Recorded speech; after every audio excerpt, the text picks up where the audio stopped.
Welcome everybody to LBCC Esports, finally up and running for the third year in the actual college, which is amazing. Jeremy, are you excited? I'm very excited. I'm so glad to be here. I'm Jeremy. This is Chris. I am Chris, also called known as Iron B7 Online. Yep. And today we have a lot of high schools, a lot of colleges playing different games. We have Rocket League, we have Super Smash Bros. Ultimate. Later we have League of Legends and Valorant, and I'm forgetting one as well. There's a lot of games going on, and this is Grim Cup. So Grim Cup Day 1, this is a 2-day event. Grim Cup Day 2 is going to be even more exciting with a lot more matchups on the way.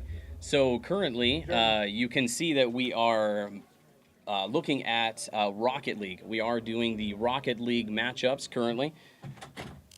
Let's take a look. I'm needed somewhere. I'll be right back.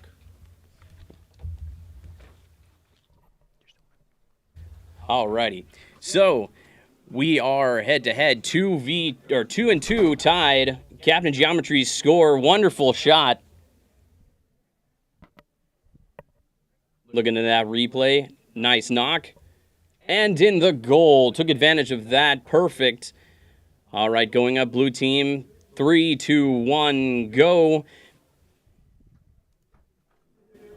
Alrighty, nice aerial hit. Oh, and a bounce off. Perfect catch. Look at the symmetry in this team. It is absolutely on point. Blocking. All right, yeah, the teams are very coordinated today. Looks like a pretty even matchup this morning. Nice aerial hit. And blocked. We got 30 seconds left in the match. Let's see how it turns out. Oh, so close. Cleared ball. All right, moving on. Nice aerial hits. Perfect. And scores. Oh, it's so close. 10 seconds on the clock remaining. And blocked again with sticks hit and aerial miss. So close. And game over. We're going to jump to commercial. All right, let's hear from our sponsors. We are going to be right back.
Absolutely growing like crazy for Extron.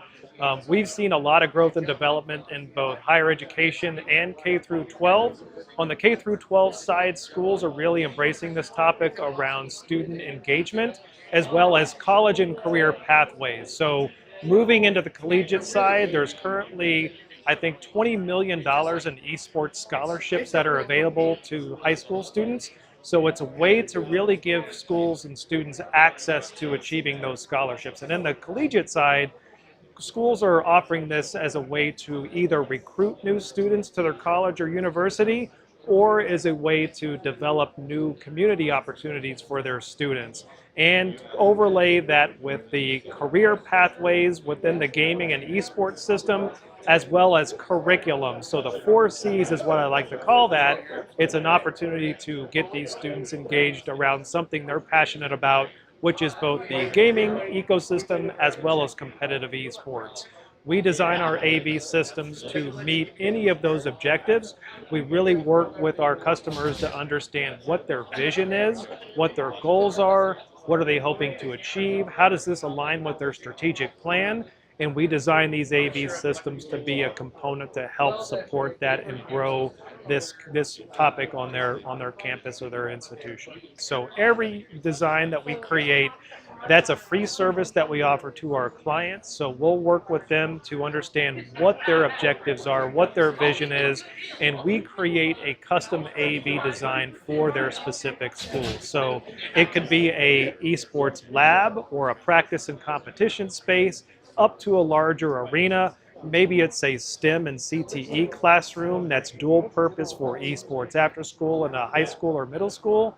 They're all unique, they're all special, and we create designs individually to support the individual needs of the projects.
welcome back to LBCC Esports Grim Cup. We have Smash Brothers here. Yeah, Smash Brothers Ultimate, actually. My bad.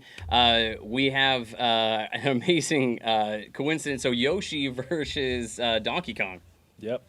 And then this is LBCC versus Poly. I'm not sure which team is playing, who's what character. And Yoshi takes the win. Do we not? It is all right.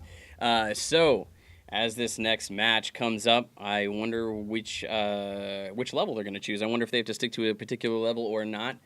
Any of the classics are my favorite.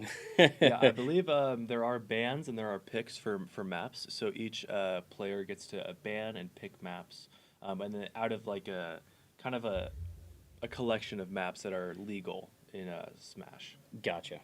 So like a lot of these stages, they have like hazards and stuff. Like that F-Zero map over there, like you fall off a platform and you're hitting the road. You know.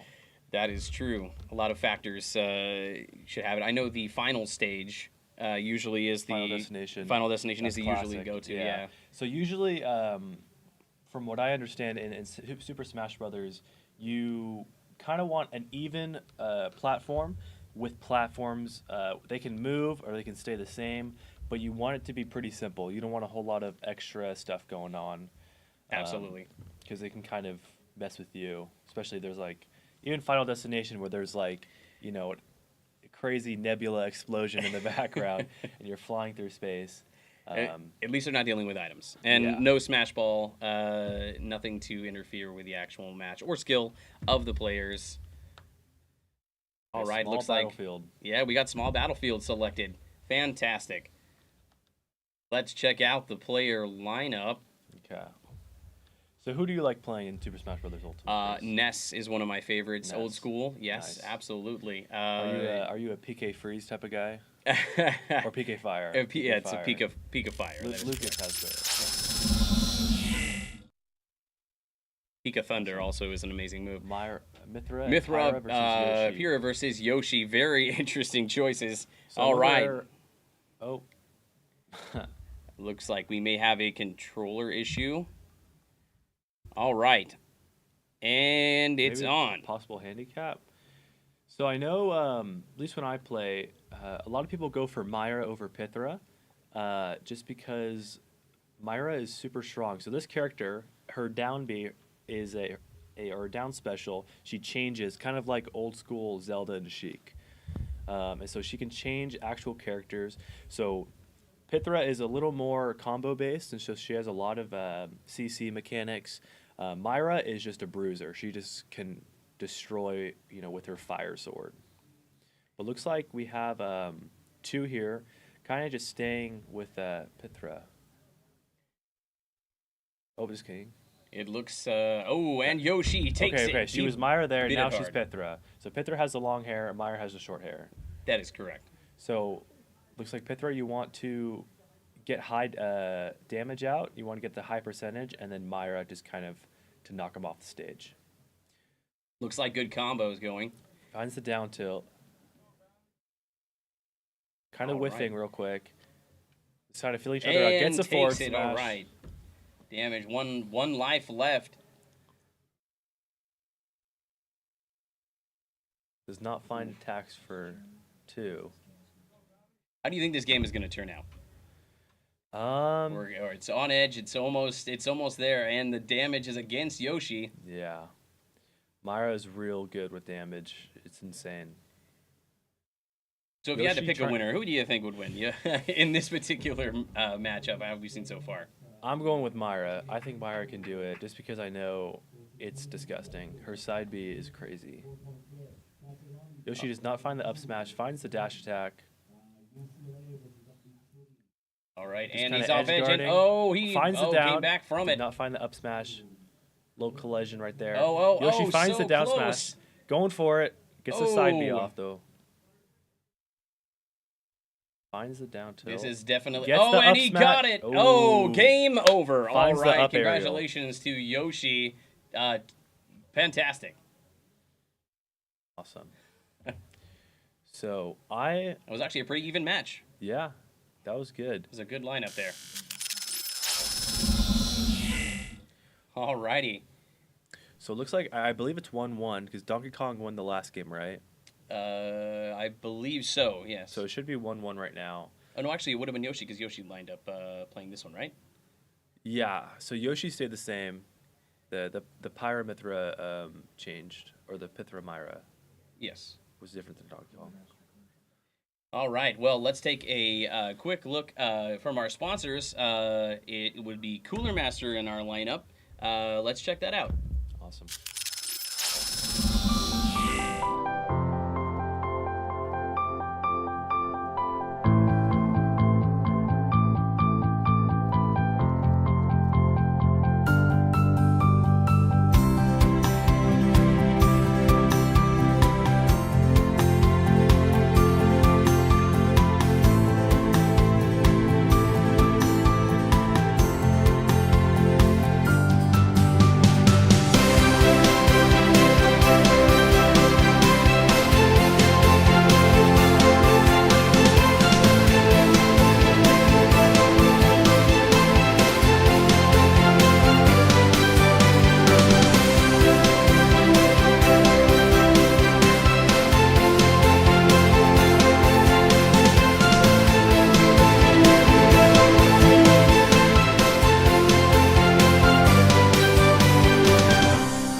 Absolutely growing like crazy for Extron. We've seen a lot of growth and development in both higher education and K through 12. On the K through 12 side, schools are really embracing this topic around student engagement as well as college and career pathways. So moving into the collegiate side, there's currently, I think, $20 million in esports scholarships that are available to high school students. So it's a way to really give schools and students access to achieving those scholarships. And then the collegiate side, schools are offering this as a way to either recruit new students to their college or university, or as a way to develop new community opportunities for their students. And overlay that with the career pathways within the gaming and esports system, as well as curriculum. So the 4 C's is what I like to call that. It's an opportunity to get these students engaged around something they're passionate about, which is both the gaming ecosystem as well as competitive esports. We design our AV systems to meet any of those objectives. We really work with our customers to understand what their vision is, what their goals are, what are they hoping to achieve, how does this align with their strategic plan, and we design these AV systems to be a component to help support that and grow this topic on their campus or their institution. So every design that we create, that's a free service that we offer to our clients. So we'll work with them to understand what their objectives are, what their vision is, and we create a custom AV design for their specific school. So it could be a esports lab or a practice and competition space up to a larger arena. Maybe it's a STEM and CTE classroom that's dual purpose for esports after school in a high school or middle school. They're all unique, they're all special, and we create designs individually to support the individual needs of the projects.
And welcome back to LBCC Esports for Grim Cup.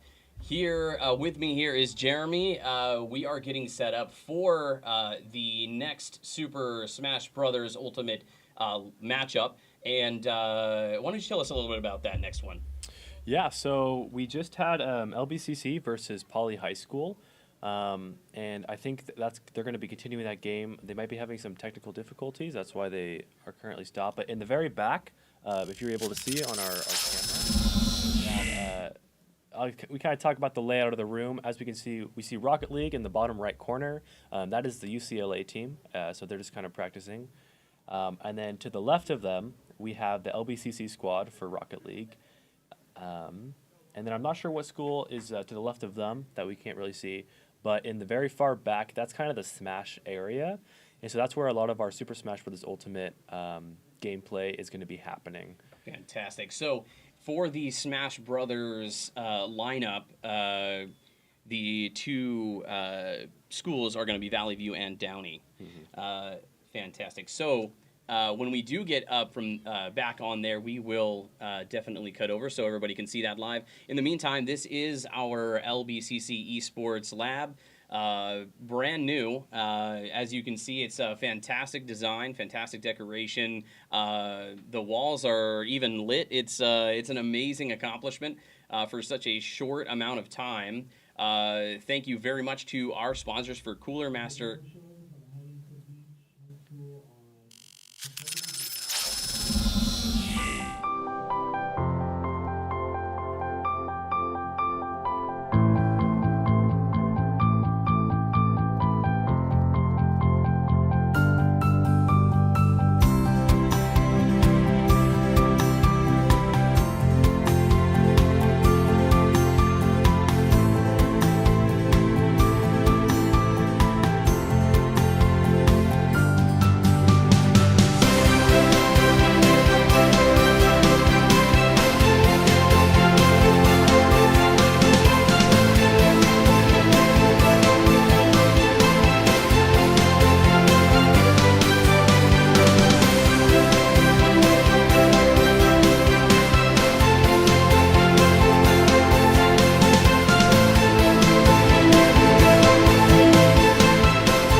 Absolutely growing like crazy for Extron. We've seen a lot of growth and development in both higher education and K through 12.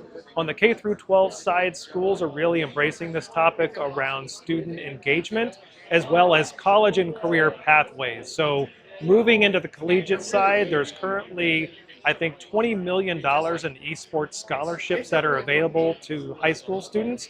So it's a way to really give schools and students access to achieving those scholarships. And then the collegiate side, schools are offering this as a way to either recruit new students to their college or university, or as a way to develop new community opportunities for their students. And overlay that with the career pathways within the gaming and esports system, as well as curriculum. So the 4 C's is what I like to call that. It's an opportunity to get these students engaged around something they're passionate about, which is both the gaming ecosystem as well as competitive esports. We design our AV systems to meet any of those objectives.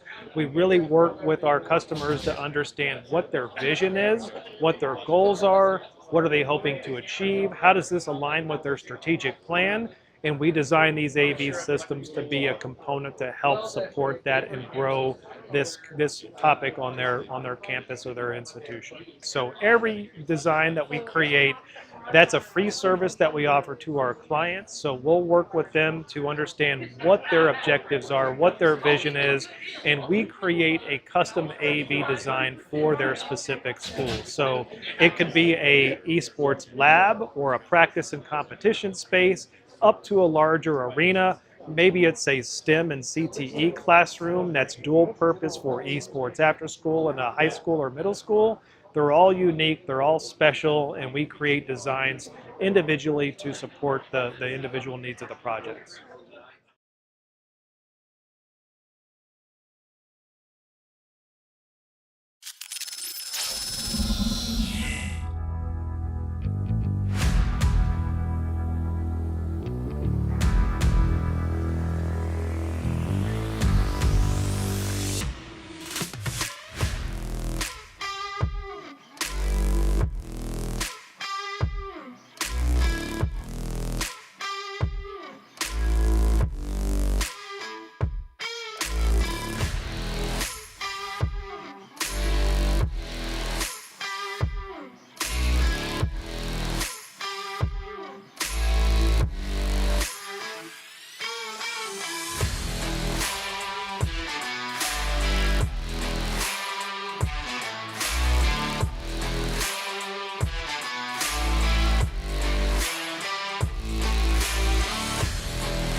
And welcome back to LBCC Esports for Grim Cup. After our break so far, we actually are now on Rocket League, UCLA versus LBCC. Currently, UCLA has won at least one game here, a complete shutout, 6-0. What do you think about that, Jeremy? Yeah, so Rocket League is one of those games where if the defense is good, you're not going to score a point. Especially at the highest level, Rocket League really is just not about not making mistakes. As soon as you make mistakes, the enemy team is just going to kind of just take care of you. But we do have another game right now. So we had the 6-0 from UCLA, but this is a new game. 0-0. Anything could happen any given Saturday. All right, taking a look here. Looks like we're about to start another one right now. 3, 2, 1, and go. Awesome. So it looks like UCLA is going for the kickoff. So orange is LBCC, blue is UCLA. It looks like it's on the orange side. Kind of got the setup. They get the defend. Here we have UCLA playing back. Goes up for the aerial. Nice. Hits it. That is going in if no one gets it, but luckily UCLA gets the block off. A little bit of extracurricular activity between LBC and UCLA, but that happens a lot in Rocket League. It's very hard to not hit somebody because you're going around at such a fast pace that you're bound to just have collision. Nice, UCLA nice block. They're up for the 50-50. That's centered, hits it off the back wall. That's still kind of centered, but no one's there to take it for LBCC. Okay. Penguin gets, it looks like you're going up. UCLA's ready for it, does not get the good center off, not very clean. But, off the crossbar. The pressure is on for LBCC. UCLA. Looks like our defense here for LBCC is pretty strong. Ramsey does not get the hit off. Penguin, can he get this save? A little too far for the center. Those centers are, it's an art. I'll tell you that much in Rocket League. If you can get a good center, it's really something beautiful. Absolutely. Position is everything. Yeah, so for those watching who do not play Rocket League, basically this is a 3v3 soccer or football, except instead of players or footballers, we have cars. And those cars, they have a boost. Looks like UCLA gets the first score on LBCC. 1-0 so far. Yeah, so Rocket League, there you can jump and you can turn while you're in the air, and you also have something called boost. You see in the bottom right corner, that goes up to 100. And you can use those boosts to kind of gain speed, whether you're on the ground or in the air. And so when you see these cars, and that's a demolition that Penguin did on UCLA. That is correct. You can run into a car fast enough, hard enough, and it will reset the player. Mm-hmm. Looks like we get a little aerial dribble action. Does not find anything, though. And so when you see these cars kind of flying in the air, they're using their boost, and you can see on the back of their car when they're using boost. Nice aerial hit. Gets the clear. That's kind of going towards goal. He has to get rid of that. That's centered for UCLA. UCLA does not get the hit off. Good clear by Penguin. Ramsey goes up for the hit. Love hearing those cars. It is pretty realistic. And actually in Rocket League, you can change which engine you have, and that changes the type of sound it makes once you're playing. Absolutely. So 2 minutes left. 2 minutes and 12 seconds. Let's see if they can bring it back. UCLA goes for the center, pass to... Nice defensive block in the center. Okay, that's a clear goal. If he can get the air dribble off. Oh, off the Oh, crossbar. We have Penguin going in. And Gets it! fantastic. All Penguin right. gets the goal. 1-1. Summer Penguin 77 scored. This is looking a lot better than 6-0, I'll tell you that much. Absolutely. Penguin looking real good. Really the highlight for LBCC is that player. All right, now we're up for the tie. Let's go for the tiebreaker. 1 minute, 56 seconds on the clock. Okay, in LBCC, that is close. Gets the pinch nice off. block. So when a car and the ball hits the wall together, there's something called a pinch. And looks like UCLA gets a score there. Looks like the defense didn't have enough room on that one. No. And so when the ball pinches when the car pinches the ball against a wall, there's a chance that the ball will just go flying. And so that's what we call a pinch. And so that's what a lot of people do when they want to clear the ball from their side of the court. Fantastic.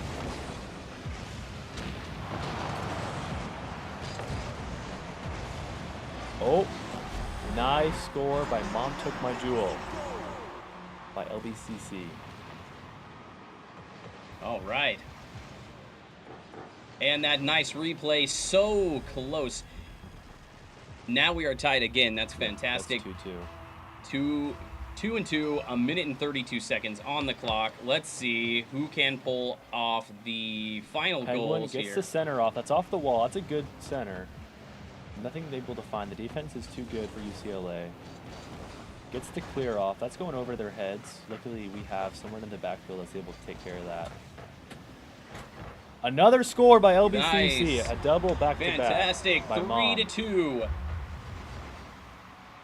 Amazing. Nice replay here. Looks like they're getting their confidence back up. That 6-0 can be very detrimental to someone's confidence, but looks like LBCC, that's not phasing them at all. And the kickoff. Oh, smacked twice. 50-50. Hits the crossbar. Oh. No one clears it. Clears it by Ramsey. Perfect. That's going down All fast. right, now LBCC has the ball in their possession. Can they? Nope. It gets stolen. Good clear. Luckily Nice they get defensive bump. All right. Center field. Looks like there's not a lot of movements. Just a couple dribbling by different players in the midfield. Gets the shot off. Nice Clear block. by Ramsey.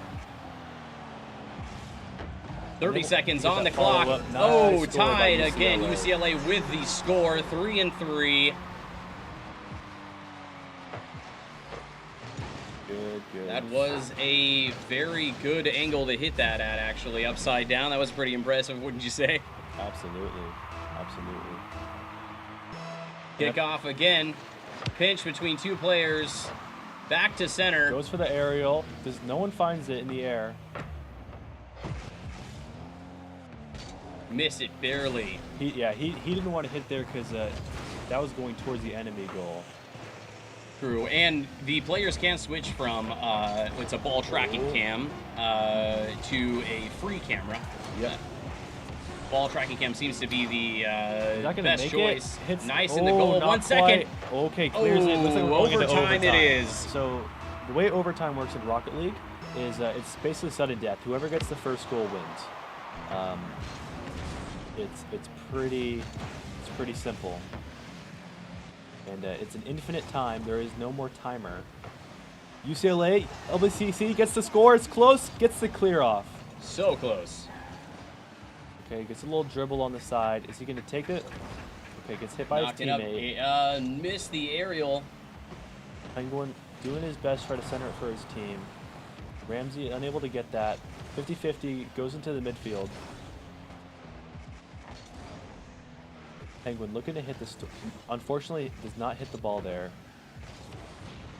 Kind of just dribbling this into LBCC's court. Off the crossbar. Oh, nice block. Nice hit by UCLA. Almost a minute in on overtime. Ramsey gets the Okay, that's a good hit. That's gonna put LBCC in a pretty good position right here. Penguin tries to center it for his teammates. Centered hits and it. missed. Unfortunately, a lot of pressure there by UCLA. That's an LBCC. He tries to get good clear. Bringing it back. Setting it up and block. Clear. Keeping Good the hit. pressure on. Yeah, they're applying the pressure pretty hard. It's a very even match, I would say. 1.5 minutes in overtime, 3 and 3. UCLA gets a steal here. Looks to center, but Penguin's there for the clear. And you win that 50-50. That goes in the midfield. No one's really there. UCLA gets the hit off, blocked by Ramsey. Nice block. Applying the pressure to LBCC. Penguin just tries to get it out of the mid zone. The midfield is dangerous because if it centers, even from the side of the map, people can Nice just block. go for it. Absolutely. A center is a center no matter how far away it is. Aerial hit and Blocked by another block. Penguin. The pressure is on, but The LBCC's center defense is center. strong. Yeah. They're there. They just need a good clear. A little too fast. Teammates are not able to hit that for UCLA. Again in the midfield. That's a good center if someone's there on the left side. Over 2 minutes in overtime, still head to head. And it's blocking Bow, and it's a Ramsey. nice move away to center. Okay, that's a good hit. They're going to try to push that all the way back, but if someone's there that can set... Okay, good hit off to the side. Okay, looks like Penguin's going to try to go for this. UCLA defender is there. So he's going to try to dribble this off the wall. Good contest by UCLA. Into the block. Oh, blocked by again, very Penguin. close. Goes in for the aerial.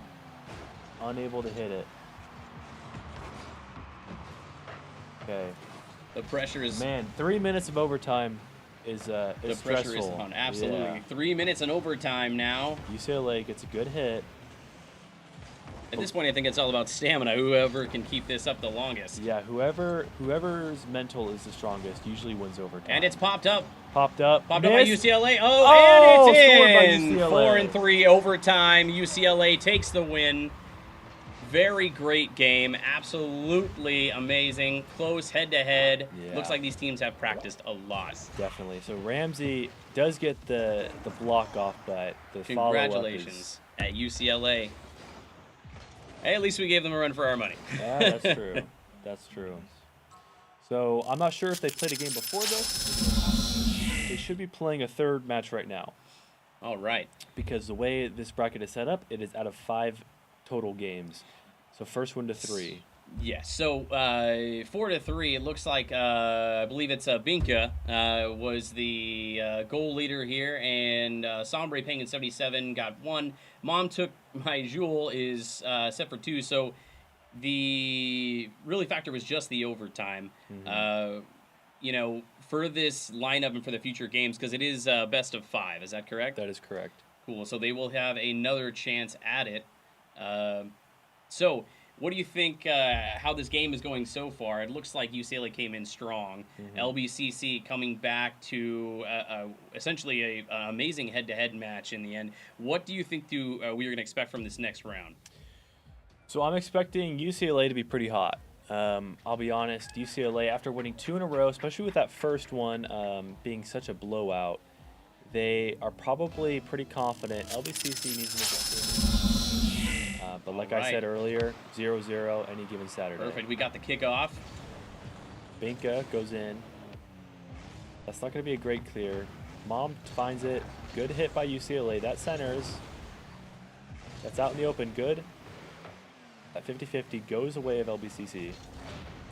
Ramsey unable to find it. Penguin is going to try to salvage this. Good block. Scary midfield. Mom took my Jewel. That's a great center by UCLA. That's going to flow right down. But luckily, they're not really contesting that, and LBCC gets a pretty clean save. Good hit. Is anyone there to save that? No, they are not. Binka finds the... Nice. Binka scored. UCLA won on the board, 1-0. Okay. Let's hope they can bring it back with a tie. LBCC needs to step it up if they want a chance at beating UCLA. Good Getting clear. towards the goal. All right. Brem does not find a shot off. Looks like we have Honk coming in. Finds the... Ooh, someone is there to defend that. All right. Ooh, fast goal off the crossbar. Penguin versus Honk. Honk finds the center. Luckily, Mom is there to clear that. The strong, aggressive gameplay since last overtime, I think, is still with them. So, Yeah. with a lot of energy in this game, I believe it will be also a tight match this time around. I also feel like LBCC is going to be playing way more aggressive. Usually in Rocket League, you want to play a little more passive because giving up goals is so bad. But here, LBCC doesn't have a whole lot to lose, and so they might be going for these, you know, 2-man, 3-man pushes onto the goal, just to have bodies. UCLA finds the clear. Is Mom able to hit this before? No. Goes the way of UCLA. This is in LBCC territory. Let's see if LBCC can find a clear here. Mom finds a clear. Penguin getting pushed around a little bit. Mom, again, clears it. Great hit. Penguin's going to go for this. Good center. And the good bump score in. by Nice. Penguin. 1-1. Almost 3 minutes left on the clock. It is a tie game. Good Nice. hit by Penguin. Great angle. I tell you, playing Rocket League, you have to know your angles, absolutely. And Yeah. that was a fantastic hit from the right-hand side. And the kickoff. See, we get it here. And a pinch going to the right. Pretty aggressive aerial hit. Does he find the dunk? Does not find overshot it. Teammate does not have the cleanup. Teammate there. Unfortunate for UCLA. LBCC was just there. They had bodies, and so it's hard to score a goal when... Oh! Across the map. Look at that. Scored The by whole Penguin. field. 2-1. What an amazing goal. Good. Perfect timing Clean shot. by Sommer Penguin 77. Going for the kickoff. And another pinch, actually dead on Two pinches. twice. Okay. UCLA, good clear. Great clear. Oh. Nice. Not quite center. That would have been pretty.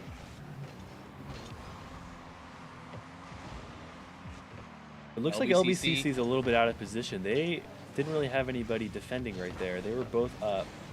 And that can be very scary in LBCC. But like I said, And centered they might- and hit back. Honk finds it. Good Nice clear by block. Mom. But like I said, LBCC might be playing aggressive this game. They have everything to lose. Ramsey looking for the center. Unfortunate bounces. UCLA's there. Penguin is there. That's going to center. Mom, UCLA defends it. Nice. Uh-oh, And open it goal. looks like the goal's wide open. Unfortunate. And the block not in time. 2-2. It is tied again. This Yeah. is almost nerve-wracking, Yeah, actually. They were just out of position. Unfortunately, Ramsey was at boost. Both people were up. Open net. And the kickoff. Head-to-head. Oh, and LBCC Nice. hits the knock. So kickoffs are interesting in Rocket League because you would think you would want to hit the ball towards the net. But if you win the opening kickoff and hit it towards the net, there's a high percentage that a defender is just going to come up and hit it the opposite way. And so it's kind of a delicate balance of making sure it stays in the middle and having your teammate there before their teammate. Good tips from Jeremy here. Absolutely good tips. In terms Shot of by Penguin. defenders, it looks like LBCC has moved defender to center field. I think that is why they missed that last block, only by mere seconds. Yes. Good clear Nice. by Penguin. Comes out of nowhere. Penguin gets it. Defended by UCLA. Hit by Ramsey. Keeping it center field. Mom going up. Hit by Brem. Penguin is there. Looks like it's going to be a pass. UCLA. Binka. Tries to do some fancy mechanics. Penguin is there. That's going to be a pass to Brem. Penguin is there. All right. Okay. Getting the possession of the ball. Center Look- field again and looks like knocked back. They kind of let go of that. And it's Just open. going Oh, in. nice block. Good block by Mom. They might just be stalemating to get to overtime. And this will go into an overtime match once again. Once it hits the ground, there we go. There it is. Alrighty. All right. Double overtime. Yeah, double overtime. And in overtime, the kickoff. Collision by Bremen. Nice and high. Aerial miss. Mom is there, but Binka's also there. A little 50-50. That is going into goal if no one's there. It is That's perfectly nice so. score Look at by that. Penguin. From the corner of the map. And LBCC is alive. That is amazing. The angles, the chance, the hits, it was perfectly timed. Amazing bounce. Calculated, definitely. And the winner for this round is LBCC. Congratulations. Nice. So that is right now it's 2-1 as far as I'm aware. And so it's the first one to 3 games. And so if UCLA wins this, they win this matchup. However, if LBCC wins this, we'll be going to the final game of this bracket. Not the bracket, but of the matchup. That's right. And when it comes to the defensive positions, it looks like when you are being overly aggressive for these teams, you do have to sacrifice one of your defensive players in order to keep that pressure on. Would you consider that a great strategy? Yes or no? Dedicated defender. Obviously, not everybody can consistently be near that goal. What are your opinions on that? Well, to be honest, when I'm playing, and I'm only like Plat Diamond in Rocket League, it seems as soon as my enemies get 1 goal, all of a sudden they have 2 defenders. You know, it's brutal. But at the highest gameplay, I wouldn't say so because of the demolition aspect of the game, where if you do have someone just sitting in the net, if you get somebody to go up there and boost and hit them solid, they're out for at least 4 seconds. And that is a wide open goal. Absolutely crucial. 4 seconds can be the entire game. We haven't seen that many demos this matchup. However, that's subject to change. People get aggressive when their college is on the line. That is true. Every college here is representing, every team here is representing their college. Or high school. Or high school, thank you very much. High school or college, which is definitely an added pressure.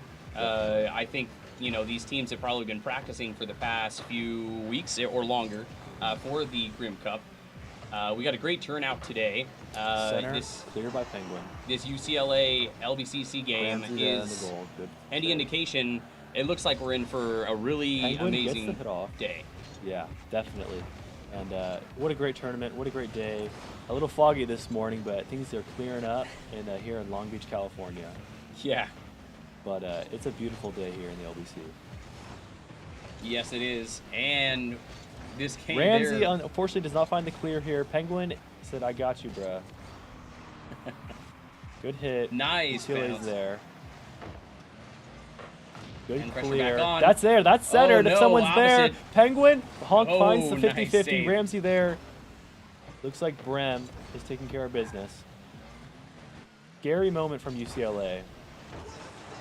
And in a block by UCLA. Back to center. Penguin finds the push onto UCLA territory. There's one demo by Ramsey. Ramsey is brutal. I think that's his second of the matchup. Looks like he's playing extra aggressive today. Yeah, he's had enough of these UCLA people. These Bruins. Finds and bounced. All right. UCLA 1-0. 2 minutes and 32 seconds left on the clock. Let's see if LBCC can tie the game and bring it back. And the kickoff. Oh, in LBCC. You see what I'm saying? As soon as the ball goes towards UCLA, it ends up in LBCC because the defender just comes up and hits it. And it sets him up perfectly for a second hit. That's centered. Mom gets the clear off. All right. This is going to Center UCLA again. territory. Finds Nice an aerial That's hit. Score if Penguin, and Penguin nice block from clear. LBCC. Somber Penguin 77 for the save again. Keeping it going. Added pressure. Mom's there. With a miss. Mom does a cool backflip. Bomber's there. That's a good bounce. 50-50. That kind of goes towards the wall. Unfortunate movement. Oh, and it's Penguin. going. Penguin And finds the nice block save. again. The defense, he's definitely worked on his defense a lot. You can definitely tell, which is great. Yeah, definitely. You know, in football, they say offense wins games, but defense just wins championships. And That is true. in Rocket League, it's not far from that truth. Ramsey does not find the clear here. Penguin is there. Demolition on Penguin. That's probably the best person you want to. Good tip off. Oh, and taking it Finds the clear. across the field and blocked. Rem has control right now. Misses the aerial off the wall. 1 minute Penguin is remaining. there. Penguin said, "You guys just demoed me? Well, I'm going to pop off now." It is 1-0 UCLA. If nothing happens, UCLA Nice hit, will pulling win this. along.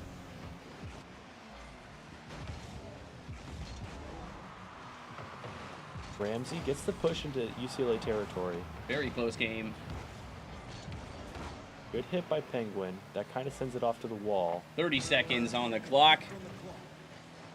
Bomb gets the hit off. That's going to clear, but Honk is there. That's going to hit off wall. Penguin finds it to clear. That's a center. Unfortunate hit by Binka. Does not quite find it. Contested shot. That's going All in. right, If no one 8 can find it, Mom seconds. finds it. We need a miracle for LBCC right now. And it's in the air. As soon as it hits the air. ground, game over. Ah, And game winner over. UCLA. That was actually a very close game. The pressure was on the entire time. Absolutely. The players were fantastic. Good job, everyone. UCLA in the win for that match. Awesome. Good game. GG. Good game. So, in terms of LBCC, what do you think that they should work? I know their defense is great. I don't know if they are coordinated perfectly or if maybe they're out of sync. What do you think? So I know, I'm not sure how long this UCLA squad has been together. LBCC, they have been together for about 2 months, and maybe even less. And they practice much less, probably. UCLA just had that that X factor of knowing each other, knowing how each other plays, and just winning. They did a great job. Those are the teams right here. On the left side, we have LBCC. We have on the LBCC side, we have Ramsey at the top with the polo, and then we have the middle seat with Penguin, and then Mom with the bottom with the blue hat. And to the right, we have the UCLA squad. I do not know them individually or personally, but that's them right there. That's the trio. Yes, and we'd like to thank all of these schools here today. UCLA Esports has been fantastic competitors here today. And I'm not sure exactly what else they are competing in, but we have to definitely keep an eye on them for sure. It looks like they practice very hard, and it's turning out to be an amazing day. We have a lot of great plays and games lined up today. Why don't we, if possible, take a look at the lineup here? Look at the other side of the room. You can see our lovely Grim Cup mascot here. I think he looks fantastic. What do you think? He looks amazing. I mean, his drip is impeccable. The hat with the hood, with the shoulder blades, with the jersey, and not to mention the skull looks very, very scary. Almost kind of like a WoW character. Yeah, a little bit. Yeah. Yeah, totally. A ghoul, if you will. And those eyeballs, you might be wondering what's in that skull. Pretty sure those are miniature skulls inside of the skull. That is correct. I believe that's how they chose their matchups, and that is the Grim Cup. That actual skull down there in the bottom right. That is the Grim Cup that everyone is competing for. I think that's like the coolest trophy I've ever seen in my life. Yeah. I think if we had more innovative trophies like that, I think people would be even more competitive to win those and practice even harder and give us even the best competition possible. Absolutely. Well, let's see if we could head over to Super Smash Brothers. I just saw that they started a game. I'm not sure who's playing right now. I can go out there and check.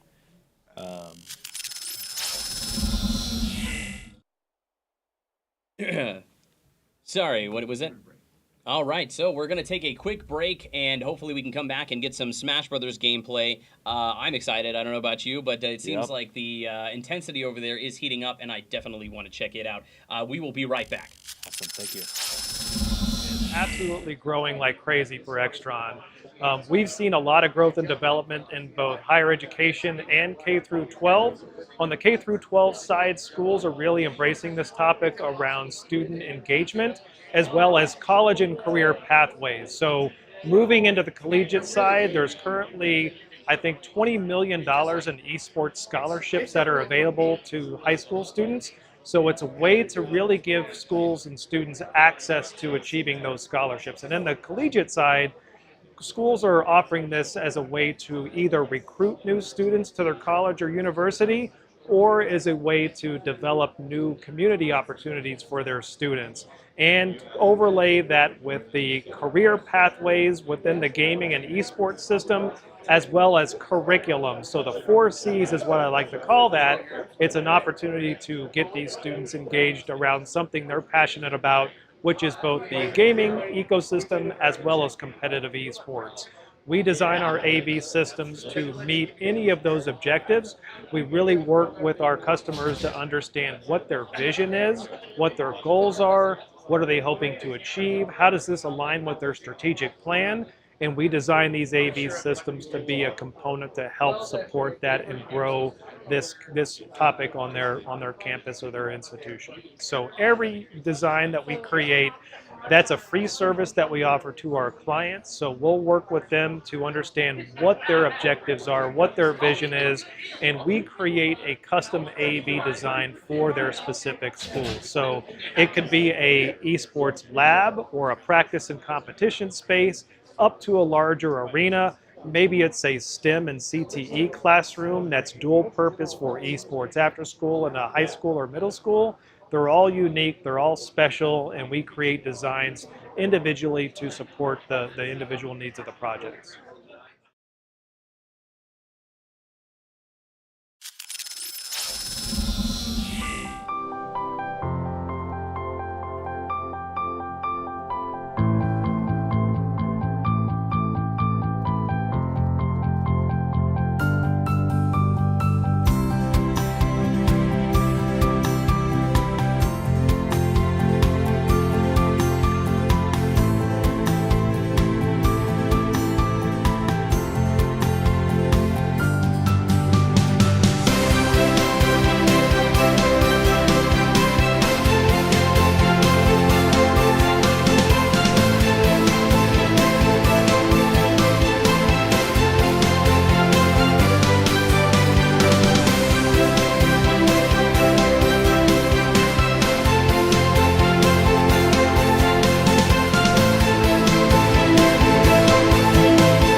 And welcome back to LBCC Esports Grim Cup. We are now on Smash Brothers. So our lineup today is, in this match is LBCC and Poly. Yep. So Long Beach City College and Poly High School. On Mario, on red, we have my main man Avelio, and he's playing for LBCC. And then for Poly, looks like we have Tempest. And playing Bowser, no less. Very perfect lineup for a Mario fan. Mm-hmm, absolutely. Small battlefield again. Seems to be a favorite. Oh, we have a... Looks like we have a player switch up or a... I think maybe it's an accident. I don't know. Definitely possible. So some technical difficulties for the switch. Avelio might be switching...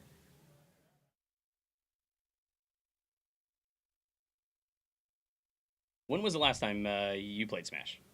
Must have been like a week and a half ago. I usually just play with my friends, free for all.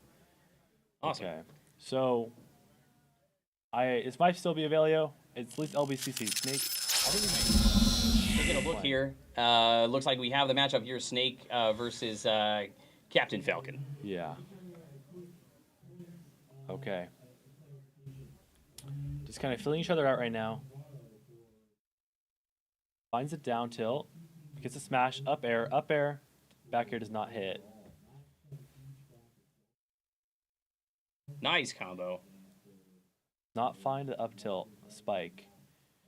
So, yeah, Snake is... You kind of want to play projectiles with him. You can see that he drops down little bombs. And to be honest, they're kind of hard to see for me, at least. I have trouble playing around it, but I'm sure Poly has played against people like this before.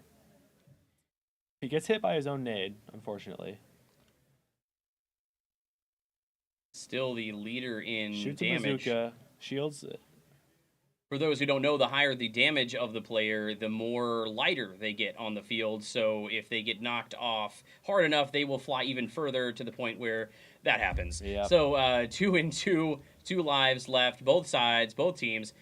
It looks like Tempest is actually have the advantage right now.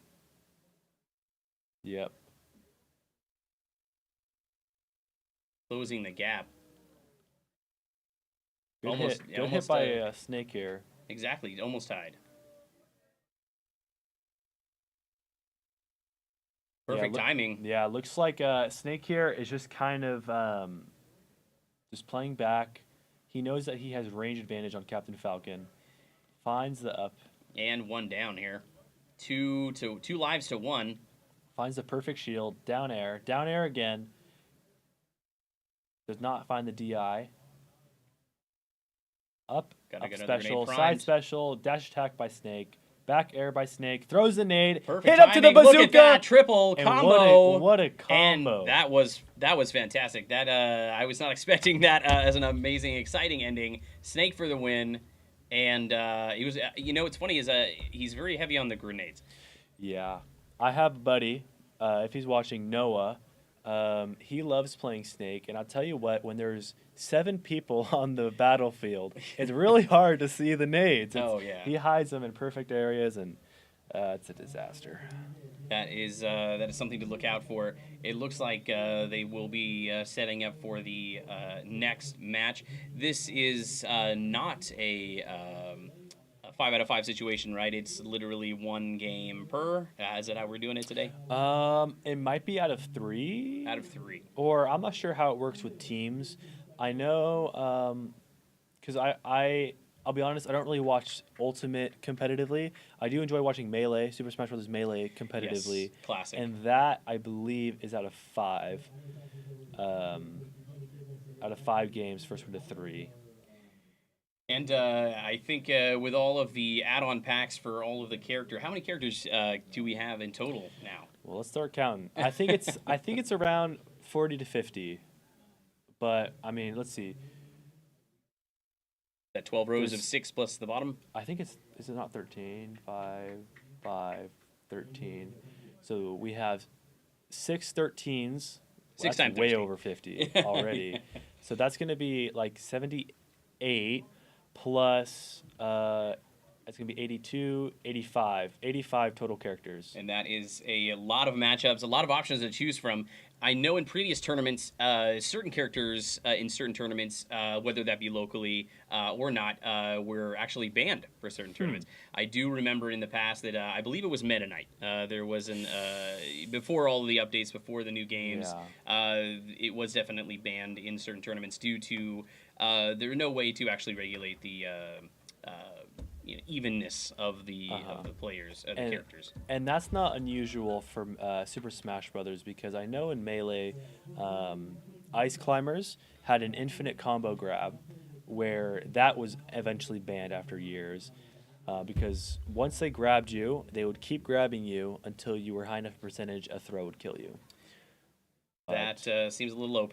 No, quite a Absolutely. bit. Quite a bit. And so they banned that. And I believe it's still banned to this day. All right, we have the character select. We have Pit versus Mario. And looks like they're about to get ready here. Oh, I guess they changed their mind. Avelio's too scared. Just kidding. Would you say that's his strongest character choice? To be honest, I haven't seen Avelio play. So this will be exciting for me, because I know him just as a friend, but to see him play will be something a little bit different. Well, there's a first time for everything. Yeah. Looks like a quick map change up.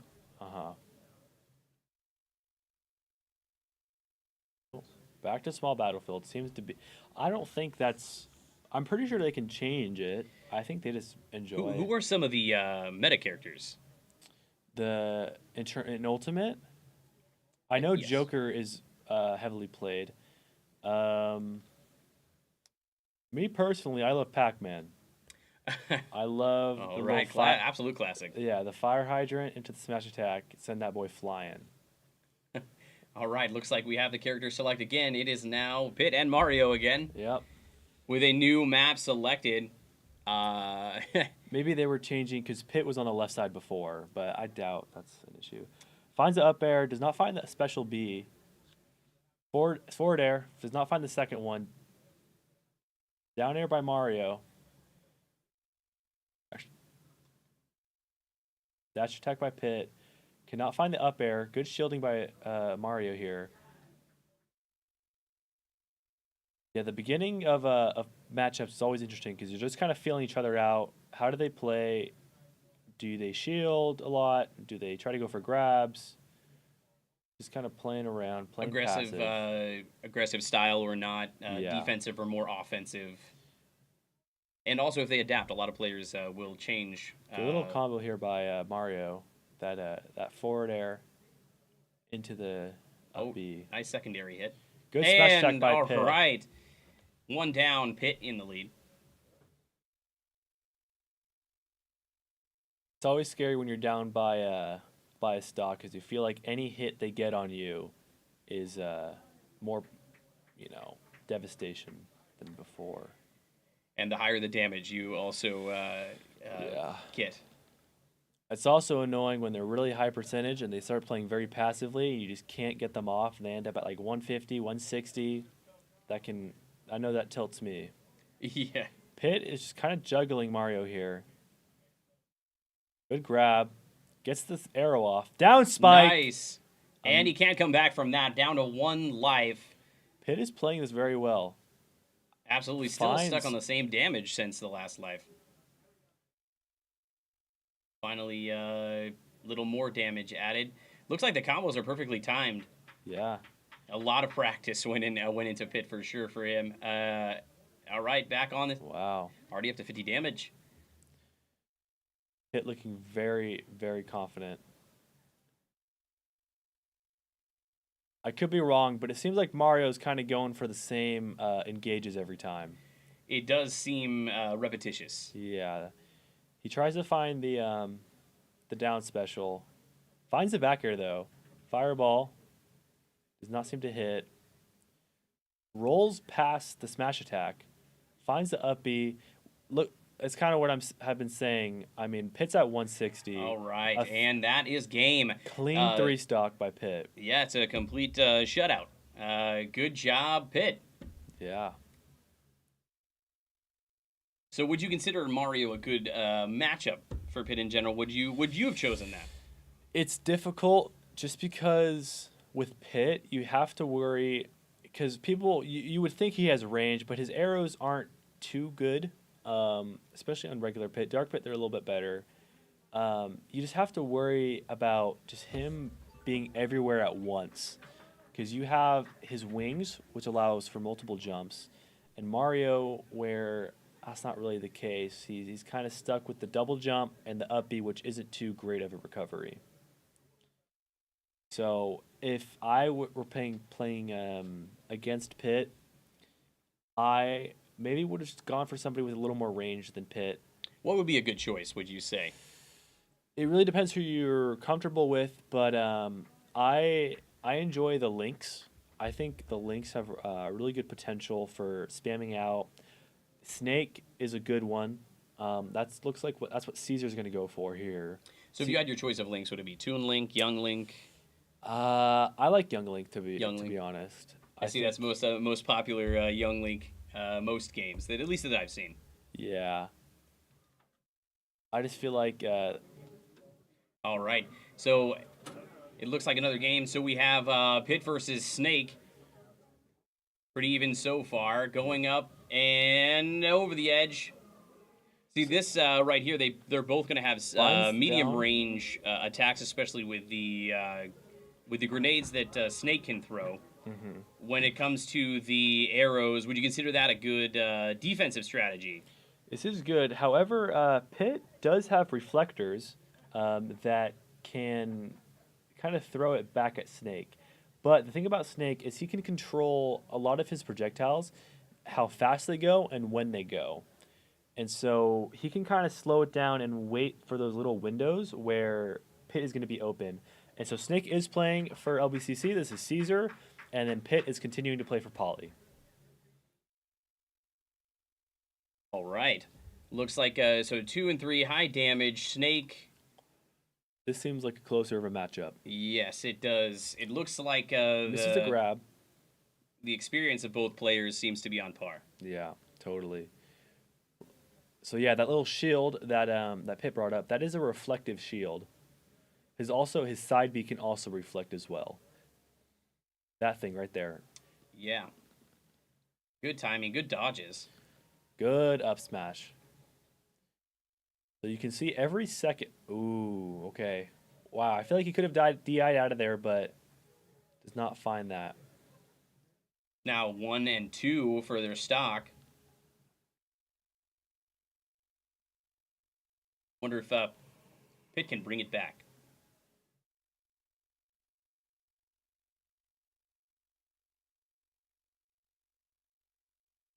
A lot of explosions happening. Sometimes it's hard to keep up. Finds a forward smash. That is good damage. At least about 20. Finds the dare. Up air. Yeah, looks like Snake is just kind of boxing him out. Trying to make him mess up. Bazooka. Bazooka again. Keeping him off. Shields it back. Finds and the up he came air. Back. Wow. Forward smash. That was something. Hits him with the arrow in the air. I do love Pitt's arrows. They are very fun. They're not good, but they're fun. They have good aiming to them. It does also provide a split second of time. Absolutely. And damage is crucial. Nice hit and game over. Nice up tilt. Finds the heel onto Pitt. With Snake in the win. It seems like Snake is a popular today. Yeah, well, at least with Caesar, he seems to be a Snake fanatic. A reptile enthusiast, eh? Yes, absolutely. A solid Snake player. A solid Snake, yeah, exactly. He's solid with Snake. Fantastic. So it looks like they're going to get another match going here shortly. What is one of your favorite maps that you would choose on a normal day? Ooh, If great you could choose question. one, let's say a top three. I mean, Hyrule Temple is classic. Yeah, That's absolutely, not yes. legal and competitive, but I mean, especially now, when you got a bunch of players going. Oh man, it is now the very original fun. or because the original from like the the N64 64, that one's good too. I'm talking about the newer one though. Where is that at? from Melee, the that would be located on the third row from the right, second down. Third row from the right. Yep.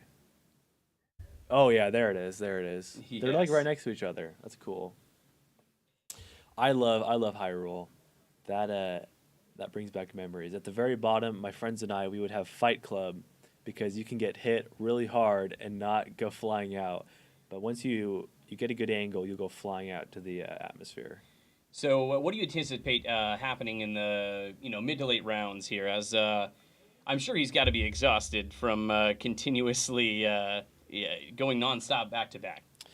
Yeah, it's definitely an endurance test with Super Smash Brothers. The mental toughness you need to have in order to just not make mistakes. We were talking about Rocket League earlier about not making mistakes. Smash is even more scary when you make those mistakes because Oh, looks okay, like they're they getting a quick have reset. another change up.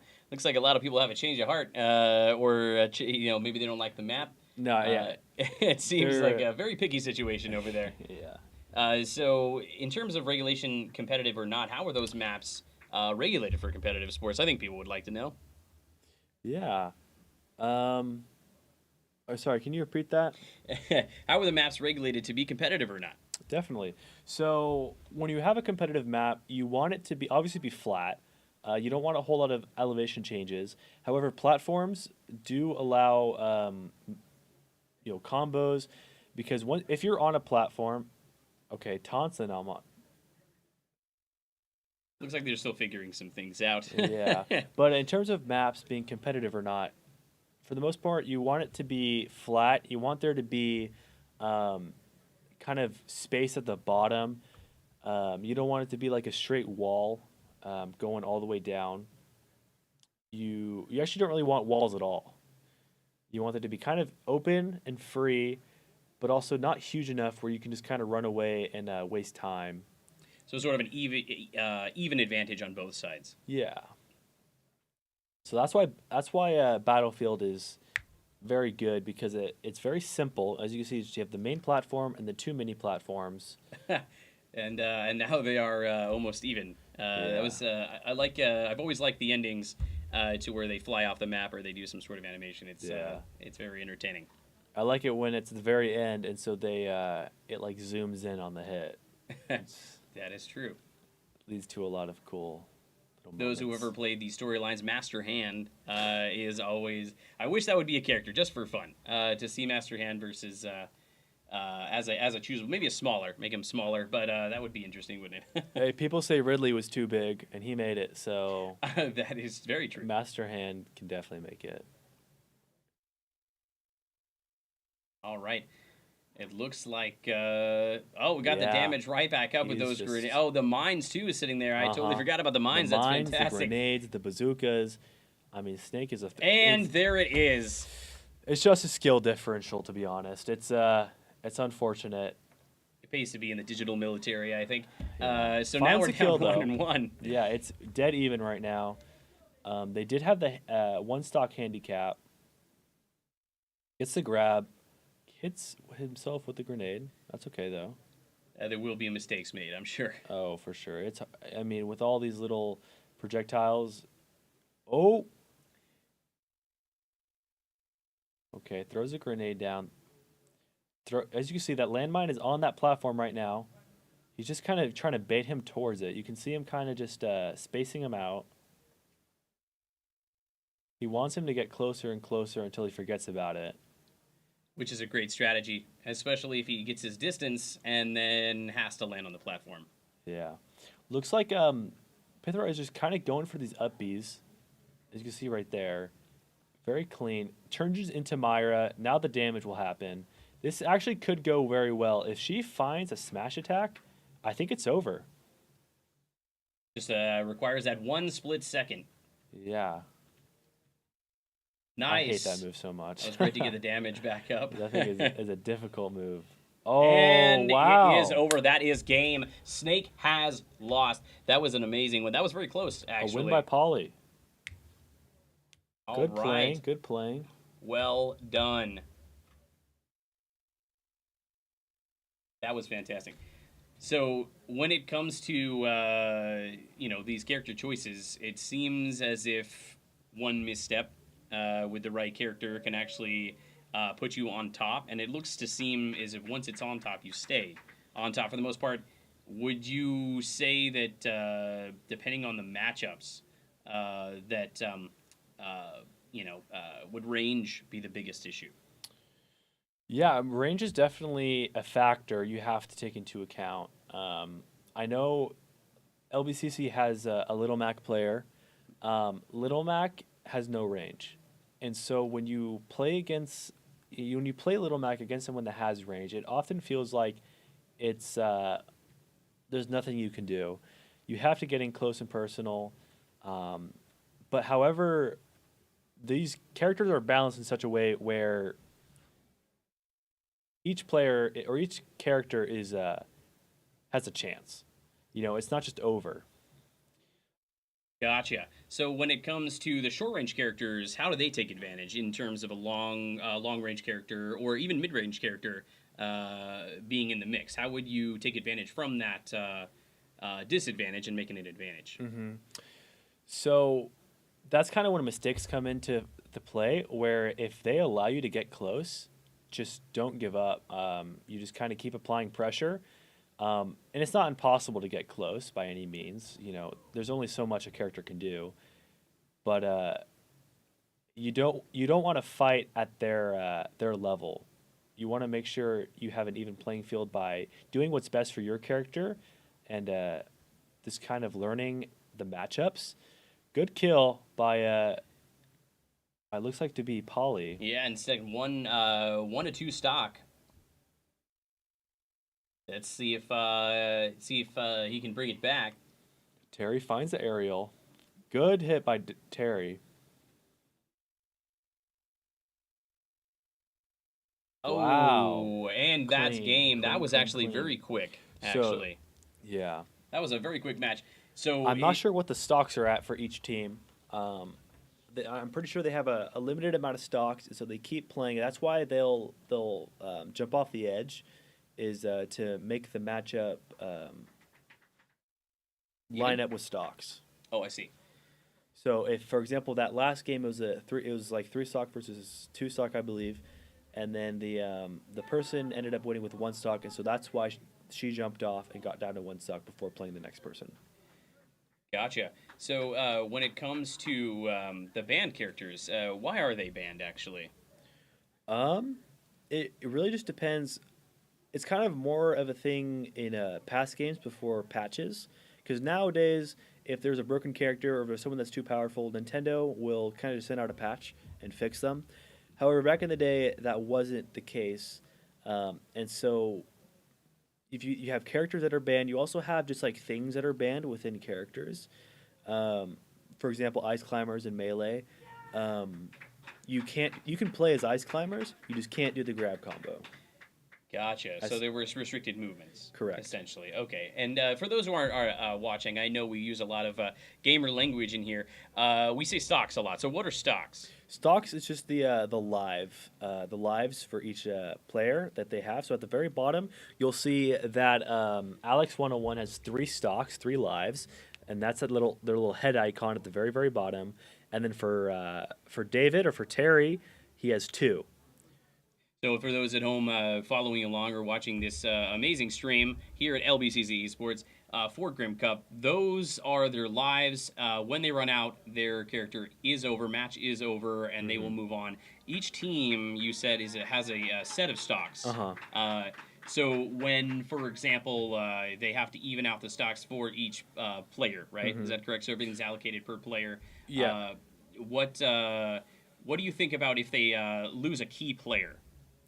Yeah, so I believe it goes in rotation, and so that's why we have the same players coming back, I believe, or at least for certain teams that don't have enough players.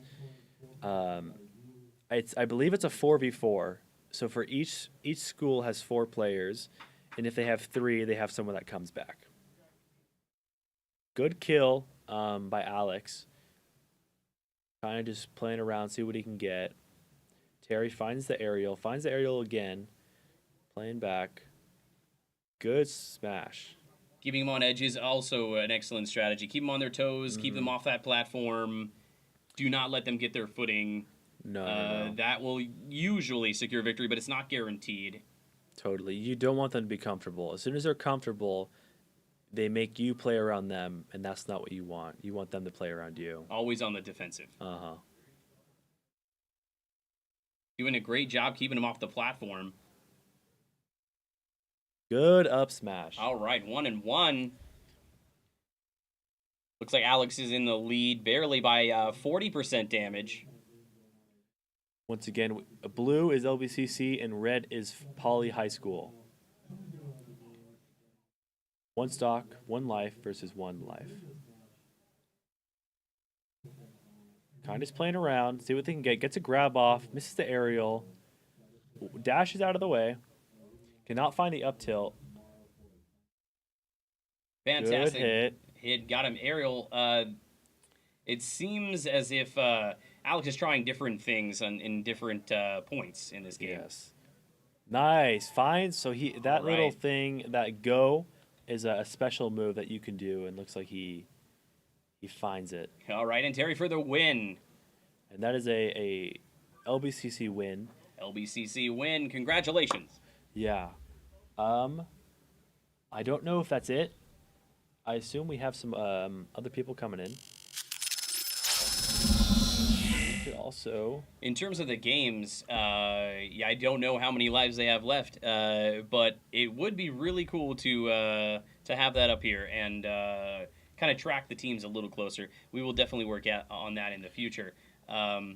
In terms of the different matchups, we actually have a lot of games going on today. Can you tell us all those games that we're actually having today? I'm not sure we actually made that announcement. Yeah, so right now we have Rocket League. We played a couple, or we showed a couple matches, and now we're kind of in the Smash section, Super Smash Bros. Ultimate. And later down the road, we have League of Legends right there. That is the bracket for, and we can show it on our screen as well later. And then after that, we do have Valorant. And I believe Valorant is our biggest game of the day today, with the most schools, with the most teams. That will be the largest part of our broadcast here, and it is going to be very intense. A lot of players are primed to play later today. I'm sure they're very excited. I'd be on edge. I don't know about you. Yeah, I'm excited. I wish I could be here for Valorant, because that's my game. I wonder if we could take a different look around the room and check some other action out.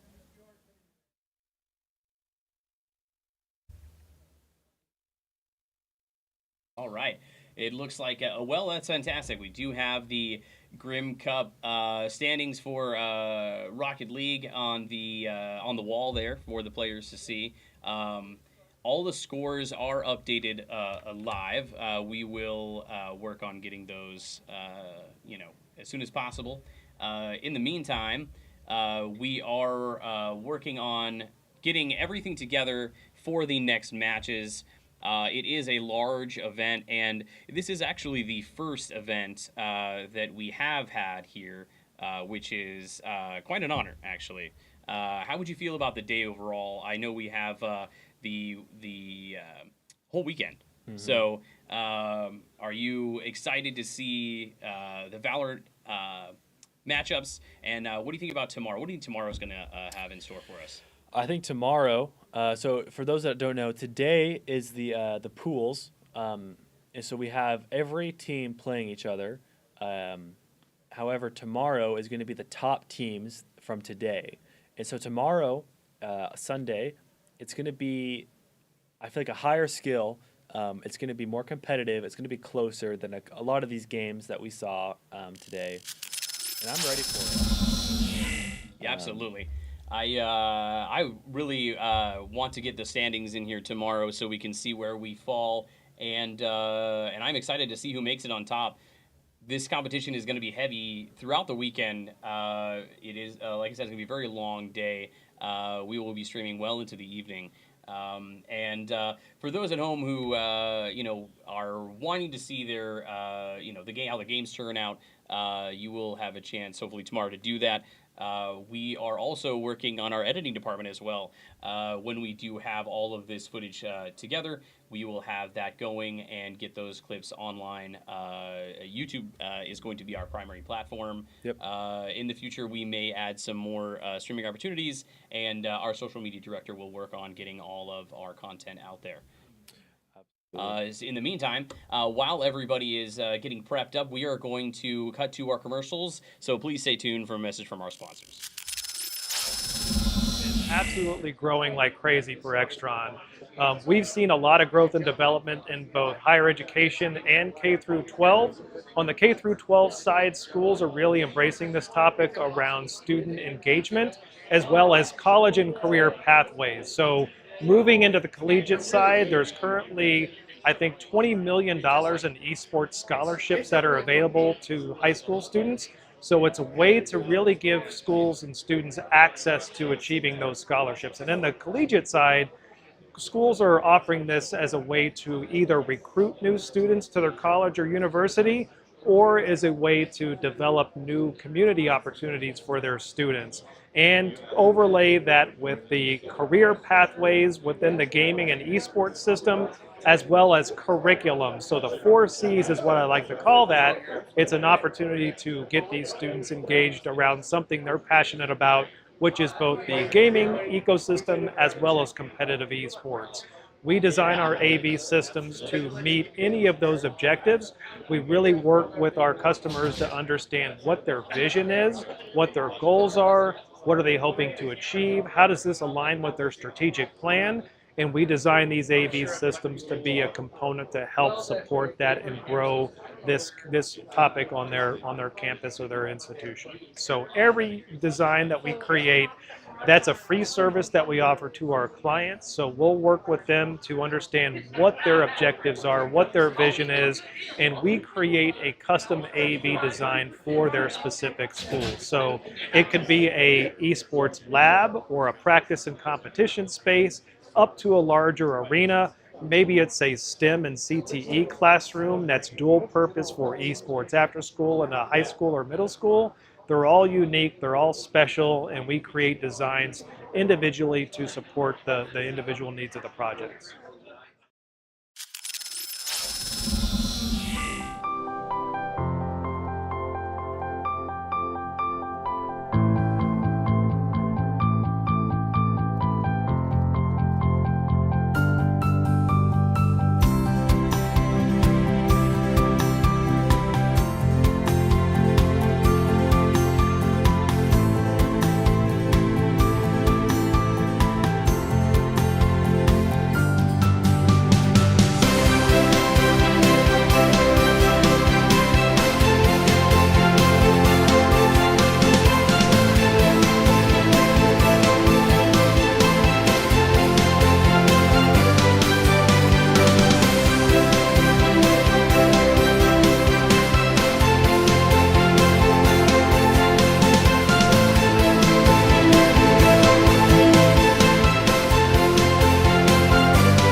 Hi, welcome back to Oh, I can LBCC play Emilio. Esports Arena. So we are getting prepped tells right us- now Oh my God, is that showing for a blue the jersey? League Yeah, of it Legends, tournament here. So the League of Legends lineup.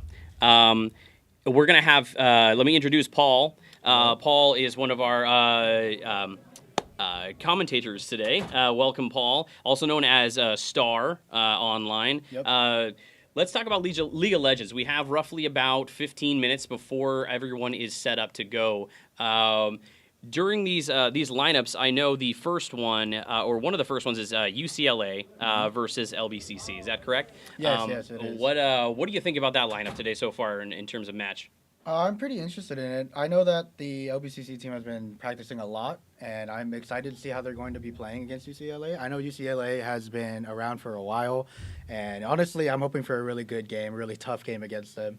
And I'm sure it's going to be that. I'm pretty confident in both teams here that they're going to do good. Yeah, across the board, League of Legends is a very competitive game, in the whole world, actually. So in terms of the high schools and colleges that we have here, is there any particular teams that you're looking forward to see play? I'm very interested in Poly, because I was formerly Poly myself. I was formerly part of the team, so it's pretty Nice. interesting.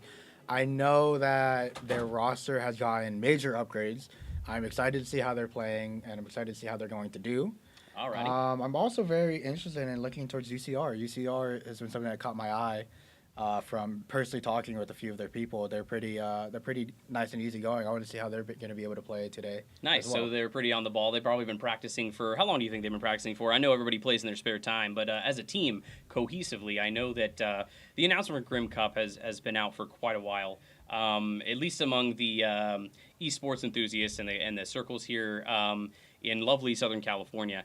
When it comes to the esports arena, we actually finally have everybody here. So now that you've gotten a chance to see, do you think that as a team, cohesively, that they're going to be pretty competitive and ready to go today? I believe so. I was out there earlier just now meeting their roster, and honestly, they seem like pretty scary people to be going against. Sweet. I'm excited. I know you're excited. We are going to get this going very shortly. I'm hyped. But just for a heads up at home, we are going to take a quick break to hear from our sponsors.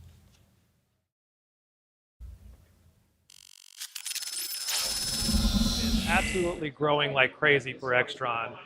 We've seen a lot of growth and development in both higher education and K through 12. On the K through 12 side, schools are really embracing this topic around student engagement, as well as college and career pathways. So moving into the collegiate side, there's currently, I think, $20 million in esports scholarships that are available to high school students. So it's a way to really give schools and students access to achieving those scholarships. And then the collegiate side, schools are offering this as a way to either recruit new students to their college or university, or as a way to develop new community opportunities for their students, and overlay that with the career pathways within the gaming and esports system, as well as curriculum. So the 4 C's is what I like to call that. It's an opportunity to get these students engaged around something they're passionate about, which is both the gaming ecosystem as well as competitive esports. We design our AV systems to meet any of those objectives. We really work with our customers to understand what their vision is, what their goals are, what are they hoping to achieve, how does this align with their strategic plan, and we design these AV systems to be a component to help support that and grow this topic on their campus or their institution. So every design that we create, that's a free service that we offer to our clients. So we'll work with them to understand what their objectives are, what their vision is, and we create a custom AV design for their specific school. So it could be a esports lab or a practice and competition space, up to a larger arena. Maybe it's a STEM and CTE classroom that's dual purpose for esports after school in a high school or middle school. They're all unique, they're all special, and we create designs individually to support the individual needs of the projects.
And welcome back to LBCC Esports Grim Cup. We are just about ready to get started with League of Legends. So with League of Legends, to announce, I have Paul here, also known as Star. Why don't we hear what we have going today? What team we're going to see is going first? I believe the first team we're going to be seeing is UCLA and LBCC. All right, so a good starting match. Yeah, very, very, very. It's going to be very fun to watch. Yeah. I will say that at least. It's going to be very fun to watch. I'm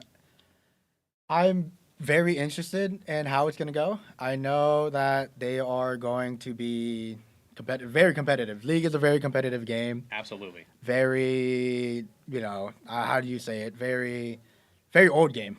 It's a very old game, so people have been around for a long time.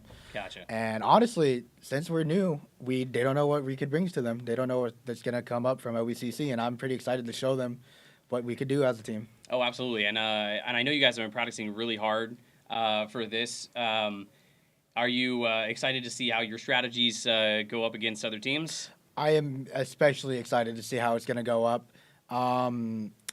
I know they've been kind of cooking up a little bit in the lab a little bit with things that they've been doing. I know they've been practicing every other day or every day that I've seen them, so I'm excited. But I'm also very intrigued on how the other teams are going to be playing against each other as well. Yeah, it's going to be an exciting few matches. A lot of games are going on at the same time. I wish I could stream them all at the exact same time, but that would be a little chaotic. When it comes to this game, are there any particular characters that you prefer? Honestly, I'm a mid laner myself. I like going into mid lane. So when it comes to mid laner, I like to be like Yasuo. I like to be Yone. We call that role assassins. I like to play assassin characters. Oh, nice. Sadly, they kind of fell off, but I still like playing them personally because I think they're fun. I know one of our players for OBCC is a Yasuo player. I know they're a Yasuo player, so I'm excited to see if they're going to play Yasuo today. Alrighty. I'm excited to see how that's going to go. And honestly, I'm actually expecting a lot of counter picking. I'm expecting a lot of counter picking for each lane. And I want to see how flexible everybody is on playing different roles. Or different, like, how did you say, characters instead of the usual characters that they play. Now, for those who don't know on League, you have to have a pretty even team. So can you describe the roles for, strategy? So, like, your starting lineup, essentially. Your starting lineup, the 5 roles is top lane, in this order, is top lane, jungle, mid laner, bot, and support. Nice. Bot laner is also known as ADC. That stands for damage carry. They're usually the people who will hopefully be doing the most damage and really kind of controlling how the fight goes in terms of controlling their lane. But it's also very important that like top laner does their job because top lane is very isolated. They're very, very isolated from all the other lanes. So it's actually really hard if you fall behind, to catch back up. Gotcha. So it's would you say when you go to an early you take an early advantage, essentially. So, for example, if you do fall behind, can you bounce back? Or is there a particular a point in the match where it's looking grim, so to speak? Pardon the pun. Yeah, it's okay. It is possible to bounce back, but very hard to do. Gotcha. The problem with top lane is that you're literally on an island alone compared to all the other lanes. Okay. I know personally when I used to play a lot of top lane that jungle would not really come and help me. So if I was losing my lane, we would lose the entire top lane by itself. Gotcha. The major turning points is first dragon, first baron, and I believe first scuttles. So we'll see who's able to get all 3 of those. Mm-hmm. And honestly, the team that if they're able to get all 3 has the better advantage, better edge. And let's just see if top laner is gonna do fine. All right. And for the following characters, what would be next? Mid laner. Alrighty. Top and mid laner, they're literally solo. You're by yourself pretty much almost the entire game. It's not like jungle. Jungle is also by itself, but the difference with jungle is that jungle helps other lanes. Jungle is basically a support for top and mid, but top and mid are not supports. They have to do their own thing and they have to do it good enough to the point where they won't show behind or fall behind. Got it. So when you have all these separate entities trying to work as a team, I imagine it'd be very hard to be cohesive, especially when you have to act as your own entity. So in a team environment, how does that play out? How do you think that everybody communicates that effectively in game live? When it comes to playing as a team, usually top or mid laners will call for a jungle, call for a gank. What we call ganking is when a jungle goes to their lane to help them fight. Okay. Usually, when you want to call for a gank, you're supposed to be able to call it when you're at some sort of disadvantage. Usually, you want the enemy team to have the disadvantage when you call for a gank. There'll be times where you could call for it and it won't like work out, and that could be very risky because then the enemy jungle is able to come up and get more gold. Gold is like the basis of the whole game. Got it. So gold is the basis of the whole game. That is awesome. I know that they are currently practicing right now. I'm assuming it's just to make sure that everything is working correctly. Is that correct? Yes, they're testing a bunch of stuff right now. It looks like they are doing a bunch of runs to make sure all the equipment is working, which it is for the most part, hopefully. Which is awesome. Thanks to everybody's hard work, we're able to be here today. Again, LBCC Esports Grim Cup. League of Legends is getting set up currently. When it comes to the first lineups, I am excited to get started. I don't know how long this setup is going to take, but I know when it does, it is going to be fantastic. I cannot wait to see what these teams can do, especially under pressure, especially in a competition like this. I know that we have a full room of gamers gearing up to go. So I wonder if we can actually see any of the training footage. That would be interesting to show people. For League, I know over the years it has gotten much larger than initially. I'm not going to say imagined, but definitely from where it started. Do you follow a lot of League of Legends teams? Back then I used to. Back when I believe roughly 8 years ago ish, Wow. when Yeah. Jinx came out, is when I used to play a lot. Around that time, I was following like T1, Cloud9, all the really major teams. I was trying to follow it because I really wanted to play a lot of League. And honestly, yeah, I agree with you. It's been around for a while. It has been around for a long time. Yeah, a lot of professional teams play League. The League tournaments are quite something. They are. And I'm hoping to get there one day with our teams. Hopefully, we'll be going to the larger competitions. At that point, we will be out of the esports LBCC Esports lab and moving to the grander competitions. Not sure if we are going to get an opportunity to be color commentators or not. But I know that on a professional level, seeing our team on the big stage, what this all is about, is getting there, practicing, winning those competitions. At the college level, getting that funding, training more, and essentially adapting to all the updates that they come out with. For the competitions, I know that certain competition. What would you say is a major competition for League? Major competition. I'm not gonna lie to you. I have not been following it as of recently. No worries. But I know that, obviously there's world champ. They're very interesting to watch. I'm always trying to keep up with it. And yes, by the way, Pauly did get an esports team, I believe, roughly last year or 2 years ago. But they're recently refurbished, and honestly, I'm interested in how that's gonna go. Gotcha. But back to the topic, I am excited for Worlds. I've been trying to keep up. Yeah. There's just so many games. It's true. It's a very large. It's like when they come out with a movie, you can't see the movie. You can't see all of them. Yeah. There's only so many movies you can see in a day or a year or even your lifetime. Yeah. So it is hard to keep up on all the news. But at a college level, I'd say these teams are pretty dedicated.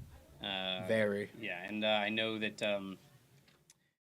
the competitions are a lot of pressure, and I know that traveling isn't easy. Not all the teams can travel, so that can be an issue.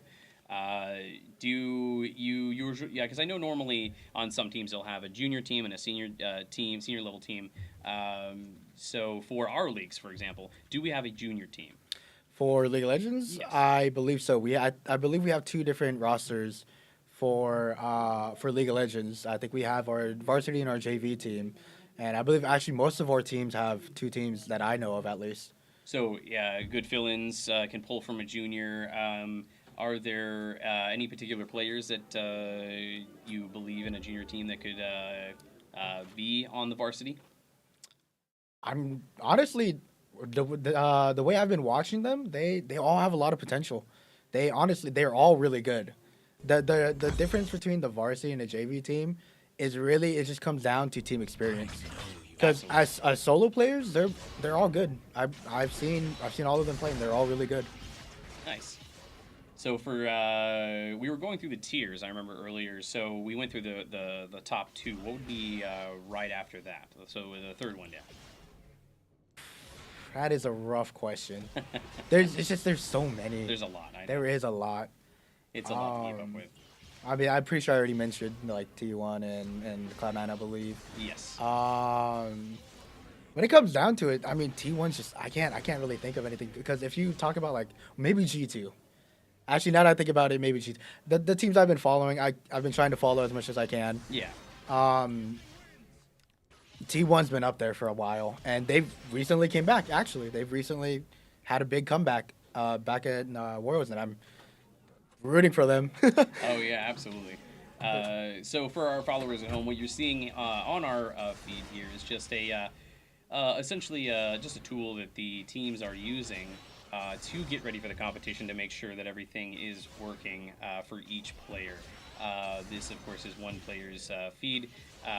When it comes to the actual competition, it's going to be kind of an all-out situation, which is going to be exciting to watch. And I know that this game can get very intense. So hopefully we can keep up with all of that. Right now, we're watching one of the Polys players right now, which is very cool to see, actually. A lot of people may not see the practicing portion of it, or before the competitions. Most of the professional competitions don't usually show everybody getting set up or training or testing their peripherals, things like that. So it's a little bit of a behind the scenes, but in terms of the gameplay, obviously that's the most important thing. Very. Absolutely. So when they're doing this, they're choosing target dummies. Can you explain a little more about the process they're going through right now, so they know it's not just kind of one character striking a particular object the entire time?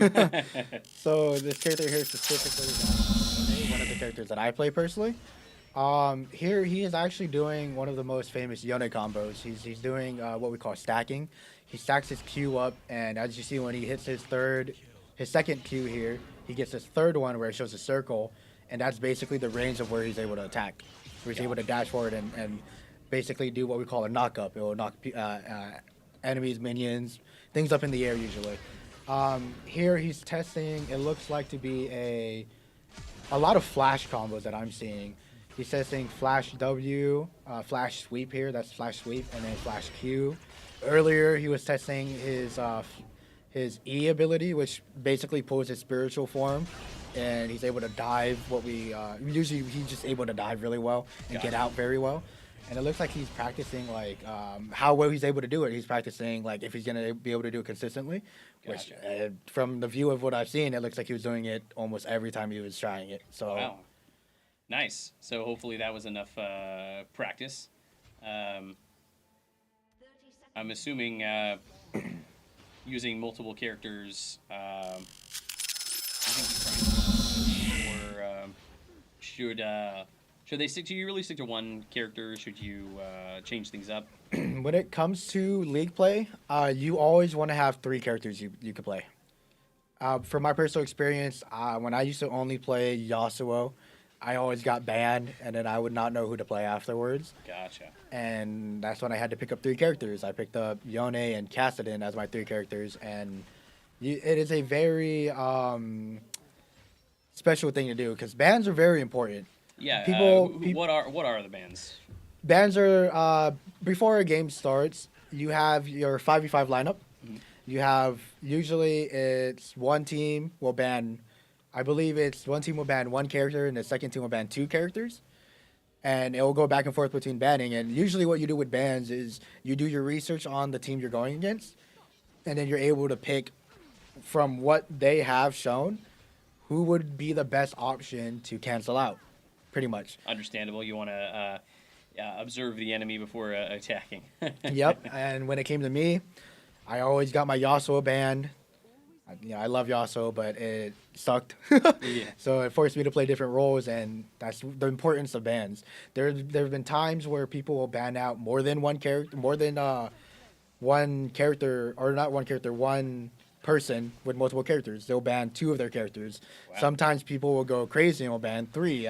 I've seen it at least in high school play. I know we're in college play, but it's still possible to happen. It's still very possible to ban at least 2 characters from one player if you know that they are doing very well. Oh wow, that's great. So basically, adding more and more restrictions to yourself. In terms of, are there any particular characters that you've seen that you would particularly stay away from for any particular reason? Well, the character currently on screen, actually, Kiana here, is very terrifying. Kiana is she's very, I don't know how to explain it. She just does a lot to you if you're not careful enough. I mean, all the characters do, but Kiana on a different level is because she has these 3 different powers she's able to use to pull out and kind of just like, honestly, screw you over. You can't really do anything about it. So like a constant DPS. So yes, pretty damage much. Per second, if for those who don't know, DPS.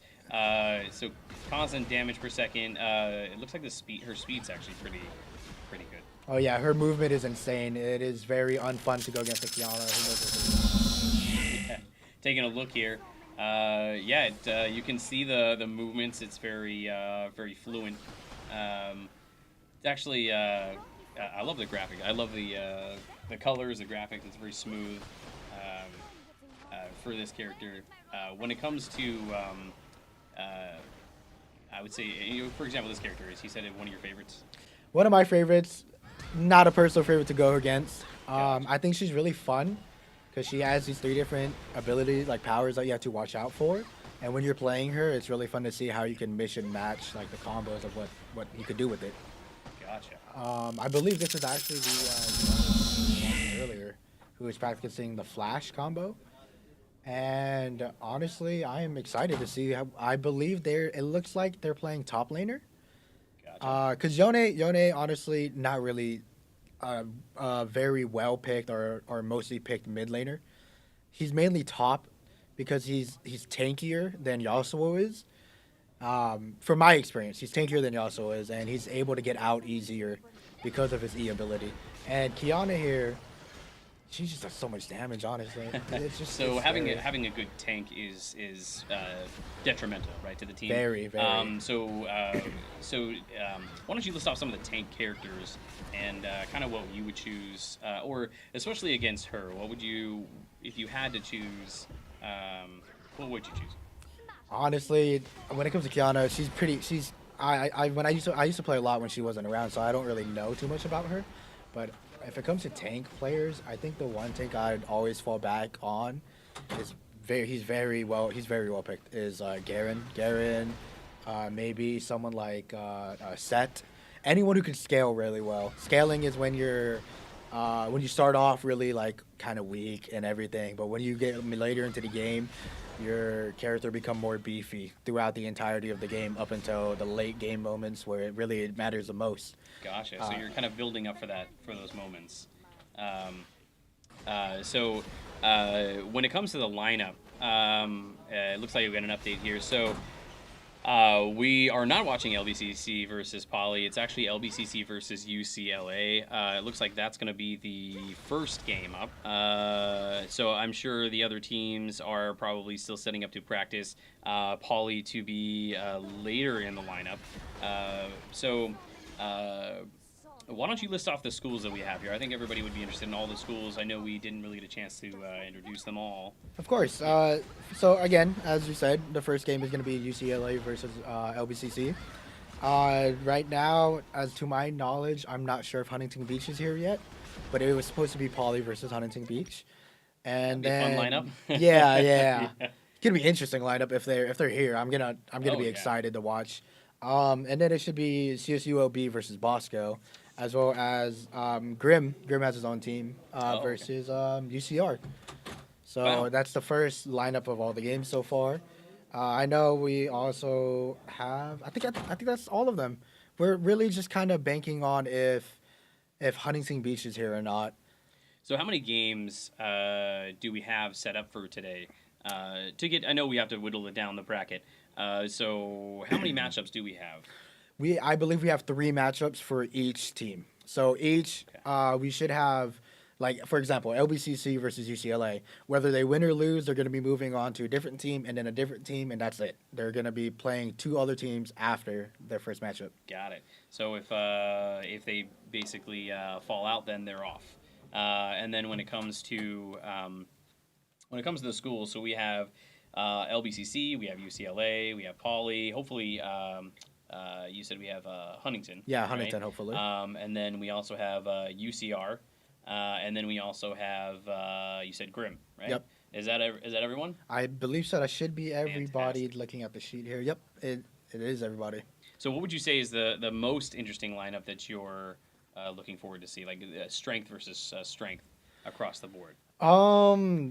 Honestly, I'm very interested into about Grim Gaming. I'm very interested about how their roster is because I didn't even know that they were going to be playing or that they were really a team. So I'm interested. That's awesome, considering it's Grim Cup. Now, after this match, it seems as if your wishes are going to come true. We're going to be watching Grim Gaming, on the next block after this next match that we are waiting on. So we'll be able to get on that pretty soon, actually. Hopefully, we'll be getting underway. I'm not sure if we're just at a practicing point or just a character select to actually getting the game going. I believe it is a character select to get the game going. I believe I've seen this screen before. It should be for banning characters. Oh, all right. So they'll restrictive screen. Yeah, they'll ban the characters there, and both teams should be able to see it, and they'll decide like, here we're looking at mid laners right now on who to ban. For it looks like blue side is first, so blue side first ban, I believe. I definitely have to play more League. I remember when they first started. It was MOBAs and things like that. They grow really fast. Oh, and yeah. their popularity just off the charts. Skyrockets. And there are a lot of MOBAs out there that don't quite make it to competition, but a lot of gamers love. Just as a point of reference, do you know of another one that is it like a fan favorite? I've been asked a lot of times about if there's going to be a Dota 2 team for LBCC. That's right, Dota 2. A Yeah. lot of people were asking Yeah. me, a lot of them, because they know we have a league team. And I know personally a few of my friends who like to play a lot of Dota were asking me if they have a Dota team. Nice. So you think maybe in the future? Well, we'll Hopefully. Probably, yeah. I'm hoping we're able to expand our roster up a lot. I'm looking forward to, honestly, more games that are going to be coming out from LBCC because, again, we're pretty new. Yeah. And honestly, we're pretty rambunctious, honestly. I'm not going to lie to you. We're pretty rambunctious when it comes down to it. And I'm excited to see what we could bake together as a team. Little refinements on the way, absolutely. Now, taking a look at the room here, it looks like everybody's getting set up. The teams are about in place. We are so excited to get started. It's one of those things that when you stand in line for something and you're just waiting. Please let me Yeah. in. It's like there's like one item on the shelf that you really want, and it's the last item, and you're like, I'm almost there. I'm almost there. I can feel it. It's a very exciting time. I know everybody wants to win this Grim Cup, And I know there are a lot of different categories we're doing, and I know that in spring we're going to be having a different lineup, different games, or maybe some of the same. Not quite sure. We haven't actually got that set up, but we are definitely looking forward to being here in the spring. And bringing esports even more prepared, more organized, as this is our first year doing this. And then any of the little technical issues or things that we may have run into, we'll get all of those bugs taken care of by then. And setting up for an amazing spring season. Are you excited? I am very excited. I'm honestly, I think I could hop out of my seat right now. If it was already spring, I think I'd be out there myself. Oh yeah, because in spring we are going to go to competition. Yep. So have you had any talks with the teams on which teams we're hoping to actually go? Not yet, but I know that we've all been practicing a lot. Yeah. I know that we've been really pushing through it. I know we've been, trying to be more like a team together. Absolutely. Honestly, here at LBCC Esports, it feels like a family. I'm not gonna lie to you guys. It feels really nice to have all the support from even people from different games. Yeah. It's very nice because we're all here together and we're all here for a purpose and a reason. And Absolutely. I love it. Yeah, and if for those who don't know, all of our players, when not playing, are actually a part of the program. So here at LBCC Esports, we are not only gamers, we are also volunteers. We also, it's actually very, very organized. Yes. We sit here for example, casting. We have our casting booth. And out there we have our organizers. Why don't you tell them a little bit about that? When it comes to it, a lot of our organizers are actually players, yes. Like, personally, I am part of the Valorant team, and I am part of the outreaching department as well. I'm sending out messages to people. Double trying threat to guy. Yeah, it's pretty fun. I'm not gonna lie to you. It's pretty fun being that guy. Yeah. I know one of our Rocket League players who was playing earlier today, Ramsey. He's like the head of my department, and Nice. Again, it's just like a big family. We all put our work together, and we try to do everything together Absolutely. as a team. As the old saying goes, it takes a village. It does. And we are definitely our own little village in here, going through trials and tribulations ourselves. It looks like they're starting to choose players. Now, would this be the banding screen, or is this actually player select? They are, so it goes down to red side and blue side will ban 3 characters, and then the first character get to select, and then the last 2 bans for the last 2 people. Gotcha. So right now we're looking at the first 3 character selections that are going on. So tell us about these bans. So these choices, Ooh. how do you feel about these on both sides? And tell us a little bit about those characters, just a short, if you could. So very interesting. Blue side banned Yasuo. I called it. I knew it was gonna happen. They banned Karthus and banned Amumu. Red side here banned Riven. I think that character's name is Rexaw and Silas. What we're looking at right now, it seems to be that they're picking their jungler. Skarner's a jungler. I don't know if he could play top laner, but I know for a fact that he's 90% of the time a jungler. And Wukong is most likely a jungler as well. It looks like they are kind of matching up who they are picking. Like blue side is matching what red side is on like where they are. Gotcha. So here Zaya and Kaisa, they're both ADCs. They're both bottom laners. And Yone could play again mid or top, but mainly it's top, which makes me a little interested about the LeBlanc choice, because then it looks like Yone is actually playing mid. Interesting. So the particular choices here, how interesting do you think the game's going to be with those choices? Well, from what it looks like from these current choices, we have on the red side we have 2. I don't remember if Wukong can play as AD. AD is like the magic, pretty much like MP. You know, MP is magic power. That's basically what he does. And then there's the physical damage characters. From when I used to play, Wukong was mainly physical damage. Yone is always physical damage. On the blue side here, it looks like they have already 2 MP users. They already have 2 magic like focused people. I believe Zaya's Magic. Again, it's been a long time since I've played, but I know for a fact on the red side that they have 2 physical characters there. Gotcha. So so it looks like they're timed for their picks. Yeah, I think it's 30 seconds. I believe you get to pick a character, and then I believe it's like 20 seconds to ban a character. I don't fully remember, but I believe that's how it usually goes. So you got to exactly know what you're going to go for right away, Yep. which is it increases urgency, so that's kind of nice. Very nice. But by this point, I think most players have their lineups. They know who they're going to choose, especially if one of their characters gets banned, and and then obviously who they're going to be versing. I wonder if so when a character chooses and the timer starts. And then the next team chooses. Are they able to see who their enemy is before they start their game? Right away, where they're like, oh, you know what? Let me change my mind, or is it one and done?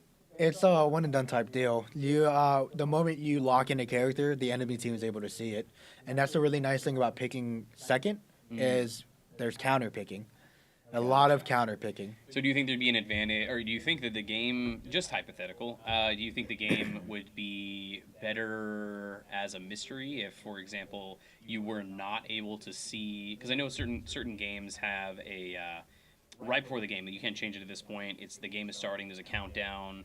And then you can finally see the characters. Do you think it would be better if the teams couldn't see each other's picks until the game is actually about to start? That way there's no counters or things like that. Because it kind of seems that would give kind of an edge to the other team. Is that correct? The second picking team? Yes. That does give an edge, but it honestly just kind of comes down to how well do you know the enemy character. Gotcha. So basically, in terms of not just playing, but you also have to research.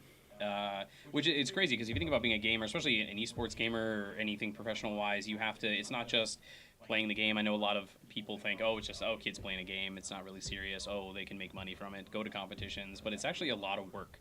It's a lot of memorization. It's a lot of practice, dedication, and then as you said, you have to know counters to other characters. You have to be prepared for that choice that you make, and how to supplement that right? In the game.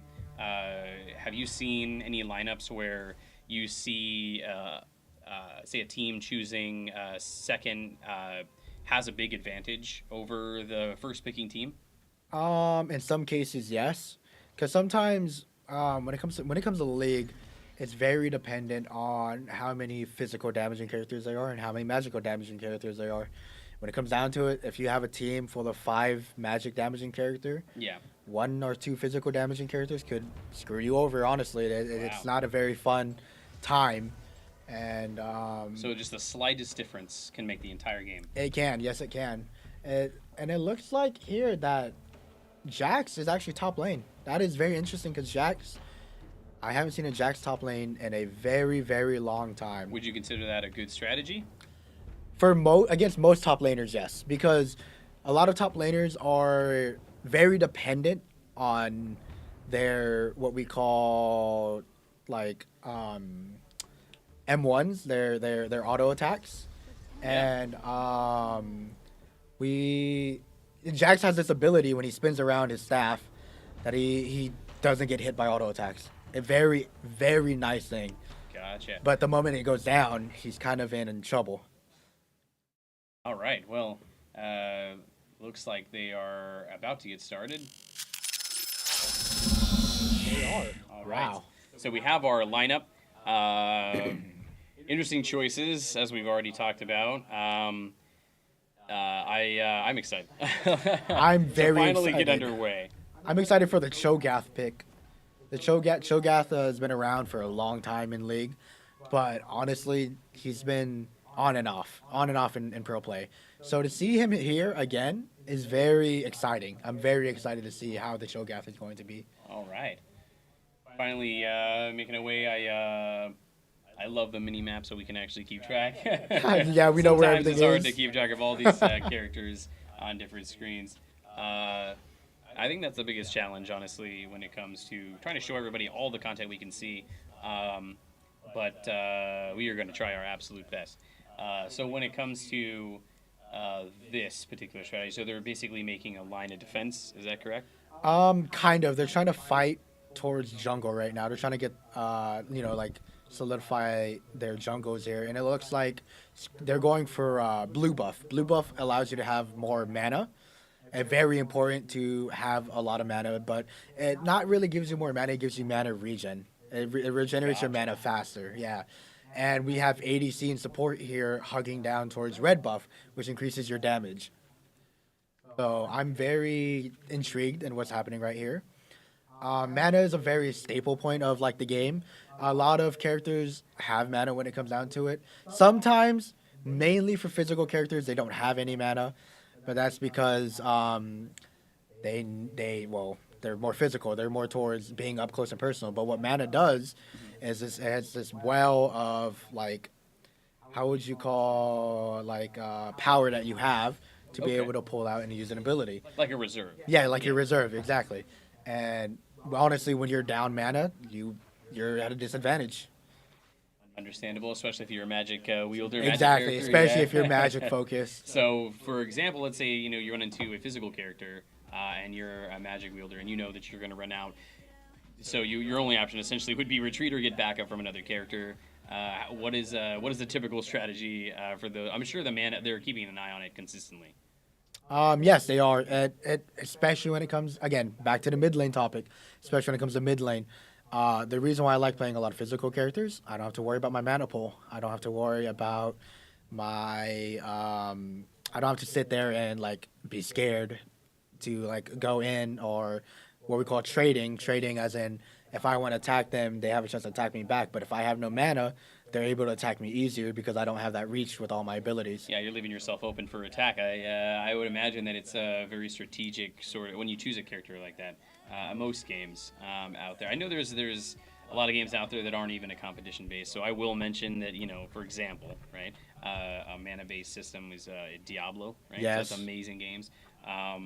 Those and you can see those mana reserve. They're physically displayed as a little orb, like a orb or a ball, a potion sort of reserve. Yep. Same thing with health. But here we have a different setup. Is that correct? So we don't have like a visual to see. It's just is it listed numbered wise? It is right there down at the bottom of the screen. You can see right below the green bar is the mana pool.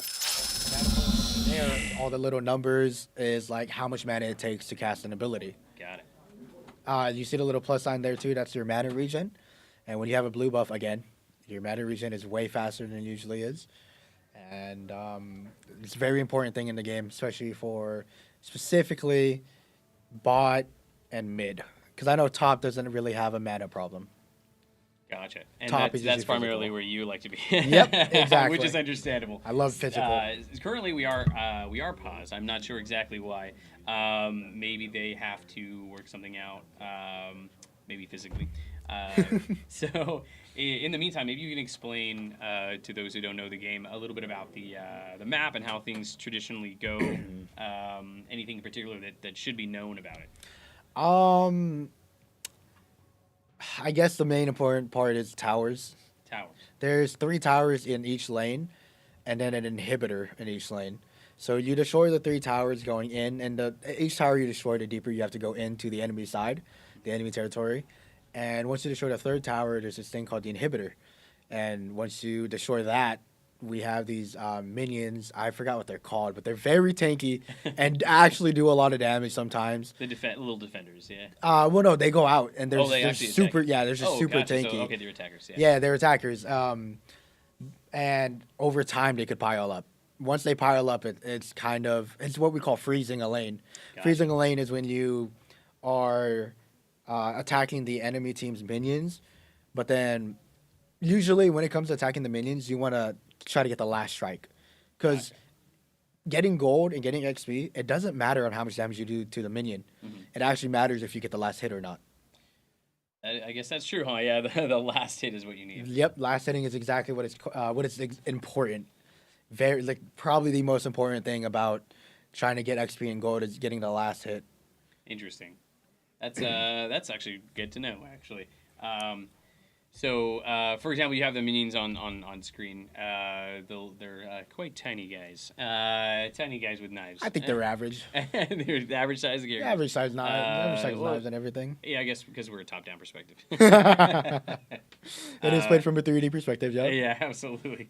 So, okay, so in terms of like a hindrance to the game, instead of just fighting the actual, other team, you have to deal with the minions. How in general, how would you say, how much of an interference are they to the game? Minions are very important. Mhm. I personally don't know how to control the wave that well. Okay. So I always end up losing in terms of gold, which sucks because again, back to the conversation, gold is very important. Absolutely. I try to make it up in kills, but sometimes I'm not able to. And interference wise, there's been a few times when I've personally gotten low or I've seen someone literally die to a minion Mhm. because early game they do a lot of damage, honestly. And then later game when you destroy the inhibitor, that inhibitor minion does a lot of damage. Oh yeah, I'm sure. And they're very tanky. So So it takes a lot of time to take care of them. That's crazy. Now, typically, from what you've seen from games, how long do they normally last? How long do they take to? I mean, I know sometimes it can take a while. yes. Yeah. So, yeah, if you could average it out, how long would you say each game can possibly go? It used to be 30 minutes. Wow. And then everybody got really good at the game. So now the average is around 45 minutes. Wow. My longest game I've ever personally played has been roughly an hour and 20 minutes, I believe. Wow. That is a lot of dedication, actually. Yeah. That can imagine sitting there for an hour and almost an hour and a half. I don't need to imagine it. I was going through it. Absolutely. It can be tough for it to be a gamer. Sometimes there's times you need to step away and you just can't. Yep. Which fun, healthy tip: make sure you get up every so often and walk around. Get a stretch, Go for a walk. Drink some water. Yeah, definitely. Stay hydrated. Absolutely. Definitely. It's funny is most of the time I always have some sort of gamer fuel next to me. Bottle of water, maybe some sort of juice or energy drink. Yep. What is your choice? Honestly, I kind of unhealthily I stick towards soda. I like soda. Yeah, it just tastes good. I can't help it. I just want to drink it, Yeah. But I always try to have my giant water bottle next to me just in case. Like 32 ounces, something like that. Yeah, they're you very gotta very be ready important. to game for a very long time, and you can't. Oh, get yeah. up. So stay hydrated, everybody. Please stay hydrated. Very important, Absolutely. especially here where we are right now. It's kind of like back and forth with the weather right now. Very hot, very cold. Gotcha. So I just got an update. So we are going to be restarting the game. I'm assuming they're having some technical issues, which unfortunately that's just going to happen. Technology just can't always do everything correctly the first time and needs a little help. Yep. Humans are still relevant. One score for us. Yep. When the game actually gets going again, we'll definitely. We back and ready. Yeah, we'll be back and ready. So in the meantime, I appreciate those who are viewing us right now. We are going to take a small break, so please enjoy a message from our sponsors.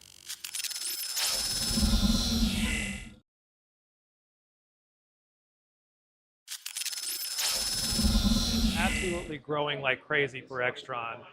We've seen a lot of growth and development in both higher education and K through 12. On the K through 12 side, schools are really embracing this topic around student engagement as well as college and career pathways. So moving into the collegiate side, there's currently, I think, $20 million in esports scholarships that are available to high school students. So it's a way to really give schools and students access to achieving those scholarships. And then the collegiate side, schools are offering this as a way to either recruit new students to their college or university, or as a way to develop new community opportunities for their students. And overlay that with the career pathways within the gaming and esports system, as well as curriculum. So the 4 C's is what I like to call that. It's an opportunity to get these students engaged around something they're passionate about, which is both the gaming ecosystem as well as competitive esports. We design our AV systems to meet any of those objectives. We really work with our customers to understand what their vision is, what their goals are, what are they hoping to achieve, how does this align with their strategic plan, and we design these AV systems to be a component to help support that and grow this topic on their campus or their institution. So every design that we create, that's a free service that we offer to our clients. So we'll work with them to understand what their objectives are, what their vision is, and we create a custom AV design for their specific school. So it could be a esports lab or a practice and competition space up to a larger arena. Maybe it's a STEM and CTE classroom that's dual purpose for esports after school in a high school or middle school. They're all unique, they're all special, and we create designs individually to support the individual needs of the projects. Are you going to be on the Valorant? We're going to good? Yep. We're going live. Okay. Are you going to be? So you're on the Valorant team? Yeah. Yeah. And are you going to be on League in the spring, or are you going to be on Valorant again? Valorant again. Oh, cool. Well, then you can help me commentate on League the whole time. Appreciate it. When you're not playing. All right. All right. Let's go back. Like we're getting ready. All right. Are we live? All right, we're back. I think we're Sorry, live. getting a little late start here. Paul, why don't you start us off with this match? It looks like we finally are geared up. We're here. We're ready to go, and kind of explain what's going on right now. So they actually just had an exchange, but LeBlanc here missed her ability on Yon. It's I thought it was interesting, but yeah, no, Yon is mid laner right now, and I'm pretty excited. You can see here he's trying to save the minions here to attack them. There you go, like that for the last hit. And honestly, the first starting of the game is really trying to get these minion kills and then trying to get the opponent low at the same time, which is a lot of work. Yeah. Here, So you got more minions coming. Yep. Here we're now looking at bot lane with Jenna and I believe that's Xayah. Jenna, Xayah versus Kaisa and Leona. Xayah actually got a good exchange right there. Kaisa was not able to attack back. I don't believe I understand why exactly. It looks like they're going to be trying to set up a play here for Leona to try to hopefully stun. And they are currently forcing their wave towards the turret right now. Oh, Kaisa had to pop an early heal here next to turret. Let's see how this exchange goes. I honestly don't like Xayah. Xayah is very unfun to go against because she has this ability where I believe if she hits you with 3 or 4 of her feathers, you get stunned. As a passive opponent. ability, yes, very dangerous opponent. Very dangerous opponent. But they have a Kaisa, and Kaisa has been one of the top picks of league play in general for a while, for a good reason. She's really, really good. All right. And I believe we are currently watching LBCC and UCLA, this current matchup. That is correct. We are watching LBCC versus UCLA.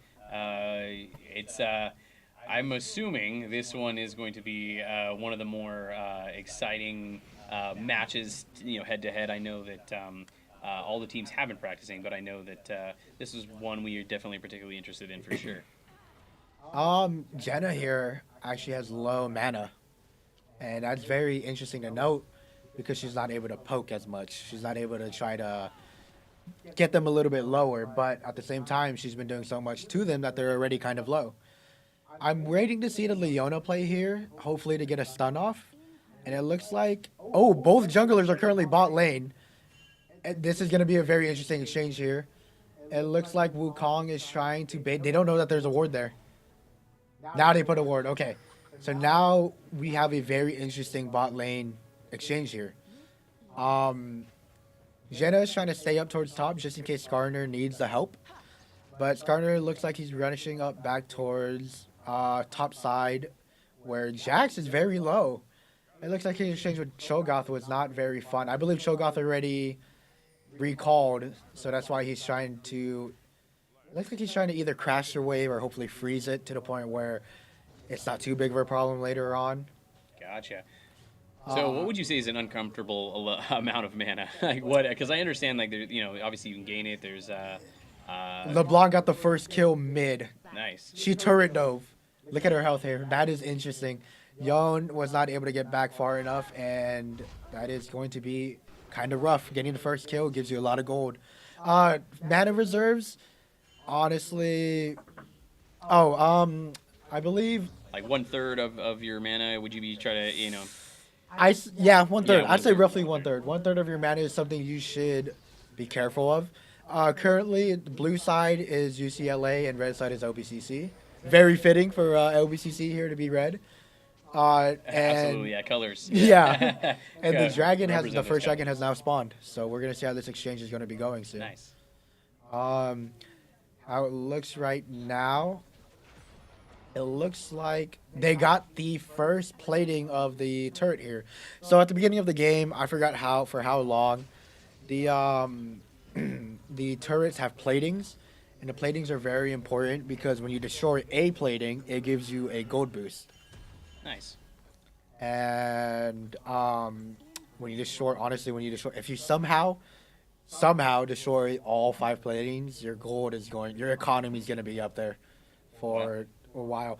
Here we have a very interesting exchange with Shogath and Jax. It looks like Jax is going to win this exchange, and he does. Oh, slain. He was able to get his stun off. That spin ability I was telling you about that cancels and negates every physical attack up close is what he uses there. When you're in that range, you get stunned. And we got to see that live, And which we is got to awesome. see it So live, everybody which is knows amazing. as that an example, so you can see that. That's It that looks is like they want to insane. go for Dragon here. Jenna's up here. Yeah, they're going for Dragon here. So it looks like UCLA is going to be taking first Dragon here. I forgot what this... Oh, there's, I think, roughly 4 different dragons in the game, and they all do different things. Interesting. So, for example, this one that they're dying, do you know what they do? Is it specified by color or design? Specified by color, yes. Color. The entirety well will be a color, and here we see it's blue, like a lightish white or lightish blue, whitish color. I believe this gives them a speed boost, if I'm not wrong. It gives them mobility. Yeah, that would help. It would help a lot. Cloud Drake, that's what it's called. Cloud Drake. Okay, all right, cool. Look The at that. Drakes all have different names. It's pretty cool. So essentially, there's little things you can do or get in throughout the game that'll add little boosts to each element of your character or team. Yes. Right? Which is fantastic. So taking advantage of those, every little opportunity you can turn the tide. Yes, they can. And bot lane here for LBCC is actually currently losing a lot due to the fact that they don't know what to do against the Jenna here. The Jenna is the one knocking them up, and both of them actually go down. One for Jenna and one for Zaya here. So far, LBCC is at a huge disadvantage, having six kills on UCLA side here, which means again a lot of gold, a lot of EXP going to UCLA here. So right now, the way it looks like that LBCC is going to have to play for late game because they are currently losing early game. Yikes. Yikes indeed. It is very rough. Here we might have an exchange here with Wukong and Skarner here. They seem to be trying to poke at each other back and forth here. It looks like they're going to try to go for first Void Grubs as well, which is not going to be fun for LBCC here to try to fight against. So added pressure. A lot of added pressure, yes. It looks like they are crashing the wave down in bot lane to try to deny the minion kills. LeBlanc is actually running up towards Skarner right now to help him with the Void Grubs. Let's see if Yone... She's actually coming back because of Yone. So Cho'Gath is going to go down to Void Grubs instead. And they actually get the Void Grubs. Wow. So now they got both objectives. They call it objectives. The Dragon and the Void Grubs, who later become the Baron Nashor. They're very important. Objectives are very important to get. And they, sadly, LBCC has lost both objectives. So hopefully we'll see them try to pick up the kills here a little bit. So an even bigger disadvantage. Very big disadvantage because now all the players, or specifically the top laner and the wait, it looks like we have an exchange. Yone actually gets the first kill for LBCC here, which is very interesting. That means that they're able to push up mid laner a bit here because Skarner does not look like he's going for birds right now. Okay. Whoever destroys Void Grubs or helps destroy Void Grubs get a little buff. They have these little minions that pop out and help them destroy the turret, and they only target the turret. Gotcha. So All right. it is very helpful. It's good to know. Yep, very, very helpful. Here we have LeBlanc actually calming that the enemy team has 4 ults ready, which is very scary to fight against. Here we have Wukong kind of hovering towards down bot here. It looks like they're going to be trying to chase him. They're deciding if they want to get passive or aggressive here. Jenna's actually going to pick up the heals here. There's heals on both sides of the map for mid jungle. Oh, okay. That's You could destroy them and give you a little bit of health. yeah. Let's see if Leona actually gets caught. Very bad. Her shield does not save her. Skarner gets his And throw off. Very unlucky. It looks like they're going to be exchanging up here with Skarner. And now they are what we call turret diving. Wukong gets picked Slang. off too. And now it should be game over for, And now Kaisa it's- here. Yeah, see that double kill. Yeah, look at that. Yep. That is very bad on the side for LBCC. Unfortunately so, yes. And remember what I was telling you about, it's difficult getting all 5 plates. Well, it looks like they're about to get all 5 plates here. Well, you can definitely tell that they're well organized. They clearly work well as a team. I'm not saying that the other team does not, but you can see, the fruits of everyone's labor, how hard they work to be strategic. Obviously, they've practiced a lot, so that was actually very cool to see the Turret diving. yeah, down exactly. bot lane, Yeah, yep. exactly. Oh man, and we actually have LeBlanc calling here early, which will give Yon a slight advantage. Oh, they are switching lanes. So now we have bot lane going mid, and we have middle lane going bot. Very common in pro play to happen. Usually, you're supposed to, from my knowledge, you're supposed to do it after first dragon. Gotcha. Or no, not first dragon, first turret. First turret to Oh, come first down, you're turret. supposed to switch. And now they know that LeBlanc is now bot lane and that the ADC and support are mid lane. So now you're going to see Yone come down bot lane instead and have the ADC and support fight mid lane.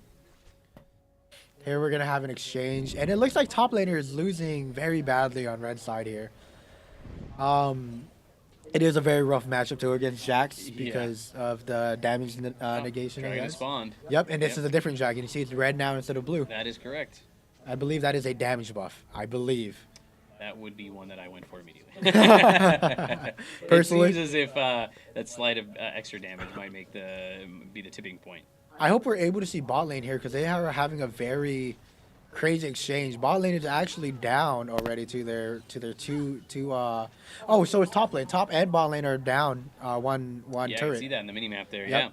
Yeah, that's crazy. Oh yeah, there we go. Oh, We got there the you go. switch. We got the Yeah. view here. It looks like they're going to be going for Drake here again. This one's called Mountain Drake, and we'll see how that exchange goes. I believe Skarner at this point should be able to fight this alone. I believe so. And the Void Grubs have spawned. And the Void Grubs have spawned. But the problem with that is a jungle could only focus on one at a time. Yeah, that's you got to make a choice. You have to make a choice. I believe he's gonna be going for Mountain Drake, and then he's gonna go for Void Grubs after. Possibly looks like he might try to gank mid here if Hexgate's he is activated. needed. Hexgate is I don't know how to explain Hexgate. It's a really interesting mechanic that they added, and top lane is losing a lot. Here we have a very big exchange down mid. It looks like we're actually gonna have a team fight. It looks like they're trying to turret dive. LeBlanc picks off Leona, Jax picks off Kaisa, and they get the turret. Nice. Now they're down 3 players, and there's only 2 people on their team alive. Yone here is gonna try to hopefully hold that last tower, because they are definitely gonna get the second tower here mid. And then There you go, just to there you show go. it. As I was saying, Yeah.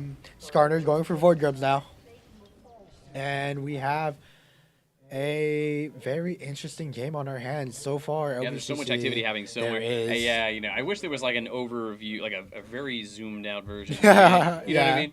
Yeah. Kind of a drag and drop is Drag pretty and much- drop. Yeah. So trying to keep up with all the action here. A lot is going on. Everybody's split up as it goes. Yep, we have mid laner going top lane. I think we still have ADC support going mid lane, and I believe top lane's gonna go bot lane now, on the side of UCLA. So it's a constant change. It is a It's very constant You have to change. just be aware of it at all times. Yep, you kind of have to pick and read how the enemy is going to play. Here we see freezing, as I was telling you earlier, she's freezing the wave here. She's freezing the wave to allow her minions and the enemy's minions to come back. And here we have an exchange with Wukong and Jax. Jax is able to get the stun. It looks like Wukong's going to be able to try to get away. Leona gets jumped by Jax, and LeBlanc comes in, but now they don't have no sight of Wukong. Let's see if they're going to be able to pick off Wukong. Here's Wukong now. He looks like he's going to be picked off top lane. Wukong tries to pop his ult, does not get away with it. LeBlanc is on a killing streak. And here we have Yone running down. It looks like the ADC in support here. Now they have the Rift Herald. The Rift Herald is a very terrifying thing to go Yeah, I against. saw that. Yeah, that's crazy. You So summon what do the you Rift get- Herald in a Yeah, I lane. saw. Yeah, when he's passing by. What does that do if you defeat it? When you defeat it, you're able to summon it in a lane.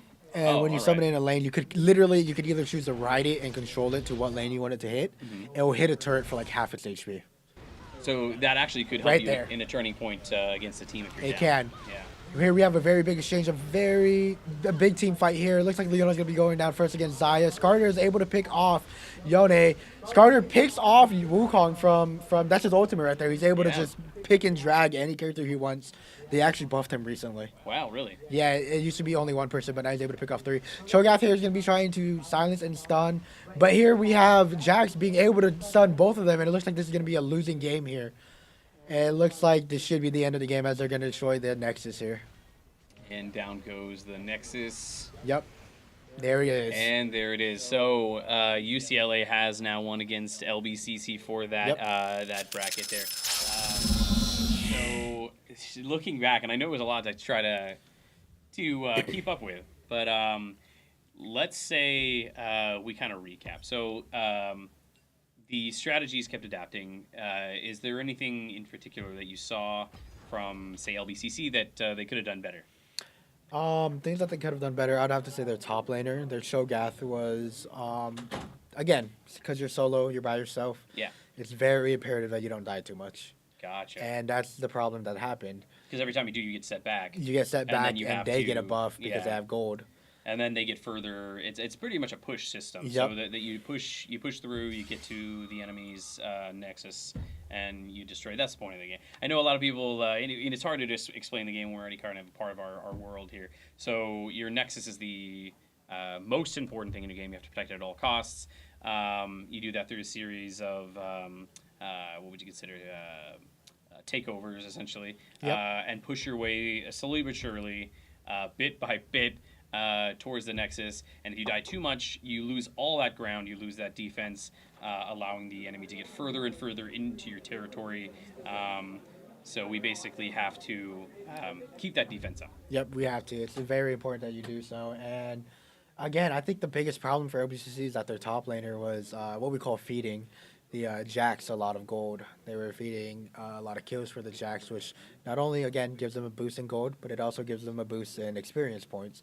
And that's where he started to fall off, is once he died that second time early game, he wasn't able to start to catch up again. Well, hopefully we'll give it the coach, and they'll hopefully adjust that strategy for next game, because they do get to play 3. Is that correct? Yes. 3 games. All right. Well, hopefully we'll see what they have in their pocket next time they jump in.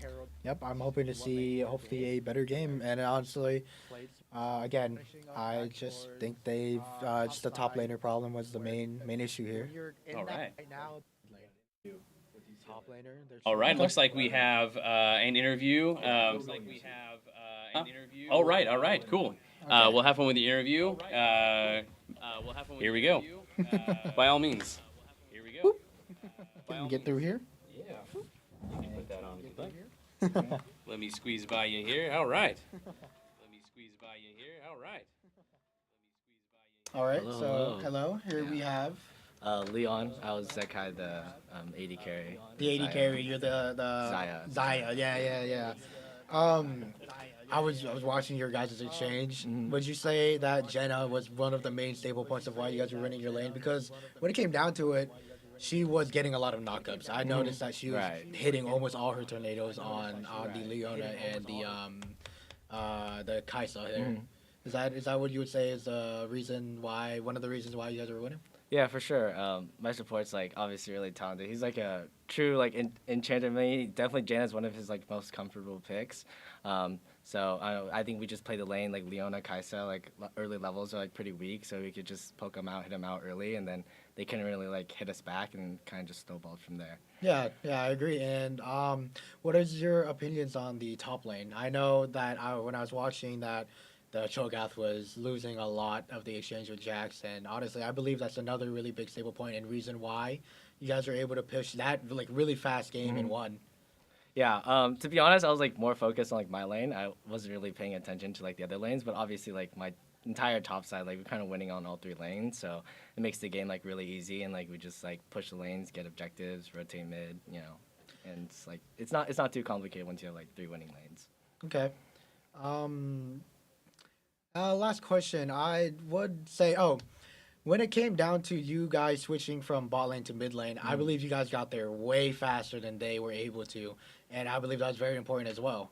Would you say that when it came down to it, especially in your team fights, when you guys were there all the time, would you say it was a very important factor into the game? Yeah, so we like destroyed their bot tower pretty fast because obviously we had double range into Leona Kaisen, and once we rotated mid, we just like kept on getting mid push, which I think like makes like our jungle like it helps our jungle a lot to like kind of move in and invade enemy camps, and so once we make the rotation mid, like it kind of ease up pressure for like the rest of our team, and then we can really just extend our lead from there. Okay, I appreciate you having you here today. What was your name one more time for the people watching, the audience here? Leon, but my IGN is Zekai, so All right, we're looking forward to the next 2 games. Yeah, appreciate you for being here. Thank Yeah, you so much. Thanks for the questions.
Hello, guys. Welcome back to Grim Cup Day 1.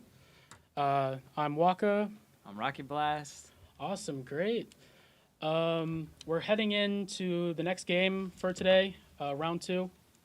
We're going to watch blue and pink side. We're going over draft right now. Blue side.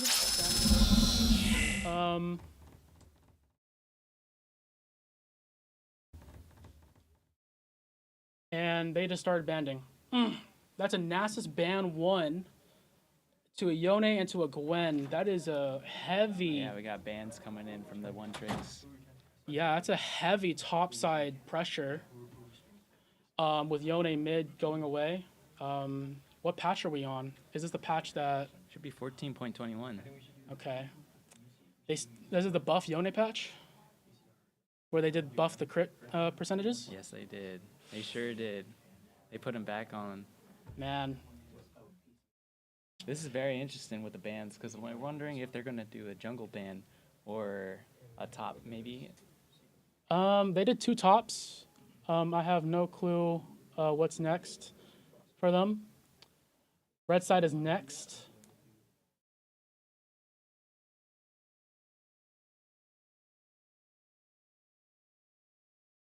But overall, you know, with their picks and bans, we have a Camille ban coming in on the red side. I have no clue where that's coming from. Same thing as MF. MF is strong. Jinx is strong for bot side. Blue just picked first side Amumu. The Amumu is pretty good, honestly, on this patch. Amumu's fine overall. I think... Is that Veigar? That is a Vigar mid. I mean, is that flex, though? It could be flex support Oh, it could be. It could be. It could be. But, you know, honestly, I don't expect a flex here. But we could see it. Right now, red has to pick, I'm going to guess, into our Amumu. Or they want to pick maybe a Rel comp here. This could be a... Nautilus is a good choice here. Nautilus Rel. Nautilus Rel is the same function. And blue side just locked in Caitlyn Taric. Taric is a good pick into this. If Nautilus gets a hook onto any of our front line, they're able to use ult. Briar came out. Briar? Do we think Briar is good here, Ricky? Absolutely. I think this Briar pick is going to be able to dominate the jungle, especially with the Amumu, being able to do the early invades and being able to just walk all over his jungle side on the early game. Maybe in the late game, this Taric will be able to put in some extra pressure for the Caitlyn, but I'm not sure if this Nautilus is going to be able to hook Caitlyn. I mean, we'll see. Right now, obviously, Briar and Nautilus are going to be very front-to-back focused. If they are able to land, they have enough. This comp is very simple to play with overall. Riven Band coming from blue side, I don't know. They're just banning out the top laners at the moment. Yeah, let's see what else we're going to be able to see in this comp, especially with the Vigar. I think they have the late game. And that is a Kog'Maw pick. That is another late game pick. They have not a lot of hard CC for the Kog'Maw. The only hard CC that I can see right now is maybe a Mumu with Taric W on him. So they could run for a dive overall. But we thinking Mordekaiser. This is a very interesting game. That's a lot of AP on their side. Caitlyn mid, or is that Draven mid? Draven is mid for this. We are doing double ADC here.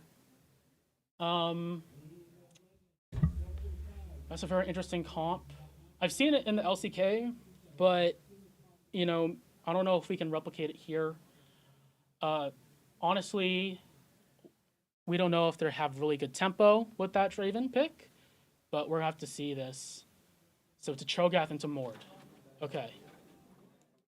And that looks like bans are set. I think I definitely think the Mordekaiser would be the better early game top.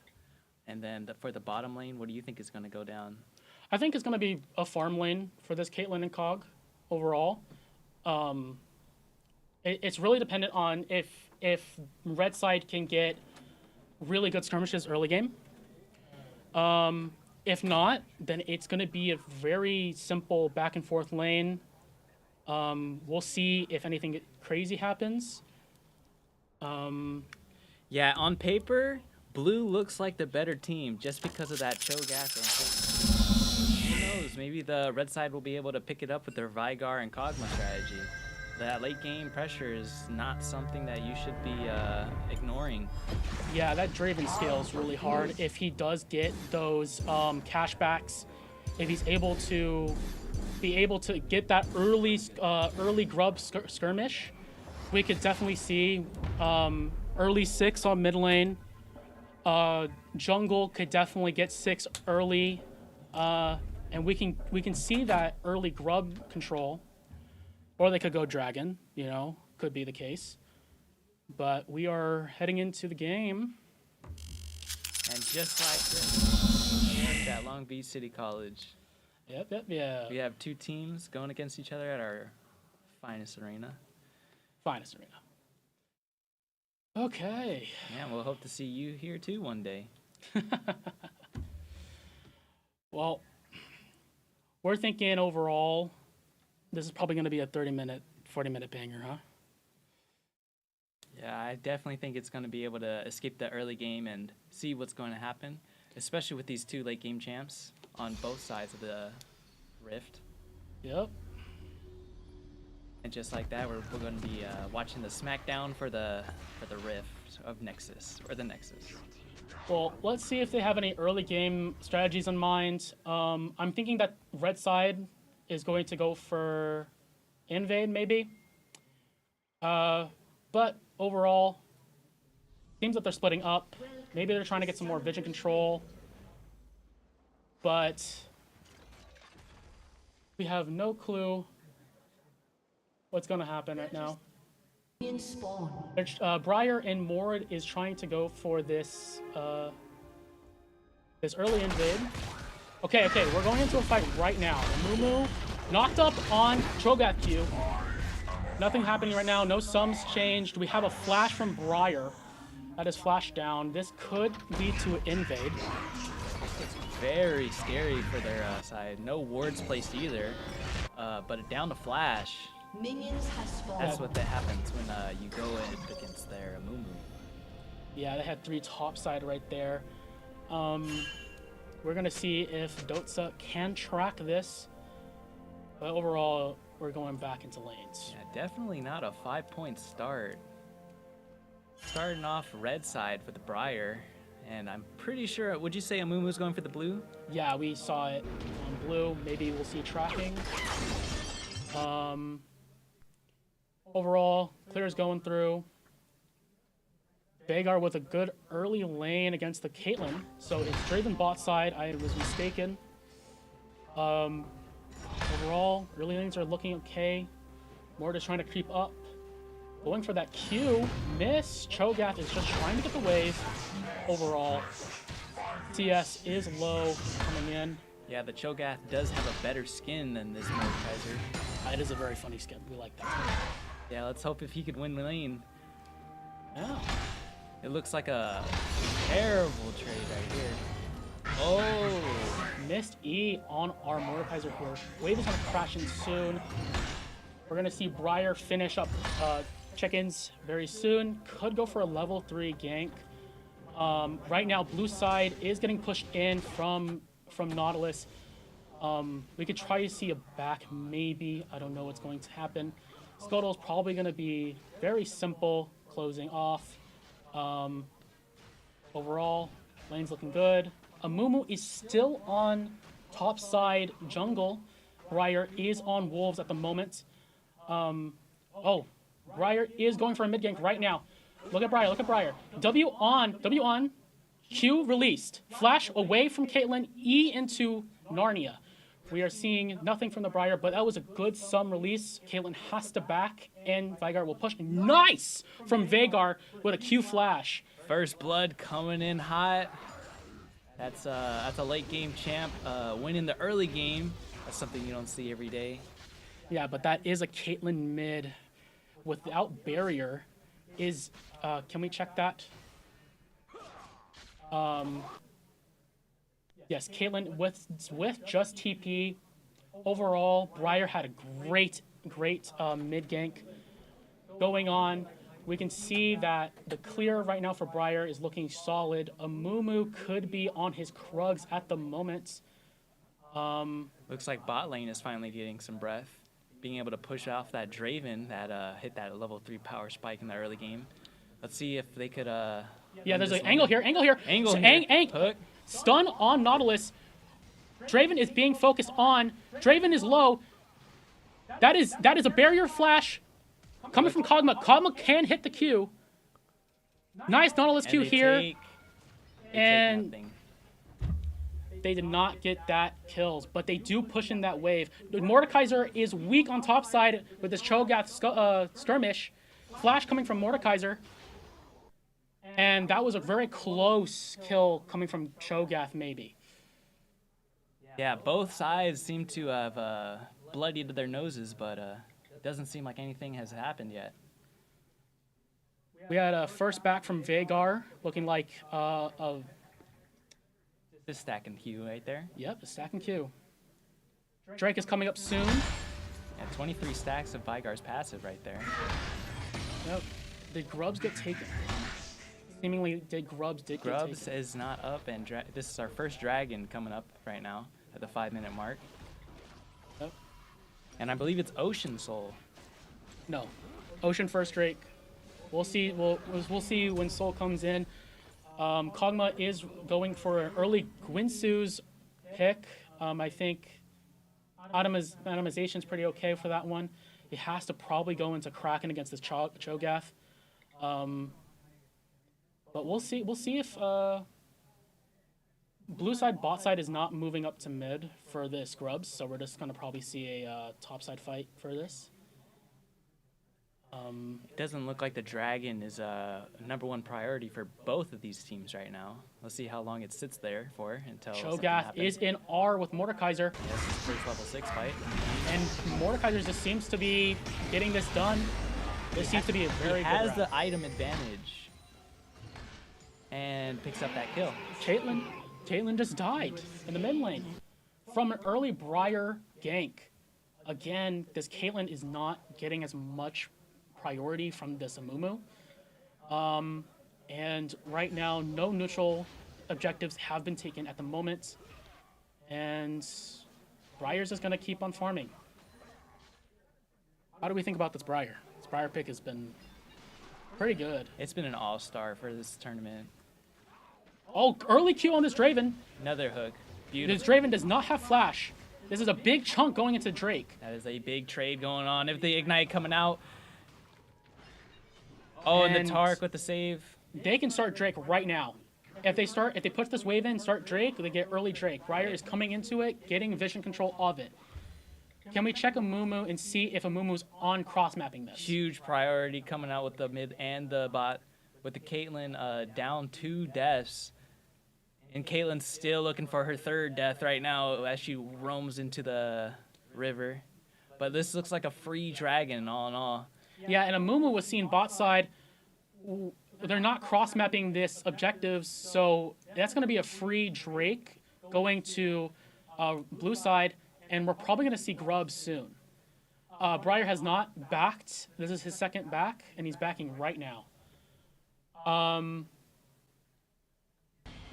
Top side with just some skirmish. We don't know if Cho'Gath has flash up, but this seems to be a 2nd death coming to more. Oh, nice flash coming from Cho'Gath.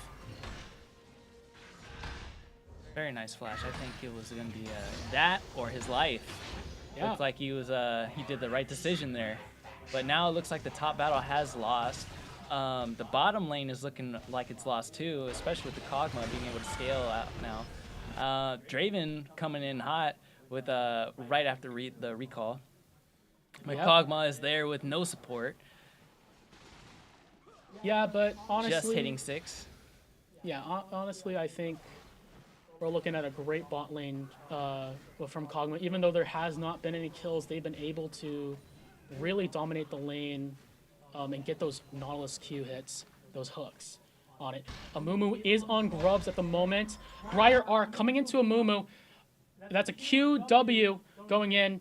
Not advanced W yet, and that is a perfect kill from that. But they do get full Grubs on red side. Proxying, we're having a proxy on Mord. I didn't know that. He's just back. Okay. They're looking for a tower dive on Caitlyn. Or what are we thinking here with this Briar here?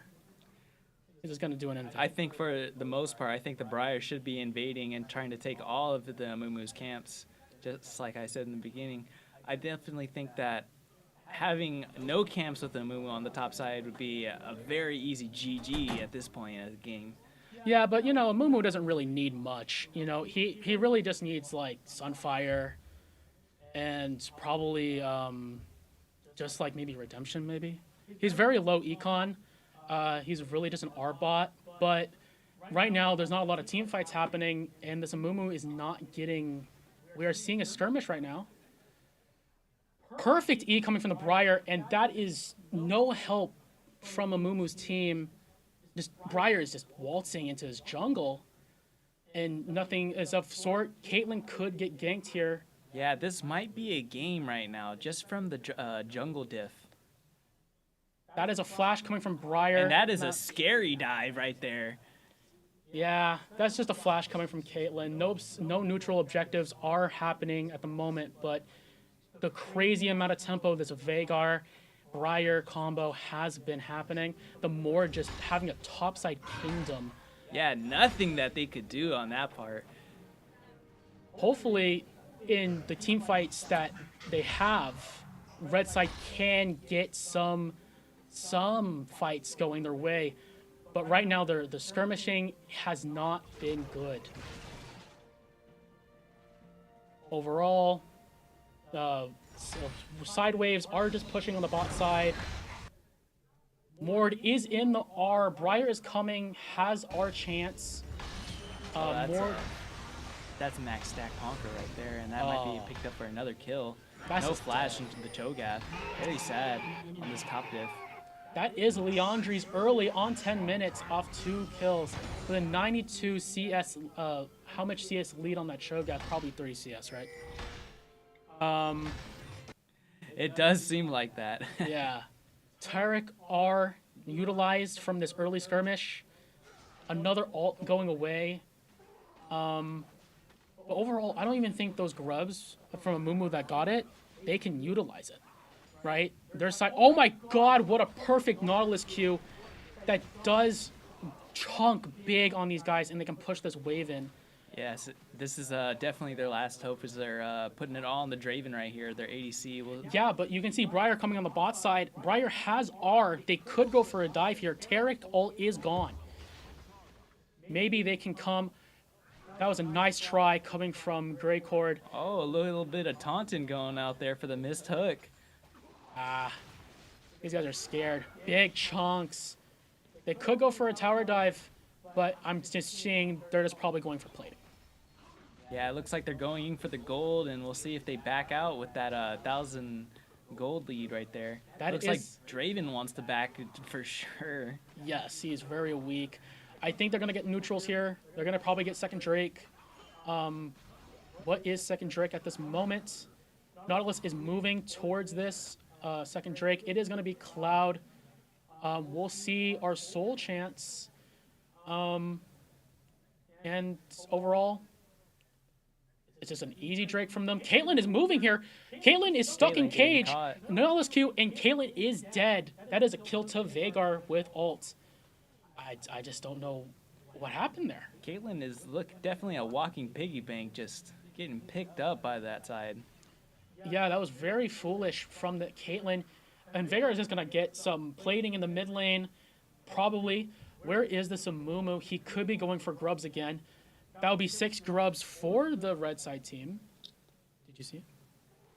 No, this is 150 stacks of adoration from Draven's passive going on. He definitely does not want to lose that. That would be their only chance of getting back in this game, especially with the mid lane loss and their top loss. Their jungle has definitely lost there too. It looks like they're going to pick up their objectives, and Amumu is there waiting for them. And that is 5 grubs towards red side, with 1 grub coming to. Yes, it is. It's 5, and it looks like they have their passive bonus of getting those void spawns every now and then. But overall, it seems to be a knockout game for blue side. Let's see if they have the late game potential, because it looks like Cho'Gath is starting to look a little bigger with that ult. Yeah, he has 3 stacks on his ultimate stacking. We could probably see more health from this guy. We don't know what his itemization, but down 80 CS is big gold. 80 CS? He's down 80 CS. This guy is not having a fun time right now. Has this Amumu ganked, by the way? This Amumu's better off trying to get more gold in his pocket than any of the other teammates. Ward on the top side. Ward is looking super strong right now with the teleport. He's able to, if he were to die, he would just come back stronger with that 1,300 gold lead too. Yeah, and he also can match the Cho'Gath in side lane for cross-mapping for objectives. But overall, red side hasn't really fought for objectives together at all. And Caitlyn is going to be picked off again here.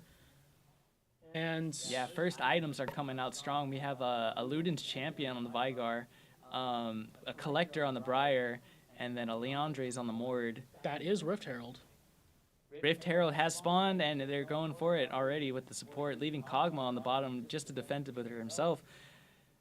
2v1 on the bot lane, and it looks like a 2v1 on the top lane going on. What is that? Are we in Mordekaiser ult soon? Nautilus roaming out of the Rift Herald. Mord stacking Amumu's armor onto himself with his R. Oh, this is not looking good at all with a 0-10 lead. And picking up another Rift Herald. Was that a wasted? Caitlyn just wasted her TP on midwave. That is rough. Kog'Maw is in trouble here, but there are just no sums getting taken away from Kog'Maw. This Taric really needs to roam. Vigar is coming in here. Vigar can do a cage. I don't know about sums. He is stunned off Taric E. Taric ult is coming out right now. Veigar needs to leave. Ignite going onto Veigar. Flash coming from Veigar right now. Full stacks of it. Kog'Maw is just being a monster right now. Barrier exploded. Huge flash from Kog'Maw, saving the Veigar. And that is death from Draven. That was textbook grade. I would say I wouldn't even be able to play that myself. That is a beautiful hook onto Caitlyn. Do we get a kill onto Caitlyn? That is Nautilus R going away. Root onto Caitlyn. She is gone. Knock up, ignite, hook. She is out of here. That was textbook from Kog'Maw. Oh, wow. Amumu is just trying to do a Hail Mary, and he does not have enough damage for this. They are feeding this Kog'Maw. That was a great flash, though, right? Perfect. Being aware to save the Veigar. That would have been a shutdown for that Caitlyn. But Taric is coming with an E, and they're just going to keep on hitting that tower. Yeah, I think definitely coming out of the early game, they look like they're having a fun time on the Rift. Wouldn't you say, Kog'Maw? With that 2,000 lead, but not backing still because he wants the XP lead. And Mordekaiser coming in for the top lane, crashing his wave in. Vigar on the bottom lane, being able to freely stack his passive as he goes, and with another dragon coming out. This is Chemtech. Which isn't that powerful, but for Briar, it is good. We are looking at a Mordekaiser top lane being triple ganked with all of the team. That is 4 people on the top side, and they're crashing the bot wave right now. He is going to leave and live with, I think Rift Herald is going to crash bot side, and he is driving it into that tower. That is, whole bot side is just gone. That's a great play right there. Picking up the red buff too. Yep, and that is 3 Drakes. That is Soul Point coming from blue side, and that Cho'Gath is just gone. No top laner for you, they say. It takes the whole team to gather against that Mordekaiser, and he's still living. And they're picking up this dragon like it's easy. Yep. Taking candy from a baby.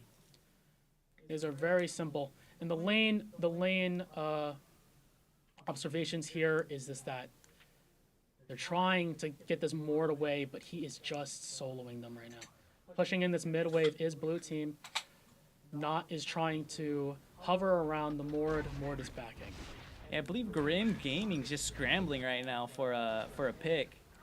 That's just another pick coming onto the Draven. I think was a snipe coming from that Kog'Maw. Amazingly well suited. And they did waste the Draven R. That is just sad. Baron is coming up in 30 seconds. We are probably going to see a lockout on neutral objectives from blue side. Oh. Cho'Gath is taken care of here on the side on Chicken Coop. Knock up with Nautilus R.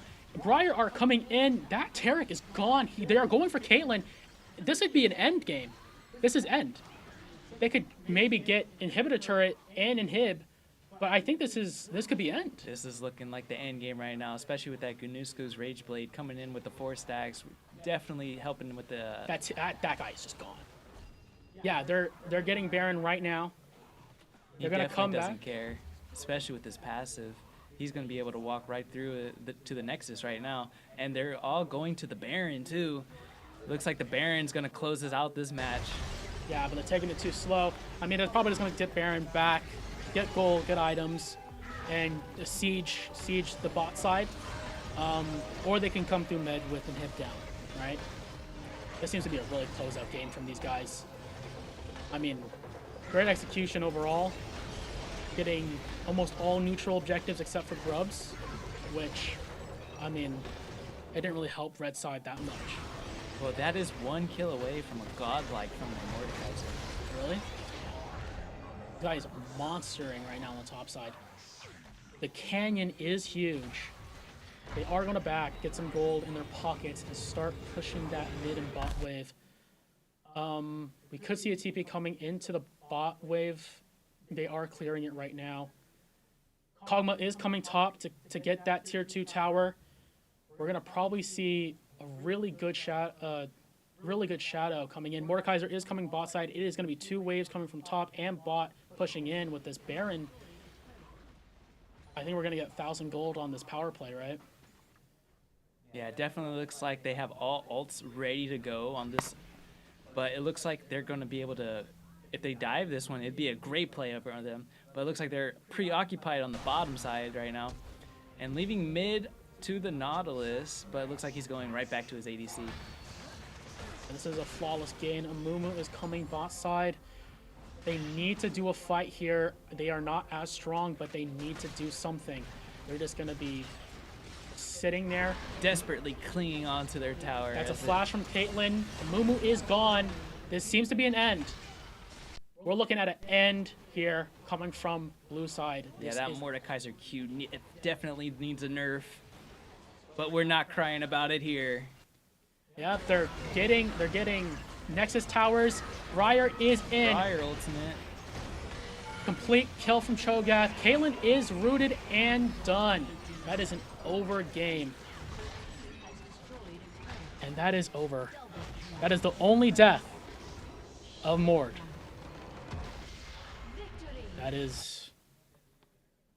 That was a clean game from them. That was flawless, no? That was a flawless victory right there with a 1 death kill coming from the Cho'Gath. Picking up that kill. Honestly, that was like a masterclass. They just cleaned up both sides and stuff. We'll be right back. We'll be right back. We'll have to interview one of these players.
Hello, we're back from the break. We are with an interviewee.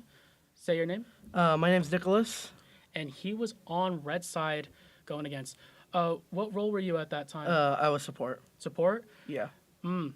Amazing. I mean, so going into the game, what was the team plan going in with the double ADC mid and bot? Our plan was to, just stay safe, kind of farm until late game, so we can kind of just scale from there. And then, yeah. Okay, great. So going into that around 10-minute mark, right, we saw some problems coming in from the mid lane. Can you give us some input on what happened in comms? Once we kind of saw that what was kind of happening, we were like, it's fine. We can kind of make up for it later. Just trying to keep the team calm so we don't, get too upset, that kind of stuff. Of course. That's a great mentality going in. Overall, I want to ask, as a support, what was going on in that bot side? You guys were getting really chunked overall. But I do want to see, I saw some glimmers of hope with that E on a Tarek E. You guys were really playing it hard, trying to get that Draven stacks. So how were you guys? We were, God, there was some confusion. I was Nautilus. You were Nautilus? Yeah. I thought you were talking about the other game. I'm sorry. It's okay. Yeah, it's okay. It's my bad. So you guys were red side. Yeah. Got it. It switched on us. Sorry about that. Yeah. No, it's cool. Overall, those were some good Nautilus hooks. I will give you that. Really good Nautilus hooks. You guys chunked them hard. They weren't able to get any prio on that bot side. How was that Briar pick? Our jungler likes playing Briar a lot. So I kind of, seeing him lock it in, I knew I could put my faith in him to, get some good damage in, and just while we just sit back and play to scale. So I knew he would be able to kind of go ham, go and just do his job, And the last question is, how does it feel to go flawless like that? Feels good, but I think it's important to keep humble so you don't have a big you don't feel like you're amazing, on top of the world. Yeah, you go into the next game. You start a game like that. It's not the best because then you overconfident, and it's important to keep a level head and make sure you know and your brain's always calculating the next move. Great. Awesome, man. It's nice meeting you, man. Nice meeting you too. Awesome. That was a great game. And we're going to cut back to our sponsors.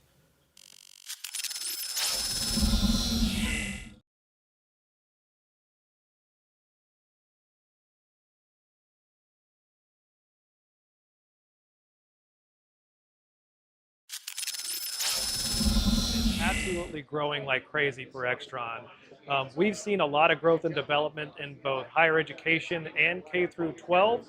On the K through 12 side, schools are really embracing this topic around student engagement as well as college and career pathways. So moving into the collegiate side, there's currently, I think, $20 million in esports scholarships that are available to high school students. So it's a way to really give schools and students access to achieving those scholarships. And in the collegiate side, schools are offering this as a way to either recruit new students to their college or university, or as a way to develop new community opportunities for their students, and overlay that with the career pathways within the gaming and esports system, as well as curriculum. So the 4 C's is what I like to call that. It's an opportunity to get these students engaged around something they're passionate about, which is both the gaming ecosystem as well as competitive esports. We design our AV systems to meet any of those objectives. We really work with our customers to understand what their vision is, what their goals are, what are they hoping to achieve, how does this align with their strategic plan, and we design these AV systems to be a component to help support that and grow this topic on their campus or their institution. So every design that we create, that's a free service that we offer to our clients. So we'll work with them to understand what their objectives are, what their vision is, and we create a custom AV design for their specific school. So it could be a esports lab or a practice and competition space, up to a larger arena. Maybe it's a STEM and CTE classroom that's dual purpose for esports after school in a high school or middle school. They're all unique, they're all special, and we create designs individually to support the individual needs of the projects.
Hello, LBCC viewers and esports people. We are here watching finals for Mayfair against Long Beach Poly.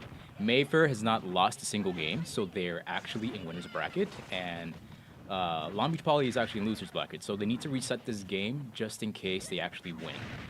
We'll see how this goes. This Pyro and Mithra is kind of getting cooked at the moment. The King K rule, I did play against it. I was representing LBCC. He is a very difficult opponent to get into.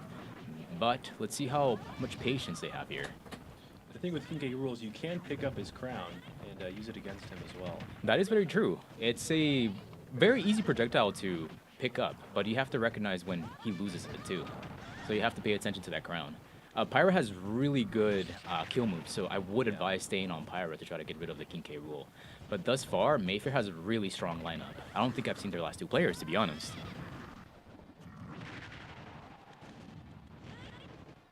That's a nice ball dodge. Under cannonball. Goes for it again. Goes for the grab. Down grab. To the wow, 3 stock. Wow, was not able to take a stock. Seems like Mayfair is still carrying that momentum with them. And the King K. Rool is just cleaning up. He's really the king of of a Smash right now. Mayfair, let's go. He's the king and he's ruling. And he definitely is ruling. What do you think about the matchup for Pyro and King K. Rool? So me personally, I like the Myra is it Pyra and Mithra? Pyra and Mithra. Pyra and Mithra, yeah. I think Pyra is so much better than Mithra in terms of just like moves. I understand Mithra is better at comboing. That's correct, yes. And Myra just kind of has crazy strong power moves. But here we have a Bowser. We have kind of 2 heavy sets going at each other. King K. Rool does have the distance game on Bowser because Bowser doesn't really have a projectile unless he counters fire as a projectile, which I know. Fire, yeah. You see the fire right here? Yeah, it's just... They're more active hitboxes. They don't really do too much. The lag is just too strong. And then there's back that, yeah. into the up air. Bounce air. Dash attack. The Nair off the stage, and it's just going to take the stock. He probably caught off his jump. Not even 40% on King K. Rool.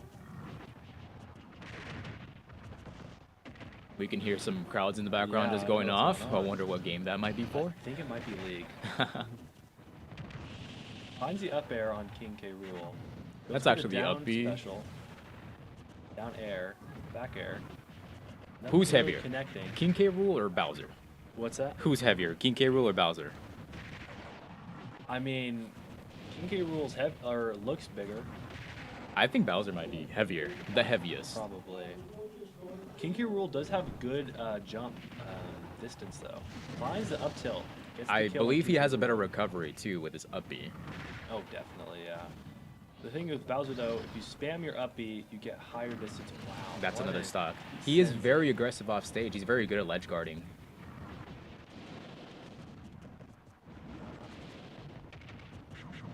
We still have another 2 more players, I'm guessing. Once comboing. Wow, that cannonball is doing work for King K. Rool. Throws his side special, gets the cannonball, shoots it back out. I wonder if he meant to do that or he just kind of got stuck I think it was a there. misinput. I don't think he meant to throw out the cannonball upwards because he did tilt the cannonball. Wow. Doesn't matter. He took it with a dash attack. Not bad at all. Taroga is going crazy. Taroga is doing a great job. So he took down 2 players. He's got to go through 2 more of Long Beach Poly's players. Let's see if they can figure it out and adapt. It's 4 players, correct? It is 4 players. It is crew each battle. player has 3 stocks. And they're rotating between those players. That is correct, yes. Okay. You assumed correct. Should we just have a Taroga versus an entire school? So it seems Taroga versus the entire school. Yeah, you could just put that as the video caption or the video. What is that called? Portrait, thumbnail. There we go. Yeah. I'm thinking of the name for it. 1v4. I wonder what Paulie is thinking right now, because yeah.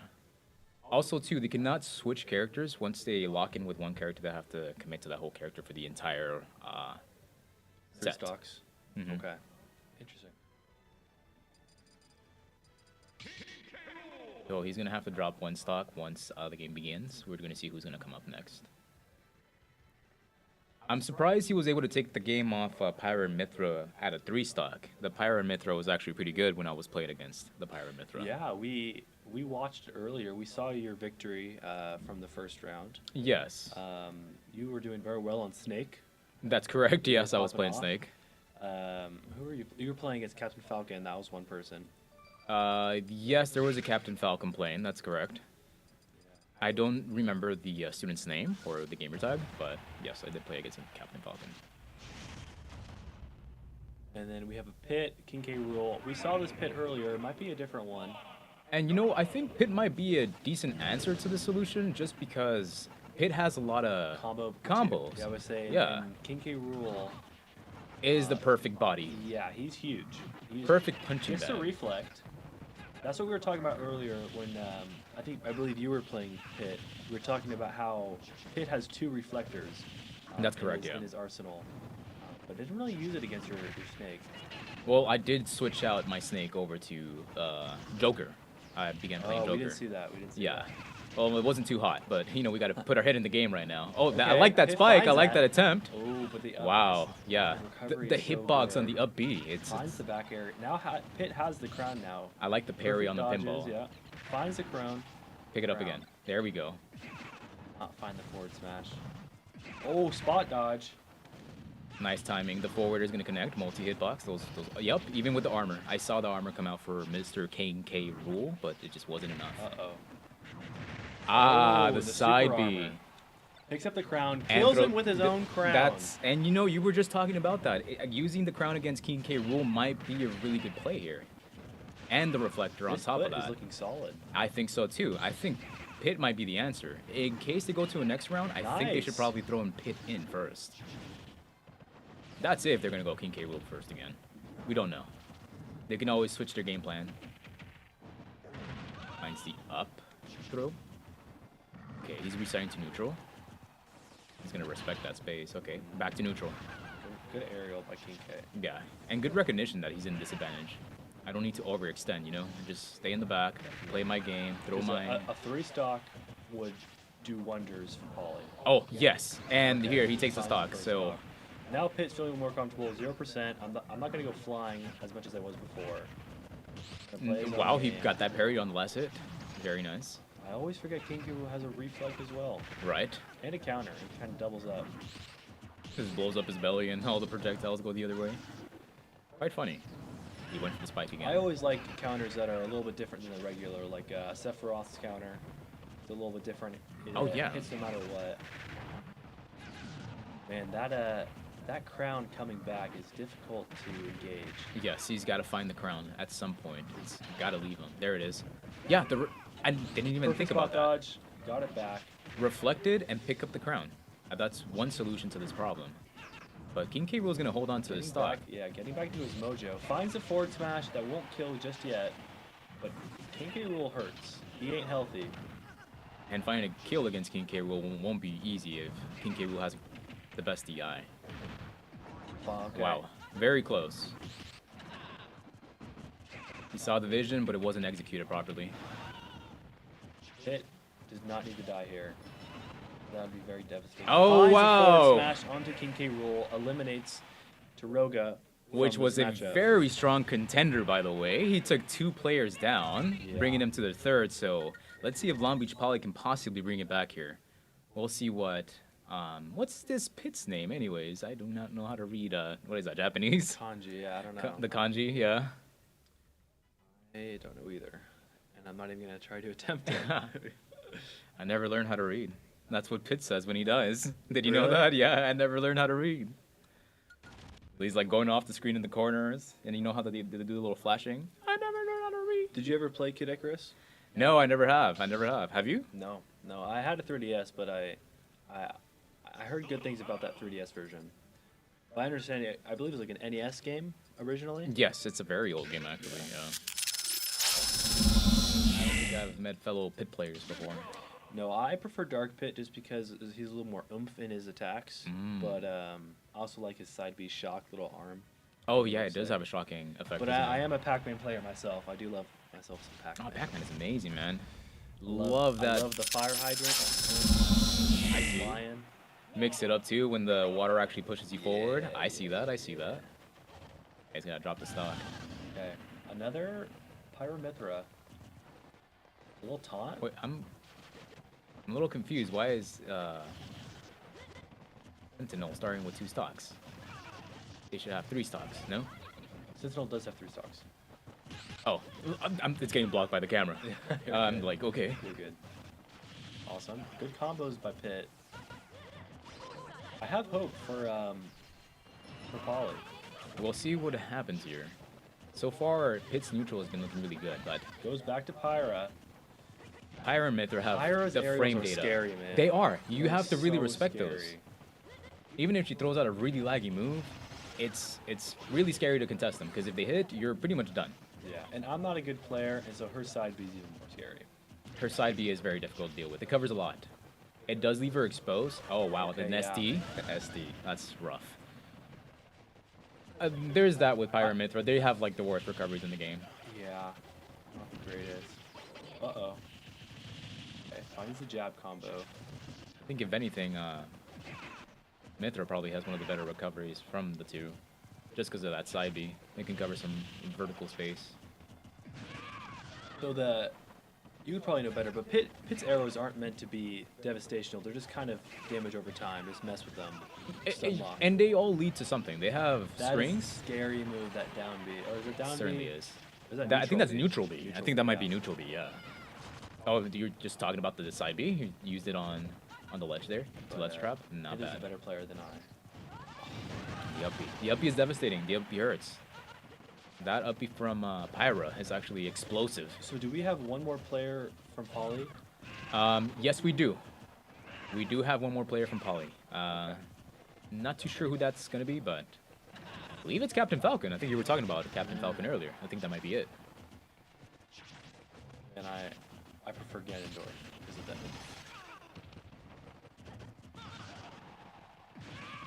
Finds the up smash. They do kind of have similar moves, don't they? Yeah. Okay. The side smash? Is that what that was? Yeah. Nice. Yeah. Pit, he could kill pretty early. I'm Yes. surprised. You would think of him as more of a light character, but he's solid, man. I think he's a bit floaty. I think it's what you're thinking.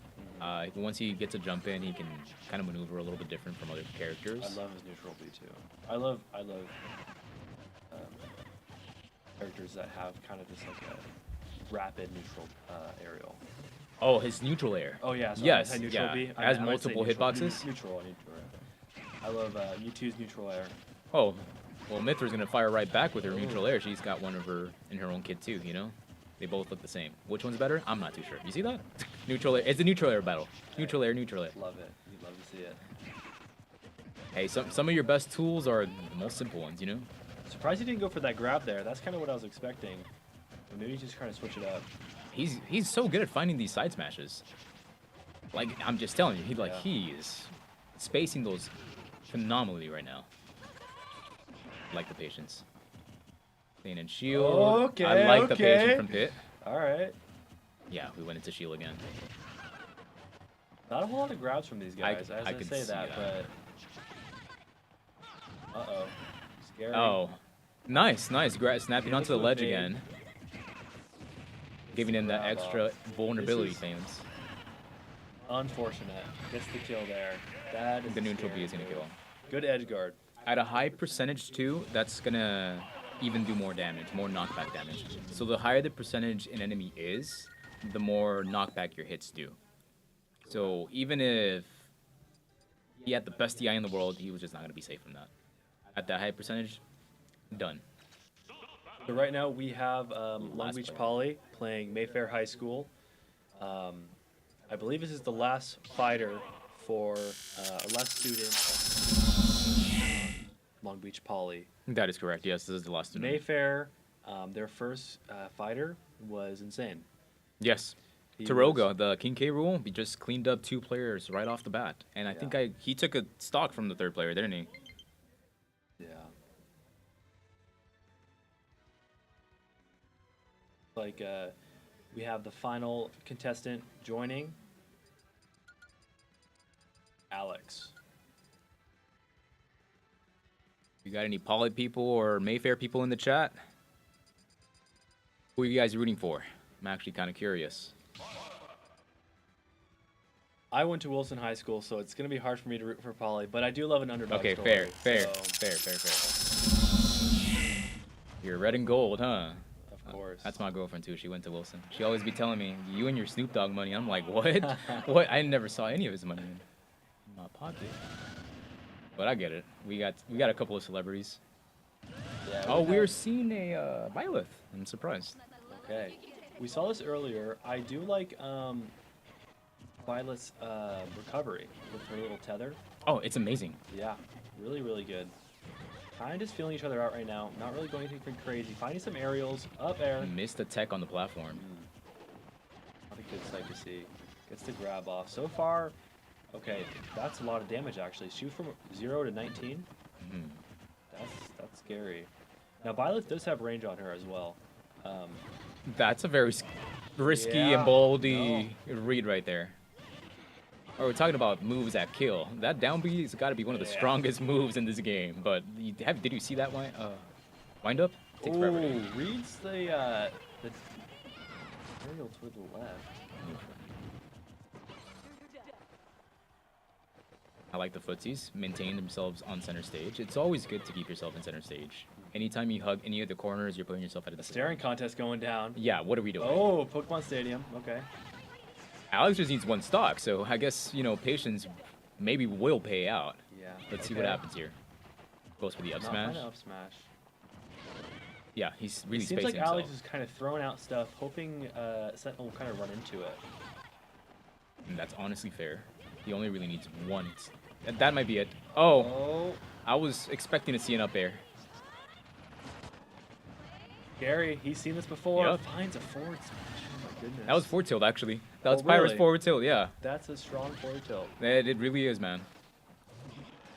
You do not want to disrespect or contest the forward tilt from Pyro. It's really strong. Down tilt.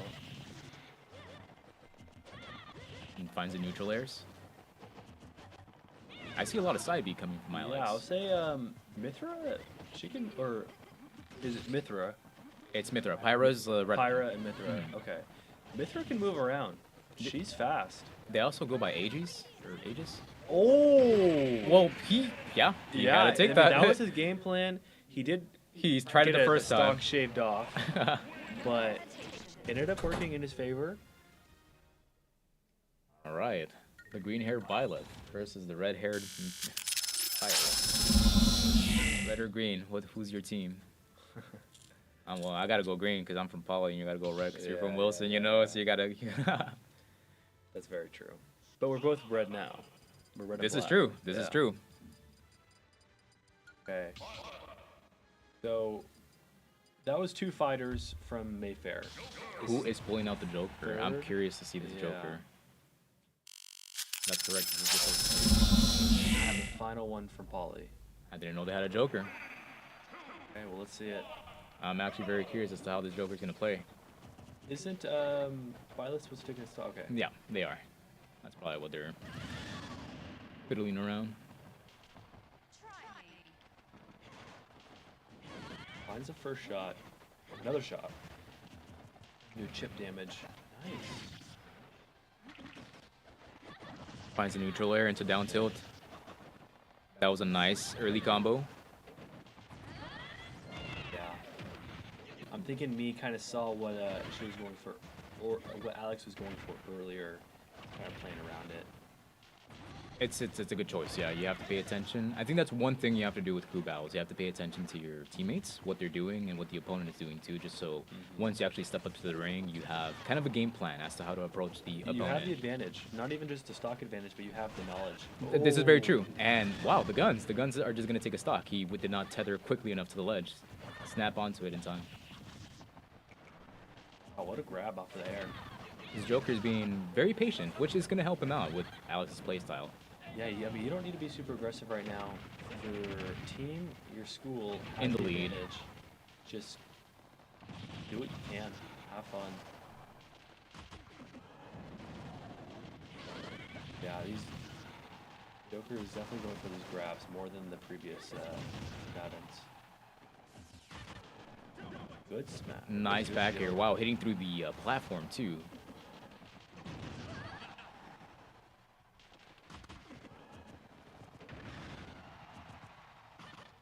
Nope, that's it. That's game. Now you can hear the players just clapping at each other and cheering. So GG. Mayfair takes game 1. We are gonna see if they take game 2. If they take game 2, they automatically advance to the final stage, which would be.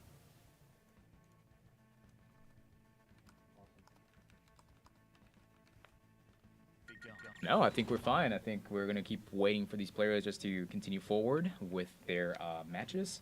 We're just gonna. They're probably gonna have a 5-minute break, so we can go ahead and chat about anything else. Yeah, we could kind of talk about what we saw.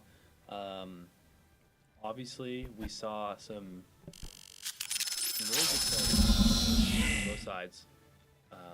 Mayfair obviously having the win at the The end of the day. lead. I think Taroga was just killing it out there. Yeah, That It's- kid was doing a phenomenal job, keeping his spacing quite well, throwing out those cannonballs, finding when to retreat to center stage when he was at disadvantage.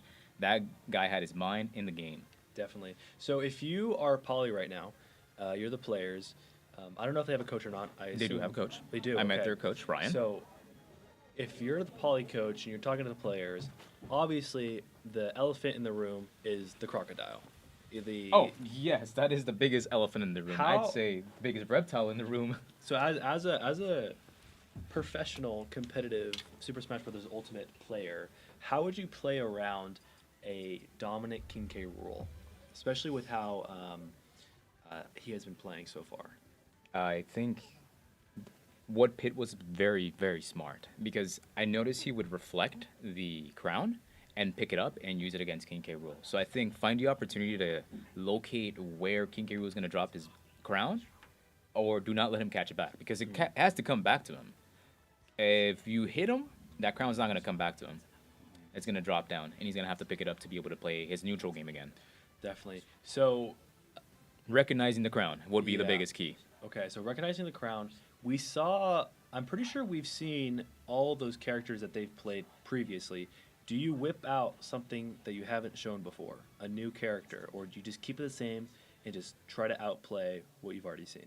I think Pauly had a formula with Pitt. I think Pitt should probably go up first, and they'd probably have a better time against King K. Rool. We do not know if Mayfair is going to change their lineup. Strategically speaking, if they do, that'd be like really to their advantage because now we know what to expect from the King K. Rool. He's going to stay in that game as long as he can. He wants to play, and you can see it. He wants it. Okay. Well, And just as I was saying, I see a Pitt there. I'm only wondering who's that. Yep. Okay. It's literally what I was thinking. It just makes a lot of sense. Yeah, it makes a lot of sense. They both were handling really well. do you think this matchup decides the game? That's a tough one to think about, honestly. I do think Mayfair might proceed forward because their players are really strong. However, Pitt could prove me wrong. You know, he could just 3-stock the King K. Rool, get all the combos he wants and bread and butters, and all of a sudden I'm just like, never mind. Here. Counters it. Okay, looks like he's trying to reflect it. Looks like Long Beach Poly definitely recognized their mistakes, and they're trying to, fix them by switching up the lineup on their team. Definitely, and that's what tells a bad player against a good player is adapting. Exactly. Ooh! Does He makes it back. Wow. He really good recovery that Pitt has. He has the crown, by the way. Went for the neutral air. I like that. He catches the game with the neutral air. He gets it back. Mm-hmm. He's just Now gonna have to it's play the around same him. game. Okay, does not have it anymore. He's gonna have to spawn. Bald King K. Rool. Oh, that's unfortunate. No punish. Whoa, scared almost. Maybe, yeah. I think maybe we figured out what Taroga was scared of. People that can combo into him easily. We'll see, though. Good space. That was by a forward King K. air, yeah. Rool. That's a punish. Oh! Wow! I cannot believe A warning that. shot. That should have A warning hit. shot from King K. Rool. The 1 in 100 fucking possibility of hitting. Wow. Okay. Okay. This is a game. I'm getting excited all of a sudden, Fair. I see the fist out and I'm Okay. like, what? There's no way you missed that. Okay. Interesting what he was thinking with the back here. I think he might have mispressed. He might have went for like a forward air and then tried to tilt out of the way, but it doesn't end up being a back air. Oh no, he went for the forward smash. Or is that a tilt? I actually don't know King K's. He missed the tech. He missed the tech. It's the meteor.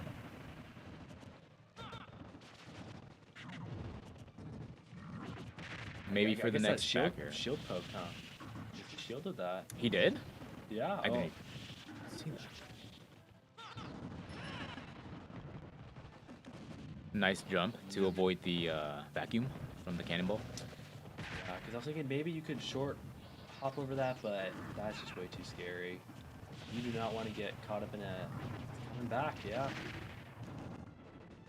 It's good that Taroga is able to kind of see into the future a little bit and have like a safety net for when he goes forward and plays aggressive.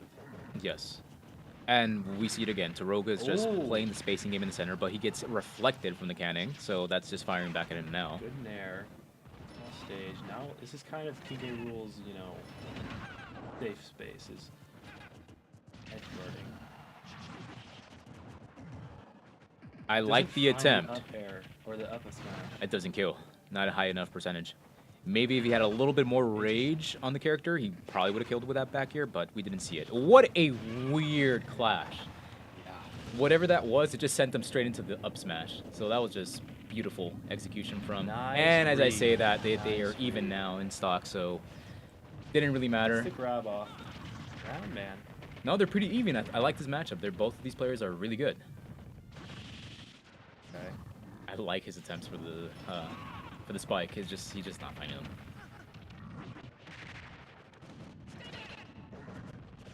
And there he goes with the neutral air strings. Yeah. Once you get combos off on King K rule, you'll have a couple hits guaranteed. I can. Forward smash. No, but he read him because he went for a jab one, and then he stopped his jab one and went for a smash attack afterwards. Wow. He didn't commit to the whole animation for jab. I believe he has a jab 1, 2, and 3, so that's 3-hit jab. So he got mixed up really strongly. That's got to be really detrimental and kind of heartbreaking for. But Lon 2 Bali. stocks off on Taroga is amazing.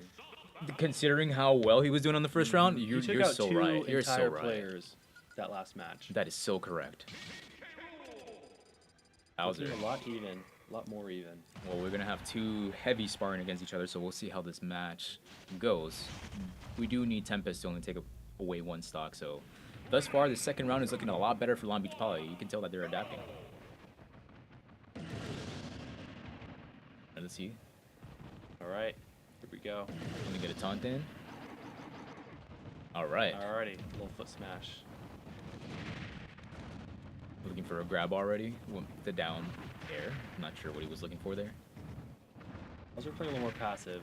Just trying to play around. I don't think that's the move against Taroga. I'm gonna go a little crazy here and say if they don't take the stock off Taroga, he might just take the whole game. Yeah. Because you saw the players earlier, they were having a really hard time contesting Taroga. They just did not know how to do it, and here we see it again. So if that stock is not taken away from Mayfair High School, they're going to be in a really tight situation, and a really bad spot too.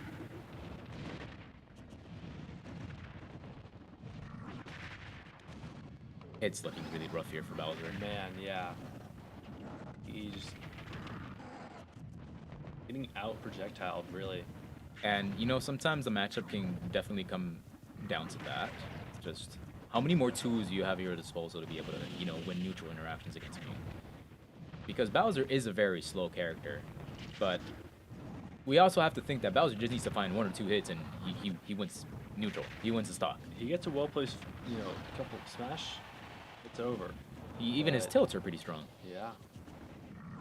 It's not happening here. Not too sure what Tempest is thinking, and yeah, he lost him their stock. So yeah, Poly's in a very You think tight situation. whoever now. wins this stock, or I would say if Taroga wins this stock, He cleans up. He just cleans up. okay. Wow. It's a lot of jump-ins. I noticed that from Tempest. He's trying to keep jumping into him, but it's not really finding a good option Spot dodge to is a grab. He There we go. Finally finds Yeah? a forward tilt, and he overcommitted to it with his. damn. This is looking very terrible for Poly right now, and that's gonna be a punish. Yep. Ah. Amazing game by Taroga. Taroga's gonna clean up at this point. That's a 3-stock. That was a 3-stock. So that's one of the players that I believe did he 3-stock him first game? I'm not sure. I think he 3-stock. He did. Yeah, at least one of them. Because he did go against the Bowser once on the first match.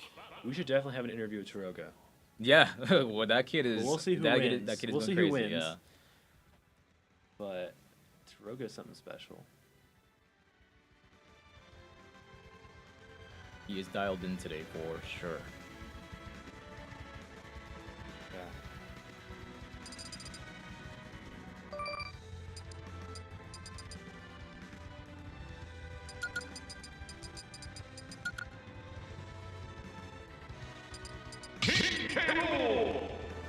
Okay. Taroga, King K. Rule. It's the Pyro and Mythra.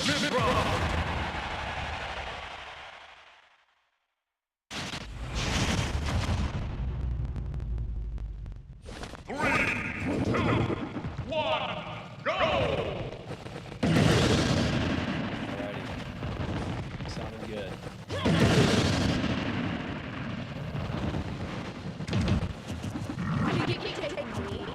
So they went through the pit. They went through the Bowser. So this is Polly's third player, right? Yeah. Okay.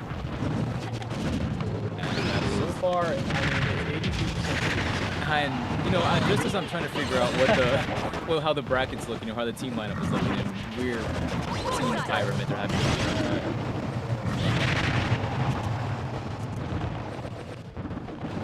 I do think Mythra might be a great choice as of now to get that.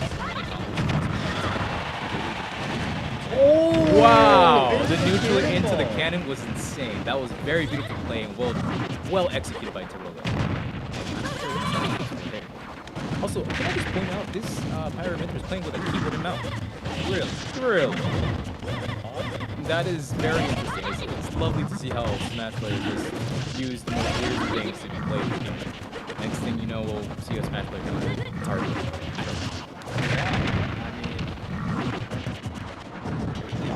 Back in the day, I used to use the I feel that. How kind of outrageous.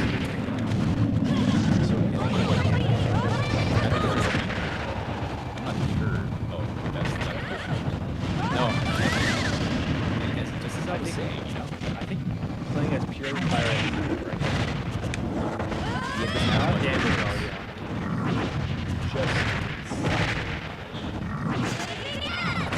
correct me if I'm wrong, I believe medium Pyro's hits can actually go through. Oh, shield break! Good shield by Pyro. I did not like the pauses there. That was not very sportsmanlike, but they can take that. They're feeling themselves, they feel comfortable. They got the stock against that one guy. What are your thoughts on the pause and screenshot and then unpause? Very unnecessary, but he was dead regardless. It was a shield break, so can't really complain too much about it. Nothing they could have done. He was cooked. He was done for. Okay. Taroga's out. We are on now to the second player for Mayfair. Keyboard and mouse player moves on to the next player. And that's insane. This is the first player for Mayfair. What a phenomenal team they have right now. Absolutely. Taroga doing very well, but he is taken down. There is no more Taroga. And so now it's time for the other players to step up. If they mess it up, I mean, that's Polly takes it. Yeah, Polly takes match 2. No, that's Mayfair. Mayfair is the one that has Taroga in their team. Yeah, so I'm saying so if the other players on Mayfair Oh, mess I up, see what you mean. Yeah. Polly game.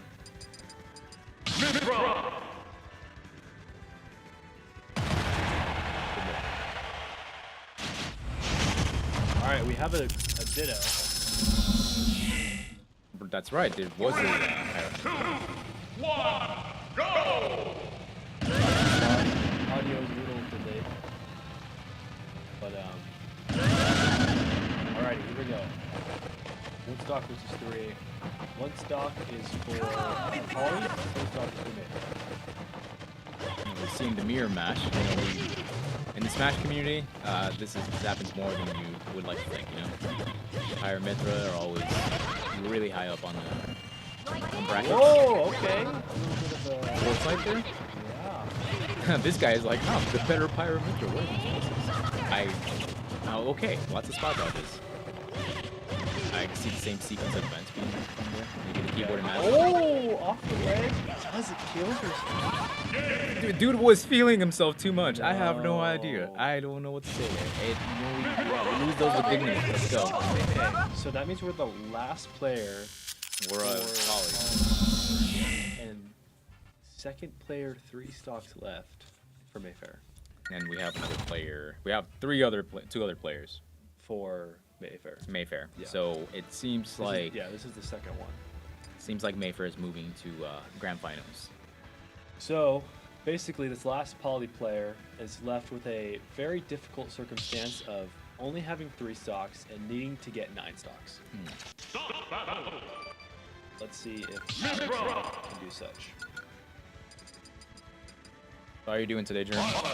Good. I'm doing Good. well. I'm excited to be here. I'm ready for the Valorant games. That's kind of my Alrighty. cup of tea. You're playing for Valorant, aren't you? No. Yeah, unfortunately, but we're called. 1, go! Okay. So this is a clean 3-stock match right here. No need for SDs. We could just move straight into the match. Yep. Okay. Fill each other out. Then we'll find some aerials. Grab back. We really need Alex to find some sort of miracle here. Something here. Yeah. Oh, barely dodges. You never know, man. This might be a great underdog. Finds the foresight, dodging that, and getting extra frame advantage on that. Tether.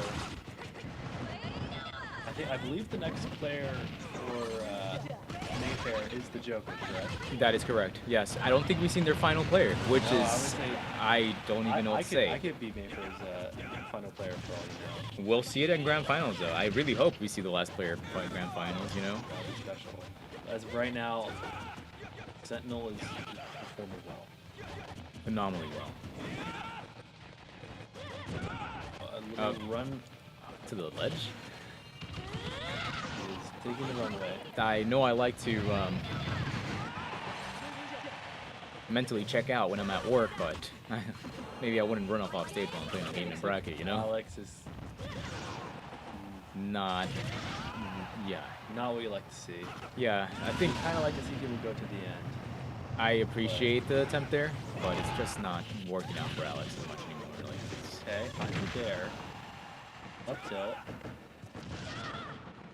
If Alex can find a kill, I think it would make wonders for his mental right now, you know? Yeah. I don't think Sentinel's going to give it to him, though. I think Sentinel's going to be playing very back. And just going for chip damage. Okay, good hit. That's a lot of damage. You know, if I was Mayfair, I'd low-key just throw myself into him. You know, it's like, dude, try to clip him, you know? So try to do something saucy with it, you know? They just have so much of a lead. I will say, though, these are 2 high schools in the grand finals. This is There true. are colleges in the tournament. That is correct. So everybody on both squads can, you know, go to bed tonight and be like, hey, you know, we made it to the finals. For Mayfair, we won the whole thing. That was the final game. And that's it. Mayfair takes it. Congratulations to Mayfair. They're moving on to grand finals. So what do you think about that match? How'd it go? One-sided. One-sided. Yes. One-sided. No. There are highlights from the poly side. Unfortunately, We did get beat by Mayfair too. We won Poly on the first round, but on the second round we went against Mayfair and we just didn't know how to adapt, and we got beaten out. I also think that for second round for Poly, I switched up a character that I'm very used to using, so they were able to get an advantage on the rest of my team. Awesome.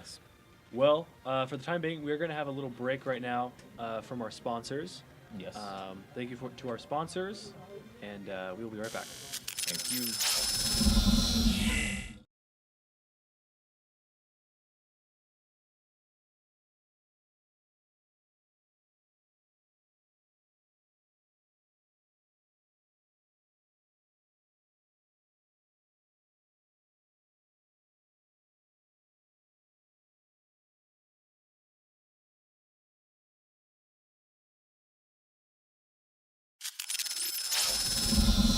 absolutely growing like crazy for Extron. We've seen a lot of growth and development in both higher education and K through 12. On the K through 12 side, schools are really embracing this topic around student engagement, as well as college and career pathways. So moving into the collegiate side, there's currently, I think, $20 million in esports scholarships that are available to high school students. So it's a way to really give schools and students access to achieving those scholarships. And then the collegiate side, schools are offering this as a way to either recruit new students to their college or university, or as a way to develop new community opportunities for their students, and overlay that with the career pathways within the gaming and esports system, as well as curriculum. So the 4 C's is what I like to call that. It's an opportunity to get these students engaged around something they're passionate about, which is both the gaming ecosystem as well as competitive esports. We design our AV systems to meet any of those objectives. We really work with our customers to understand what their vision is, what their goals are, what are they hoping to achieve, how does this align with their strategic plan, and we design these AV systems to be a component to help support that and grow this topic on their campus or their institution. So every design that we create, that's a free service that we offer to our clients. So we'll work with them to understand what their objectives are, what their vision is, and we create a custom AV design for their specific school. So it could be a esports lab or a practice and competition space, up to a larger arena. Maybe it's a STEM and CTE classroom that's dual purpose for esports after school in a high school or middle school. They're all unique, they're all special, and we create designs individually to support the individual needs of the projects.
Welcome, everybody. Thank you so much for tuning in with us. We have a lot of exciting things coming up. So we are going to take a quick break. We're going to reset the stream just to make sure nothing's getting overheated. We do know that we have some audio difficulties. We are excited for after the break. We have the Super Smash Bros. Ultimate Final. And so that's going to be the very, very grand final between 2 teams. Do we know what teams are going to be? Mayfair. We will find out what those teams are. But that is the Super Smash Bros. Ultimate Grand Final. Thank you so much for being here with us. My name is Jeremy. I'm the media director here at LBCC Esports, and we are so excited to be hosting this Grim Cup 2, and we will be back in just a few minutes. Thank you so much.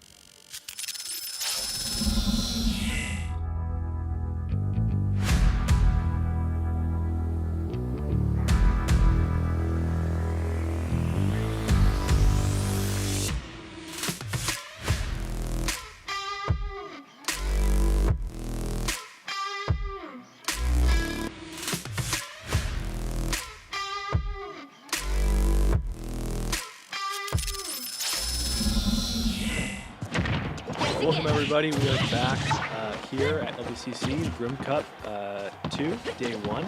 Right now, as we speak, we have the grand finals going on between Mayfair High School and Valley View. And so they already played a match. We're a little bit late. We just restarted stream. Audio should be fixed.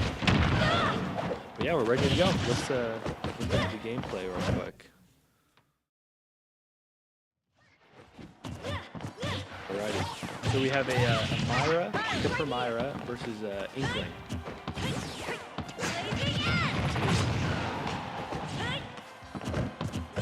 Okay. Finds special. He's able to get the kill on the Inkling. I believe Pyro wins. Power the Aegis. From Mayfair. It's the end of game 1, right? Can we get a full gameplay? Start battle. Awesome. Okay. Here we go. That was just a test game, right? What's that? That was just like a test game, right? This is it. This is the grand final. So basically how grand finals or how matches work in Super Smash Bros. Ultimate, if we have any new viewers, is there are 4 players for each school, and out of those 4 players, each one has 3 stocks, 3 lives, and they keep going until they run out of all 12 stocks. It looks like they're just kind of messing up or mixing controls. They might have a new name tag. Need to get red for.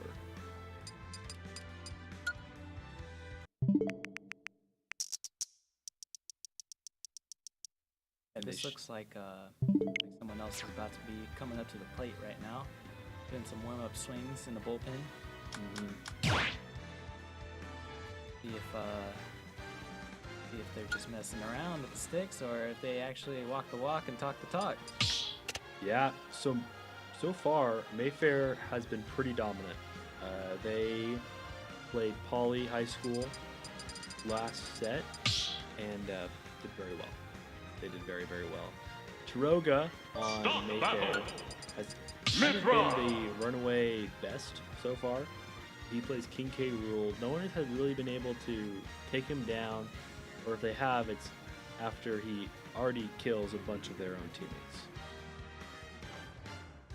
Definitely a star player to watch out for then, I guess. We have Trunks versus Sentinel. We have Palutena versus 3, 2, 1. the audio is a little delayed, but this should be okay. Gonna kill each other out. Palutena going for back airs. Dash hands trying to find Jimmy. You can see who be able to Nice neutral air combo. That's 3 neutral airs. 4th neutral air. Okay. She held that for very long. Foresight. Yeah, let's see who'll be able to get their first combo, their first stock out of there. Comeback right now. Punishment. So we saw a couple hits last set. This time we have Palutena from the same game, but completely different characters.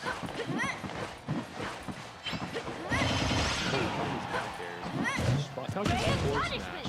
When she changes to Maya, Maya has a whole lot more kickback than Mithra. Mithra, sorry. Okay, Palutena does find the first stock. That's pretty good. Setting the tempo for what's to come later in the match. Absolutely. And Trunks, or Palutena, is playing for Valley View High School. Almost up a full stock. That's a great lead. Yeah, Palutena is doing great damage right now against this Myra. Not really letting go. Unfortunately, does get stopped by Sentinel. From the top. Whose cursor is on the screen? Do we know? Your His cursor?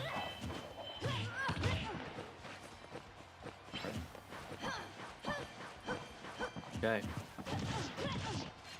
A couple of up smash going up there. We're seeing the juggle game trying to pop off right now. Dashed attack. Goes up. Wow. What a kill by Trunks. That kills.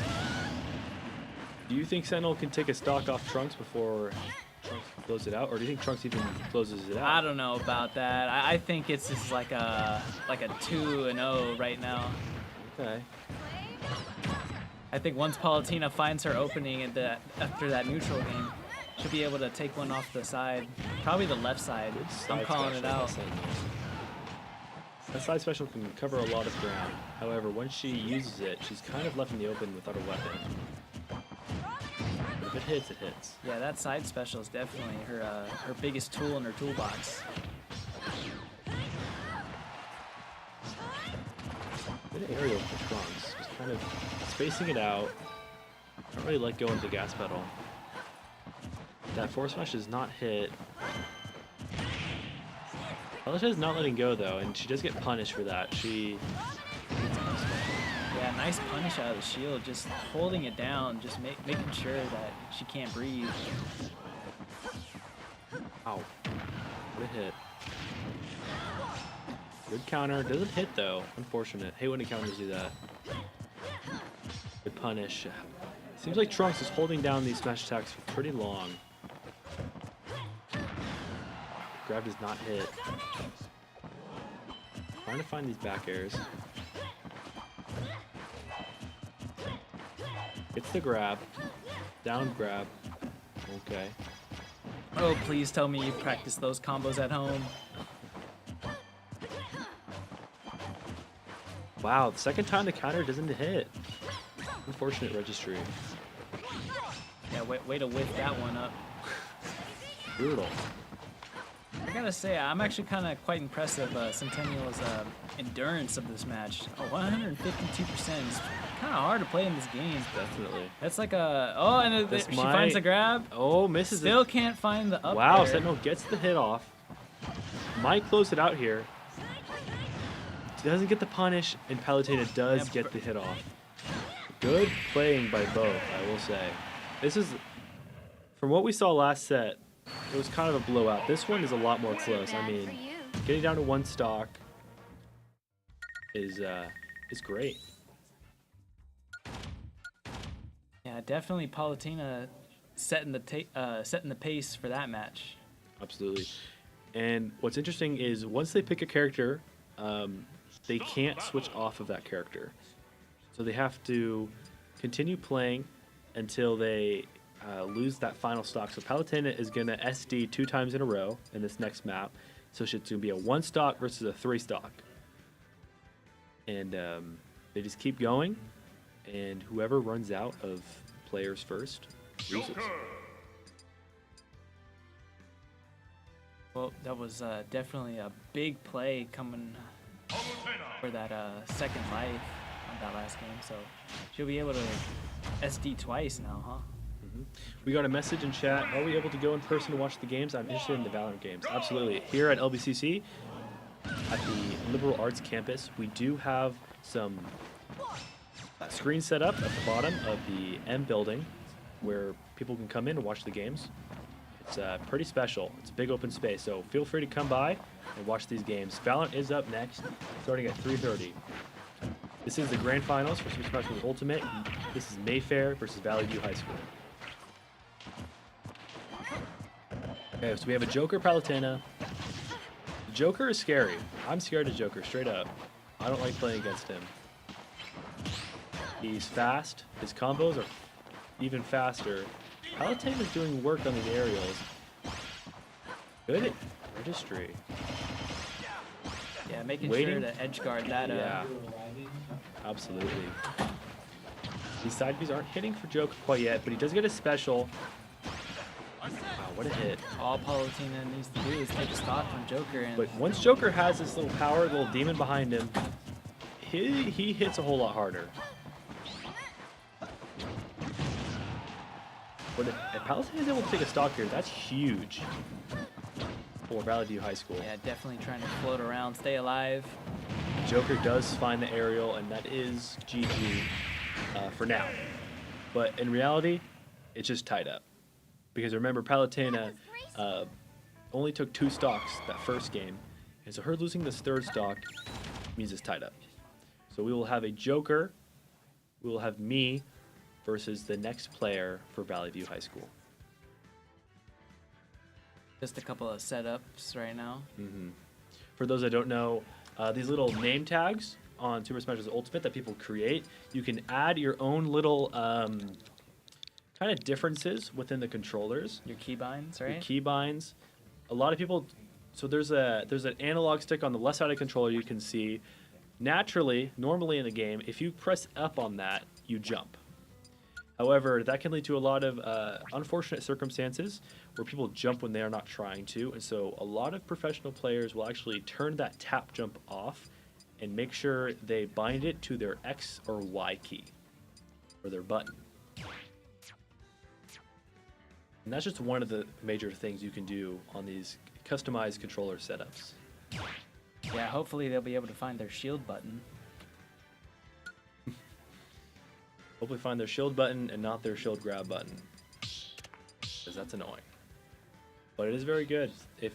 If your opponent is shielding a lot, just grabbing them is huge. If they're playing up on you and they're not really being careful, just punish that. Alrighty, Little Mac versus Joker. This is interesting. Little Mac is very, very powerful, very, very strong. However, he has no range. And his counter puncher, huh? Yeah, no range, not a whole lot of aerials, not a whole lot of recovery, but man, he can punch. Yeah, I've practiced against this guy quite a couple times. Little Mac is really good at sparring, huh? And he's really trying for those. Whoa, okay. Big smash. Little Mac coming in. Those haymakers are coming out. Yeah. And so you'll see at the bottom of your screen, above the Little Mac character, there's those little arrows pointing to the left. Once that reaches the final little tag, you hear a KO thing. Here's it right there. So if he presses his special B, it'll be a huge punch that will pretty much one-shot characters. It's really, really powerful if they're above like 40%. But unfortunately, if he gets hit before he does it, he loses it, and he has to regain those arrows back. Definitely at a 140%. It's not looks like he's gonna get it back. What's the counter? That counter was out there for quite a bit. I don't know. Oh, he's staying in there with wobbly knees. And Little there Mac, goes the takedown. very, very weak right now. But now he's back to 0-0. Kind of Little Mac, when he's in his like special, normal, almost like a bruiser way, it's hard to move him around. He's a very stationary, he's very thick, I could say. He doesn't get moved around easily. Yeah, those invincibility frames, sure, definitely. Sakura has given some extra tools in his toolkit with that one. Little Mac maybe thinking he could up-B it? I'm not sure. Unfortunate death from Little Mac. Good jab. Joker cannot make it back. This is a 1-2 stocks right now. Joker is up. However, Little Mac, he can snowball pretty fast. Unfortunately, does not get that. Gets it down tilt. Does not get the. Oh, he's looking for his KO punch. He has a KO punch. He still has it. He still has it after all this. Gets it off and kills the Joker. Wow, this game has turned over. Wow, what a combo. Can win this. Close games. I mean, even if Joker kills him right here, he still took 2 stocks off. That's special. And with the one with Palutena too, he took that stock. Gets the jab. Definitely an MVP so far in this tournament. Joker's been able to clutch three stocks from Little Mac. And there goes the set. Great job from Joker over here. Another dub coming up for them. Absolutely, absolutely. This is looking special. So, I believe that is 2 fighters down for Valley View.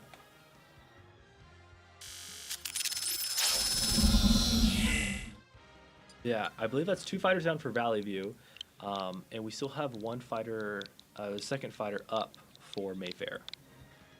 So we have the 3rd fighter for Valley View coming up, while the Joker for Mayfair is still going to be on stage with 1 stock to go. Yeah, it seems like you should put me into the lineup, and then maybe I would have been able to take some stocks off that Joker. You think so? Who do you play? Oh, I love Captain Falcon. He's just one of my favorite characters in the game. You're not a Ganondorf guy? Well, if I want to cheese, you know, do some SDing. Some side Bs off stage? Yeah. Yeah. But that strategy doesn't seem like it's gonna work for this type of rule set. No. I used to be the side B Bowser guy.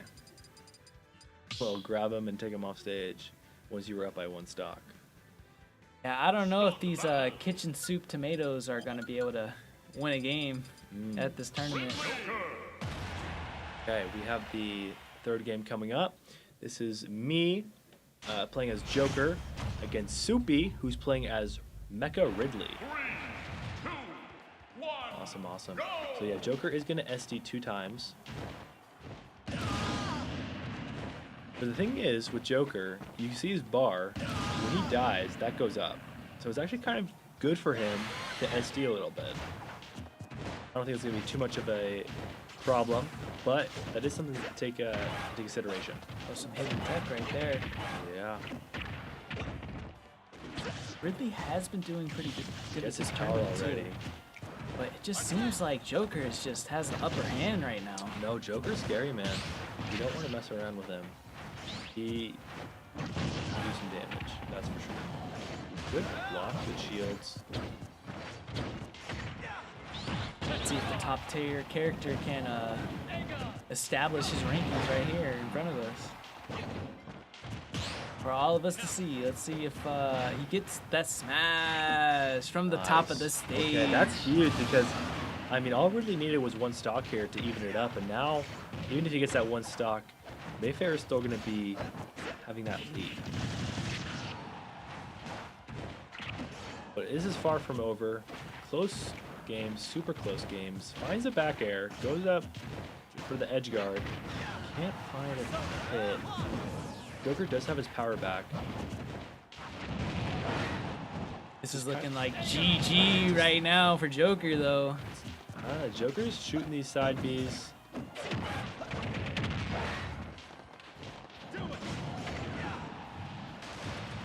That invincibility frame coming from the Ridley. Good sword smash from Joker. Oh, great recovery too, right? Let's shoot some shots down at him. Good back air by Ridley. Really, these guys are both very, very weak. They are going to go flying. I think this is it for Joker. Yeah.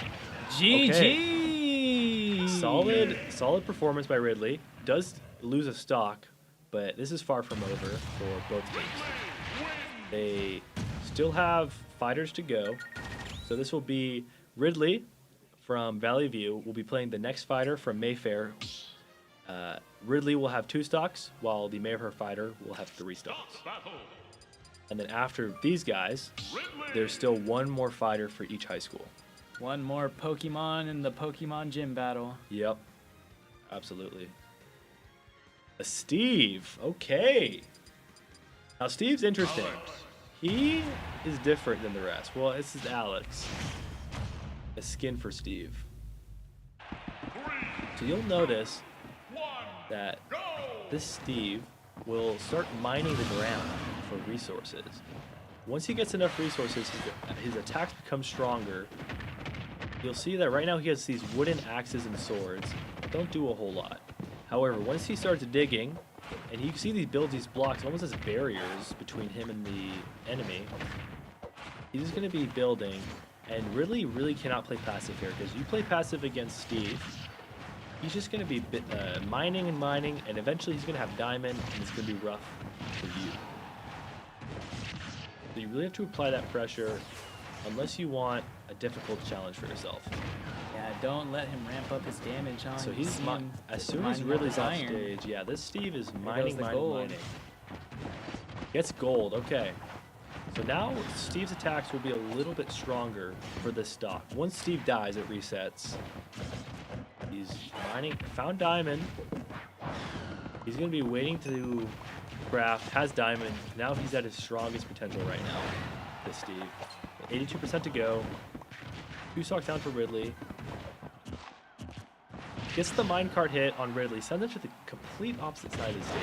But he's heavy though, and you gotta remember these heavy boys, they take a little bit much more to die. Oh yeah. Look at that, he's still, wow. Okay. There's the stock. So, I was wondering when that was gonna come by. If Steve doesn't take a stock here, this is tied up. Wow, look at that, 44% already. This Gets Ridley's trapped not in the looking, minecart. he's looking like an extinct dragon right now. Good aerials from Steve, just completely spacing out Ridley. Ridley, what aerial? Good hit. Wow. He does have diamond though. He's got the Anvil. diamond. This is already looking like a different game. From across the blocks. That's Babe Ruth hit right there. Oh yeah, he called that out too. Builds a little house. GG! Steve said, I'm building this and I'm living rent-free in your mind, Ridley. Okay, so... Mayfair's looking like they're still in this one, huh? So that's Valley View that just won. Steve is Valley View. Yeah, Mayfair's got one more, right? Yeah, they do. All right, Pikachu, it's all up to you. This might be their Captain Falcon or... Show me your moves. Yeah. I don't think we've seen the 4th fighter for Mayfair. I think this might be the first time it gets unveiled on stream. Who is the 4th fighter? Who is for this Mayfair? mystery fighter? We've had predictions. Who's the prediction that was Pokemon? me. Caesar guessed it was me. That was the Mayfair 4th fighter. I have to admit, but I am not the 4th fighter for Mayfair. Yeah, we'd love to see you out there, man. No, you don't. Show me your moves. I like I said, I like Ganondorf a little more than Captain Falcon just for that down air. It's good. Yeah, definitely with the Ridley, you could choose a heavy boy. That might be the move. I would like to see an Incineroar try to grapple up with the dinosaur from the Samus universe. Yeah, dude. People say, before Ridley was added to the game, people said he was too big for Smash. That's why Nintendo would never add him. But Nintendo, they did wonders. They added Ridley, made him a little smaller, but he's still a big boy. Yeah, do you think we'll see the King K. Rool soon, or? I haven't seen him yet, and I gotta be honest, that's a good looking King K. Rool. I wish I remembered his name, but last set, he was on fire. Maybe this Valley View High School came to play, and they're going to put a stop to this King K. Rool. They might have watched the games, seen how he played, know that he's good at spacing, and punish the crown throws. Yeah, the King K. Rool combos is definitely one of my favorite. I wish I would have been able to finish my training with my sensei with that character. Yeah? Who was your sensei? Was it Mango or something? S2J. S2J, okay. The Captain Falcon main. Oh, yeah. Shout who's out the to other him. guy? Wizzy Kid? Yeah, but S2J's from Norwalk. Really? Shout out. Shout out Norwalk.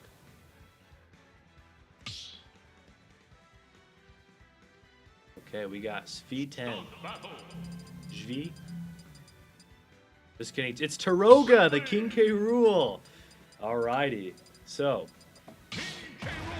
Yeah, I know what I'm talking about. This will be special.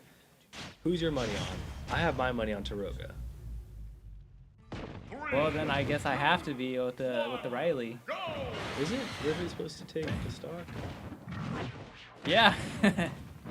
He doesn't want the handicap though. Okay. Let's see it. Let's see if Soupy has what it takes to defeat the reigning champion. Okay, finds the forward tilt. Finds a down tilt. Fireball. It's Good taking projectile. everything he's got in his toolbox. Almost gets that off, but does get hit by the recovery from King K. Rool. Oh, tell him the crown is heavy. Oh yeah. I gotta throw it at you. From the ring to the king. Coming back just like Captain America's shield. Good damage on both. Oh, These are hefty boys. There's only one prehistoric bad guy for this universe. It's the battle of the reptiles. You can call Ridley a reptile. He's more of a dragon, I guess. Alien. Powerful throw from King K. Rool. That's the neutral lock. Oh, that belly has armor. Yeah. It's hard. Standing at a solid 183%. King K. Rool takes the stock from him. Perfect shields to cannonball. Finds the back air, Ridley. Yeah. Looking good. That was a very professional stock taken over there. Nice follow-up cannonball. Touches to grab. Nobody It's ever coming likes back. that combo, but I like it a lot with the cannonballs. Yeah. Oh, huge uppercut. Good grab. Down throw. Up. Ooh. Birdie, birdie, birdie. Coming back. Gets the jab combo off. Shoots the cannonball. Throws Trying the to crown. find that neutral game. He's really trying hard, but it looks like Oh. that pressure is just so I was ready for that strong. Ridley jump just for that combo to be crazy. Such a suffocating combo. Good The pop-offs playing by coming from Rogue. the Yeah, I crowd. hear it from even across the gaming lab. I hear yells. Either someone just got punched or they're very happy. Yeah, souls are being taken over here at our arena right now. It's exciting though. This is what esports is about. It's about energy. It's about momentum. It's about having fun. Yeah, he took all 3 stocks from him too. He didn't even want the 2 stock lead. I see the chat. Will Valorant be going on today too? Yes. Valorant is up next. That will be at around 3:30 after this grand finals of Super Smash Bros. We will be watching the LBCC Red Team versus Huntington Beach High School. And our Valorant team is really good, isn't it? Yeah, so LBCC Red is the LBCC JV squad. And so we'll be watching the JV squad versus Huntington Beach High School. I love our JV squad. It's a bunch of people that really love the game and they work hard at it. I'm excited to be casting that game. Yeah, just a couple of rookies, huh? First year Rookies, but hey, you know what? They got chips on their shoulders. Awesome. Okay, we got Inkling again, splatting all over King K. Rool. King K. Rool going first this time. Maybe he wants that momentum.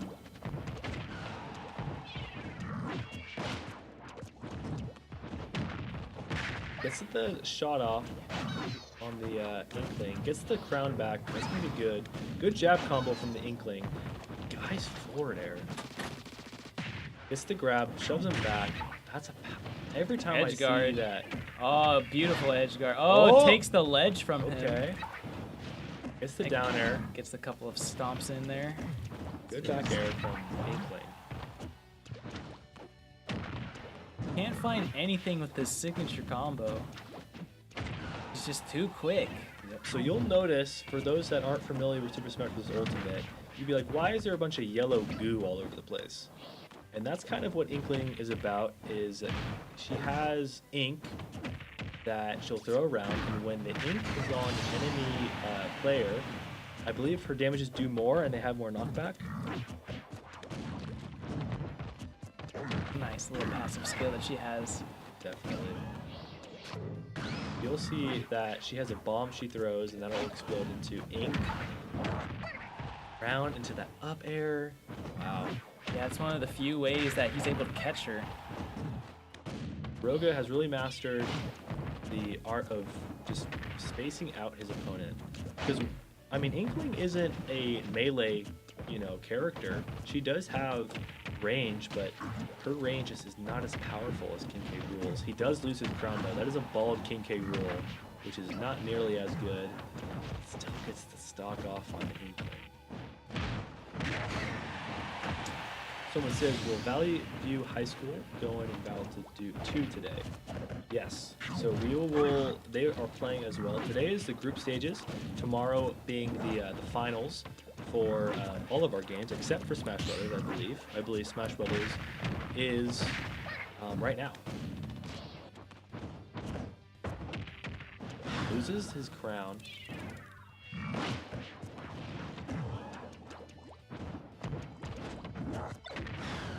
And that's a stock taken at 186. That seems like the only way to kill him is just to be able to get him at such a high percentage rate. I definitely don't think if anyone else could do a 0 combo on this guy. He's been taking everyone's name I will say, the Inkling has taken 2 stocks off of King K. Rool, which is way more than before. Just the one. Oh, just the one? This one. I thought they reset. No, he had an SD in the beginning. The Ridley took one. Oh, that's right. I forgot about the Ridley. I thought that... Okay.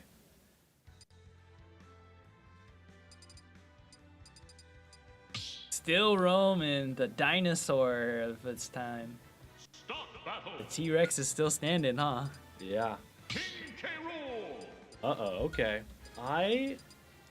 Unfortunately, I hate to be that guy. I think King K. Rool wins this matchup. I will say, Little Mac can combo King K. Rool much easier than King K. Rool can combo Little Mac. Yeah, what weight class do you think he is? Welterweight or heavyweight? Sumo. Oh, sumo! Yeah, sumo, I guess.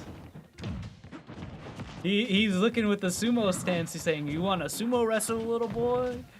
Okay. Throwing his crown. Little Mac is smoothing though. Yeah, he's trying to dash dance, trying to go in and out, trying to find this this neutral game. He's not got the tech though. That up tilt does not move King K at all. Oh, okay. Yeah, they both are coming out with the boxing gloves. Yeah. Good dodge. Good grab though. He does have his special though. Oh, but loses it due to the jab combo. Yeah, Nintendo put extra invincibility frames on both of these characters, so they definitely both are willing to trade. Definitely going to those higher percentages right now. But it is the dinosaur that will be taking the stock.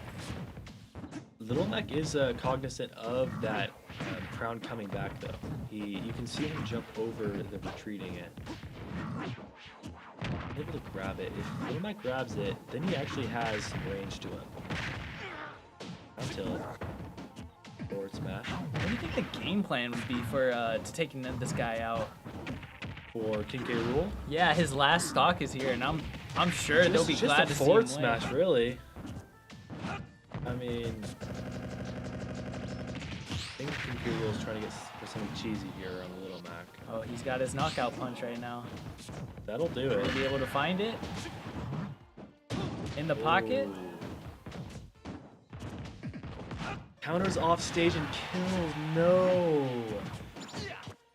Unfortunate. Yeah, King K. Rool is definitely putting on a masterclass for this Little Mac.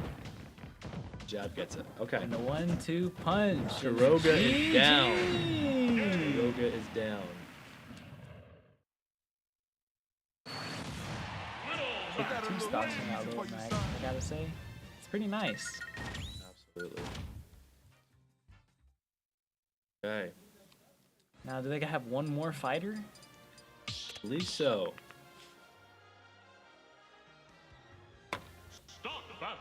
We'll see just a moment who this new fighter is gonna be.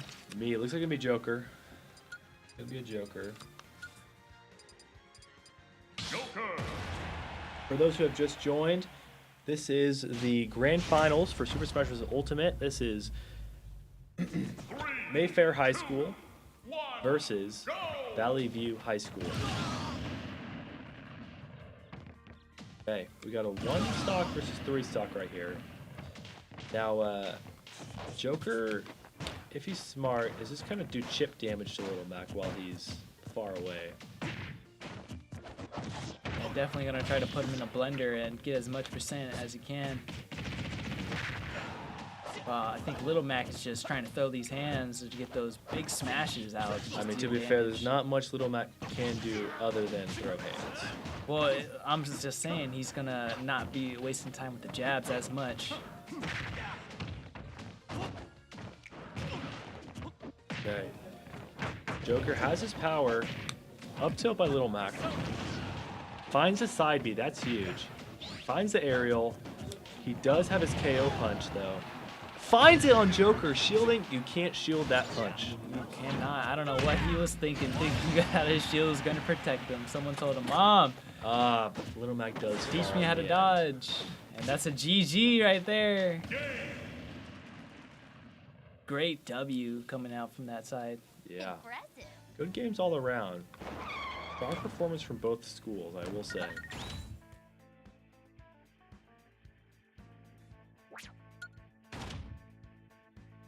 Nashville.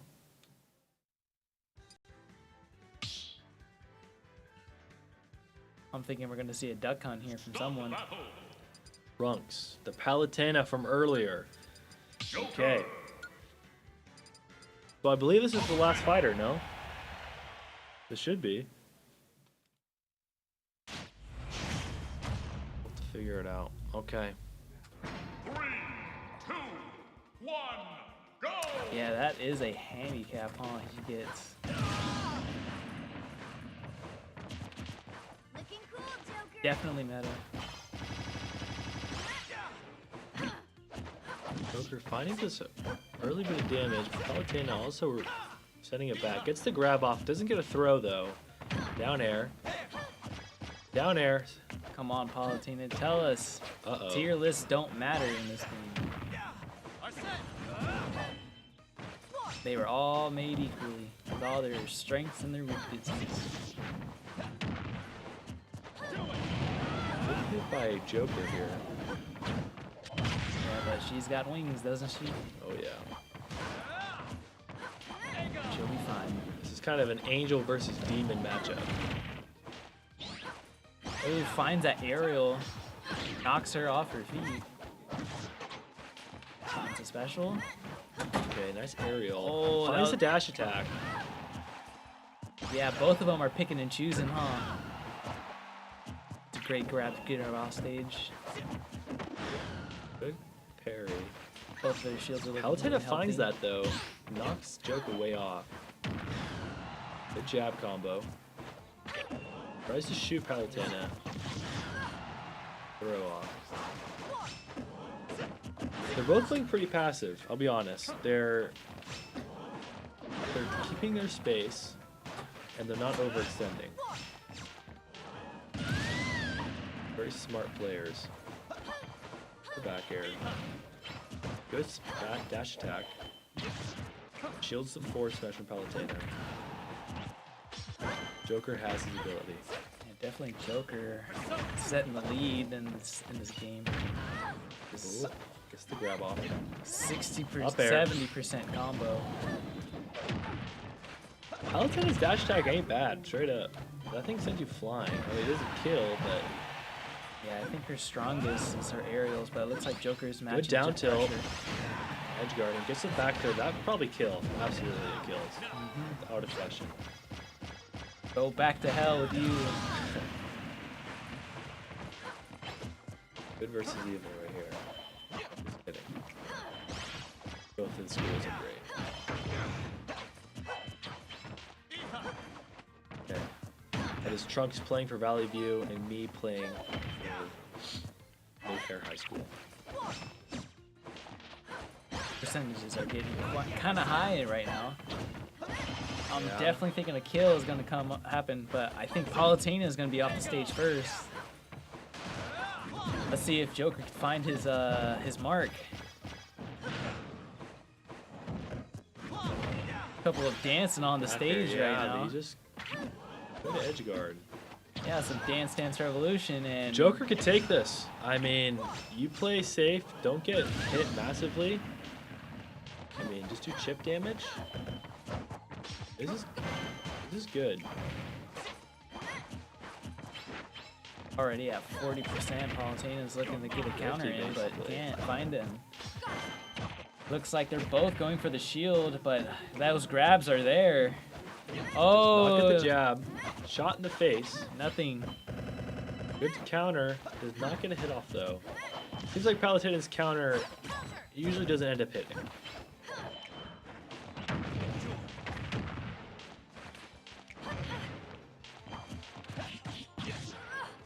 Okay, the recovery on stage, onto the platform. Gets the grab off Joker. Back on stage.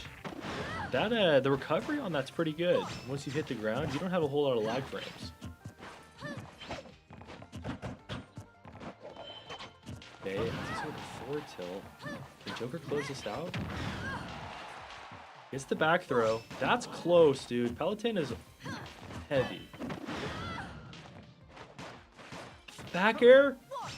And she's still alive. Still doesn't kill. Okay, She's still gets breathing. the counter. The counter actually The hits counter's this time. finally there. Joker has his power. Palutena gets shot. Palutena off. It does not get the recovery onto the ledge. That's the second time she's done that. Wow. Collapse from beyond the casting room. We hear him. Loud and clear. Pop-offs are going crazy, huh? Begun. Man, it's a good thing I didn't gamble on that one because I was going to put my money on Palutena. You would think with the stock handicap, but Joker really closed it out right there. I think that's it. I hear continuing claps.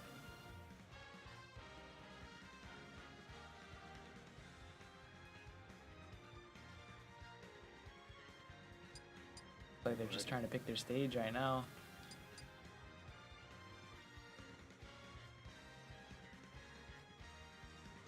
So, who do you think is the best stage for Joker? Man. Definitely Smashville, huh? Yeah, I think for Joker, it's really... I think you want a lot of room with Joker, because Joker is fast, he can move around. He's not really scared of getting up in your face, especially in the air. So if you can get a stage that has, you know, the opportunity for aerials, like a stage that has platforms, I think that'd be best. A large stage with platforms, I think, is best for Joker. Yeah, it definitely seems like Palutina's just wasn't able to get like anything off that Joker. He was just so much in your face. So like, hey, you gonna do something? I'm like right here with these aerials, and it just wasn't her match, was it? She wasn't able to set the tempo on anything. Not at all, not at all. Yeah, her shield wasn't enough to protect her. Little Mac. But we got a new game coming in with the Min Min. Min Min, okay. A newcomer to Ultimate. She has crazy range.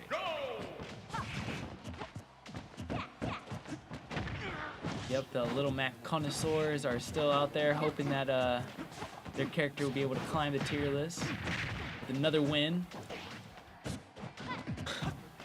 Screams come from the game. Ooh, tensions are high. Definitely hear some excitement coming from the arena. Little Mac is kind of falling off the stage. Yeah, would you call these like cantrips or gimps that he's getting? I don't know what happened on that last stock. Just unlucky, huh? Yeah. Oh, Lil Mac's got a black cat following him. It is near Halloween. They're out and about, and they're up to no good. Just can't find nothing. This man it's a is whole lot of whipping going on. teeing off over here. The warning shots. Looking like the Dodgers this Friday. Just teeing off against those Yankees.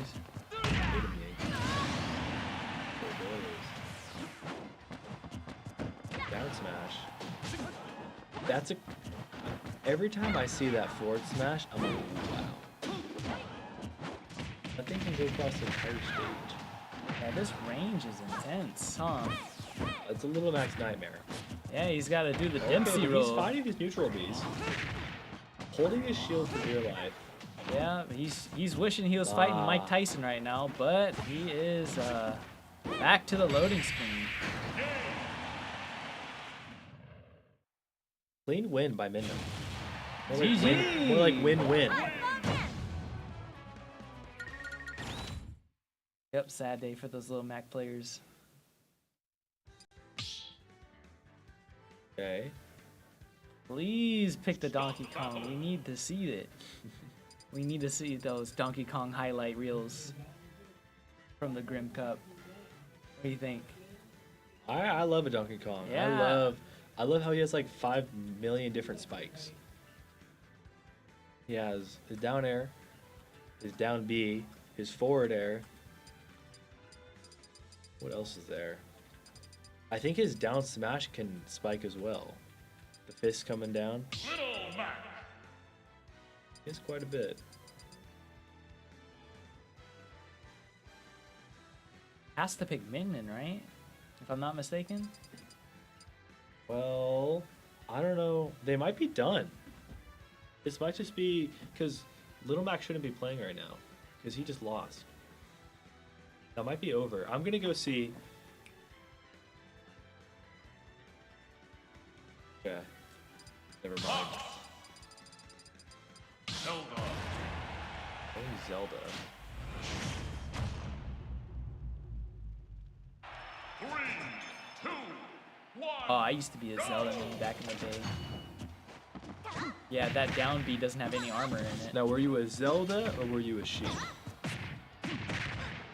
Back in the old days, I would love to play Sheik with those chain grabs, man. Yeah. That chain grab and that side B, it were deadly combos that I just. Did you play Melee at all? Yeah, I played Melee back in the day. Dude, Sheik in Melee is so fun. She is flies. Wish we had a Melee tournament here. To be honest with you, I'd compete in it. Yeah? Hey, you don't want to see my Young Link, bruh. My Young Link goes crazy. Yeah, I definitely think we should be able to add some suggestions in our suggestion box for the next Grim Cup on which games you guys want to see. I would personally want to see a Fallout New Vegas speedrun. Okay. I respect that. You get those like chunk loaders, whatever. You're like flying through the air, and you get little like save screens on the way. I mean, just the other day, I was asking someone if they were ready to do some World of Warcraft PvP in our arena. He said, "Nah, I want to see some raiding keys." I said, "Okay, we can do both." Well, Rivals of Aether 2 just came out the other day, and that's a very Smash adjacent game. I've actually played that quite a bit. Pretty fun. I enjoy it. Playing with my buds. Yeah, it looks like we got Valorant coming up in here in a little bit, right? That's the next one up. Not too sure what's going on with Smash. Yeah, we're just gonna be streaming some Smash games for you until Valorant comes up. We got the King K Rule with the Tiro guy. Champion of the whole tournament right now. Going against the Lil Mac. I always like to call this one the Paris Hilton one. Because it's the pink sweats. Oh, okay, I see. I liked, I don't know if it's in this game. I might be in Ultimate. I know in 4, there was like the pink sweats with like the grid face, like the grid skin. You know what I'm talking about? I thought that was sick. But I used to play Little Mac. I have a Little Mac amiibo. What, for the Wii U? Yeah. Yeah, I definitely like the Wii U Luigi a lot better. His grab combo was insane. I remember there used to be a broken combo, aerial combo for Little Mac, where you would like footstool the head, and then you would like tap him up like an elevator. Oh yeah. That was crazy. Oh yeah, that was all legal too. Just like this uppercut. These hands are rated E for everybody.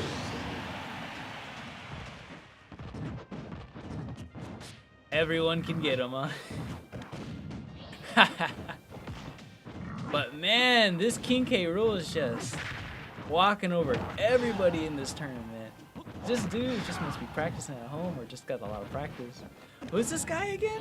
This is Taroga. He plays for Mayfair High School. Dude, we need to see this guy again. I need a King K. Rool world tour coming over here at LBCC. He does miss the crown there. Little Mac kind of spaced him out of there. Picks it up, throws it away. Okay.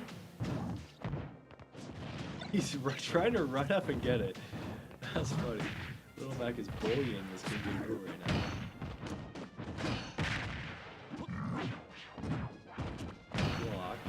Yeah, I just don't know what they were thinking when they made Little Mac, you know? It just doesn't seem like he has the tools that is necessary to fight all these battles. I think when you play Little Mac, because there's a lot of characters you play in Super Smash Bros. Where it kind of applies to a lot of different characters. Like, oh, you know, engage with neutral air, you just kind of play around. But Little Mac, you really have to think differently. You can't play him like a normal character. You can't go in with aerials. You're basically a ground fighter.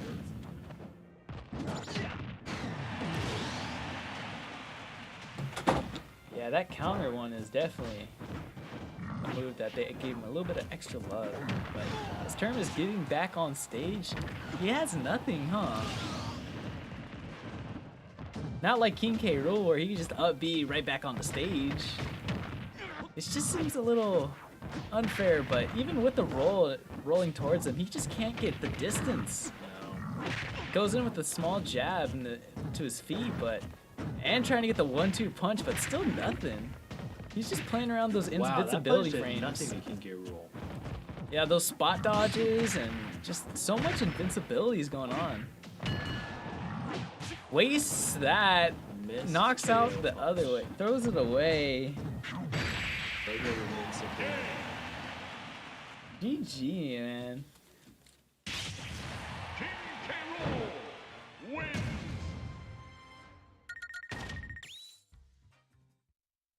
Okay. We'll have Soupy up. Start the battle. King K. Rool, Ridley.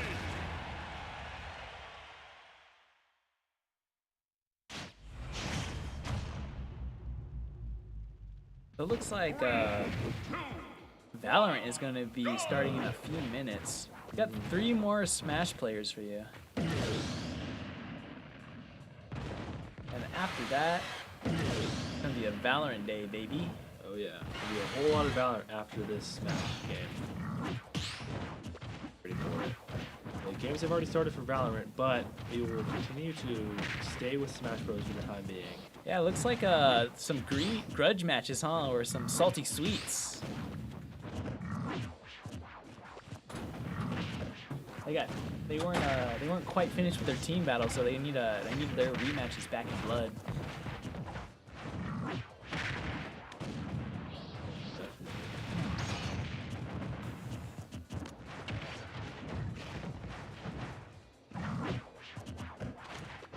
Both sets going on right now. King K. Rool with the fat belly on the bottom. It says, "Hold my crown. Have another cannonball while you're at it." Tries to scoop up Soup. Gets the down smash. Wow, that is a powerful move if you can hit it. Super armor on that is crazy.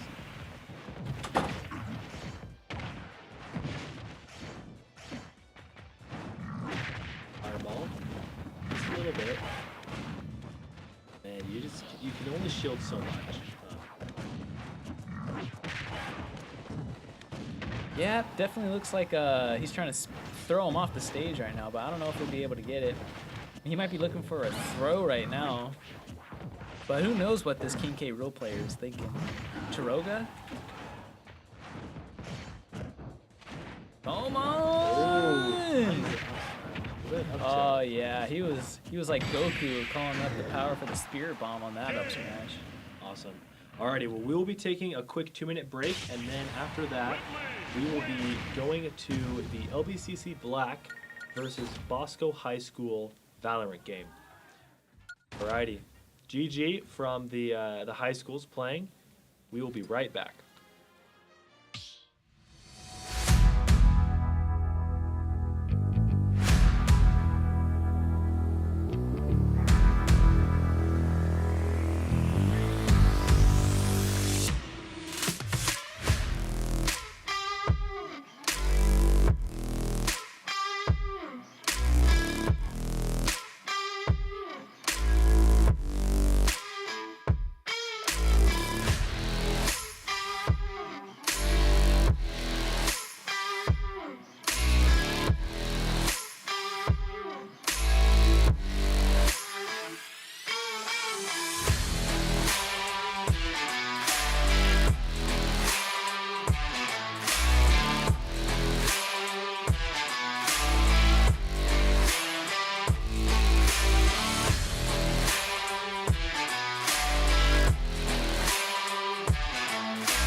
Welcome back, LBCC Esports. This is Coach Rome signing on with Jeremy. Yep. We are watching LBCC Black play against. We've got against Bosco. So I'm a little biased here. I'm looking for my Bosco. Well, they're not my Bosco guys, but hoping for them to do well this game, or at least put up a good fight here, since a lot of these guys are a little bit newer to the game and are, well, this is their first in-person tournament, so it's going to be a unique challenge for them, actually getting to be in a competition space. Absolutely, and I am biased in the opposite direction. I love the LBCC Black Squad. It's so cute. Why is it so I'm actually a part of the LBCC Black Squad for Valorant. I'm not playing right now. I am casting, but I know these guys very well. And right now we are spectating Device. He is the IGL for the squad, the in-game leader. So he's the one kind of calling the shots. It's 2-4 right now. This is on Ascent. We have a little push-up mid, a little ace split. We got the Jet and the KO lurking at Cat, while the Sova, Killjoy, and Astra are just kind of staying main. They're not peeking it yet. Gets the kill on the Fade, has knives, now has a Phantom. And now they're going to be pushing. Pretty fast push here on the A side, it looks Yeah, like. They're just taking... think- I don't think- see anyone on site even No, holding. yeah, I think Device is a little ahead of his team right now, but luckily they got the kill on the Reyna. Looks like main. KO's holding mid right now, waiting for the rotate Holding to happen Cat. from B. He sees one, gets the kill onto the Clove. And looks like the Killjoy's the last one. They know she's heaven. Whiffs the knives. Whips the knives? Device. KO gets the molly off. Gets a little rebound. Weird bounce on that. This whole heaven platform is a bit strange. There's a lot of geometry, and I'm sure whoever's playing Sova right now can agree that, which is Helios, which is Adrian, the Killjoy in an unfortunate angle. They do get the round, but they're gonna have to pay for it. Looks like 2 left on the board with the spike down. What do we? All right. Yep. Okay. Looking at 3-4, and so I'm on the same page. We've got LBCC black on blue, correct, on the left side. Yes, they're attacking right now. So right now we are spectating Device, who is the entry and IGL for LBCC Black Squad. Awesome. Looks like they're going to commit pretty hard to this B site push. I wouldn't be surprised if Device just goes for an early pick here, just swings right around the corner off the rip. It is important to get this B main control as early as possible. You don't want to be shot out. Looks like Waka gets the kill on the KJ. And looks like they're going to Killjoy ult this and try to push this. They do have to be careful of both Does this house. Killjoy ult reach their spawn, or is this just short sight? So you'll see where it reaches on the mini map. They know where the Fade is. Fade is detained, gets the pick. They close market doors. Market doors break. On pushes into CT early, trying to get an early pick on an early rotator. Yeah, they get the plant down. We know when the Clove is market. Vice is holding this very wide angle. Like a heavy I think push they're market right pretty. Yeah, they know both are market. Clove ult here, pushes the Clove ult. She's there. They should just run. They should have peeked this, but they get the kill. So aggressive. Got to switch to the Yeah. pistol to get that last pick. The thing is for that Clove ult is when she ults, she's given a time allotment where she has to either get an assist or get a kill. If she doesn't, she dies. So when a Clove ults, most times you actually want to run away from the Clove. Because she has to chase you down, and she's just going to die anyway. She has every incentive to go after you. But yeah, that last run was a 1v4. You can kind of take a couple risks. A tie game now, 4-4, heading on, and I love the map Ascent. I love it's a very CS:GO feeling map in Valorant. Very well made. Do you think we're going to see an Odin on that B wall? I already saw one earlier. Oh, you did? On the defending Killjoy. So KO goes gets down knocked. He here. needs a medi Betty. Gets the both knocked. Unfortunate. That Luckily the market trade's down, and they aren't able to res the KO. The KO's by himself. He is going to die. Looks like it's going to be Astra and Killjoy holding site with a Fade and a Reyna who both have their ultimate ability. All right, so things are actually looking a little bit in Bosco's favor at the moment. If KJ can use her util here, prevent this push. We got the Fade ult out. Reyna blind. They're stuck behind triple. They're blind up, but they don't get the double. Nice try on Star. But the Reyna is there. The game. There was a world where there was a double headshot, but we don't live in that world. This timeline. We don't live in this world. Alrighty, let's check out Bosco. Let's see how the defenders are deciding this. They seemed there are a whole lot of rotations from LBCC Black. It's more or less push a site, we get it or we don't. Yeah, pretty direct, and then we hold angles off site once we secure control. Yeah. I wonder if once we get into the mid and late game, if we see some feigning or some faking onto a site, and then maybe just looking for picks off a site. Absolutely. So these are both very young squads. So aggression is to be expected. We are expecting Yuzi, right now, who is the Reina for Bosco High School. This is a one-way smoke in A main. Fading. Now she's a little more cautious to peek because they could be up. And they are up. The KO So she's got the info on A main. She's going to use that to escape and probably relay that to her team. Gets the dart. They know where she is. So there's kills going out. Well, pretty well played by the Reina. I don't think the team was able to capitalize on that quickly enough to go into dangerous position for sure. Okay. Looks like they're going to throw that fade eye in. Doesn't see anybody. I'll find you. That's looking a little trepidatious here as he enters with the Spectre. Not exactly in his favor. He's going to go ahead and back off. I think they're rotating. We need to be in over an observer view so we can see where the enemy team's at. But we'll do that. Looks like they're fully committing to the rotate over to B site. Spike hasn't gone down yet. 30 seconds. One kill on A. The fading Killjoy, we're getting a crosshair change mid-round. See what Fade can do. A looks for the info here. 2v3. Spike still hasn't gone Gets the down. kill on 10 device. seconds remaining. Are they going to hold this? They're going to have to swing unless they plant. They should spam this. No charges. 10 seconds left. Oh, and the plant goes down. He gets the kill. 1v1. 1v1. Fade is one shot. Spike planted. Ooh. One enemy remaining. And Waka gets the final kill. Gives away the 5v5. Do you think that was just so nervous stray shots that were fired there by the Fade? From the Fade? Yeah. I think she was just trying to go for headshots. Yeah. I think. A couple there on the stairs down. The gun rocked and fired Oh on its no! own. So the reason why she did that is to mask the sound of her drop. Because Valorant is very sound based, where if you hear someone drop, you have way more of an idea of where they could be. So because she shoots, she masks her dropping noise. Looks like Clove is going to continue with this one-way setup. It seems to be working as far as intel goes for the Reina. They just got to figure out a way to make use of that information once she relays it. It seems like LBCC Black Squad is not actually pushing this one-way, which is very smart. They seem to know that this Reina holds it every time. Not a whole lot of changes. And the Reina gets way too aggressive and gets shut down by Star.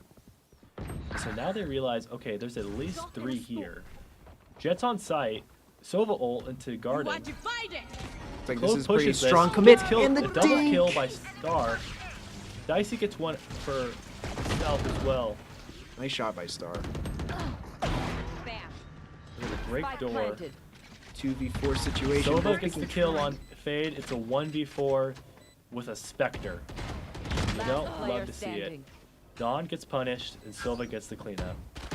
Yes, it hurts their eco a little bit. That's the least you can do, I suppose. Yeah. Okay, looks like they're calling out for a timeout. If they do get this timeout, we can head over to breaks from our sponsors.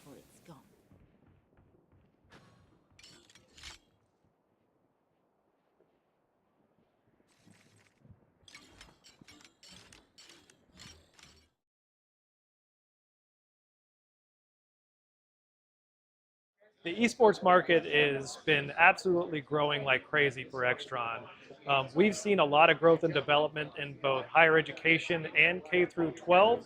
On the K through 12 side, schools are really embracing this topic around student engagement, as well as college and career pathways. So moving into the collegiate side, there's currently, I think, $20 million in esports scholarships that are available to high school students. So it's a way to really give schools and students access to achieving those scholarships. And then the collegiate side, schools are offering this as a way to either recruit new students to their college or university, or as a way to develop new community opportunities for their students, and overlay that with the career pathways within the gaming and esports system, as well as curriculum. So the 4 C's is what I like to call that. It's an opportunity to get these students engaged around something they're passionate about, which is both the gaming ecosystem as well as competitive esports.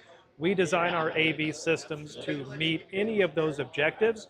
We really work with our customers to understand what their vision is, what their goals are, what are they hoping to achieve, how does this align with their strategic plan, and we design these AV systems to be a component to help support that and grow this topic on their campus or their institution. So every design that we create, that's a free service that we offer to our clients. So we'll work with them to understand what their objectives are, what their vision is, and we create a custom AV design for their specific school. So it could be a esports lab or a practice and competition space up to a larger arena. Maybe it's a STEM and CTE classroom that's dual purpose for esports after school in a high school or middle school.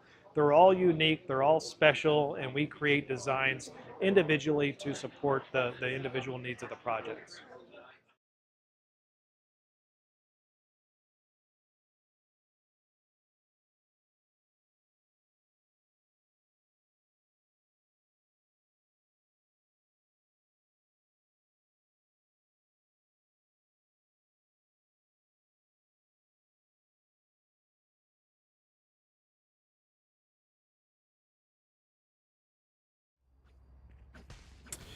Alrighty, we are back, and we are here. Halftime.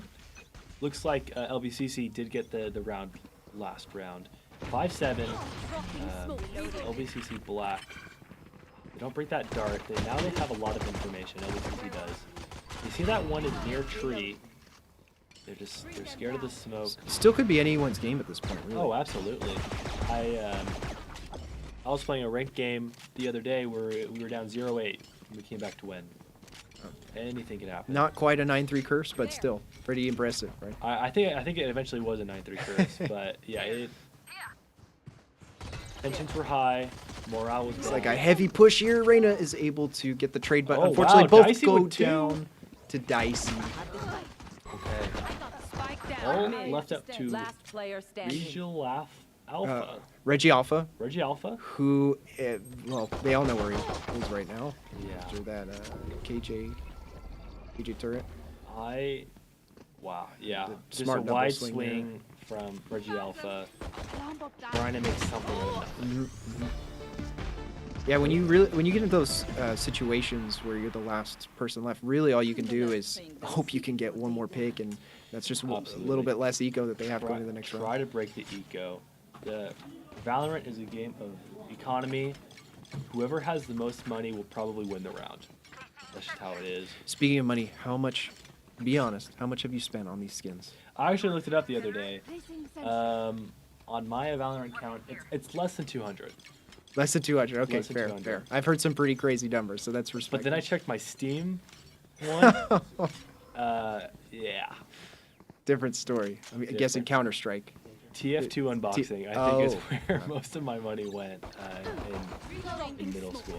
Looks like we've got the Astra smoke up here. They're not going to commit to B side at the moment. Looking for some picks up mid. We've got 3 bodies running up, taking the fight on Cat. He doesn't Cat. see. Oh, check the monitor. He's able Oh! Oh, Walking with the Bulldog kill. Device with 2 reload. with the Marshall. Reload save. Whoa, what a shot by Reyna onto Device. And Ooh, good cleanup from Waka. Amazing 3K.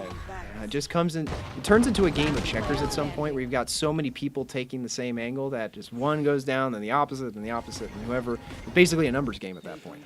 Absolutely, and really on Ascent, it's Jet and KO and friends basically. Jet, KO, and friends. You're invited to the party. Come hang out over at mid. The things you can mid. do with those 2 agents on Ascent is dangerous. Yeah, we just saw that there from LBCC Black Squad. Waka the KO with 3 kills and Device with 2. I'm here to stay. It looks like the B site is their default push at the moment. I don't know what happened on A to make them think it's not viable anymore, but we've got a fast push here Know happening. where KJ is. KJ holds the angle, gets the kill. Unicorn does kill Dicey. Plants triple. They haven't checked Boathouse. They're pretty secure no one's there. They're really confident no one's there. Maybe be a little more careful next time, but maybe they know more I than can we do. see Bosco needs to work a little bit on this site hold. We've got a firing squad in the back of site right now trying to hold 2 angles. Yeah, to be fair though, B is one of those maps, or one of those sites, where... Device with 2 ghost kills. Easy with the cleanup. Yuzi is healing, gets shot. Nice Gets the kill flank on Waka. here. It's Clove by herself. Okay, they know where she is. She's going to be playing towards edge. She's caught Just out. Not quite enough. The timing was fine on the KO, but so much damage had been done Only already. 2 to the rest of seconds the left team. on that spike. Yeah. They needed that retake. Clutch kills from Sova and Astra onto site. Looks like they're going to kind of go for a half buy here. Their Bosco's economy is not the greatest. And just so we have an update for the Super Smash Bros. Finals, Mayfair took the win. And I know it was a close game, but I think we all kind of knew Mayfair was dominant. Yeah, they were absolutely on fire when I was out there. Yeah. Their whole squad, everyone who We came heard was screams from the casting room. Yeah, Time for a field super test. pumped out there. Awesome. Well, this will be our last round for right now, checking out Bosco. We'll head over to LBCC after. But LBCC seems just to be cleaning up shop here. Yeah, I think those moments in the mid game where it was kind of undecided has now definitely fallen into LBCC's favor as we go later into this round. So here. now we are spectating Waka from LBCC holding this mid. Now we can see that they're actually A main in the Astra's by herself on site. Kills a KJ turret. That gets rid of some information. Waka's in a dangerous situation. No one's holding his cat, but it's a fake. They're pushing into B main. Let's see what Dicey can do. Dicey does get killed, unfortunately. Down for the Waka count. is making sure. The miss with whiff, the op. But the Sova I think it cleans was up. still moving on that shot. Nice headshot from Device. Mm-hmm. Little risky there actually at that range. Device is a young gun. He goes for those shots that they're not ready to take. Mm-hmm. That worked out in his favor here. Uh, 11-5, dominant so far. You're feeling confident in your aim, you can make a lot of situations that aren't in your favor work out. Absolutely.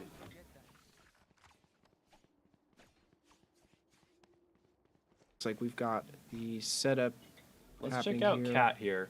on a site. Sova. Sova about to scan over in mid with Device ready with that op, ready to lay down some pain. I wouldn't be surprised if Device dashes forward with that thing. That's right. Oh, Unfortunate dart don't by the think that Sova. was- yep. Waka with 3. What is going on 3 with picks. that? He is going crazy. Looks like they just all pushed up B. Spike down B. He might take my spot. And swinging up close Bah, with the bah, shot. He gets. oh! The Gets ace one. is stolen The by ace is Sova. stolen. Man, Waka is balling out right now. Waka's got to be upset right now, just a little bit.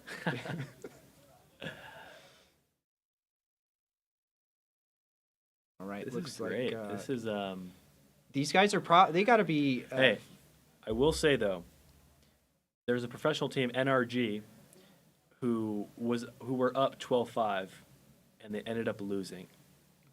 Anything so is possible. 12-5 is a dangerous place to be at. I appreciate you having that much faith in my guys. It's kind of the means new a lot to me. 9-3 curse. It's the 12-5. We'll see if Waka can keep up the heat here. Good crosshair placement from Waka. Just kind of peeking out. Maybe exposing himself a little too much, but he's aware of it. He's relocating himself. They haven't let this massive lead get the better of them yet. They're playing a little passive, looking for info. They realize the Reyna's playing on B. Interesting Molly goes smoke out. from the Clove. Alts from KO. Okay. They do find out where he is with the Fade Eye. He's kind of hesitant to push his smoke. I would be too. Looks like Dicey is caught out. Looks like Jet dash towards backside. Breaks wall. It's like they're Not about quite, to take not quite. control on Device gets a kill. site. Sova gets a kill. KO gets a kill. And it's just 1v4. Clove left on site. And And she's backside. She's Boathouse. 100%. Good kill. She's going to ult here. She has to. And this is just messed up. Great game from LBCC Black Squad. yeah, way to turn it around, or not really turn it around, but just solidify the lead there. And I heard Adrian yelling. I know that was him. Awesome. really well played from LBCC Black there. Great. Well, let's check out another game going on. That was a quick game. Maybe check out LBCC Red on Red Station, or Yeah, red and green. where does Any game that's going on. This. Okay, UCR versus... Who is UCR playing? Valley View. Alrighty. Okay, 10-4. Kind of a blowout, to be honest. But it ain't over till it's over. Okay, we have the Brimstone. It's like two holding A short right now. Brimstone's going to fall off of it. Cypher and rotate. Sky know that they're outside hookah and probably in sand area. Okay, they have the trip off. They're smoking. The Brimstone is rotating. Can UCR hold this down? This is looking pretty good for UCR. I mean, if Valley View's pushing this is going to be a rough defense to push through. I think the Brim is ready to re-smoke hookah. Hookah smoked is super important. Could be a fake at this point. They could be anywhere on the map on their Definitely. side. Definitely. Luckily, a Viper and Raze could do damage, even if it's just by themselves. True. With the Viper, her Molly can vulnerable enemies, while Raze has a grenade. And enemies that are vulnerable get exploded a whole lot easier. 37 seconds left on the round and still no commitment. Okay, from they're Valley pushing View. towards Looks like short. A short. Let's get a... What's going on short? Brimstone rotating. Brimstone looking for an angle here. Looks like he's going to go heaven and try to assist Ready the to Rays flash with the on site. molly. Brim gets the Molly off for plant. Is And it a decides to double rotate fake? back. It's a double fake. They know that they're going towards B. Jet's on site. Breach is on site. Sky's doing her best to hold it down at the moment. Hookah shooting the shots. Gets shot. Bulldog 4K. Did they start the plant? Do they have enough time? No, they didn't. Oh, it was valiant effort. Almost a big brain play. Just not Okay, enough Discord, okay. time on the clock.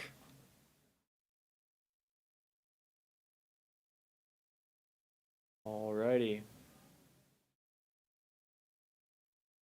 It looks Let's like see if there's any other Brim games is going going on. to keep holding this angle. Looks like UCR kind of has this in the bag. Let's see what game this is. Okay, this is DHS. Downey High School versus Norwalk. Norwalk versus Downey High School right now. 7-7, close game Ascent. Okay.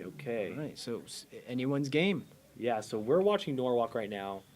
This is the attacking, and then defending would be Downey.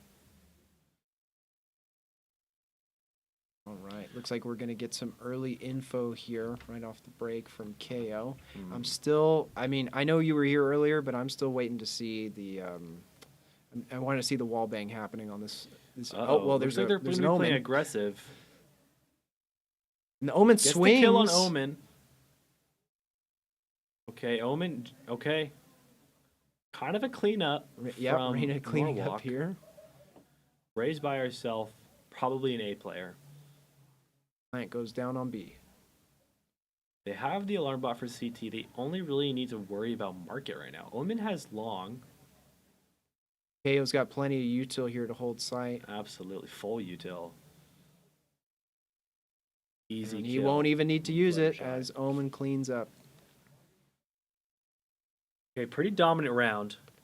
That was the bonus round for what seems to be Downey High School. So this might be a full buy. This might be the first full round. Looks like B is a real popular push today at the Grim Cup for Valorant. Everyone's feeling like the B push on Ascent is the way to go. They don't have a kit. They don't even have a Sentinel. Downey. So holding sites is going to be a little more difficult than usual. That almost actually blocked off the Sova dart. Mm-hmm. It looks like a little bit of damage from the dart there. Okay, so they know at least 2 people are here. KO cutting off that market access as they push onto uh-oh. site, but Sova's going to shut them down. And he's able to get the trade on Sova down to 20 health, clearing out. Spike boats is in right market now. though. and they're Ooh. far from each other. This is a This- 2v2 situation. Killjoy is walking up mid. This is an unfavorable retake here right now, unless Oh, KJ okay, so they're both mid. The Breach and the Rays are probably holding market. Breach might be walking towards CT. is doable as long as KO doesn't take too much damage here in the initial gunfight. And unfortunately, the Breach is not here. So KO just kind of used his 2 flashes. That would be good. He knows Raze is close. Breach This is probably gonna be a holding for tough pizza. Swing. Waiting. Yeah, they're just playing off each other's contact. Amazing work by Downey High School. Very, very smart play of the objective there. Absolutely. Instead of trying to get back on the site or look for more picks, just play that spike if you have it. Absolutely.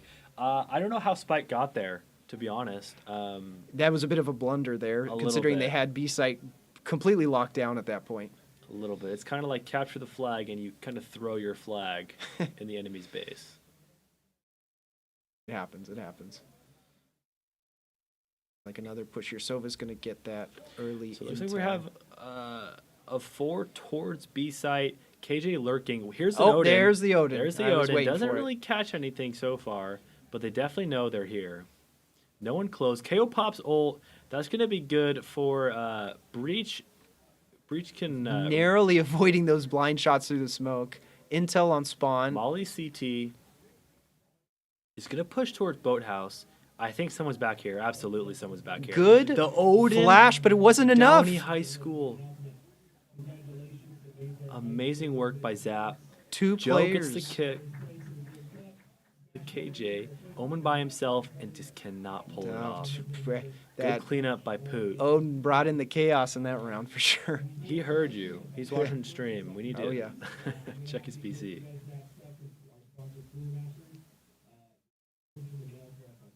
All right, looks like we're going to have two. No, not. No one's going to rotate. Oh, looks like we'll have two rotate over to A site or maybe play mid here. Yeah, Kinda maybe a mix bit it of a up. default or maybe just a full rotation. Still a pretty close game. This might end up being an Yeah. exciting finale here once we get into rounds 11 Definitely. and 12. This is going to be a save for Downey, though, or for Norwalk, sorry. So they're just basically, when it's a save round, you don't buy as powerful as guns, and you play a little more back, but miracles happen. They sure Miracles do. do I mean, happen. those sheriffs, they're pretty deadly in the right hands. So Those sheriffs, close range, one-shot headshot, and from a distance they do pretty much the amount you would need for a full kill. They are very dangerous. Sova looking for info here. So he's going to dart back towards Jen. Not quite shooting it yet. I think they're waiting. I Little don't know if they've hesitant, made noise yet. about to Okay, now they committing do. to the site. No. Omen flash, breach.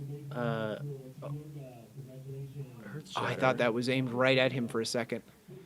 I KO think they about to know push they're in. back gen. Molly that off. They're gonna have to peek out. They are not back gen. They are dice. They know one's in tree. They know one's dice. They probably think someone's heaven, and they need to be watching the rotate. A little bit of damage Raze on there from the site. Raze nade. Omen on site.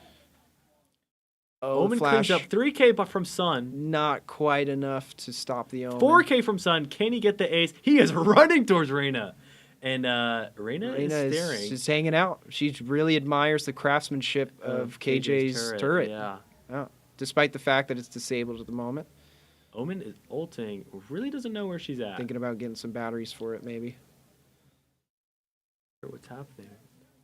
Ace from Omen. I'd be curious to see what's happening over on the Downey perspective. See Okay, what's looks going like on. Looks like they're asking for calling a timeout. timeout at the moment. Okay. A little bit of a stretch res from this Raze. Oh yeah, that's how you know it's Good nade. 106 damage. That's not nothing. Yeah, That's a good nade.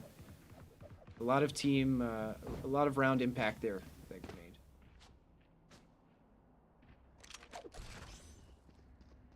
Probably wondering, okay, this is the best time right now to call a timeout. It's 10-8.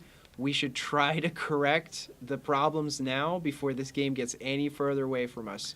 10-8 is like, it's a minor deficit, but morale is really going to start to drop drastically after the next few points here. 100%.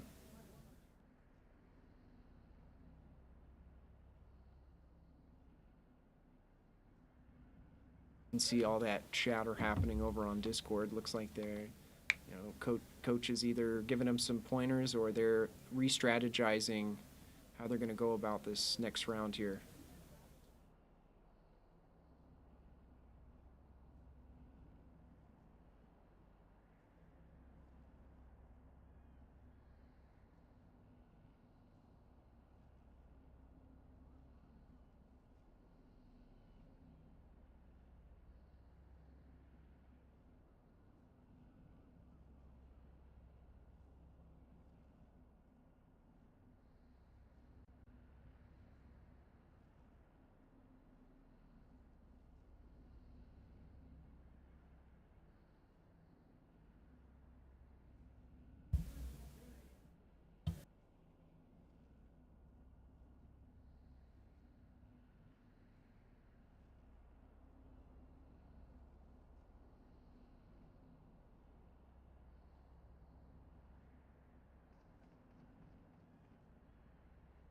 All right, it looks like Raze is swinging in here at the moment, getting some info with her bot. Sova getting the Sova drone. About to possibly push on A main here. And it looks like a heavy push. Okay. Grenade Good goes push out. by Gammon. Karma goes down on site. No one's really holding site. They're kind of giving it up, playing for a retake. Sova is ulting, gets two, gets the pick on KO.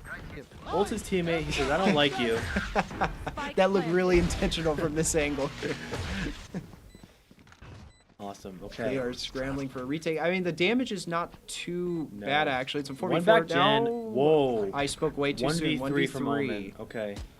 Last player standing. Omen really get one pick He's here. playing. Swings it, gets one. Yeah. Flicks over. I not think quite calm aim in that situation will do him favors. wonders. Yeah, without a doubt. All right, they gotta focus up here. Whatever that pep talk was, that might be what's gonna turn around this game here. Unless they can solidify their defense and hold down A site. The Valorant, I feel like there's a lot of what's the word? Not motion. A lot of momentum. Momentum, absolutely momentum. The Valorant, if you have momentum, you're gonna win rounds. Momentum, confidence, good communication. I feel like the single worst thing a team can do is start schisming or start arguing about who's doing what and getting on each other's back about it. Then all your focus has left the game and has gone to, well, I'm doing my part, and ego starts to come into play there. So Absolutely, and you see that a lot more with younger squads. A lot of these seasoned veterans playing this game, they don't really have a problem with stuff like that. But okay, we get a KJ ult towards the B site. Let's watch the attacking side. Omen's smoking off CT, pushing through. Good stun from Omen Reach. looking for the TP here. 3K from Sun. And another TP Another cleanup right from Zap. into- 4K from Omen. Wow. Last player standing. It's just back and forth. Yeah. Flawless. I wasn't quite sure what the Omen was trying to run there with the TP over to market, but just didn't quite work out. That's really too bad. The Omen is going to. Wow, 30 bomb. I see. I'm not sure who that is. Looks like a mid push here. Yeah, something.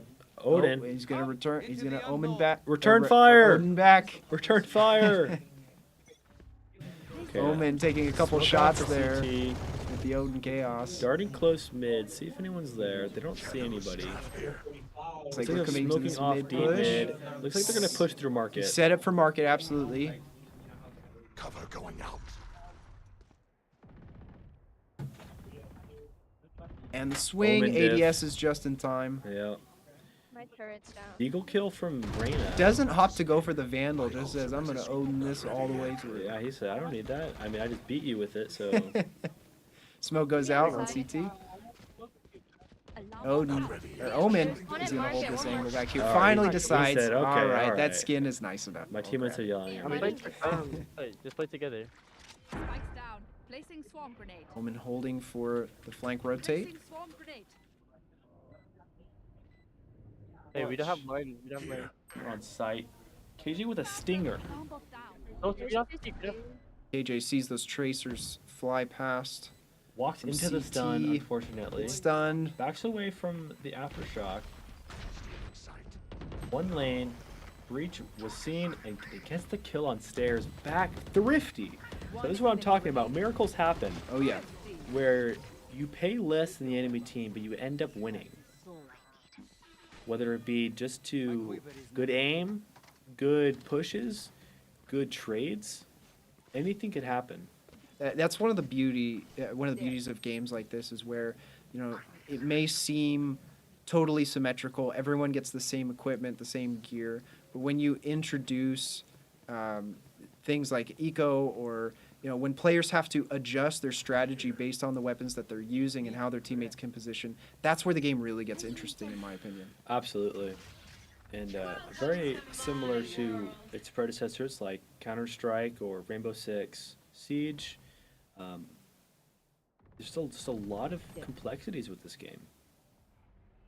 It's like another sneaky push here over towards market. Sova looking for info on CT. I don't think he quite sees anyone, but Omen's going to toss up the smoke. But the blind fire through is going to take the Reyna as KJ sets up. Okay, gets the kill on market from the Omen.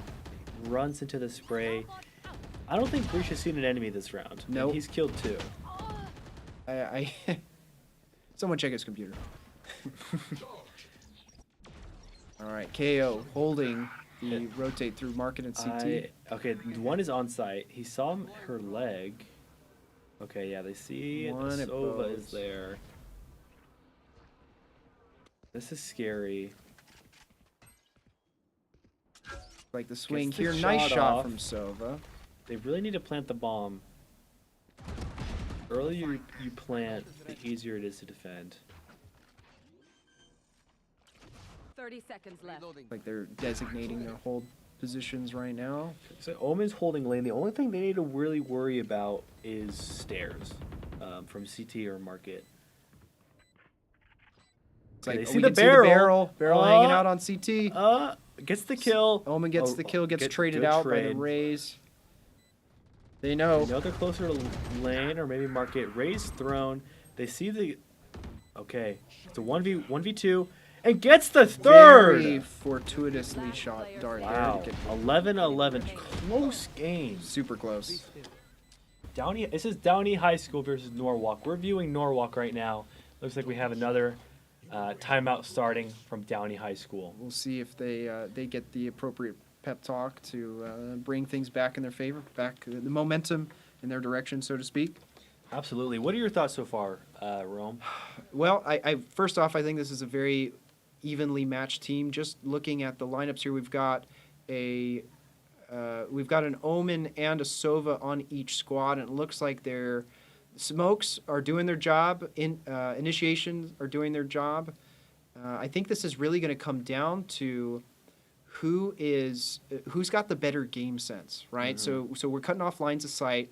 We're getting the information that we need, but how are we acting on it? How are we deciding, is it the time to plant, or do we wait for this pick to happen? Do we let the other team make a mistake, or do we play aggressive and take up more real estate on the map? Absolutely. From what I noticed that each team has 3 aggressive agents, that being the Omen, the KO, the Reyna, the Rays, and the Breach, and 2 kind of laid-back agents, the Sova, and also the Killjoy and Viper. Just kind of agents that you play off your util in a more passive way. But I mean, with those other agents, Omen has a teleport. I mean, you could teleport right behind them and kill them. I mean, Viper's util can be pretty consequential on a map, especially of this size. But correct me if I'm wrong, I don't think I've seen a single Viper ult so far. No, we haven't. That's pretty good. A Viper ult can be crazy on close choke points like this game. You'll notice that sites, pushing a site requires you to go through a pretty tight choke point, whether it be through cat or through main. It's close. And so when you have a Viper ult that completely takes over space, it's really good. Looks like KJ is playing the passive game right now. Hasn't seen a single soul in this rotate over to tree. Looks like they're pretty confidently taking control of A site, even though no bodies are down for the count here at the moment. KJ just biding her time, probably waiting for a CT push to rotate either to heaven. And there it is. Shot in the Omen. Timing is A double pat. raise kill. It's And the Viper. perfect, Breach gets almost. the trade. Just a breach now, and they get the breach. Okay, 12-11. It's either they get this and they win, or they lose this and we go OT. That's another thing, and I think newer players don't quite realize how much impact they might have late in the round. You got guys who rush in early and they get picked off early, and they think, well, you know, I did my best and that wasn't going to work out. But really, if they had just survived and not taken that gunfight at all, the gameplay that happens in the latter round when it comes down to a 1v1 situation, sometimes I tell my guys, like, look, if you had just not taken that gunfight at the beginning, you might have been alive to solidify that victory in your favor, a 2v1 or something like that. And as we saw here with the KJ, she wasn't doing very much at the beginning of the round, save for, you know, getting some info for her team. But by the time the spike went down and the push happened and 2 bodies went down for the count, she was in there and helped the Omen finalize that last kill. Absolutely. And you know what? That's really what separates, you know, good players with good talent and great players is game knowledge of when to take those fights. You have to know who's around me, whether it be my teammate or it be enemies. Where could my enemies be? And not even to mention all the different types of peeks you can take, whether it be a jiggle peek or a jump peek or shoulder peek, or you could full swing, wide swing. There's so many different combinations that you have to use to your advantage. Patience, a lot of patience. Absolutely. Okay. Sova goes in with the drone. Not quite. They're gonna know. They're gonna know after that raise. Yeah. Looks like. Let's actually take a look at this raise. We're gonna holding sight. They're look over to seem the to be running raise. away now. I don't know if she realizes. Probably the slow rotate happening off of A. We've got a Omen about to peek over to mid. See if this rotate is happening. Yeah. Looks like they are fully rotating towards the B side. Someone's gonna have a sight line on this. No, I guess he's not pushed out far enough. No. We push up B main here. No data yet. They have to be suspicious of this happening. Yep, Omen smoke goes up. And now they have to decide, do we commit? Do we throw our util? Or do we play the sneaky game a little bit further? Yeah. Try to take the advantage here. So I can see the enemy screen. They have 2 enemies or CT, no one on site. And the suppression is going to happen here with the Silva ult. Silva staying back, probably going to play this angle, waiting for the rotate. A shock kill. Shock dart going out. Okay. Pretty primed position to hold this retake here, assuming they don't go down on basic raise gunfights. nade. One Gets the pick shot there, off, though. Not enough 77. damage on the raise nade. 3 swinging from CT. Stunned back sight. Shot Nice kill off on on lane. main. Guess Not quite a second. traded on lane. Wow, all we're down going for the OT. count. Here we go. This is where the pressure turns up.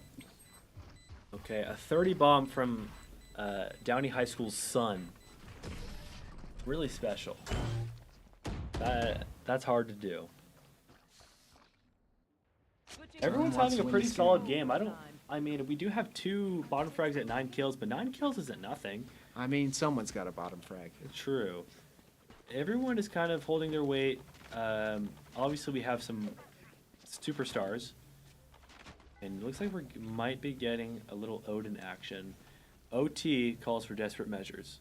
That's one thing I always remind myself when I queue. Think, oh man, I'm having an off day, bottom fragging in this pub lobby. But then you look at a pro match, and you're like, well, someone's bottom fragging on that squad as well. So.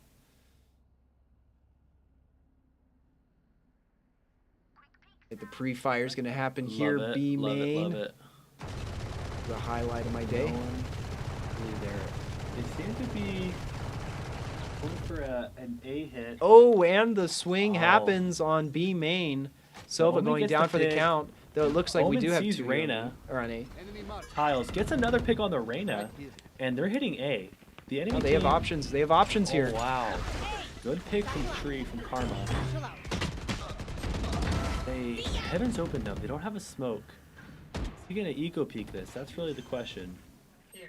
Smart answer to be no, but it's Sheesh, overtime.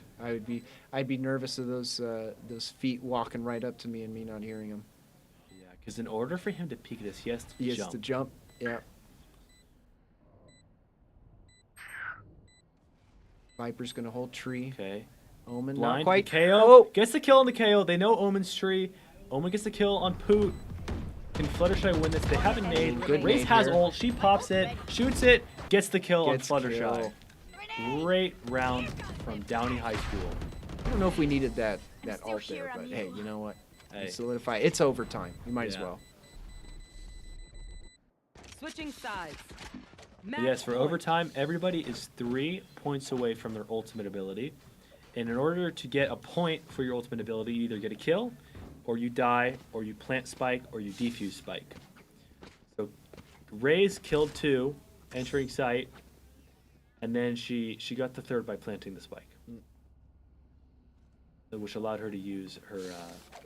Oh, she commits. It looks like they have a stun towards A main. No one here, unfortunately. So that breach stunned all of A main, so the Raze would come up. And then Sova Dart was a little later. But that could have been good. There was 4 agents' abilities used That was on A main. that was a serious commitment to them pushing up A main. Because the Omen did the one-way smoke. Raze jumped packs jumped towards up, the yeah. smoke and waits for the Sova Dart. Now we have no coverage on A side at the moment. No. They are going all in on this game at the moment. Absolutely. And it looks like they have side plants. Spike planted. Spike is planted.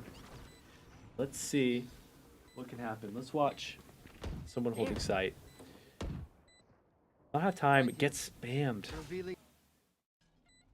Even if they're able to Okay, take sight, Downey High School has a 4v2 right now.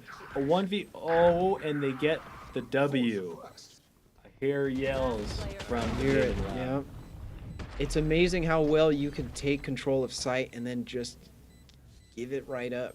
Yeah, Give it right up back to the defense, even when you have an advantage like that. absolutely. Amazing game. So that was just the first block. We still have games to go. Unfortunately, I need to head out, but I've had a wonderful time being here, casting these games. My name is Jeremy, and let's get to a break, yeah? Jeremy's Perfect.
All right, we are here today. I'm Coach Rome signing back on for Valorant here. I'm joined by Ramsey, the real MVP of this event, running around putting everything together at the moment. I've been calling Ramsey left and right to say, hey, man, we need this set up. Ooh, it's been quite the morning. Yeah, so we are tuning in right now to watch who are our squads again. We got Jay, Sarah, and Bosco. Jay, Sarah, and Bosco starting off in round 1 here, pistol round. Who's your money on right now, Ramsey? Do you have any thoughts? Ooh, well, the scores last game kind of shook out, not in Bosco's favor. However, this is Jay, Sarah's first match of the day, so anything could happen. This is Bosco's chance to turn it around, finally get some points on the board, and try and make a day 2 run. I have to say I am really proud of Bosco here. Oh, well, it looks like I spoke a little early. Usually going down for the count here. Two deaths here on Bosco's side. Looks like they're going to go for a pick on Short or U-Haul. That didn't quite work out. Pistol exchange is happening left and right. It looks like Bosco is down to 2 members, while Reggie Sarah Alpha, is still on 4. one Bosco pick. Man goes down. Reggie Let's Alpha see. with the second. Maybe a third here. Needs to reload. Taking a lot of damage. Knows one. There's right outside of U-Haul. Goes for the swing with the ghost. And not gets knocked quite out. enough. Gets rotated on. Well, as I was saying, I was very proud of Bosco doing their very first in-person tournament here today. A lot of these guys, they're really passionate about games, shooters like Valorant, but they're a little bit green. They're newer. And so they're getting some great experience here, being a part of Bosco Esports, and now having a chance to come to LBCC at one of the nicest facilities that we have around right now. That's, I mean, shoot, if I were a high school student, that would have been pretty awesome.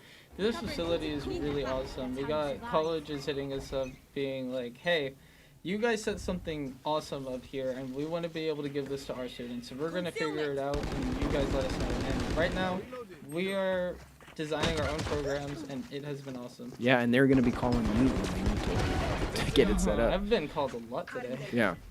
All right, looks like Bosco is going to go down for the count here. We've got a 3v1 situation. Spike is already down. However, it seems like Bosco is crowding the middle of the map, looking for a few peeks here. They see the final player. Fine. Swinging out, not really. Oh, getting a pretty easy pick there. Fine RNG with the final kill there in round 2. Looks like Bosco is going to need to step up the defense here a little bit in order to belay this push that's been happening. If this team finds too much flow here, it's going to be a hard comeback. I apologize. This is actually Jay Sarah's perspective. Jay Sarah's perspective. This is Jay Sarah is up 2-0 as the attackers here. Bosco is coming out trying to make up some ground here. All right, looks like we've got a slow push happening here through Hookah at the moment. Ice Wall is up. That's going to give some info to defense here as to where this attack push is going to happen. They're only aware of one gun right now at the moment. Smoke's going to go out. They see the barrel sticking out right here on Hookah. Are they going to capitalize in it? Firing through the smoke, and Ronald Rakin getting the kill on Super Connor. Sova going down for the count. That spike dropped. Ooh, quick double kill onto Jay Sarah there. Astra's going to back off here. Possibly holding an angle after the smoke goes away. Waiting for the raise nade. Swings. Might get flashed. This guy has the intel. Zephyrs with the kill. Jay Sarah crowding the spike point here while it seems like Bosco is holding. However, Jay Sarah and Bosco exchange man for Reggie man. Alpha. It's now a standoff. Almost holding, but Yuzi goes down to the count from Loco. One enemy remaining. Loco holding spike, looking for a pick on this corner. Ooh. And Bosco scores their first round on this side. That was a very close matchup. We see the last standoff, and it's just whoever gets that shot off first and the shot off correctly on the peak. It's very accurate, very precise, and they have to be really quick about it. Now, of course, we're advancing into heavier guns with more money. Seems like it's going to be Jay Sarah in the lead 2-1 here. I'd love to see how Bosco is doing on defense here. What sort of hold they're going to try to do. Rays set up near showers, peeking over to short. Throws the early nade. Looks like... what was that util that landed there? I didn't quite catch that. Looked like a split grenade after it hit the ground. Oh, I see. Clove rotating. Reyna's going to try the push up short. Yuzi with the kill on Spike. Zephyr's probably not too happy after that one. Clove still kind of hanging out on short. Raze gets flashed by the sky. Being shower. Still no push showers yet. J-Star seems to be holding the ground here, while Bosco seems to be reorganizing throughout the map, probably mounting for a big push now that they have access to their abilities. Smoke goes out in the middle of the map. Let's see how the teams capitalize. All right, looks like Bosco on defense is rotating over to B site. Looks like they're going to swing onto B main here. Spike planted. Well, we see a peek there. See whether or not a grenade is thrown. Looks like one is already at elbow. Yuzi going down. Looking for the trade here at elbow. Got two bodies going up. Looks like slow push onto site. Smoke's about to go down. And Hookah getting that final kill. Fine RNG. Solidifying that for J Sarah. Yeah, as these rounds get heavier and the guns get stronger, abilities power up, it's looking like things are going to get even more crazy. This could turn out to be a really close matchup. Of course, we are still only in the early rounds. Looks like J Sarah is taking advantage of their opportunity to attack. Ramsey, do you have a favorite agent that you play? I like I'm not a Valorant player, quite honestly, but I do like the agent that casts up the ice wall. Sage. Sage, that's what it's called? Yeah. Yeah. I really like it because you're able to not only put up the defense, but most of the time you get to see when the wall breaks before your opponent. And if your opponent has an angle on that wall and you're right behind it, you'll have the angle before your opponent. So it's very easy to capitalize on. Fair point. Looks like the KJ ult goes down. Zephyrs with an early pick here. Spray through the smoke over towards heaven. Like a pretty strong hold here over on short. No one gets detained by the KJ. But Astra is going to hold this angle here over towards heaven. Setting up for the next smoke.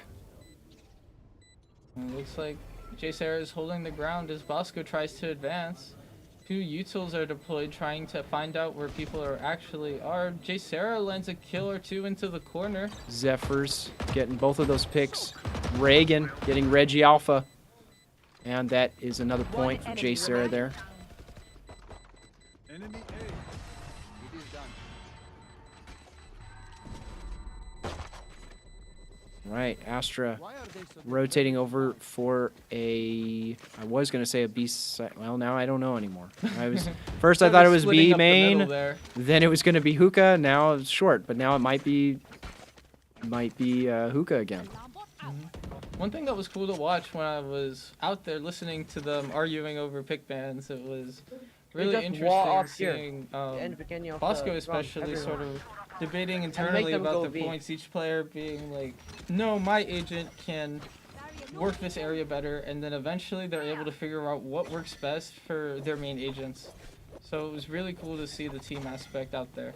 Absolutely, and if we want to come out on top in any of these games, these players have to be really thinking about their team dynamics. Oh, Loco getting two picks. Yuzi almost holding a good angle there. It looks like they are actually going to manage to squeeze out this defense. 2v2 situation. Able to almost get the wallbang there and capitalize on the kill. Look, they know one is Hookah. And swings, but doesn't quite get the kill. Whiffs at a really crucial moment. Bosco gets another point on the board. Looks like Bosco is going to go for a push here. We'll play some more defense. And in the meantime, they need to be really reconsidering what their strategy looks like here at the moment, because things are not looking in their favor. As we discussed earlier with Jeremy on the last stream, momentum is huge in Valorant. Looks like we're going to go for kind of a weird buy decision. We've got a Sheriff, a Vandal, and it looked like I saw a Spectre on the other team on attack. It looks like Astra is going to hold short here. Chamber going up top, getting a little bit of intel, then backing off. Actually setting up the camera. And Loco with the first pick on Unicorn, pushing straight through U-Haul and going to get stunned by the Sky. Fine RNG with another pick on Reggie Alpha. Loco with a second. Loco maybe with a third. And both players with that. Surprisingly, Loco left with 80 health and in a 2v1 situation. Almost thought Loco was going to squeeze that one out, but it ended up not quite working out in his favor. Yuzi going down for the count. Looks like this game is coming down to a lot of basic mechanics, gunfights here and there. Zephyrs with a pretty nasty angle on Yuzi peeking, and Zephyrs with the cleanup on Connor. They're putting us at 6-1. So Bosco struggling right now to catch up. Jay Sarah steadily mounting their strength as they continue. It's going to be a rough second half on offense once Bosco switches.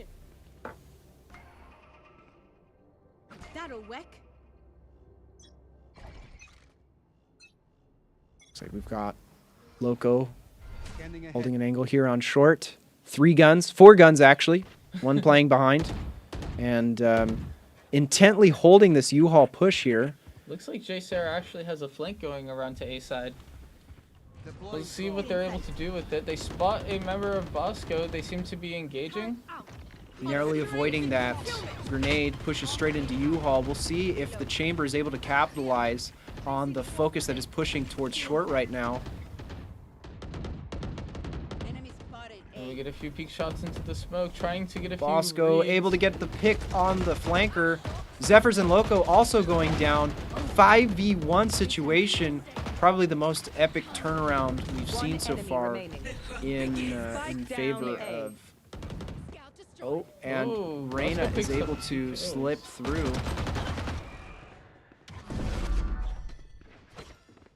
Connor holding over here on A side. Looks like everyone's trying to decide who's going to make the push and rotate over to B. I'm not going, are you?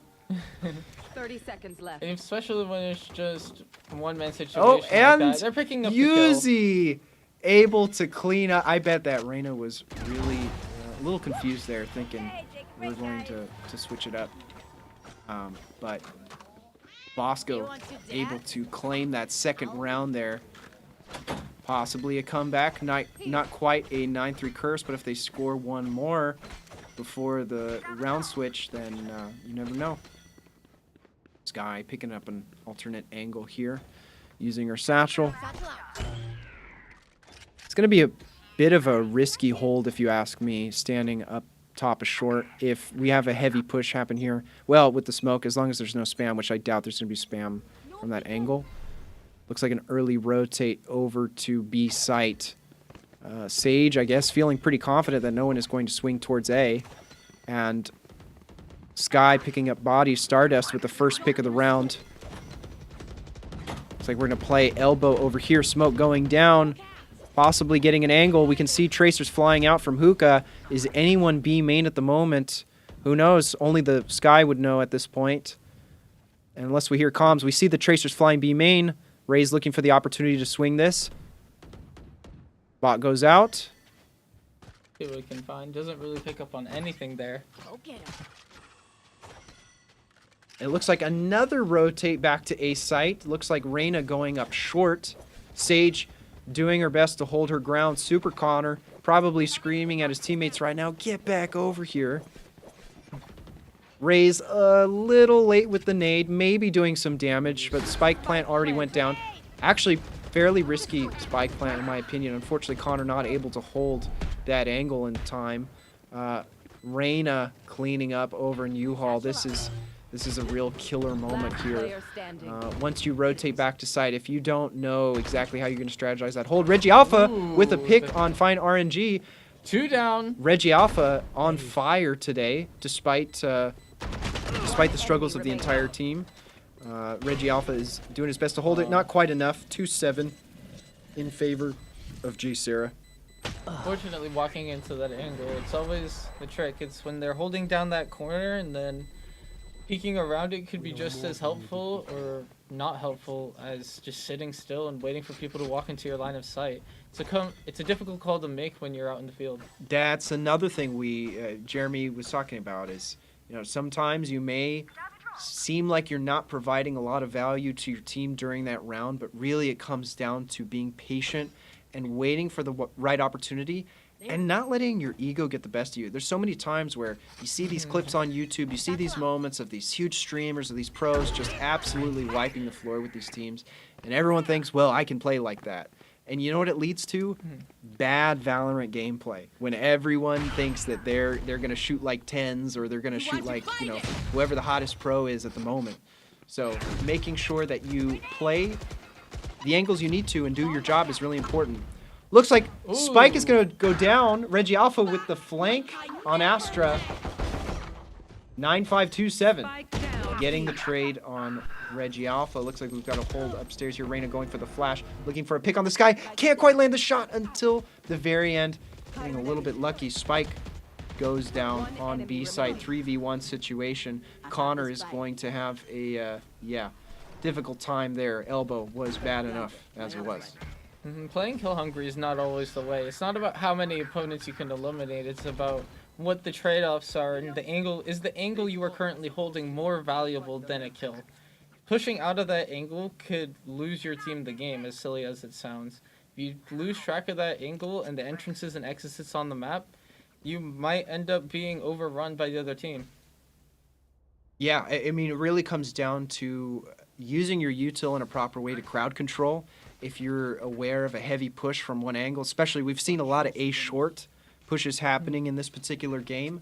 If they only have Connor playing on site solo as Sage, then unless he's able to set up that wall in time, it's going to be really hard. Well, there it is. I stand corrected. There's the wall.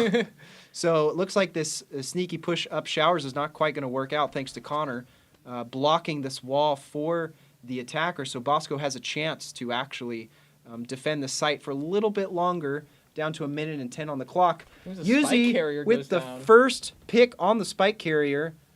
Looks like they're going to be a little afraid of that. No. Who's going on again to deal with that shotgun action there?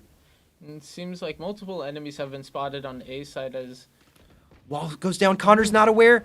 He turns at the last second, almost gets the pick on the Reyna. Reyna gets back, decides to use the dismiss instead of the heal there. Probably worried about Heaven or another angle there. And cleans up with the last kill on U-Haul. J. Sarah holding their ground really well here. This is the last round before roles are swapped, in which the attackers and defenders don't have to keep into the roles. They can sort of shift and use their abilities in different ways to try and hold ground and take it.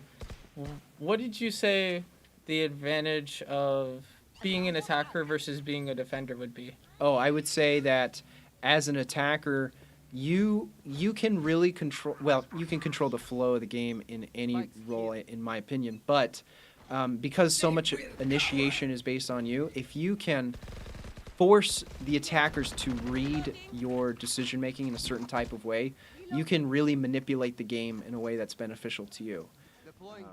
Granted, on defense, you have the advantage of not having to push, like the clock is on your side. But on attack, you making those plays happen and being aggressive in certain instances can be, I don't know, something about that can be advantageous from a game, from a mental standpoint, in my opinion, as opposed to just waiting for an attack to happen. Looks like one pick on this, on Bosco. This is Bosco's last chance, by the way, to get us into a 9-3 curse situation. Zephyrs with the ult pick on Yuzi. Things are not looking too hot here as we have 2, 3 ults happening at the moment. They know Sky is heaven. Sky completely unaware, and that's going to be a flawless victory in favor of JSerra. Yeah, as the roles switch here, we get to see another pistol round. Switching sides. These matches are always interesting because they're typically a lot more aggressive. You aren't exactly able to hold down an angle with a pistol unless you're able to land headshots consistently. Yeah, absolutely. It's way better to run at people and get them aggressive, so that way when they go for your kill, a teammate can you either finish it or your teammate can pick off the guy you were on really quickly. I'd be curious to know what Bosco is thinking right now as they go on attack, what their coach is thinking. Johnny, really cool guy. I had a great conversation with him earlier out in the hallway, just talking about the players and their experience and his experience with the Valorant. And, you know, at the end of the day, no matter how this game turns out, I think it's just really great to see all of these teams compete in person, especially, you know, our sport and our industry is so relegated to stuff we do at home on our own computers. A lot of it is remote and over the internet, and this is just a great way to bring everyone together. Looks like a huge stun here happening up A short. Raze looking for an aggressive push. Yuzi not quite able to capitalize on it. Looks like there's some players peeking around the doorway. Let's see if it's like we get a kill here. Very nice shots. Trade-off seemed worth it there. However, this does leave Bosco down 3 players. Reggie Alpha has been playing pretty well this game, but unfortunately his patience and his attention to detail has just it's been challenging. You know, there's only so much you can do as an individual player unless you're able to capitalize on a team effort. If he decides, hey, I'm going to hold hookah, I need someone to push up B main, or you know, util up elbow, it's going to be really hard. There's just too many angles to cover as an individual, so that's important stuff to keep in mind. Would you say this map is advantageous for trying to cover different angles as a defender? I'll tell you what, the map is disadvantageous for whatever team I'm playing on. That's how I look at it. That seems to be how it is. If I'm starting on attack, it's defender-sided, and vice versa. That's how every good Valorant player looks at the situation. All right, looks like we've got KJ with all the util set up here on B main. Fine RNG with the first pick. And not a lot of action happening over here on B site. Looks like we're getting a few area clears by JSerra. Yeah, one trade over on A. Well, 2 trades technically. And 11-2. I mean, this, if we're going to switch the momentum, we got to do it now. You know, even if it means slowing the game down, hey, we don't have to play the objective. Maybe we just go in, look for a kill here, peek hookah onto elbow, peek main onto back of sight. As a team, if it's 2 versus 1, that's, you know, let's go back to simple math. We can maybe turn something around.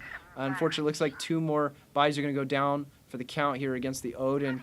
Reyna holding showers over here. Ronald Reagan now getting a pick right as we switch away from the feed, as to be expected. You know how it goes. Unicorn with a sheriff kill on Loco. And the clock like ticks Unicorn down. was Your able to pick one unicorn popping off. It's a 2v1 situation. And 5 seconds for the spike to go down. I don't know if they're ready to make this happen. It does go down, but unfortunately, no one left to defend it. So that's going to be another point for JSerra, putting us at match point.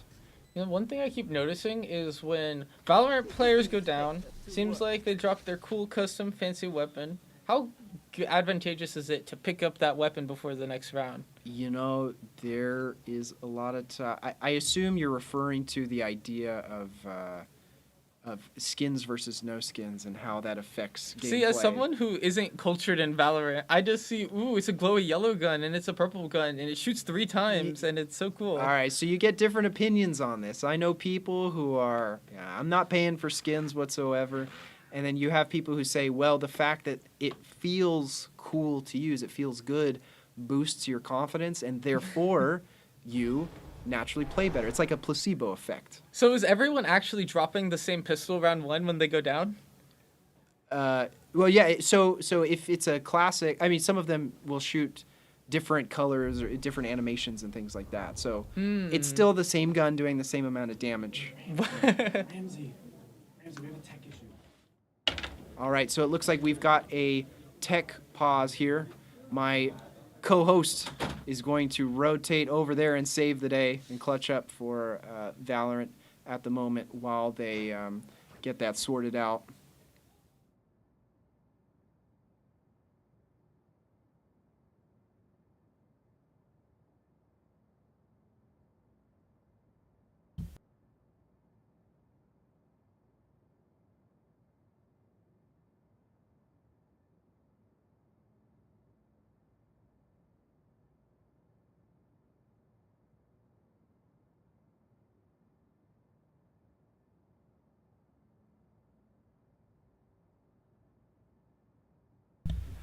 All right, looks like while we're taking this quick break here, I'd like to go to a message from our sponsor here.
All right, so it looks like we're about to be back here in a second. And while these teams prep, I just want to take a second to, I guess, express my gratitude. We've been so busy over here in the media lab and just at the Grim Cup in general, trying to get everything up and running. I got to give a special shout out to Chris over here, who has been running the feed this entire time and really getting everything production ready beforehand.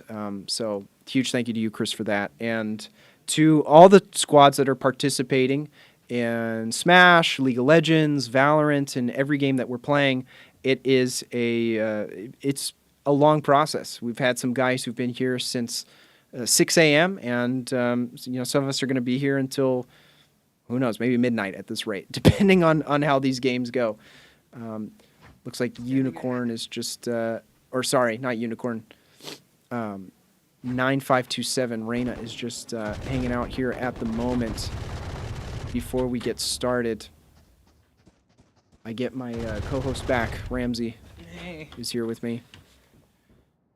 Ramsey, what's the scoop? What are we waiting for at the moment out there? Yeah, is the land of occasional tech issues that take multiple minutes to resolve, and in a game that's minute and a half long for a entire round, sort of feels like an eternity. Yeah, that's how it'll be sometimes.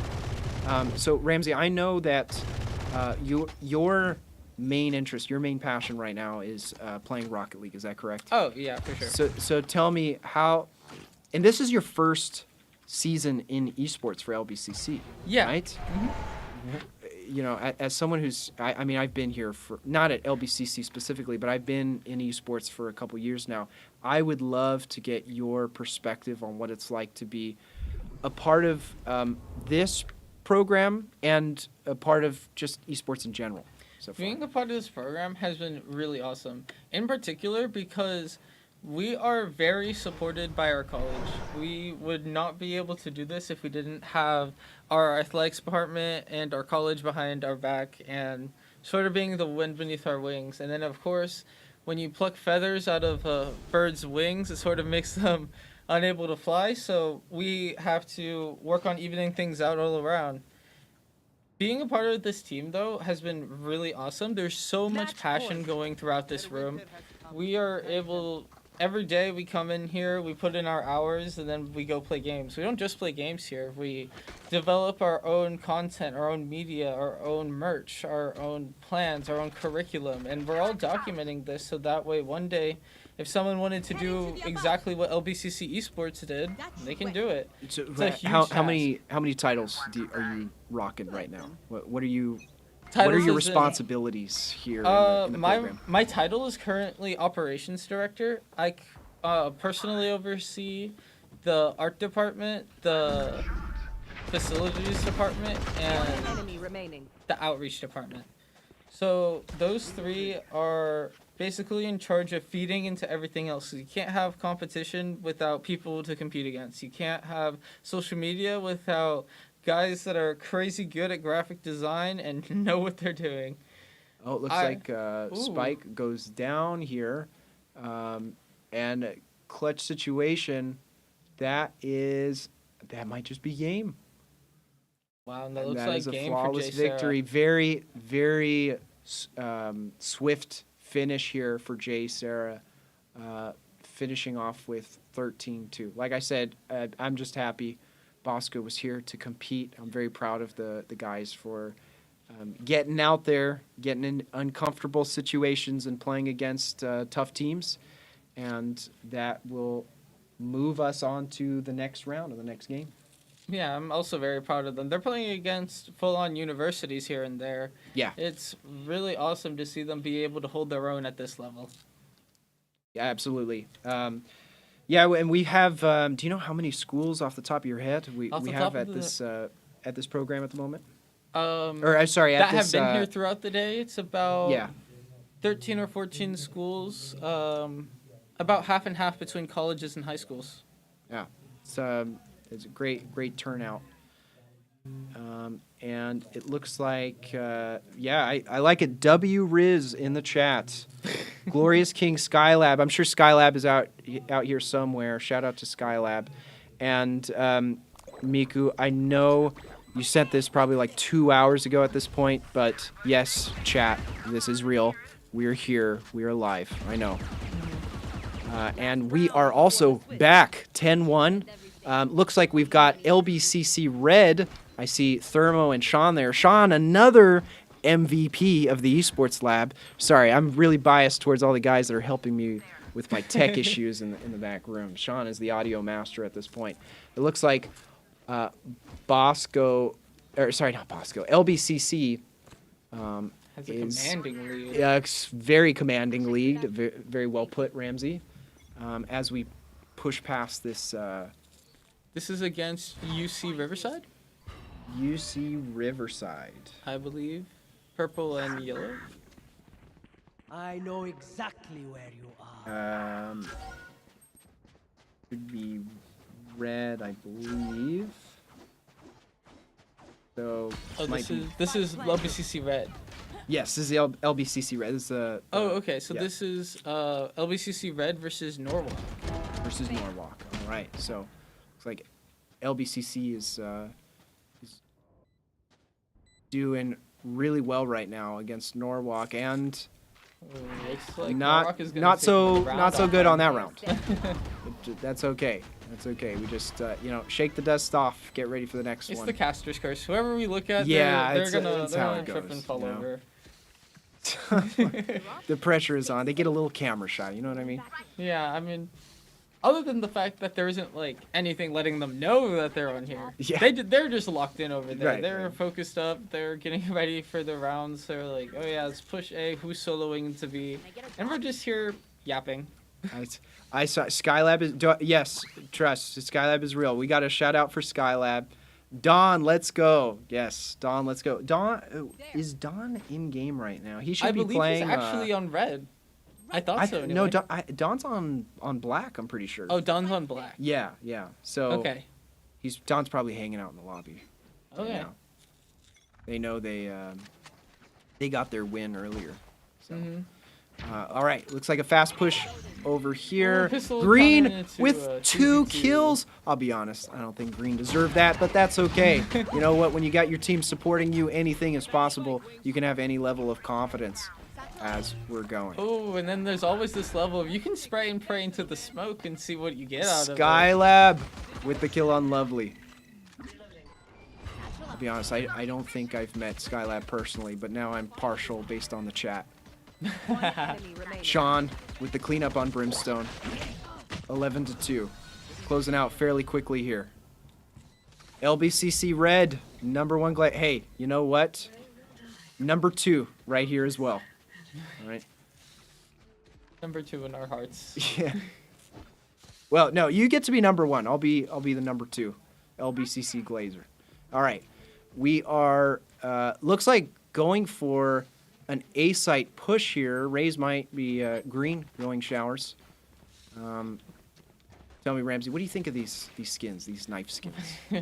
It's like all like plasma-y, and it's like it's a little over the top, to be honest. Yeah, that's how you know it's expensive. Yeah, that's it's got to how have an it's outline. Expensive. Yeah. That's what the expensive. Like I'm familiar with Fortnite skins. Look, if it doesn't have RGB in some way, shape, or form, it's really not that valuable. It's just not that cool. No, it's not. There's definitely a totem pole to how this thing works. Looking for a pick here, unable to capitalize on Green. Lovely, getting the kill on Green. Sean cleaning up with the follow-up, pushing in. Sky rotating off of B site over to supporter team. Fluttershy with a kill on Thermo. Looks like Fade is fighting for her life here in this corner, narrowly avoiding the Molly. Oh, Ooh, 2 down and you all clean up on the peak, fade. unable to get the last 2. Yeah, not quite enough. Putting us at 2-12. Match point. Now, as we get a here. peek into Norwalk's team here, seems like they have a lot of ground to make up for this epic reverse sweep. Absolutely, yeah. Match point is happening right now. We are very close, Sir Salad. So 2-12, unless defense makes a comeback here, that'll be GG's, possibly after this round. All right, looks like Astra pushing up, looking for a peek here on short. I mean, there's way too much util for this to be useful, I imagine. But they're just prepping for their push. Sean with the first pick. Things are looking like they're in LBCC Red's favor at the moment. 3 people sneaking through showers, though I guess it's not really that sneaky if a nade's flying in and you already got a kill there. So Astra looking to place smokes over here on me. I've seen this ability a lot. What does it actually do? So she's blocking the vision. You see these, well, you can't see them now because the smoke constraining, but these purple orbs she just placed those right now. Fade with the dog, looking for almost the double kill by Thermo. Rise cleaning up, but later is going to clean up Rise, and we are in a 1v1 situation. This could be the deciding moment, and it is later with the final kill on Gaman, and that is game in favor of LBCC Red. Wow, those last few rounds were intense. It seems like LBCC was only clutching up each round just barely, but however they were planning out their finishers, it seemed to be very effective. I'll be honest, I'm a little mad I didn't get to see the beginning half of that game because I wanted to see Sean pop off, I wanted to see Thermo pop off, and hey, you know, I was convinced by chat. I wanted to see Skylab pop off. I need to go shake Skylab's hand after this. I want to meet Skylab. And watch him walk out like, dude, we've known each other the whole time. It's going to be someone like I know, and I just have no idea what their IGN is. You know, I will say that is one thing that's super cool. Like, for example, so we were in here prepping earlier, and young man walks in, and he comes over to me, and he's like, Rome. Like, yes? He's like, it's nice to meet you. And he said his name, his gamer tag, and I was like, oh my God, I know this guy. Never met him in person, but It's you the get Discord to person. you get to have those experiences where you've gone through these in-game experiences with people, and then you get to meet them in person. It's like a really special moment. That is, it's honestly really cool because like culture has evolved so far. For before that'd be kind of weird, you know, you're playing your Farmville with like your online friend and then you meet them in person. It's kind of weird. But now like you're playing these more competitive and strategic games. You meet these guys, you're like, yo, this guy's really chill. He's a great, it's like he's a brothers great in this arms. agent main, and he loves this gun and he always uses these skins. Yeah. You get to know everyone's personality based on their username and the skins that they choose, the whole aesthetic, the whole vibe. All right. Looks like we are going into Downey High School.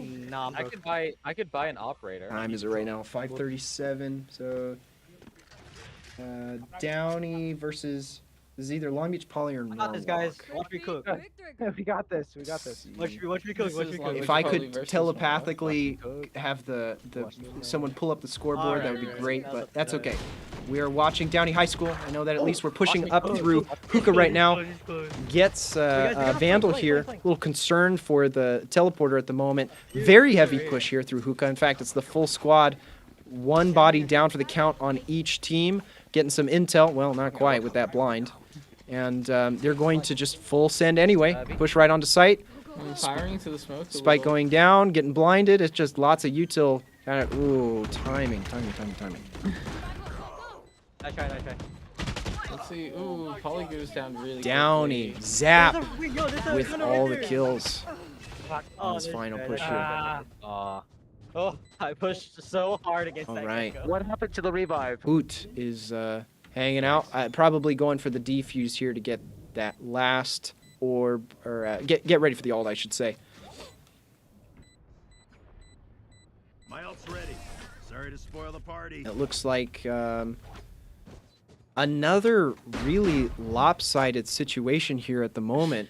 We're in a 9-1 situation with Downey having a massive lead here. Kalani is going to hold an angle.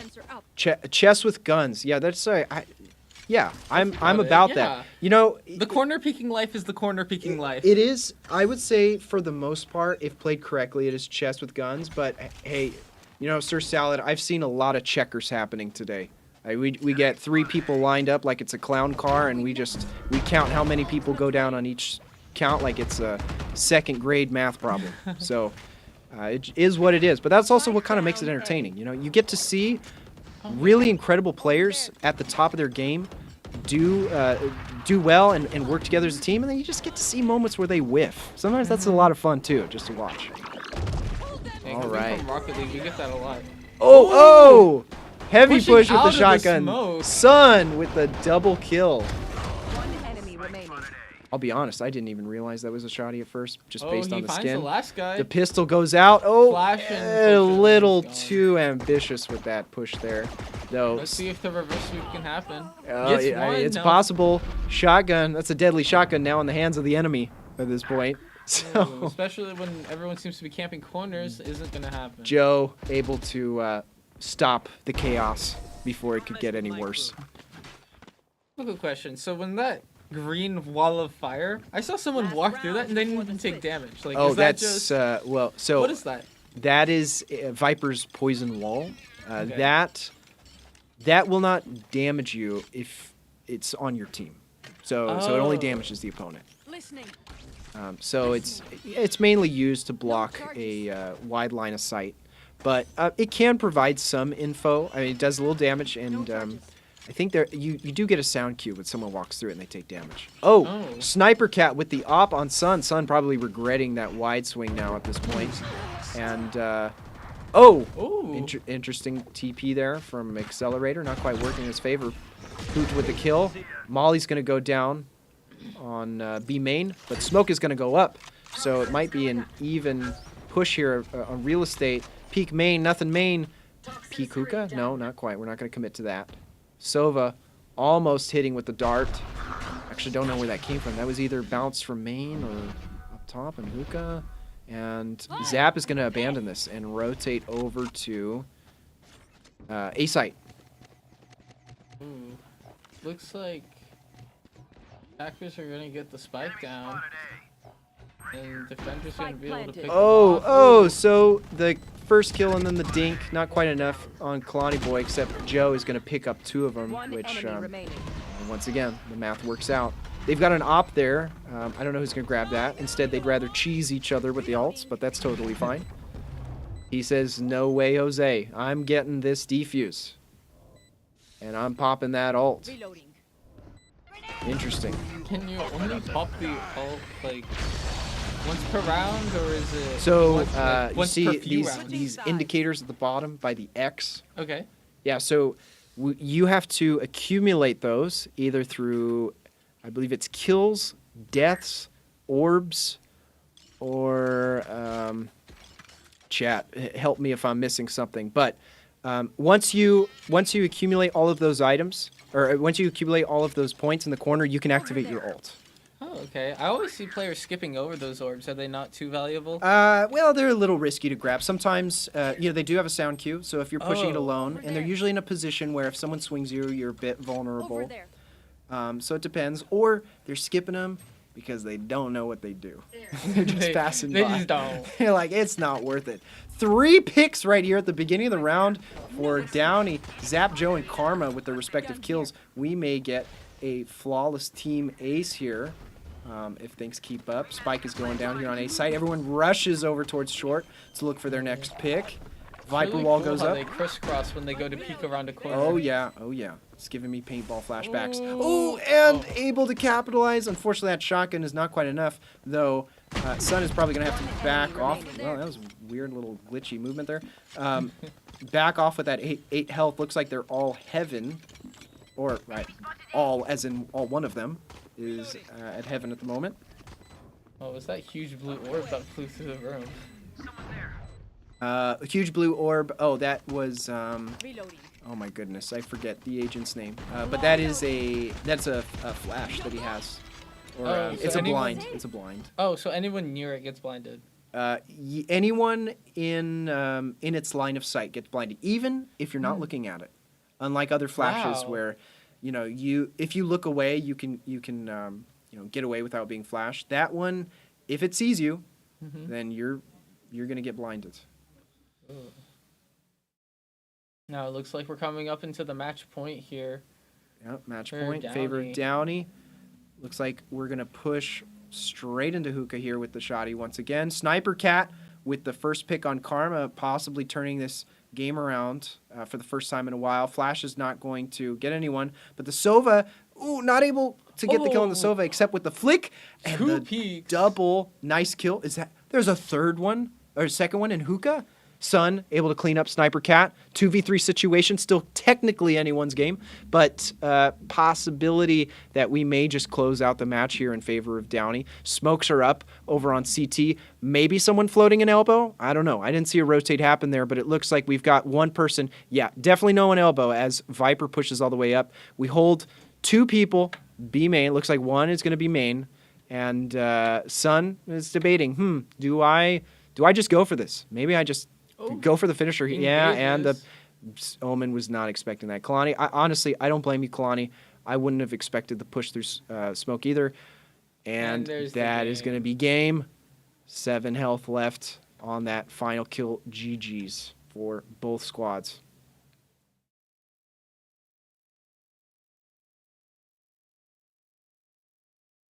All right. What are your thoughts? Anything that I don't know. Valorant, this is honestly like one of my first real times engaging with Valorant. It's very overstimulating, huh? To be honest, yeah. There's so many flashy things to look at, and bright balls going across the screen, and tracers, and scout mechanics, and all of this stuff. And I just barely get the base game. So I'm used to more CS:GO type stuff where you plant the bomb and then eventually the bomb will go off, right? Right. So when the spike is planted, do the attackers eventually win, or is the only way for the defenders to win is to kill all the attackers? So it's the same as Counter-Strike. If you plant the spike and a certain amount of time passes and the spike goes off, then the attackers win. In order for the defenders to win, they either have to take out the attackers before the plant, or they have to defuse. So same rule set applies. How often do you see defusals before all of the enemy team is killed? Is it really risky, or how crazy Before is all of them, it can happen, but you're probably not unless someone is it depends. Sometimes you get people who are really, really confident. They're going to stick the plant. A lot of times people will fake by default before they actually commit to the defuse. But it really depends. It's all situational at the end of the day as to who decides to actually Because I know it's super rare. I guess to answer your question, it's super rare if there's like 5 people left and the plan is down and someone just ninja diffuses. Like you have to really not be paying attention, or just poor site management, I guess you could say, in that regard. So like if everyone's engaged in a fight, right, and someone decides to ninja defuse the spike, the round's just over, right? The defenders win. Yeah, the round's just over. I mean, you have a couple seconds to destroy everyone's eco, but you still get the point. How long does a defuse take? Do you know exactly? I want to say 7 seconds, but don't quote me on that. I'm gonna get yelled at in chat right now. It seems relatively long. There is a gap. Okay, so I think we're gonna take a break right now, Sir Salad. We'll get an update as far as the next squad playing here in a moment, and we'll get the info, Kevin, as far as UCR goes. Ideally, the next round should start at 6 p.m. according to our schedule. According to the schedule. Yeah, stuff always gets moved around.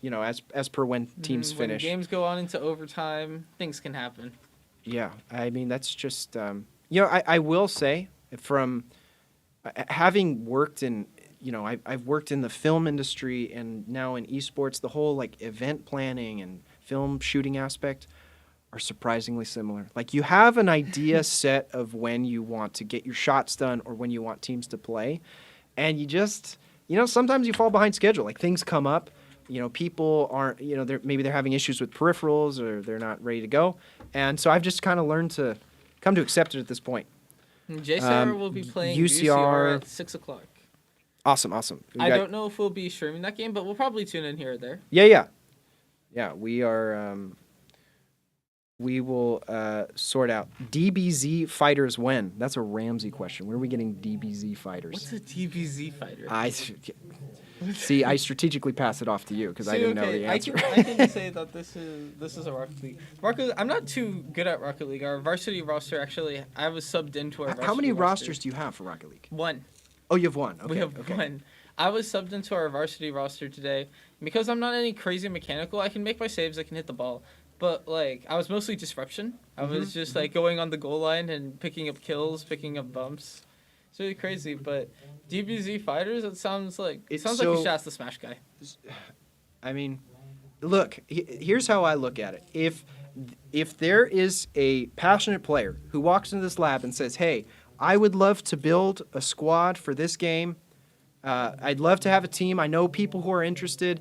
I know there's a league that wants to carry this game. Then I'm like, hey, go for it. You want to run that? If you need help setting that up, moderating it, then obviously we're the people to go to get that situated.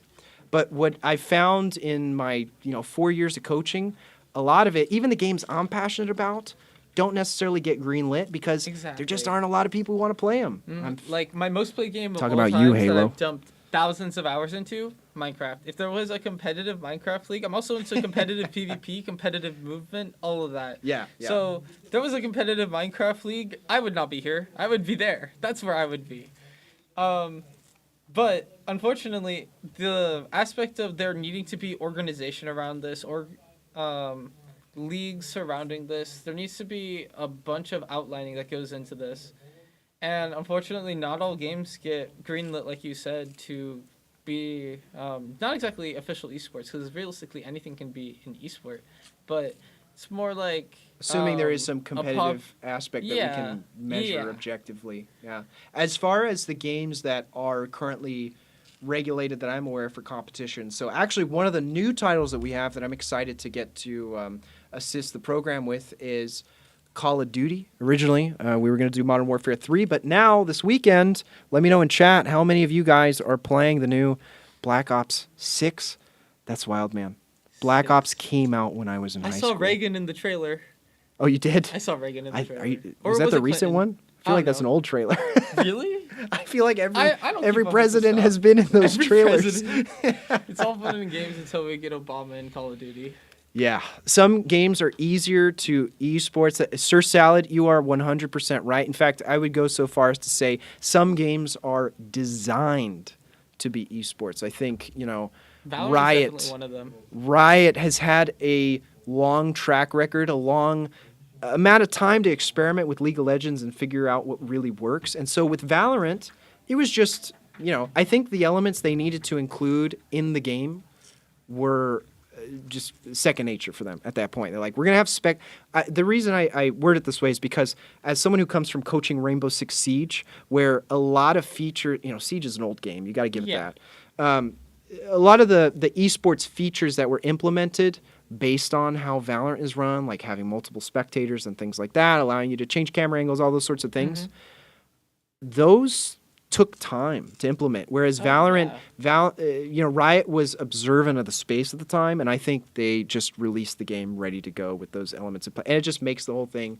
The other thing too, I hadn't really considered is having a free-to-play game just makes it so much more accessible. You know what I mean? Yeah, because anyone can pick it up. It's sort of like with the first thing my mind always go to with competitive video games is competitive Pokemon. Competitive Pokemon, you need to buy like 7 different titles and catch 6 different legendaries in order to have a chance. And there's so many barriers to entry that a lot of people don't really get too far into it. But with things like League of Legends, with Valorant, and only recently with Rocket League used to be behind a paywall. These games become extremely accessible, and people are making tutorials. It also helps that the media sphere has revolved around these free-to-play games, because people click on these free-to-play games. How do I get good at these free-to-play games? Maybe it's some video from 3 years ago before it was free-to-play. People are seeing that these videos are getting views, and now they want to jump on the train and make more recent content about it. Dota 2. That's an interesting one because I was actually talking with another coach earlier about that one. So, for the longest time, Counter-Strike was sort of the premier first-person shooter that everyone paid attention to. I don't know how things have been going so far with Counter-Strike 2. It doesn't sound like they've been not quite up to people's expectations because CS:GO has had a really stellar reputation for the most part over the years. And I know Valve is focusing heavily. Their devs are focusing on their new game. The title escapes me at the moment. Oh, it's like, this sounds so stupid, but I was going to call it Gridlock. I think it is Gridlock. It's called Gridlock? Maybe I'm wrong, but I think it is Gridlock. Well, in case, someone will correct us. yeah. Someone will yell at us. So they've been focusing on that game, and I think both Dota 2 and Counter-Strike have kind of taken a little bit of a backseat at the moment while they focus on that title. Well, people wanted TF2 esports for a long time, back when TF2 was the thing. Yeah, right. Yeah. And that was a free-to-play game that followed the formula we see now, and it was honestly one of the first of its kind to do so, but it just didn't get enough. Esports at the time wasn't really viable enough for TF2 to kick off. Who's Reagan? Is he in Sparking Zero DLC? So I'm pretty sure that's a fairy game. I'm having it's like a fever dream right now. We have a Reagan who was actually on one of the squads today. We have a Reagan in the Black Ops trailer, and now we have Sparking Zero DLC. I'm not even gonna try to answer that one because I don't know. It sounds like an offshoot of Genshin Impact is what it sounds like. I don't know what Sparkling Heroes is. Oh, that's what Sparkling... it's Dragon Ball. Oh. We've got some Dragon Ball fans in chat right now. I'll be honest, the extent of my experience was watching the first 10 episodes of the original Dragon Ball back during the pandemic, but I haven't seen anything beyond that. I don't even know what the Dragon Balls are. Like, what are they? There's a ball, and most of the time it's just people going, ha! Well, they contain great power. Dragons? I'll give you that much. Do they have dragons? You're telling me that there's a show called Dragon Ball, and there's no dragons. That's pretty crazy. Sparkling. Look, if they released a Sparkling Heroes game that was based on the April Fool's skins from Rainbow Six Siege, I guarantee you a lot of people would play it. That crossover sounds ridiculous. Yeah, just you've got like a pink and purple, like leopard print Blackbeard skin. And then you're he ready shoots to go. like these crazy beams of energy that wipe out entire countries. Speaking of esports, Overwatch 2 is another program that we are trying to grow. So if you are an LBCC student, if you're an LBCC player and you're interested in Overwatch, talk to me because we want more people in the program as much as possible. Dragon Ball Z has a dragon. We got to okay, that's right. They're trying to gather all of them. See, okay. I've got the voice of God in my ear over here assisting me through everything. There are 7 Dragon Balls. And we've got the voice of chat that's assisting us through everything. We've got the fact checkers here, so they know this what is they're good. doing. I trust them. Okay, have you played Apex? Apex, Fortnite, Battle Royale. Yeah, I get it. I understand the Battle Royale genre. Minecraft Hunger Games is my favorite one, actually. You get to go in, you get to open the chest, get the stone sword, and murder everyone off of Cornucopia. It's really awesome. Right. You were just saying earlier how there was no esports, man. You just described it right now. I know. But Apex. So these are kind of weird ones. When I think of Apex, I also think of Warzone. Right? Like I feel like Warzone is so primed to be an really esport. Fun to watch. It is actually so pretty fun to watch. Yeah, it totally is. But it's just a game that doesn't. I mean, there's CDL, but that's not Warzone. It is your standard. It's your 5v5, kind of like Valorant. It's your hardpoint, your search and destroy, all that stuff. So your scrim, your tag drop, whatever. Is that still a thing? I remember don't know if that's in the earlier Call of Duty it's this game mode where you kill someone, they drop their tag, right, and you get points based on how many tags on the other team you recovered. Mm-hmm. Is that a thing still? That is a thing. I don't know if that's CDL though. Okay. I don't know if that's competitive for that's Call their of Duty. competitive Yeah. format. Okay. What about Fortnite? Have you played Fortnite? I have played Fortnite. Not too much Fortnite. I got the Season 4 Battle Pass. That's the most I can say. I think it's crazy that that is probably the one game I've spent the least amount of hours playing and the most amount of money. Oh yeah, dude. The Travis Scott back when that came out. Darth Maul episode 1. Any Star Wars fans in chat? Yeah. I also only download Fortnite again to play the Star Wars events. Yeah. That's about it. Lightsabers are fun in that game because you get to actually block bullets and stuff. You got to hand it to them because the devs really know how to implement all of these popular IPs into their game in a way that makes it really special. Like kind of what'd you say? Like a cultural event almost, as it were. Yeah. Like video games can kind of do that. Like we saw that with the takeoff of Pokemon Go. Like these things were cultural events. Mm-hmm. And like the Marshmallow concert is another thing that comes to mind. I got the Marshmallow skin and pickaxe from that, and it was like a live concert in Fortnite was like a really wild thing. And it's not like you have to pay for it. Fortnite is a free game. Right. But you want to show up to it with your coolest skin. And It's pretty interesting. Yeah, you had that concert. You had Ariana Grande. You had a whole bunch. So it's pretty cool. I'm curious to hear from you, chat. What is a game that you would most want to see in spring season? What is something that comes to mind to any of you guys? Can I join Overwatch team if I don't go to LBCC and live in Texas?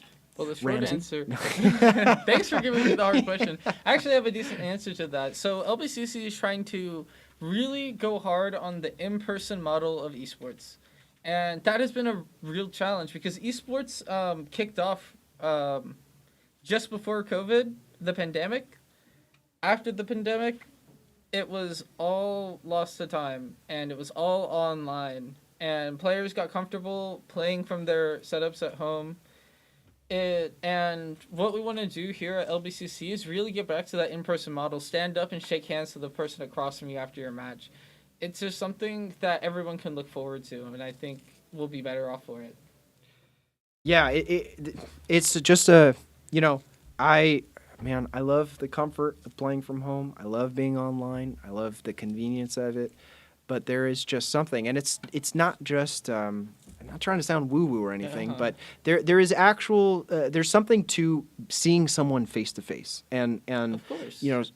seeing their expression and being able to react. I think some of my favorite moments when I'm coaching either at the high school lab or here is that when a player makes a really strong play, maybe they're new at the game or they've been struggling, and then something finally works out in their favor, and they look either at me or their teammate. Their teammate looks at them across the room, and it's like, we just made that happen, or like, you just made that happen. You get a little fist bump, and it's all great. It's fantastic. So we are going to be moving on to another stream here in a moment. Looks like we've got some prep happening here in the background. Pick bands are going on. Some pick bands. Lobby chats. Yep. I'm enjoying this shooting range gameplay happening here at the moment. I don't know. To be honest, sometimes Valorant, you can look at when people whiff Valorant shots, you could be like, oh, I'd hit those. I'd hit those. I hit those every time. Also, I do think it is easier to mitigate some of the online rate. Like when you're by yourself, you act a different way than I think if people are around you and you go, oh, okay, maybe I'm not gonna totally. I mean, I'm not gonna say that in professional sports people still lose it, but there's more of a degree of inhibition, I think, when people actually are in the same room and they're they're considerate of one another. Nigel, I can find a motel. I also like crushing my enemies, and I respect that. You gave me a good memory right now. Oh no. Forever. Oh no. So one of the beautiful things about in-person sports, we had looks like okay, so we've got LBCC Black up here. Which squad was this versus again? Round 3, LBCC Black versus Valley View. Valley View. Okay. So one of the this is sorry, we were reading the wrong matchup, I believe. Long Beach Poly. This is LBCC Red versus Long Beach Poly. Beautiful. So what I was saying was one of the great things about if you've ever played competitive paintball, there is a 10-second timer, and in that 10-second timer, depending on where you're standing on the field, you can look your opponent in the eyes before the breakout. And I always do. I have a little routine that I do, and the last thing I do is before I get in position for to run to my spot, I always look at whoever my mirror player, like who I'm going to be going 1v1 against. Wow. And that is like something about that. You don't get to do that in games, but you can when they're sitting on the monitor right across from you. You can look that person in the eyes after you get into a competition. It's also a source of mutual respect. Speaking to paintball specifically, I haven't gone paintballing, but I went down a YouTube rabbit hole of people using ghillie suits in paintball arenas. Oh yeah, and those are really funny. It's like the difference is instead of peeking a corner in Valorant, you're just getting shot and you're just like, I'm hit, and then where are they? What happened? Nigel, there's nothing like seeing the desperation set in on my enemy's face when I take all of their hope away. That is beautifully cruel.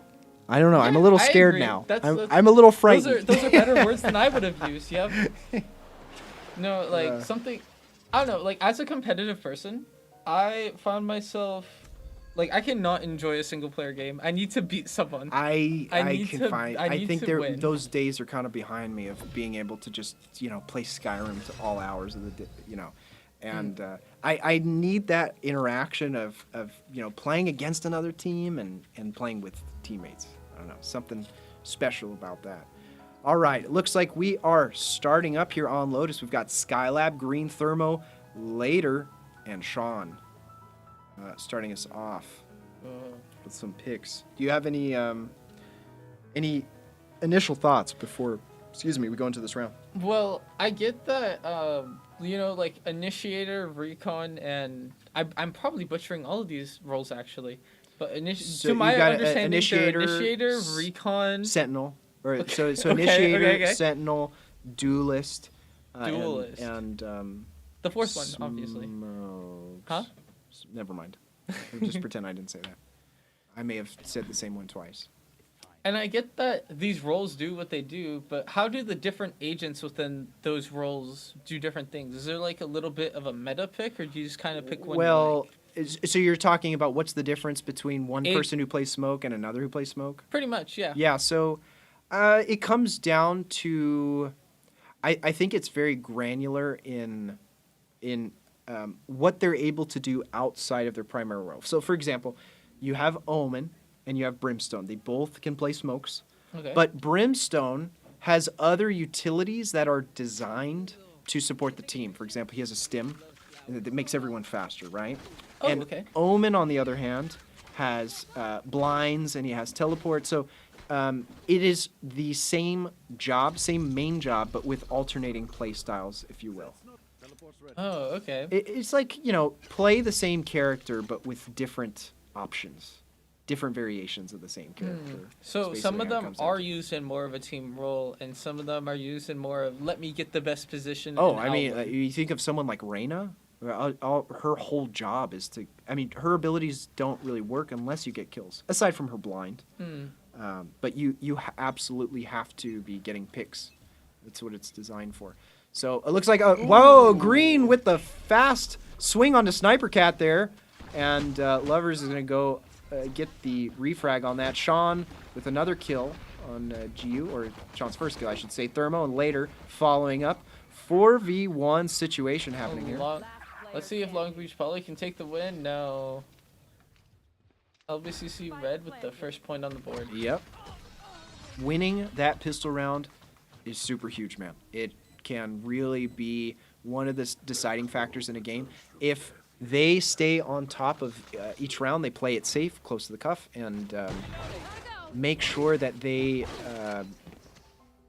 either stick to the same plan, pushing site or holding down site, then you basically have your own snowball of ego that just always works in your favor. Oh wow! I've always wondered how money exactly works in Valorant. Does the team who wins gets more? Does a round loss get more? It's all so everyone gets some, but obviously the team that wins the round gets more. If you plant the spike, you get more. If depending on what kind of weapons you get kills with, you get more. So the usually the harder weapons will net you more money than an easier weapon. But you don't necessarily want to bank on that. It's more important to have a kit that is suitable for winning the round, because that's what's most important at the end of the day, is getting those round wins, which looks like LBCC is on top of right now, 2-0 here as we head into the next attack round. We've got the Zed, oh gosh, what are they called? I'm gonna say graffiti. I don't think they're called graffitis. You can see my Valorant knowledge is very hit or miss here, but it's okay. It looks like we've got a full push happening here over onto A site. Did I just see the spike? Oh, no, that was his orb dropping there. Lover's Rock is going to get the kill on Green. Green was solo, unfortunately, so no refrag. So that's one of the abilities that he gets, and he can actually pick them back up. Oh. Yeah. That's the flash going out right there. Looks like no one's scanned. So it's a flash that you can recall. Correct. You just have to physically go over. It looks like a shotgun is right on top of it here at the moment. So if they abandon, he's gonna drop down with the hammer, and the hammer goes for the kill. And wow! am Melee kill. Genuinely shocked that Lovers with a short-range weapon is not able to capitalize on the knife fight. Going back to your question earlier about what nets you the most cash, that right there will net you quite a bit. Yeah. Wow. Yeah. Is it easier to get the jump on someone from behind, or just slide out of smoke and start stabbing? So a right click from behind is an instant kill. What you just did right there usually shouldn't work. Okay. Usually you especially look. Hey, if you had a rifle or even a Spectre, I would have been like, all right, it's kind of hard to hit someone that close. But a shotgun, It's kind of I unprecedented. was wondering Not what gonna- weapon they were using because it did seem like a shotgun, but I I'll wasn't be sure. honest, unprecedented. Okay, heavy push here. Over onto B site Thermo, dropping the plant down. And it looks like Skylab is going to hold it. Yeah, Skylab just hanging out in the back here, not needing to do anything with Sean cleaning up front along with later. And looks like a 4-0 situation. Match is currently paused at the moment. We might be doing another technical timeout. Skylab is just that hammer is really scary here at the moment. Skylab 2 and 1 right now on the board, and Jello, we are bearing witness at this very moment. We are bearing witness. This is going to be a competition between who can put the most kills up on that board. Skylab is gunning for green right now. I can feel it. You see, it was very subtle, but he kind of glanced over for a moment. He's like, yeah, I know you're entry fragging. I know you're getting all the kills up front, but hey, you know what? I'm going to be here to clean up. And just might pick up those frags in the mid game or the late game. So we will see. Still pause here for technical timeout. You know it's serious when Ramsey walks away to go take care of it. So we will just hang out here for a moment until we are ready to resume.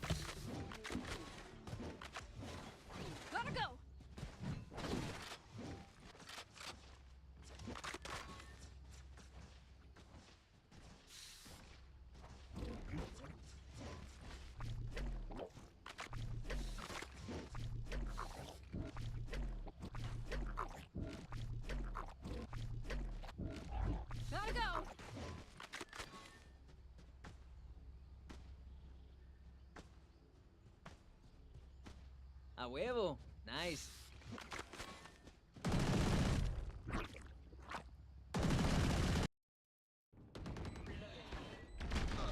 Enemy spotted A.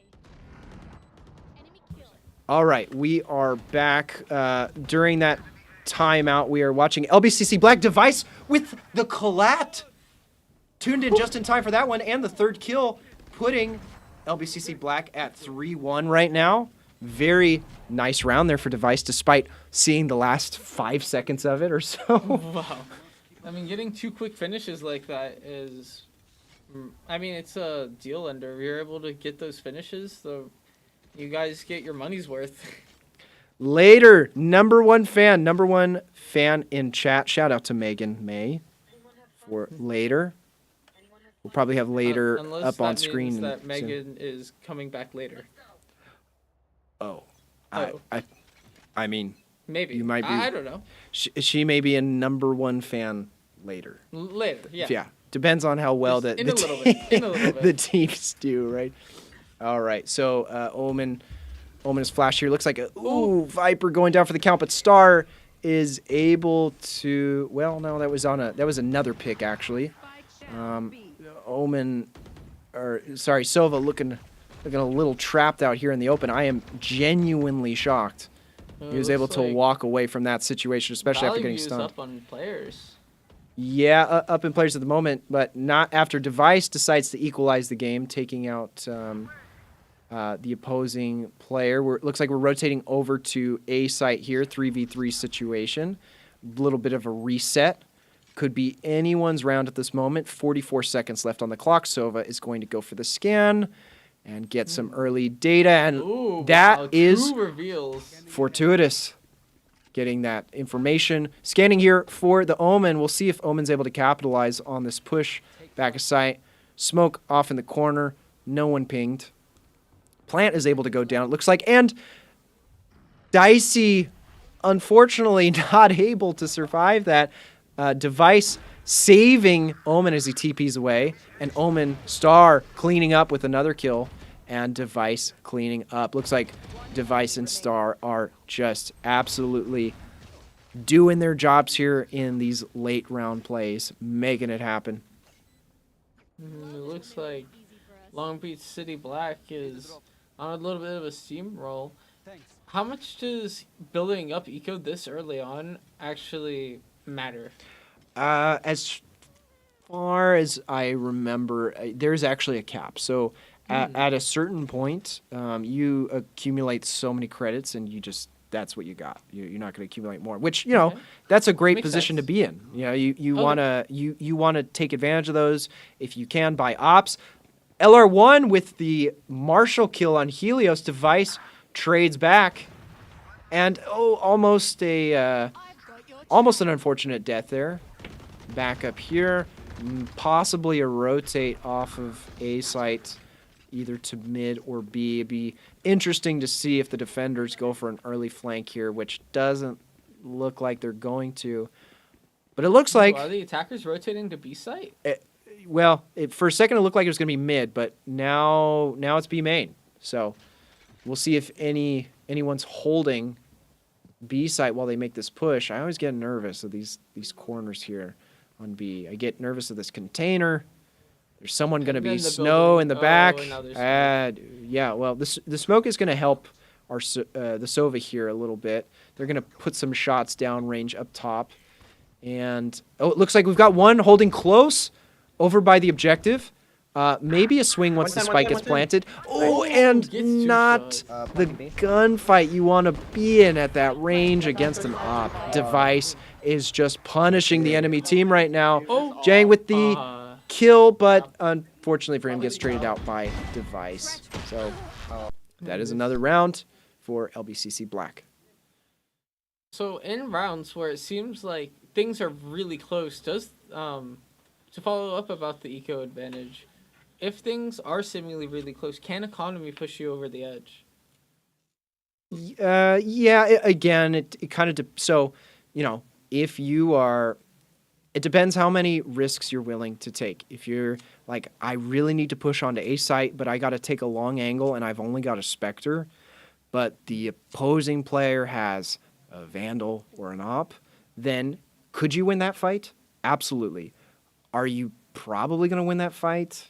Not really. So it's moments like that. It's a little more nuanced than you might think, And to be honest, most of the time the game is fairly equal. Like teams will force, right? A losing squad will buy Vandals if they absolutely have to win the next round, and so you definitely have a even playing field. Obviously, it's still balanced more towards the defenders because they have the value of time and they don't have to aggress per se. They can just hang out where they're at.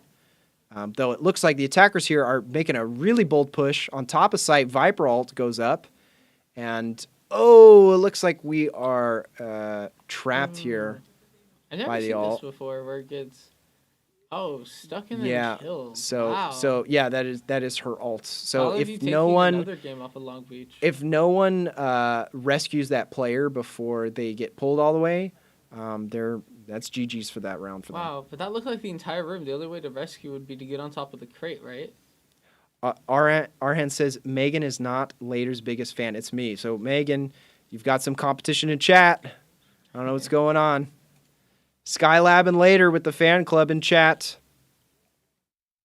Okay, Valley View making a push over here.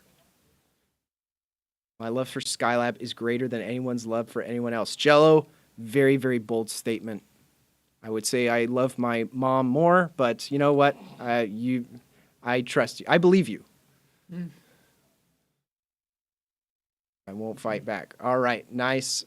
Looks like we have... the hop whiff. Up close. The pistol kill. Maybe on the ulting jet. No, not quite. And not reloaded fast enough for the right click. I could see it in my heart of hearts that I just watched that happen. Two characters walked into each other in each other's hitboxes, and they're just both reloading. Yeah. That's a moment. Did I ever tell you about the one time I was reloading my Brimstone Molly, and Brim was reloading his Brimstone Molly, and we were staring at each other while we reloaded? Just like, that sounds like the I think Call of mine Duty bounced off moment. his forehead. Oh, you were asking live if- defuse. almost the ninja defuse. Not quite. They know where the angle is, so they're not going to let the team make this happen. And LR with the flick. Not enough because Waka is going to get the last kill for that round. Wow, on the defuse LR. attempt is crazy. Do the attackers know if the spike is being defused? Or is there a sound cue? There is a sound cue when someone starts to defuse. Okay.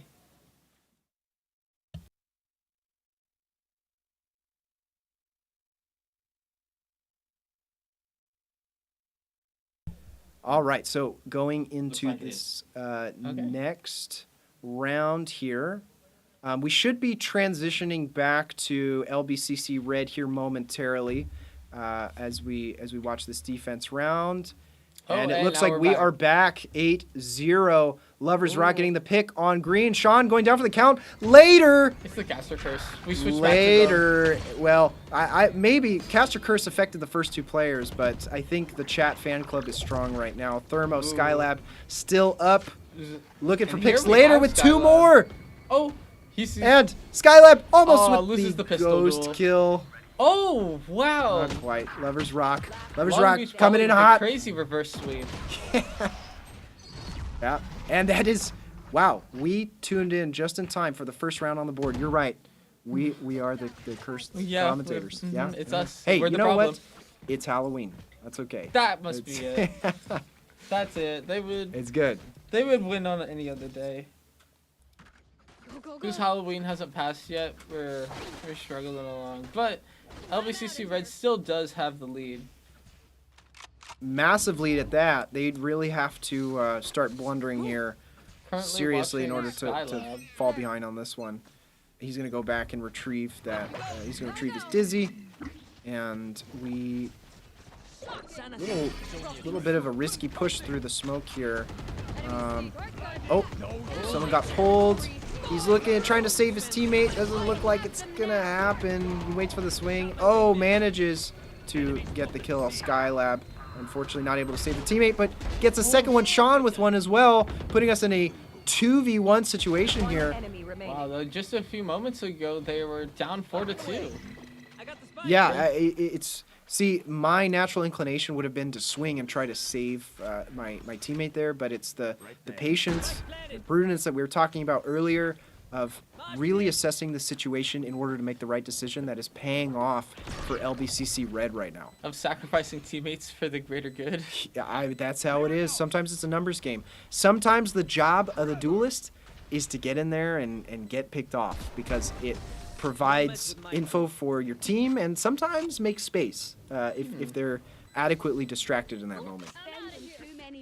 Are duelists usually the more agile characters? Typically, yeah. So if you see people playing Jet, that is arguably the most agile. Neon is an incredibly agile character. If you just imagine Call of Duty sliding, that's Neon. Oh my in a god, nutshell. Call of Duty B-hopping is... Oh yeah. The In this ability game is sounds sprinting. crazy because typically players will play with the most low sensitivity possible to peek around corners and such. Having a character slide right under you sounds ridiculous. Yeah, Lovers Rock with 2 picks. The grenade is huge. Green getting a kill on Accelerator. Not able to get Lovers Rock.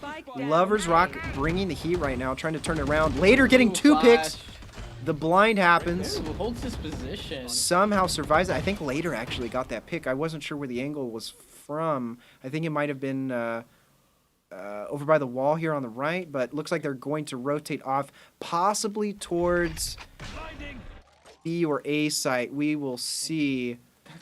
Looks like Sniper Cat is prepped and ready with the shotty here on B site, just waiting for the swing to happen. Let's see, will they make Sniper Cat stay? Where are they? Doesn't look like it. Sniper Cat's going to Could be A or rotate could be over to C site. I'm holding it. Is that a little cheese? I hear it C. So that is a teleport that Chamber has. That's Chamber's ability. Oh. Is to be able they to can like teleport recall that. back to that point? Yeah, correct. Yeah. Okay. He actually used to Context be clues, super broken, and they nerfed him quite a bit. But What did they nerf about? Was it like the distance? Oh, yeah. It's like he basically could get out of any gunfight he wanted. Wow. You know, and his utility is just really good guns. So a trip and some really good guns. Looks like the ninja diffuse is happening here. Ooh, Smoke's does going he to go have it? down. Is he going to stick No, it? No, no, he gets the no. halfway point. Tries to fake it again. Somehow wins the round against Sean, but later comes in to clean up.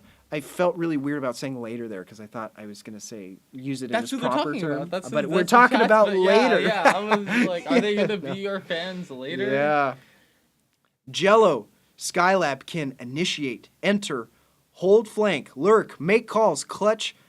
What can't bro do? I don't think I don't know, let's bro go. can't do anything. He can do everything. I apologize for the double negative. I was just No. going off the same. Sus, Akio J, that's my goat. That is our goat, my friend. 110 as we continue here. Omen creeping through the smoke, looking for a close quarters pick. Throws up another smoke, really heavily investing on this CT push right now. Green with a pick on Giu. Green with the second pick on Lovers. Huge pick for LBCC. Accelerator takes out Green. Green still doing his job. Go ahead and see. Oh, Low, and the rotate. long-range Oh, shotgun. and the 180 later. Turned so fast on that. Didn't really stand a chance there. Mhm.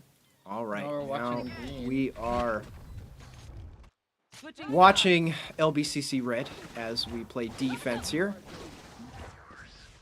Thermo looks to hold C site. Skylab doing Skylab things over on B, rotating to C, probably to just say hi to Thermo. Hey, how's it going, boss? What are you doing over here? Sean doing some parkour over on the boxes. Love to see it. And later's primed and ready. You see that, Sheriff? He says, you know what? You don't need a Sheriff later. You take the classic and you'll still one-shot headshot them. Just watch. I thought you said all pistols were the same. Oh, no, I misspoke. All pistol skins are the same for one gun. But the pistols, there's a wide variety of pistols and how they function in this game. Yeah, this is why I could never get into college. Whoa! Oh, One the kill for flank. Green with the aggressive push. Spike is down, and he sprints in, Whoa, into the gets headshot. another easy pick, and possibly a third here. Opening Maybe the up wall for his bang team to swings advance and in, clean up. and that is. I'll be honest. That was I clean. would be shaking in my boots if I were the opposing team at this point, getting just outrageously Flank into the peeked four-man. out in the open and not being punished for it. Wow. Absolutely wild. I mean, they were really able to disrupt with that flank, getting not only one but two kills. Then all the rest of the team had to do was push in and go in for a dogfight. That's outrageous, I tell you. Skylab with the hammer. This is business. Over there. All right, Oh. here we go. Close up, Knife? dodging Oh, just- around. Oh, gets punished. Gets punished for a little bit of a Unfortunately, goofy, Force being on goofy match gameplay point, we see happening here. LBCC being a little more risky and flashy. Oh yeah. Oh yeah. This is where the well, we're starting to see the cheese here a little bit, but you know, they got to be careful. If you don't lock in, if you start to take things too seriously. Ramsey, have you ever heard the story of the tortoise and the hare? The tortoise in the air. That's like the rabbit who took a nap. Yes, that's what you don't want. You don't want to be in a position where that happens. But it doesn't look like Skylab is going to let that happen with the reverse pick sweep here on would go crazy. Lovers Rock. Yeah, that would make for a pretty long game. I'll tell you that. Oh my, wow. All right, 3v4 situation. Accelerator with the Sheriff pick on Thermo. And just for context, the Sheriff, like I was saying earlier, it will one-shot headshot at almost any range. Not any, Whoa. but almost. It's basically a sniper pistol. You know, not perfectly accurate, but pretty accurate. Dang, that Sean and fire Later rate is with pretty the fast. 2 kills, and I think that seals the deal there for LBCC Red as they take match point. GG's, both teams. Not your day, is it? Defenders win.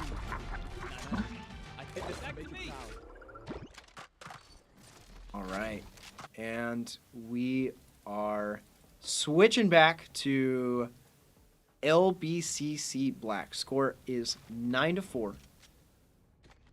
Device with the classic, Dicey.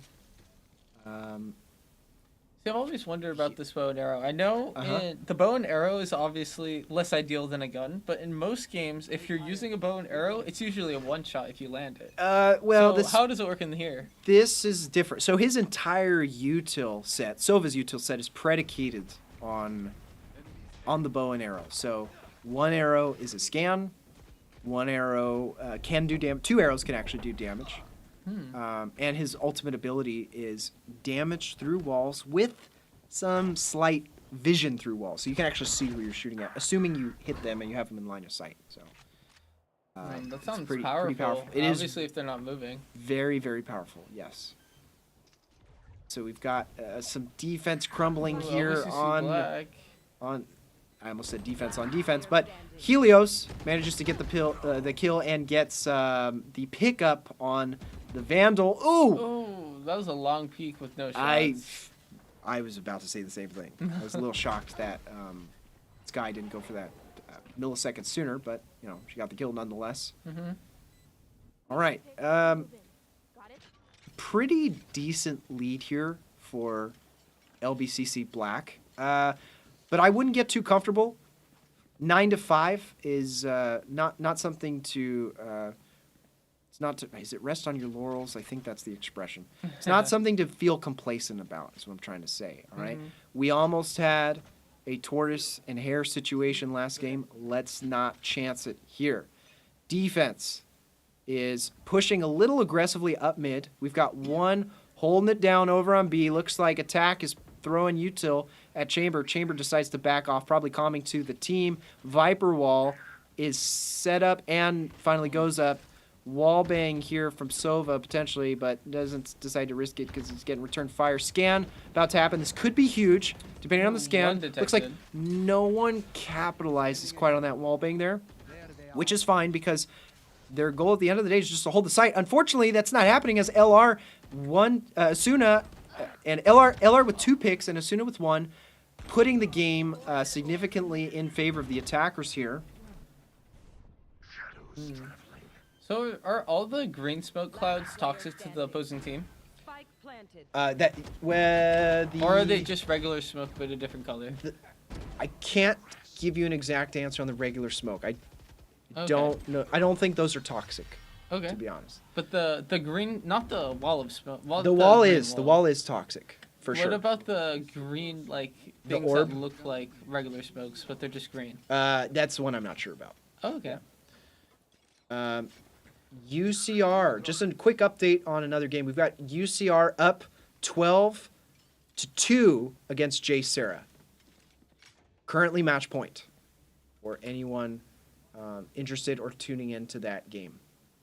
UCR 12-2 match point against J Sarah. All right. Looks like we're going to play a little bit closer to corner peeking simulator. This is the gun you would use when you're corner peeking. Fast A or D peek is what we're looking for with the Spectre. Looks like the scan's going to go up, but not before getting blinded. Does that make it? It sure does, but it gets destroyed. Manages to land 2 scans. I don't know if anyone's going to be able to capitalize on this. Asuna is able to get the kill up top. Very bold TP from Asuna, not quite working out. And Dicey goes down with Star cleaning up. Wow. And something we have about a game on our hands. The strategy has just thrown Long Beach for a loop. They've gotten so aggressive on attack that it's, I don't know. They're going to need to rethink this a little bit because the team is playing, as one of my former esports players would say, this team's playing a little weird right now. Weird. These guys are playing a little weird, but, if they can come together and clean it up, this is why the timeouts are so important. If you can, not even if you need to relay important information during that time or re-strategize, just to get a breather and just refocus on the game. That is really important when it comes to regaining your momentum in all of these Valorant matches. Yeah, I mean, whenever I'm playing Rocket League and I say he's hitting the ball weird, my teammates usually look at me and they're like, What does that mean? uh-huh. Star. The double peek happening here on mid. Oh, and the whiff from both players. A lot of damage on the Sky, but still not a kill. Sky getting the headshot on Dicey. Dang, I think the spray was actually what messed him up there. The crosshair looked pretty dead on. Yeah, the spray. That is, that is one of the beauties of Valorant. Also, Viper in a really optimal position to get the kill on Device there, just completely away from the crosshair. It's those milliseconds that really count. And wow, just like that, Long Beach probably is only one game down from Long Beach City. Yeah, one point down. Like I said, it was not as big of a deficit as you might think. Things can turn around rather quickly. So. And we have the timeout like I thought. This is probably going to be huge for Long Beach, regardless if they get an actual pep talk or if they just take a second to breathe. Sometimes, man, all you need to do is get out of your chair for a second. Oh, you know? yeah, like going on... sit up with your back straight or something like that, you know? Four-game losing streak is kind of like when you're playing ranked for so long that you eventually stop winning and you're just on a losing streak and you're complaining about teammates. Oh, yeah. Just needs to get a mental reset in there, and I think anything can be done.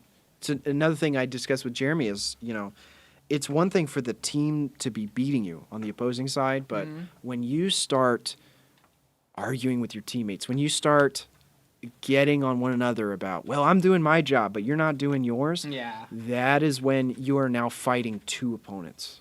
You're them and yourself. And the teams that can clean that up quickly stand a chance. The teams that don't have already put the last nail in the coffin.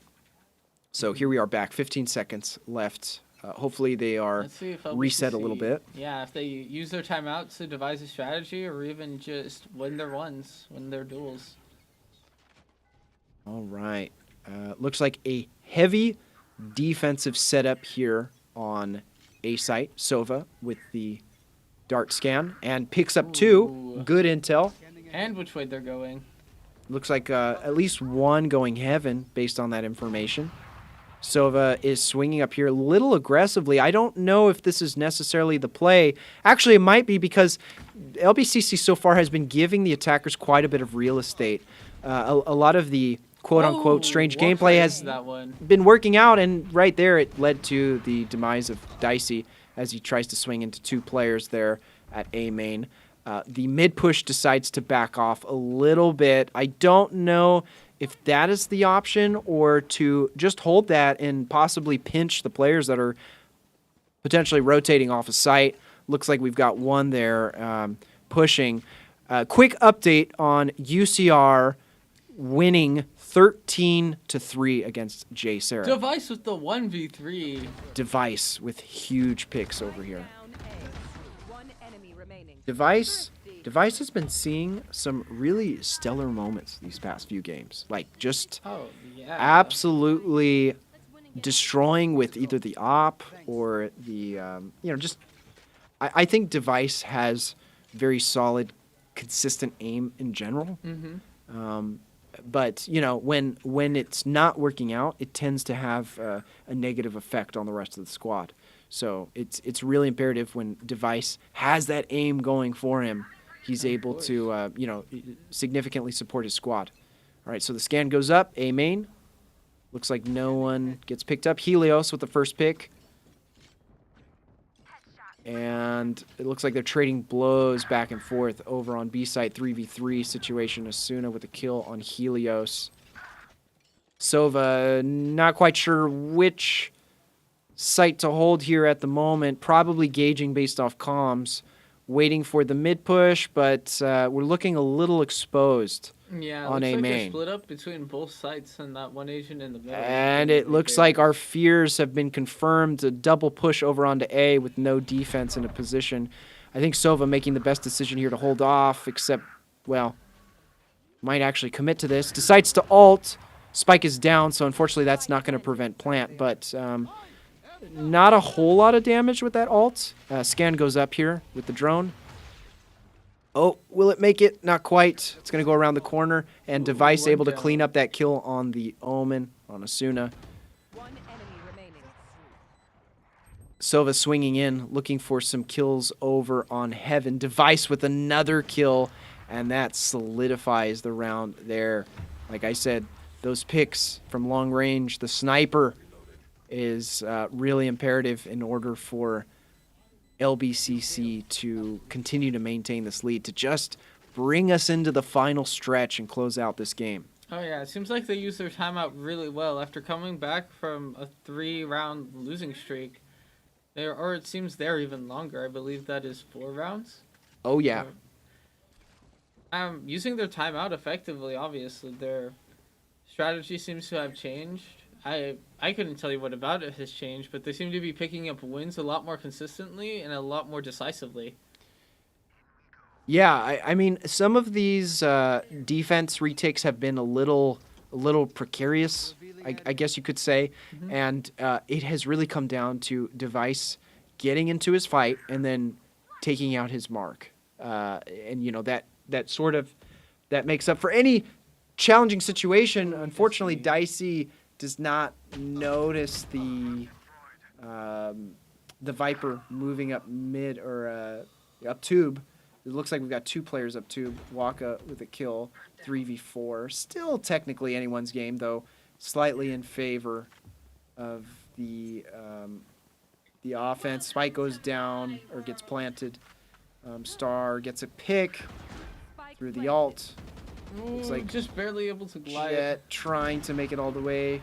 Helios switching back to the Vandal to take this fight. And, the close range whiff. Waka with the cleanup. Pray and pray. And Helios going It's a down, 1-1. narrowly dodging the flash. And instead of, well, wow. The whiff. They're now 1 round apart. I think that that push-up zip might have worked, but they just got a little too much line of sight leading into that moment. I do have to say, I really love that knife animation. That is pretty cool. And the switchblade just twirling around. It's a little, like, electrified crystal. Just a golden shard of switchblade. It matches this Vandal skin very nicely. I like the gun a lot more than the knife, to be honest, but... Yeah, I mean, when we go back to it, I'll pay closer attention to the Vandal. They're both pretty nice. I don't understand what competitive advantage this gives you exactly. Like I said, it's all placebo. I feel good about the weapon I'm holding. I'm gonna perform better. You know, To be honest, I kind of get that. Like when I'm picking up weapons with skins, I feel like better about myself because this person like killed me last round, and I now have his gun, and I'm gonna shoot him with his own skin. It's very interesting. Yeah. Okay. Looks like a full defense push over here onto A site. Spike still hasn't planted. Manages to get the scan on the Omen. Not quite able to capitalize on the kill. Looks like we've got 2 on site. Waka in a prime position to get the kills, but just not quite enough to work that out. 3v2 situation. Possibly a defuse? No! Killed from up top, it looks like. Doesn't matter because Star is going to get that final kill there, putting us at match point for this game. The heat is on. Will LBCC follow through, make this happen, or will we get another overtime situation like we've seen in some prior games?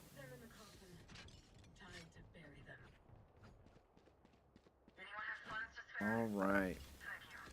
Do you see match point here for LBCC? This has been a tight game. If they don't need to go to overtime, I'm sure they would rather prefer not to. This is where mentalities can potentially shatter. The other team is kind of on their heels right now, but if they absolutely lock in and decide that they are going to take these next few rounds, that can it can be devastating. So let's see what happens. Sova Dart goes out, looks for a scan over on Heaven. A main, nothing picked up here yet. Sova going to continue to hold this angle. Looks like we're spread out pretty evenly across sites, except Jet is going to go down for the count here, and we've only got Chamber holding the back of B. Hopefully he's able to hold them off while the rest of the team scrambles to rotate here up mid. Sova instead opting to rotate, well, still up mid. Kind of juked me there, but we've got one player going through tube, or one player that was at tube, and now we've got full B-site defense. Now the only question here is, does the attacker commit to this, or do we go back, right? Because right now they've gotten a pick. Looks like one is still playing over at yellow. Waka down for the count. 1v4 situation. This would be for the win if it lands. This is what I'm talking about. This is where things could. Oh, the teleport right in front of the enemy. Yeah, you don't want this demoralizing point this late in the game. So now is the time. Slow things down. Don't take too much bait, right? If a player indicates to you, and there it is. The last time out by the attackers. You know, I'll be honest, I don't know if they should have taken this timeout. I think they had momentum, and they're giving Long Beach a chance to reorganize. Exactly my thoughts. Exactly what I was going to say. You know, they have momentum. Long Beach actually should have taken this timeout, but instead they don't have to. Yeah, you know? And they already used their timeout in this half. Oh, did they? I yeah, forgot about that one. Yeah. It was just after the halfway point that they used the last timeout, which means they don't get a timeout until a few. I actually don't know how many rounds into overtime, but there is a number of rounds in overtime in which another timeout is awarded to both teams.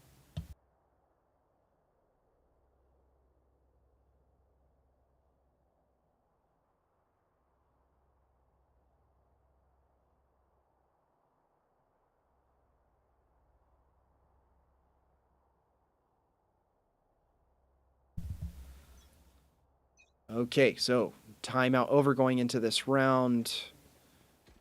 Op is not an option here. The LBCC can finally get their match point before... We are looking at a really light buy at the moment. So either they're not expecting to win this round, or... Oh, very early ults from the Omen. I guess that was to gain intel. I think the Omen was anticipating no one playing this site and being able to just hold that position while the rest of the team pushed. Whoa, revealing. Very nice scan from Sova. Oh, and the wallbang almost bringing Sova down for the count. Hanging on for dear life here, playing the back of A site. Looks like the pinch is actually happening. Helios and Device are in prime positions to take out these guys. But Helios goes down, creating an opening for the opposing team to rotate over to B. There's a lot of possibilities right now. Device as well. Things are falling out of favor in this round at the moment. Waka rotating, and Asuna getting traded out by Waka there. Rough situation in round 12. Star losing the 1v1. Now it's just down to Waka against 4 members. It is, yeah, it's time to either get some eco here with the Odin, or... What's this heavy gun? I don't know. I mean, I don't know if this is really worth saving per se, but, you know, hey, take a couple with you. If you don't have time to defuse the spike, at the very least, if you can break the enemy team's eco, that is kind of the most you can do realistically in a scenario like this. So if they don't get all 5 kills, their eco goes down the drain? So even if they lose the round, if LBCC loses this round, if Waka gets 2 or 3 people, those people have to rebuy guns again. That's going to cost them money. So, you know, okay. I'm not saying they're suffering for eco at the moment, but anything helps. Ooh, and not able to barely behind capitalize on that. I'm actually a little shocked that they decided to rotate at all. And here we go. This is the timeout we probably wanted 2 rounds ago. So LBCC is going to take a quick break. I guess they didn't call a timeout here. I think that was the first half. So yeah, I guess so. So they are taking a moment. This might be exactly what they need in order to get themselves back on track.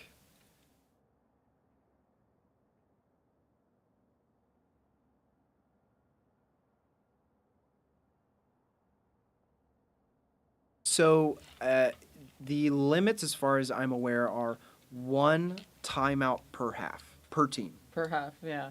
A half is measured by 10 rounds, or is it measured by 13 rounds? So it's first to 13. Yeah. So what would be considered a halfway point? So if so 12 after if it's because I'm thinking if it's 9-3. Okay. And you switch sides after the 3. So it's after 12 rounds total, then you switch. Because you could win a game 13-0 and you play 1 round switched, right? So if you play if you win 12 attacking rounds in a row, you switch to the other side. Oh, okay. Yeah. Okay, so let's see if they've sort of shaken it off and decided to lock in for this last push here. Score is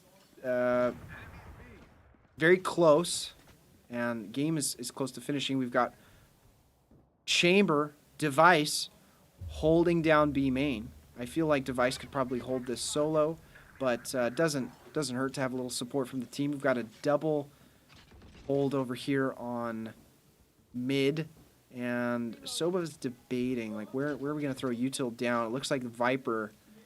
A lot of Viper action is happening over on A site, and Sova's going to go for the scan here, which could be pretty huge given the situation. Oh, one down. And Star, unable to get a trade. Star and Dicey both go down to the sky. Wow, seeing your teammate getting picked off there, not even being able to finish off the retaliation is quite brutal. Yeah. Waka playing a close angle here. Spike still has not been planted. The ult has been is supported by so the way Viper's ult works is if she leaves it, it dissipates. If she stays in it, it recharges. So as long as she's in there, it'll stay up forever. Oh, so in exchange, if it dissipates, they know she's not really in the area anymore, or it could be used to bait the area. Wow, that's nuanced. So Spike goes down right at the last moment. 2v4. Things are looking like they're going to be evened up here. Unfortunately for LBCC, unless Device can pull through and hit some crazy shots. It looks like quick moment there on yellow. Does he decide to just pre-fire through? He does. And the ult comes through. He narrowly avoids it. Waka with the 2 picks, just swinging through, getting kills. Device ready here to support. Goes for the defuse, but it's a 1v1. We're going into overtime. And that is overtime. Here we go. Both squads got to be feeling the heat right now, the pressure, the fatigue, I imagine. Wow, so is this another pistol round? Because they switched No, it's actually, from these rounds going forward, you can basically full buy your equipment. You don't have to worry about eco so much, except for ops. Depending on how well you do the round prior, it's you're not going to get the best equipment, but you're going to get the standard that everyone gets. Awesome. So now we got no snowman allowed sign. I have no idea what the lore of this world is, but something about like the boss not wanting snowman to be built. Valorant surprisingly has a lot of interesting. If you've ever watched the cinematics, no, they're pretty good. They're pretty good. Wow. Yeah. All right, Sova looking for the scan here. Pretty good, but looks like no one gets picked up. Either they're hiding or they're just not there. Helios with the pick. Helios gets picked off by Asuna with the op. They've got to be aware of that. Oh, and possibly a quick peek there on the op, but looks like it's still up at the moment. They are in prime position to win this round here. It looks like Waka just cleaning up on top of A site, and Device narrowly avoiding the situation. I was telling you earlier about the TP. That was it right there. Wow. You just saw it live in real time. So they just have to win by 2 points now, right? That's correct. And you see he's actually purchasing individual bullets for his gun. Yeah, so you're I think it's 8 or 9. When you have enough bullets, should you be spraying and praying, or does that give away too much? Well, the bullets, so I know you probably don't know the guns that well, but the Guardian is it's a DMR rifle. So it's an unscoped DMR, which means it's super accurate, but you can't like zoom in. That pistol, those bullets, have the same effect as a DMR, but I think it's a little less expensive. Oh, so you can get different qualities of ammo. Well, no, it's one quality of ammo, but it's as high quality as a rifle for most other players. Oh, That's okay. unique to his ability. So he gets true aim, or is it just less Yeah, spread? it's accurate. It's accurate as long as he's not moving. It's accurate. Oh, okay. All right, he's Device is holding on here, just trying everything he can to prevent the push. I am super nervous about this right side angle on yellow. He's pinging it right now, saying, "Hey, can someone watch this for me? I don't want to get peeked here." Dicey going down for the count. I'm not sure if that was on yellow or not. TP going down, so he is primed to swing this, and he does it just in time, narrowly avoiding that death to the Omen, and gets the kill on Sky. Looks like yellow might be clear. Device goes for the swing, looking for a peek here. Either they've rotated off or he's going to get another pick. It looks like they've rotated off. No one is currently holding A site, so this could be a bit of a retake situation that happens here in the last 30 seconds of the round. 13-12, if they can follow through on this, LBCC takes the game. But it all comes down to how well they strategize this retake situation. It is a 3v4 situation. Yeah, flank over on mid, it looked like. Star with the cleanup, 2v3. They are in position to get the spike, and manages to get one heaven, not quite the other one. Reyna not swinging after her orb. Oh, very close, very close. And he goes for it. Very low ammo, 4 shots left in his gun. He throws the smoke up to try and peeks a little too early. 6 seconds left on the clock for the spike. 13-13. Extending overtime. Oh, yeah. Oh, yeah. I mean, we're lucky we got that 15-minute gap after this matchup. It's a little bit of a grace period. Yeah.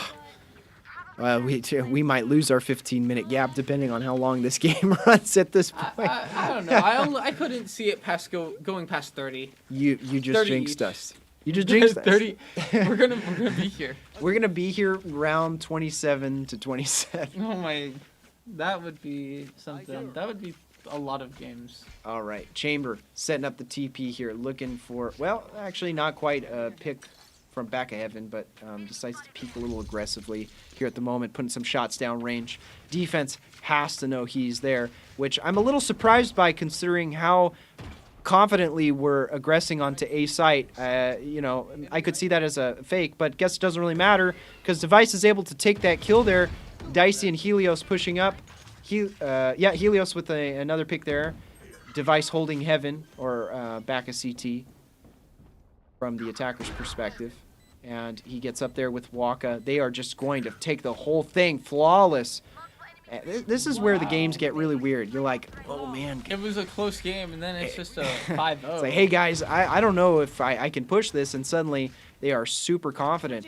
Looks like another timeout is getting passed.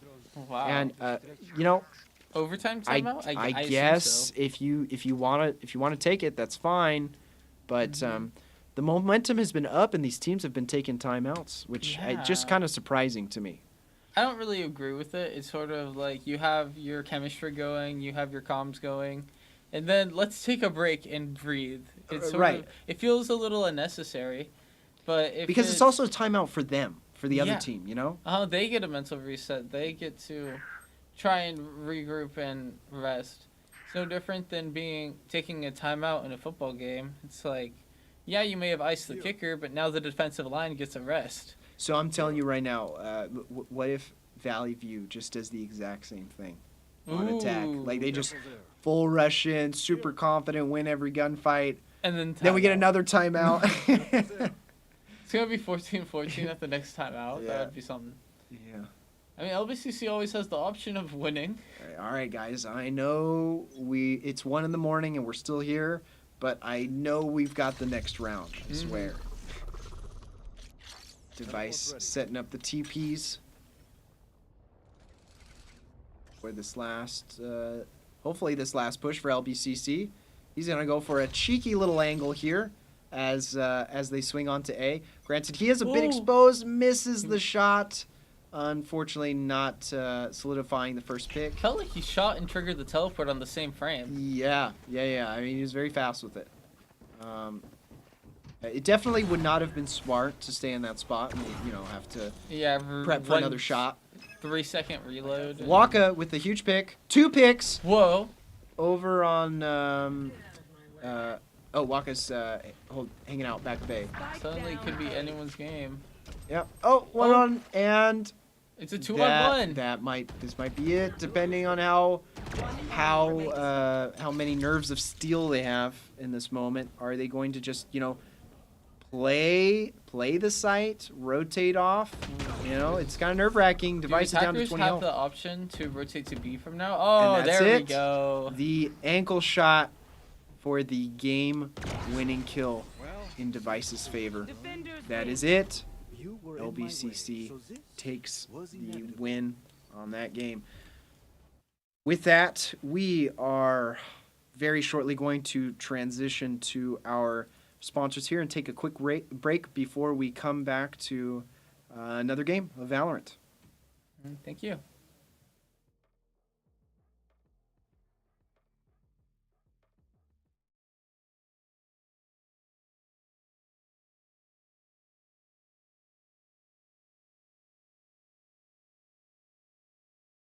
The esports market has been absolutely growing like crazy for Extron. We've seen a lot of growth and development in both higher education and K through 12.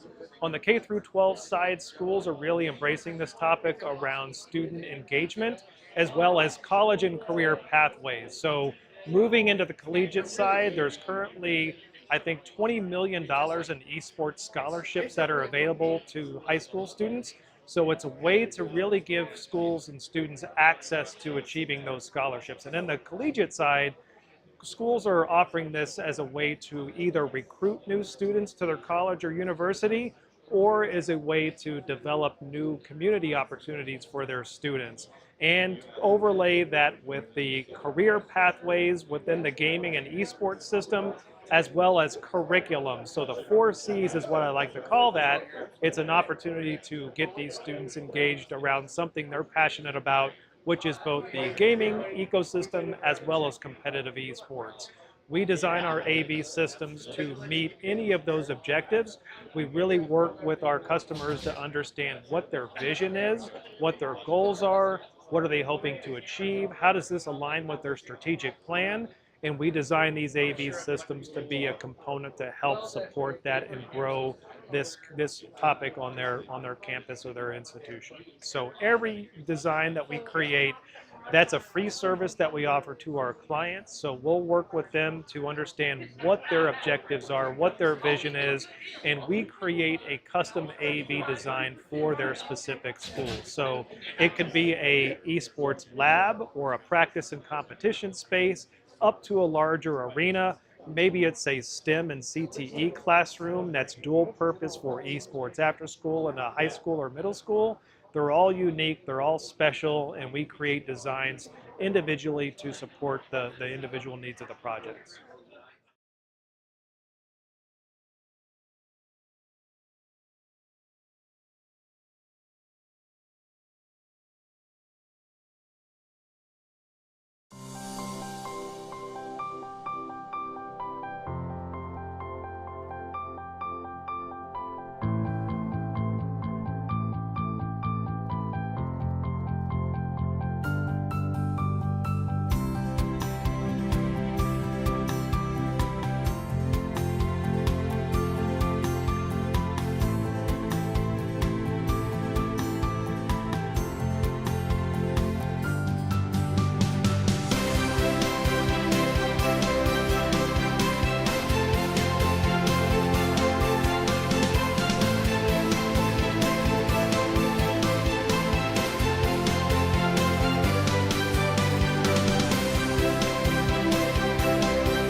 All right, and we are back right now, about to watch LBCC Red versus Downey.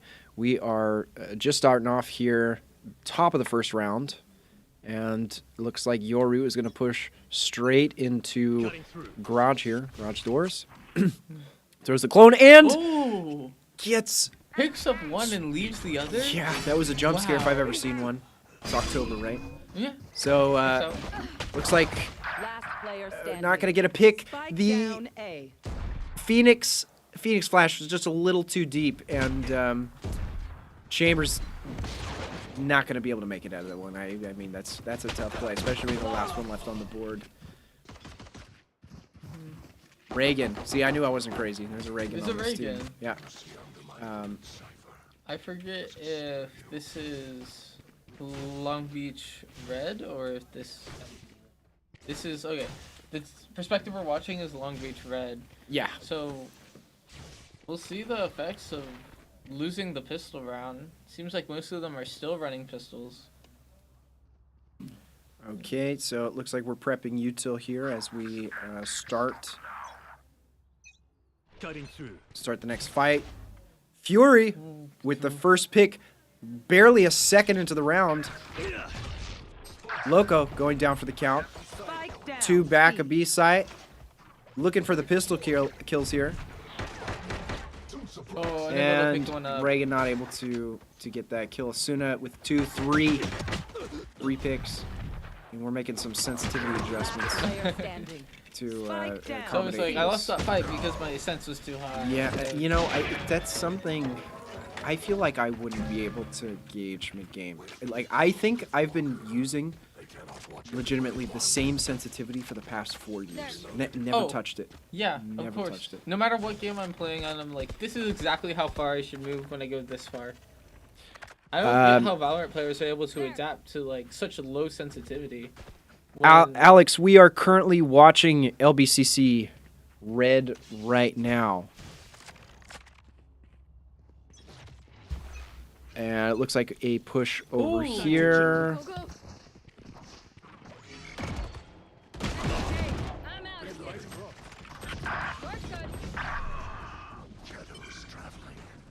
All right, so Yoru looking for a flash over here and gets the pick.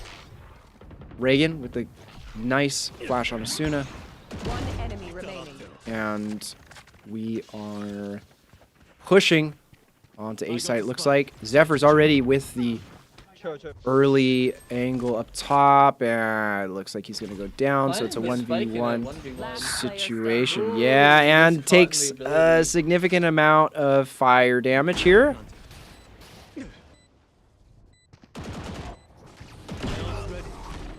And looks like another round going in.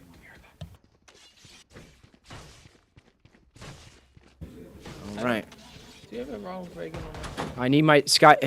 Don't worry, Skylab is coming. We'll get you Skylab. The work is in motion right now. I just realized man, way to start off the stream with just a tongue emoji.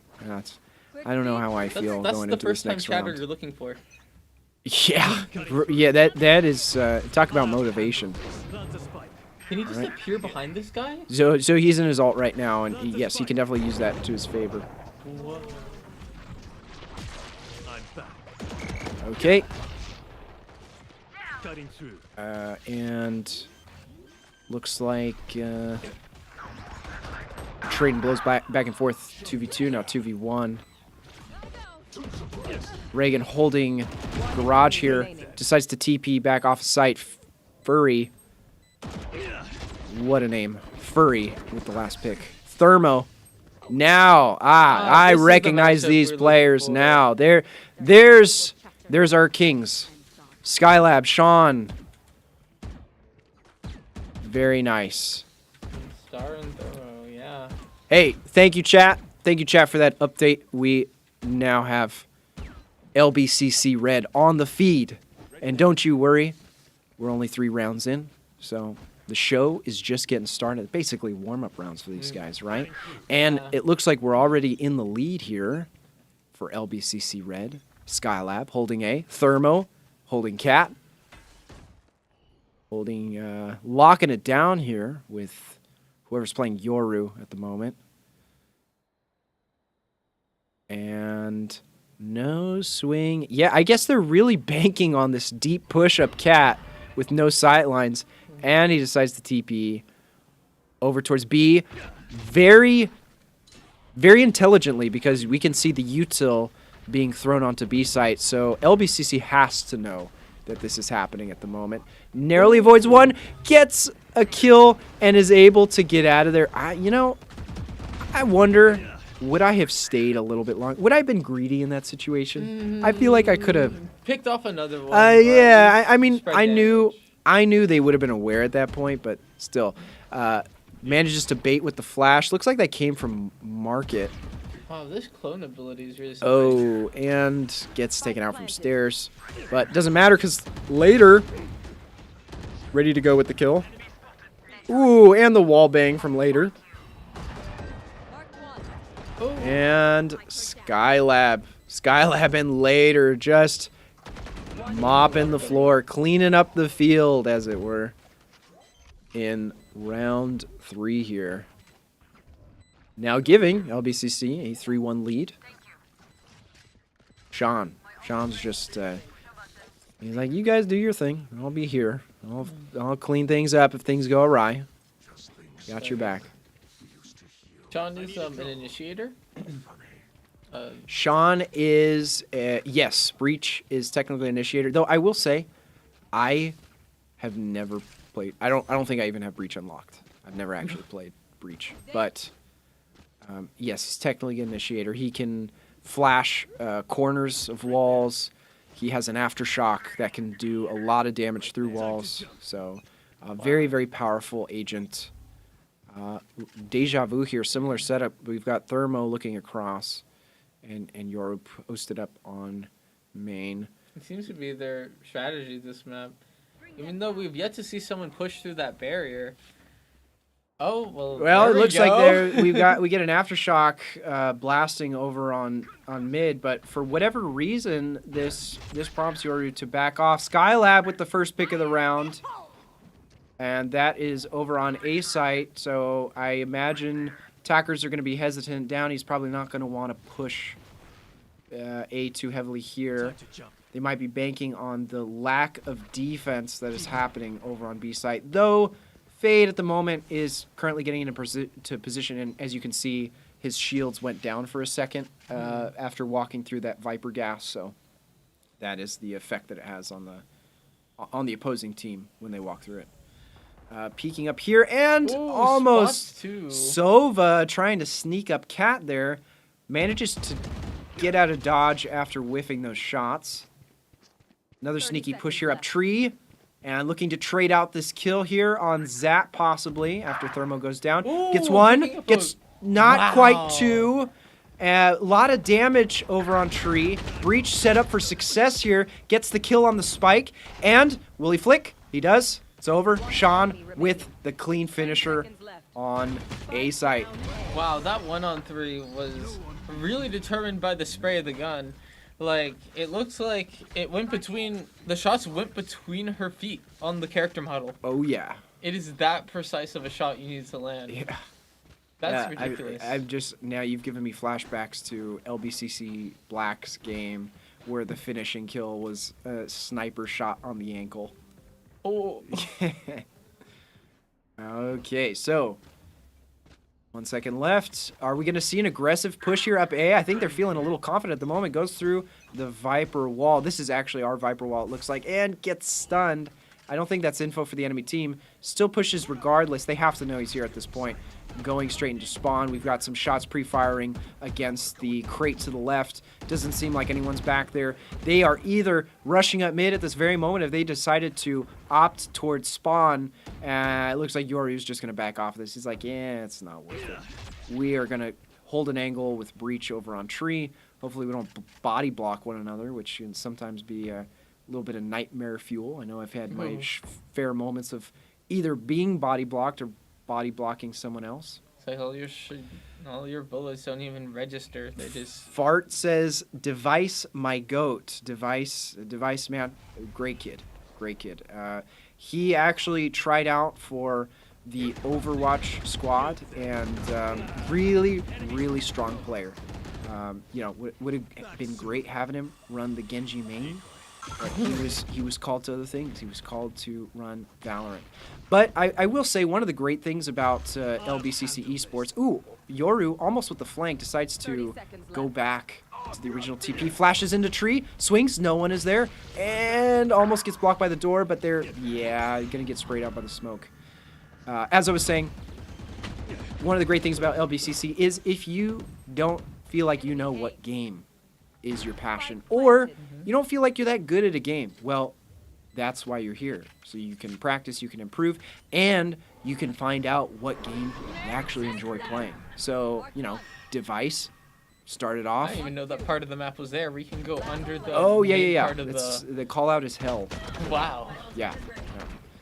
Device started out trying out for Overwatch, and then wanted to try Valorant as well. So there are all kinds of options you get when you're a part of a program like this, which I think is really awesome, and that flexibility is pretty great. It looks like we have Yoru swiping at the air, getting ready to set up here in a second, and peeks mid. Viper walls. Yeah, not really gonna get a line of sight with these walls here. You can see both of them. If he swings, you can see both of them in view, unless it was manually taken down. And flash goes over. How much does it help getting up on these ledges? Because I know the whole philosophy of gamers never look up. So I mean the verticality of Valorant is, I feel like few and far between might be strong of a description, but it is definitely a head-to-head or heads-up type of game. So if you are at an elevated position, or maybe even a de-elevated position, you're going to have a slight advantage in the person having to either react to you or make a decision. Do I anticipate them playing the off angle, or do I commit to the default push? There's only so many characters that can get to certain spots, so you have to keep all those things in mind. Yoru waiting very patiently over here on B site. No bodies down for the count at the moment. Thermo jump peeking over from CT, trying to get a sight line on B main. If he calms that, who knows what Yoru's going to do at this point. Sean looks like Sean and Skylab holding A. Skylab going down to Downey Sun, and looks like a full team rotate over to A site with only 10 seconds left on the plant, and it goes down. The Yoru fake goes out, but they read it, and they decide not to shoot. And the aggressive peek from Sun gets green with the trade out by Thermo. Later, getting a second pick, and they're going to double swing this. They're going to have to. Time will not be on their side in the near future. Sees the pixel for a moment, gets the headshot, looks hell, uses the util to find it. Oh, and turns it a little too steeply, and 2v2 situation, decides to go for the defuse, but with that ult, it's going to be a problem.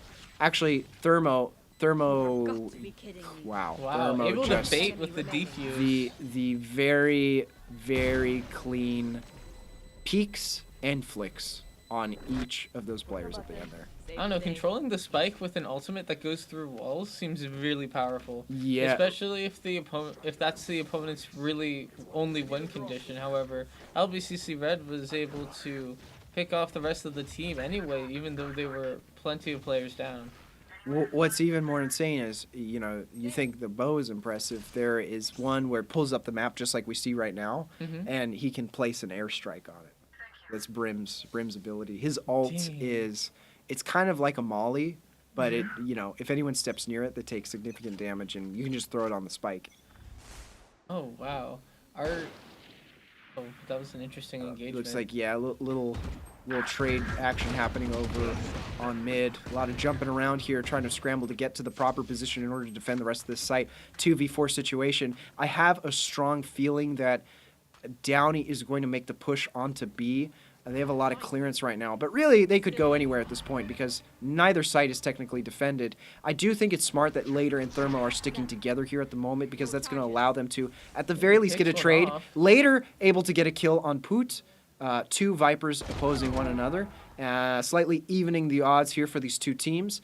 Looking for a pick over on Tree, it seems like. Spike is just barely getting planted right now. I think Downey was probably a little tentative about committing to one or the other because they assumed, well, these guys are probably going to be sticking together and we need to make sure that the site is clear so that we have the biggest advantage. Both pushing through Tree here at the moment. Door opens.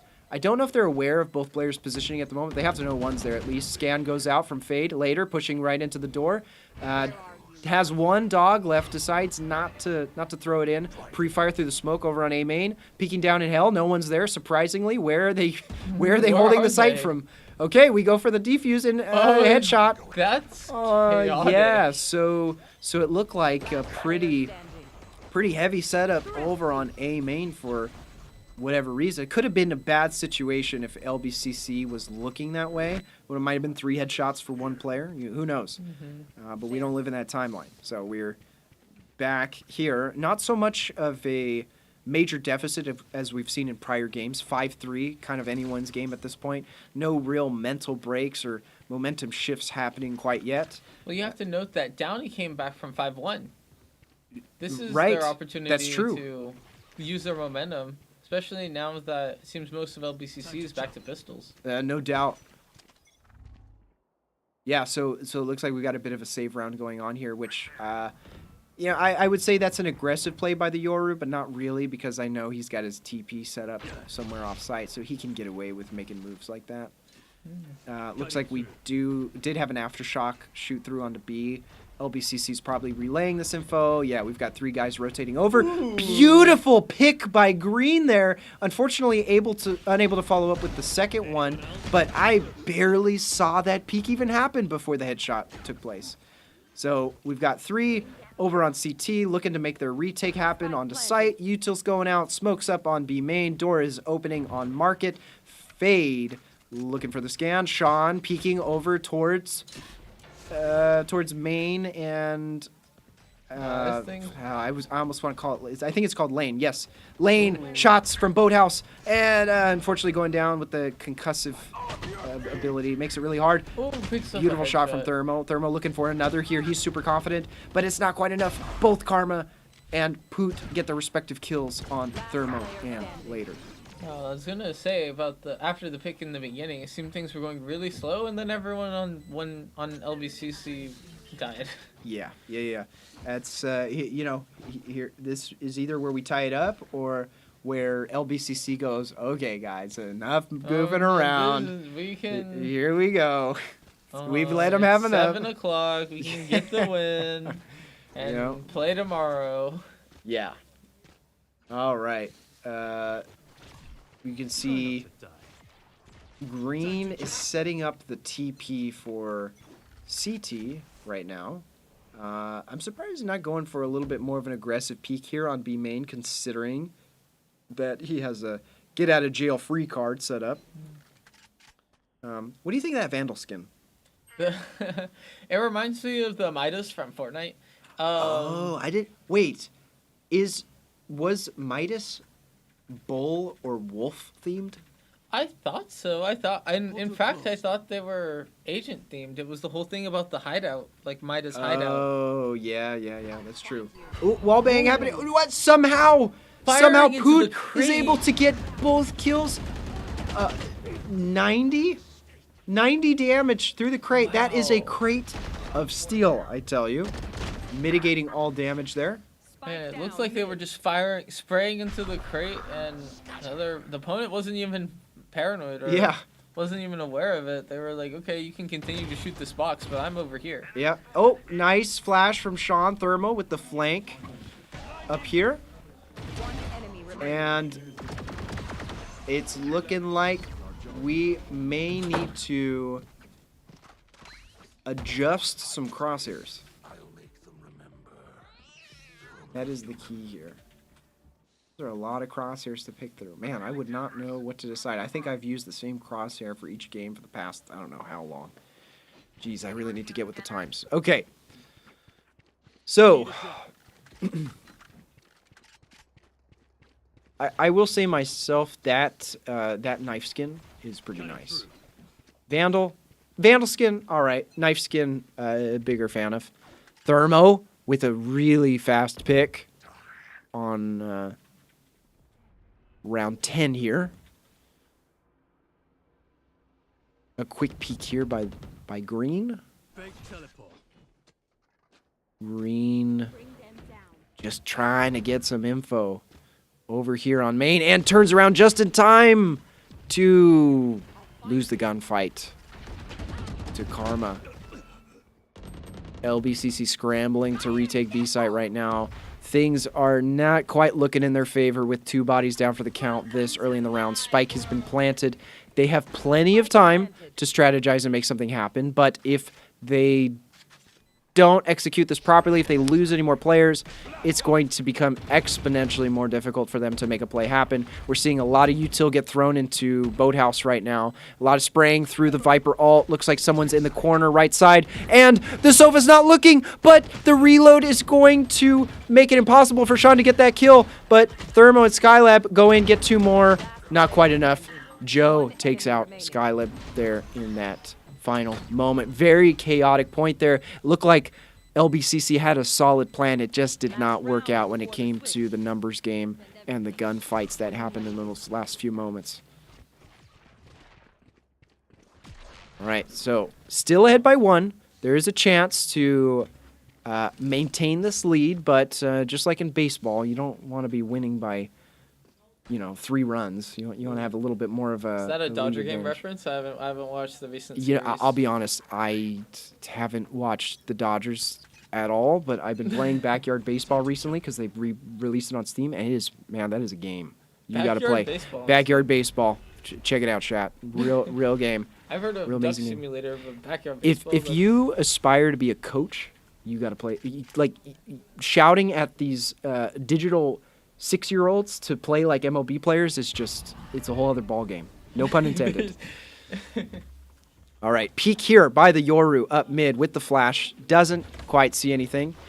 Looks like push is not going to happen here quite yet. I don't see Thermo posted up holding this same angle at the moment, but Sean is holding it, so maybe we'll get some intel here either on tiles or over on Cat. Doesn't look like anyone's either, so Green gets a little confident, decides to sneak up through tiles, sets up the fake, walks in with the ult, looking for more information, doesn't see anyone at all, goes up main, sees the Sova, trying to call out for his teammate for the flash, but it's a little too late because of the swing, but manages to clean up with the trade out there for Sean.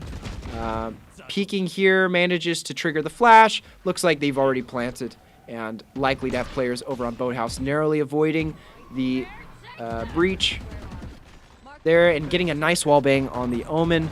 Swings into the back of Boathouse, going for the defuse, even though it's a 3v1. Though Skylab is able to clean up the situation and further solidifying LBCC's lead. That is the half. And the reason I know that is because I was not sure why they would burn a Viper ult like that so casually. But here we are on attack. Let's see what LBCC does on the other side of the field here. Yeah, I'm back with a few game updates here. We have J Sarah Black versus Valley View. J Sarah at 3, Valley View at 13. It seems like that is game. Long Beach Poly versus Huntington Beach High School. It's currently Long Beach Poly 1, Huntington Beach High School 9. And Valley View versus St. John Bosco seems to just have kicked off following some technical difficulties with 2 to Valley View and 0 to Bosco. However, it is still very early. All right, here we are on attack, pushing in. 5 bodies up. Concussion goes out towards Market. And they are going to flash their way through this doorway. Zap with the kill on Sean. Green is narrowly able to avoid that that flash, but unfortunately goes down to the Sova. Sova with 2 picks there. Spike is getting planted. 1v2 situation. Skylab, will he be able to clutch up this situation here? Taking a ton of damage from, it looked like Boathouse. 26, and there is a full team of players waiting at the top of those stairs for him. They are going to get that defuse, it looks like. We're getting some scene switching here. We'll be right back in a moment. Yep, there goes the defuse. Very close game. 7-6 in LBCC's favor at the moment.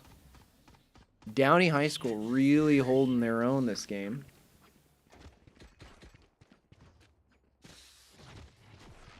I'd be curious to see how this turns out ultimately, when the timeouts are going to be taken, and when when the sort of mental fatigue starts to set in. That's really the big challenge that comes up in each of these games. Yoru not quite making it out of that little explosion there.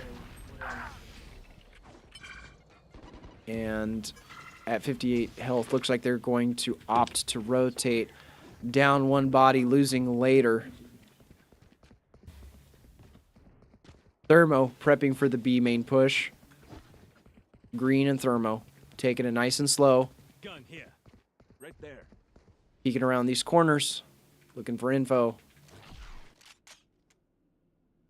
Looks like one is playing over on Boathouse based on that tracer that was just fired a second ago. Green decides to push in, throws the flash, but is blinded by the Omen. Omen picking up that kill there. Sean, Skylab.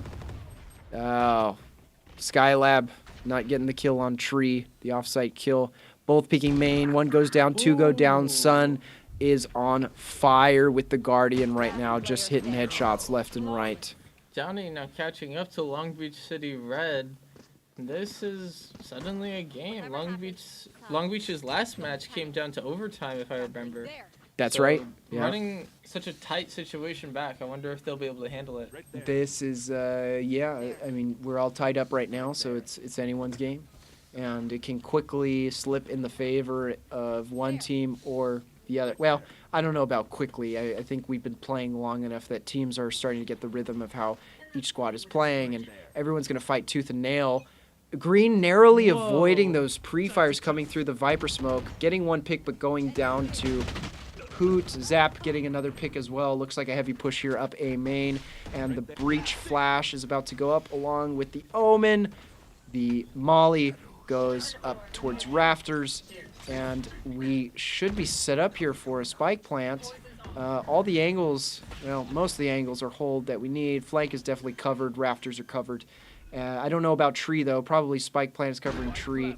Yes, that door is probably going to be broken here in a second. Cutoff point happening on A main as they break open this door. Looks like they're taunting each other with oh yeah, yeah. Separately, and then they go ahead and destroy. I can hear the players getting animated in their voice comms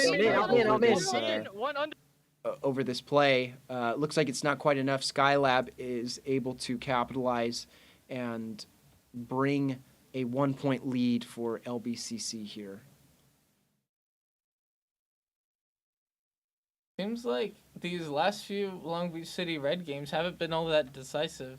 You know, it's not even a fellow university holding up. These high schools are posing quite the challenge. Yeah, some of them are. I mean, you know, we at Bosco we had the opportunity to coach one of the #1 Radiant players in North America. Wow. So Kane played for our Valorant squad last year, and is just an all-around incredible player.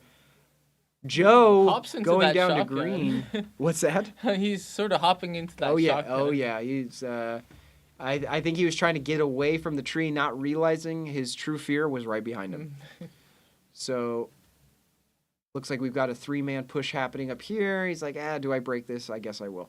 And Oh, does he land the shot? Not quite. Skylab getting the kill on Sun. Does Skylab go for a second one? 66 damage on the fade, so I don't... Oh, and the unprecedented bounce, unless that was planned. Poot right now is going, I meant to do that. Mm-hmm. And later, getting a kill on Poot.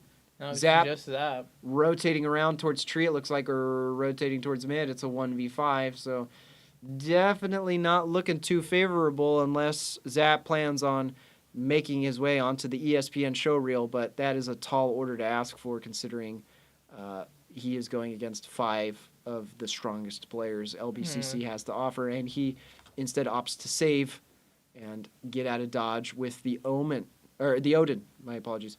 Didn't the weapon disappear after that? No, he still has it. He should still have it. I thought he just bought a new weapon. Well, if he saved enough eco, then he bought a new weapon. But I guess I didn't quite catch that on that. No, he still has it. He's got the Odin. You see, he just ran. It. Yeah, on the scoreboard.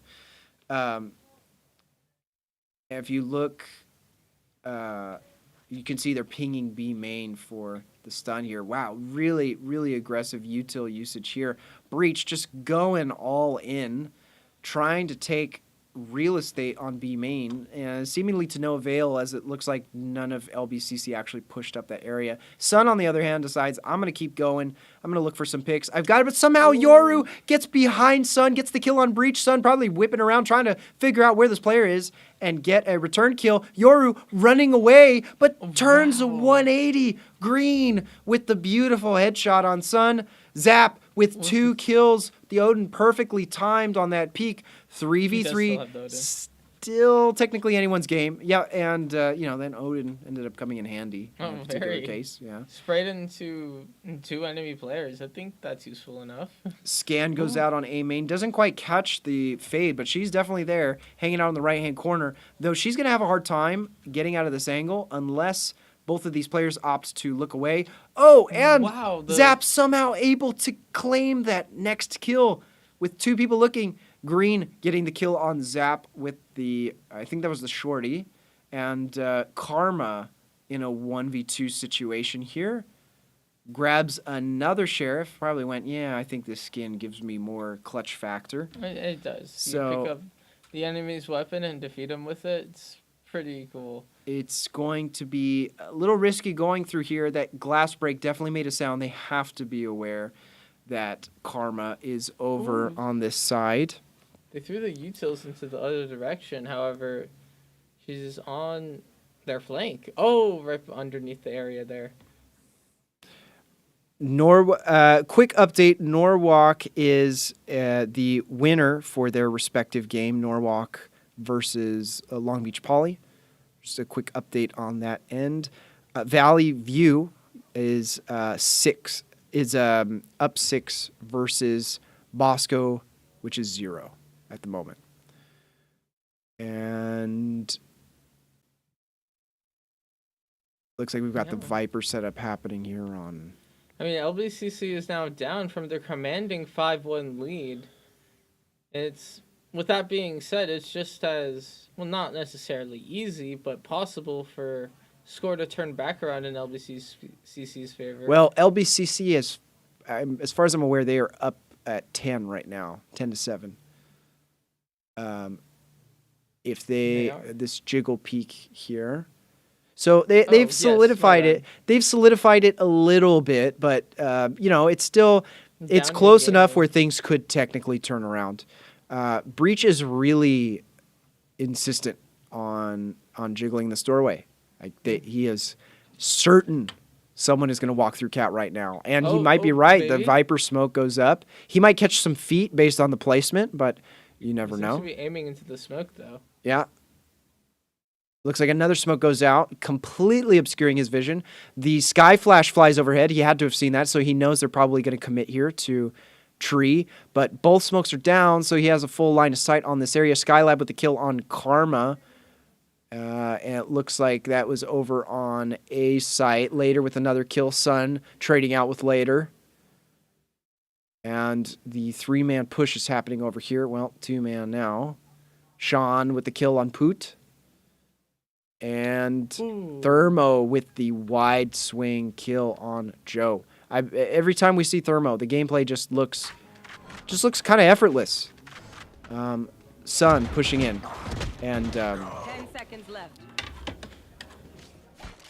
we've got the spike planted now at this moment. Skylab holding an angle over by Jenny, and Sean playing Hell. I'm not sure what Sean is looking for here. Probably the quick drop onto Jenny, and you know, this could be fortuitous. I mean, considering it's a 2v1, it makes sense. They probably identified that position way early, and Skylab with that cleanup kill there. Scores 11-7. LBCC in the lead. And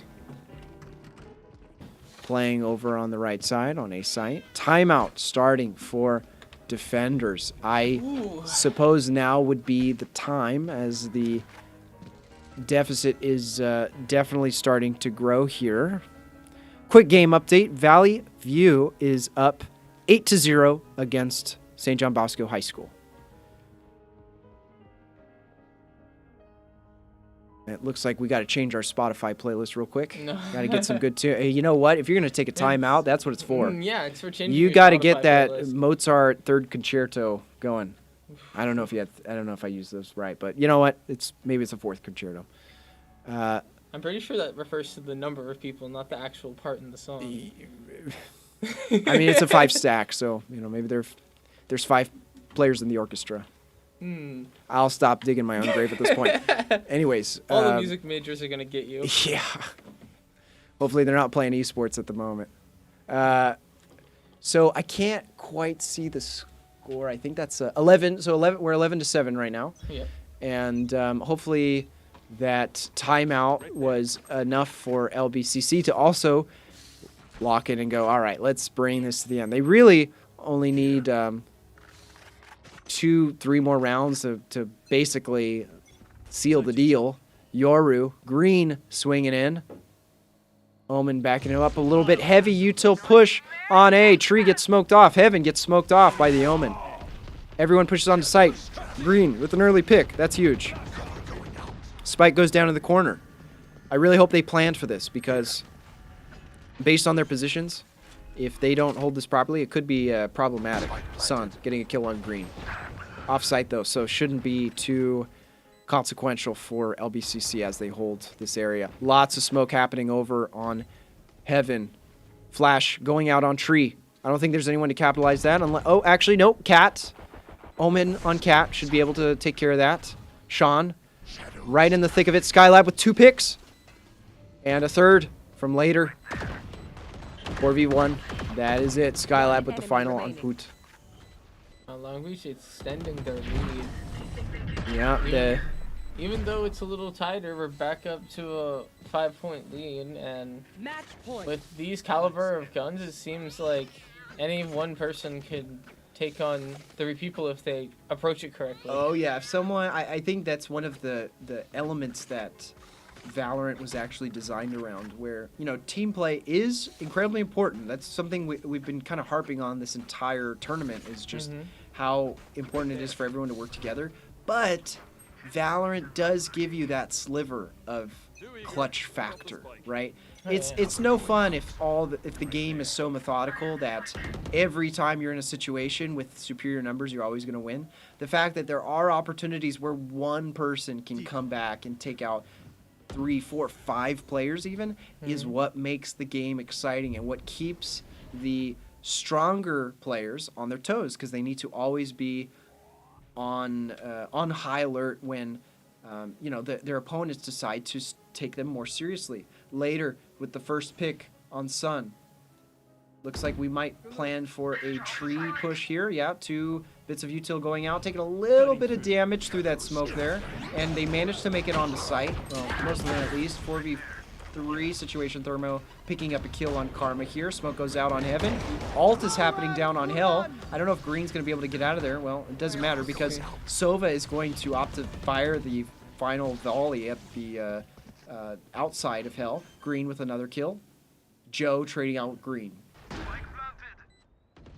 Seems like LBCC has the lead in terms of player count. However, the stun seems to have affected the whole capture point. Yeah, it looks like they went on site and they win the round. That is GG's in favor of LBCC Red.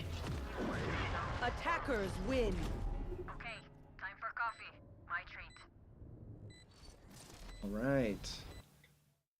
Very, very well played. You know, I will say it was kind of nice to not go into another overtime game. To actually just see a team follow through on the kills and just make it happen. You know, just push which, all the way through. We are watching. Are we getting a cinematic here? I don't know. Players are really quirky with how they use their resolution and their NVIDIA settings. And I saw a couple of guys in the lab today. They play with the keyboard behind the monitor, which I guess in a way is creatively immersive. There's all kinds of wacky things. Quick game update. Valley View is currently up 12-0 against Bosco. Match point. So, I see. I think we're watching the game. Yes. No, never mind. This is UCR. UCR is playing. Man, it's really helpful when they put their schools in the gamer tags. That makes all the difference in the world. Tags, it's just huge. Yeah, but no, like you were saying earlier, it is. One enemy remaining. Oh! Final kill there. Match point 13-0 for UCR. Seems like UCR takes the game on Bosco. Yep. Or else your families would be next. Hey man, Bosco Valorant is. I know they're having a rough day, but sometimes it's what you need. Sometimes you need to know what it's like. Sometimes, unless you can gauge how tough your opponents really can be, you don't know how hard you actually have to work. Some people are like, well, I play ranked. Ranked is no problem. It's no big deal. Of course. Yeah. Mama Rome, let's go LBCC. Hi, Mom. Thanks for tuning in. So, looks like we have should be transitioning to another game here in a moment. Oh, no, it's just a deathmatch. We're back to us for the time being. We were just watching. We just watched Phoenix stare up into the sky. So, one of the things you have to remember about these high school teams is that they are only 2 months into the school year. That's crazy. Yeah, and they're already playing with this chemistry against some of the best opponents they'll face in this game. I know. They're playing at a...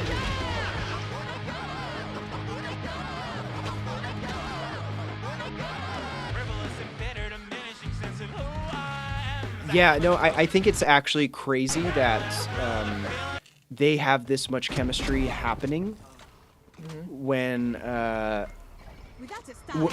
first off. Not only is it only 2 months into the semester, but for some of these guys, they've never played before. They've never played, and they've never played together before, which makes a huge difference. I'll say from personal experience, back in the one season that we had Halo Infinite, it was kind of it was just all the things lined up. The players who came into the program were all friends prior. They had all played the game before. They had a deep passion for the game. And that allowed them to dominate going into the season. And I of course had knowledge about the game. I've been playing Halo since I was 8, and it was just the perfect storm of circumstances that allowed the team to be successful.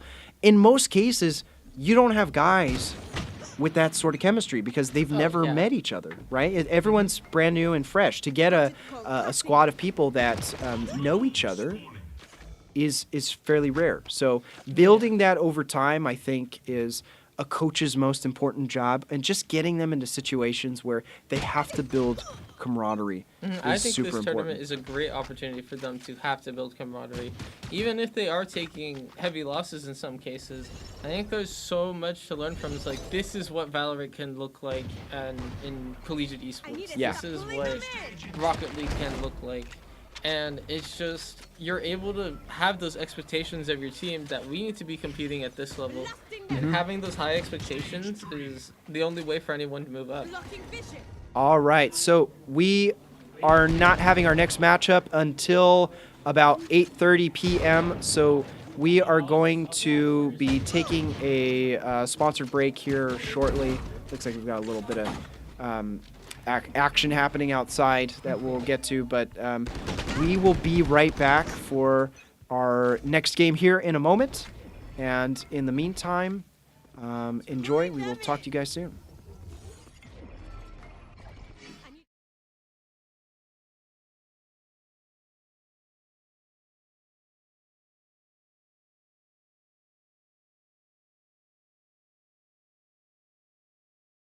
The esports market has been absolutely growing like crazy for Extron. We've seen a lot of growth and development in both higher education and K through 12. On the K through 12 side, schools are really embracing this topic around student engagement as well as college and career pathways. So moving into the collegiate side, there's currently I think $20 million in esports scholarships that are available to high school students. So it's a way to really give schools and students access to achieving those scholarships. And then the collegiate side, schools are offering this as a way to either recruit new students to their college or university, or as a way to develop new community opportunities for their students. And overlay that with the career pathways within the gaming and esports system, as well as curriculum. So the 4Cs is what I like to call that. It's an opportunity to get these students engaged around something they're passionate about, which is both the gaming ecosystem as well as competitive esports. We design our AV systems to meet any of those objectives. We really work with our customers to understand what their vision is, what their goals are, what are they hoping to achieve, how does this align with their strategic plan, and we design these AV systems to be a component to help support that and grow this topic on their campus or their institution. So every design that we create, that's a free service that we offer to our clients. So we'll work with them to understand what their objectives are, what their vision is, and we create a custom AV design for their specific school. So it could be a esports lab or a practice and competition space up to a larger arena. Maybe it's a STEM and CTE classroom that's dual purpose for esports after school in a high school or middle school. They're all unique, they're all special, and we create designs individually to support the individual needs of the projects.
welcome back, everyone, from being on break. We just had to take a little break so that we could get the next game set up. But you see some new faces here. This is Coach Carbon for Valorant Red, for LBCC Valorant Red. And to my left... I'm Brandon, Thermo in game. I'm the IGL for the Valorant Red team here at Long Beach City College. Yes. I'm extremely excited to kind of get ready to cast. I don't know if there's any long-term watchers here, but Brandon and I have actually casted a long time ago for some LBCC VODs and stuff like that.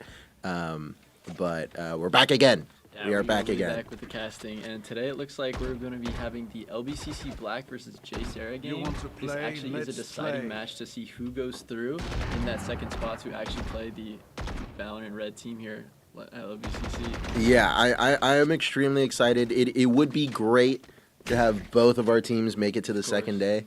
But I real quick just want to congratulate you on your performance today and Valorant Red's performance today. I know I was the coach, but it's really down to you guys. I don't know if you guys have all been paying attention to the scoreboard, but so far Valorant Red are undefeated in their day. We did get a bye FF in the first round, but I think they've done really well. So we have secured our spot, but we are here to cheer on Valorant Black in securing their own spot. Yeah, but I mean, J Sarah, they're definitely a good team to be going up against. Like, I'd say pretty equal in skill level as far as like what we've seen, and definitely no joke to be playing the Black team. And again, I mean, it's an important match. Like, this decides who goes through right now. Right now, the teams that have made it through are UCR. We have LBCC Red, and what's the last team here? And then Should be Downey. Downey High School. So as of right now, the bracket's looking like UCR is playing Downey, and then LBCC Red will be playing the winner of this matchup here. Yes. So definitely big stuff on the line. And I genuinely think that it can be either one today. Definitely go either way. This will be a close matchup. Definitely a fun one to watch. I think this is going to be the last of the Valorant matches for today. To my knowledge, yeah, it should be. But it's going to be the last round.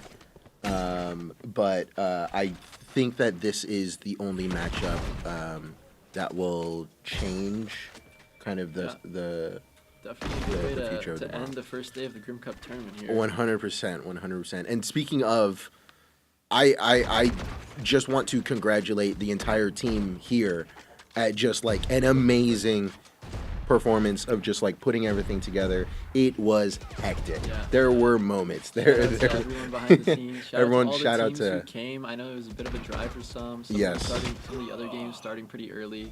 So thank you everyone for coming out. But I mean, we're stoked to be here. We have our games coming in, starting up soon here. But I mean, like, as a coach, like, what are some of the things, like, what would you be telling your team to get them ready for such an important matchup? I mean, honestly, I genuinely think it comes down to fixing little mistakes that I've seen come up in the day. I think a good trend, like as a coach, to see is that typically mistakes that you make that day of scrims is kind of just like how the vibe of that day is going to go. Definitely. And it's like some days you will have, for example, like Noah on our team, usually is a bit lower on the leaderboard and less confident.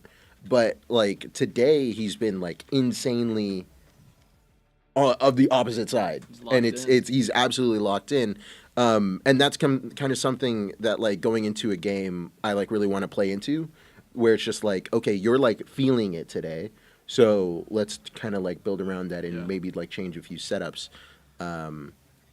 But it's really kind of just that kind of prep going into that. But before we really talk about the guys that we're about to get into, I want to talk about the guys that have secured their spots in tomorrow. Yeah, it's been a long day of competition, and we definitely have some teams to watch. I mean, the top two being UCR and LBCC Red. They've been undefeated in both of their brackets, and are pretty likely to be projected to be playing each other in definitely an intense finals.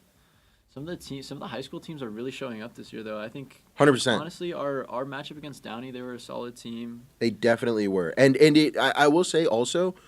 Something that really like caught my eye about them, just kind of like as like a coach of like Valorant like composition theory and stuff like that, was their Ascent comp. And yes, I know like we had also an unorthodox Ascent comp, but like seeing another team do something very similar when I really haven't seen any other team doing something like that.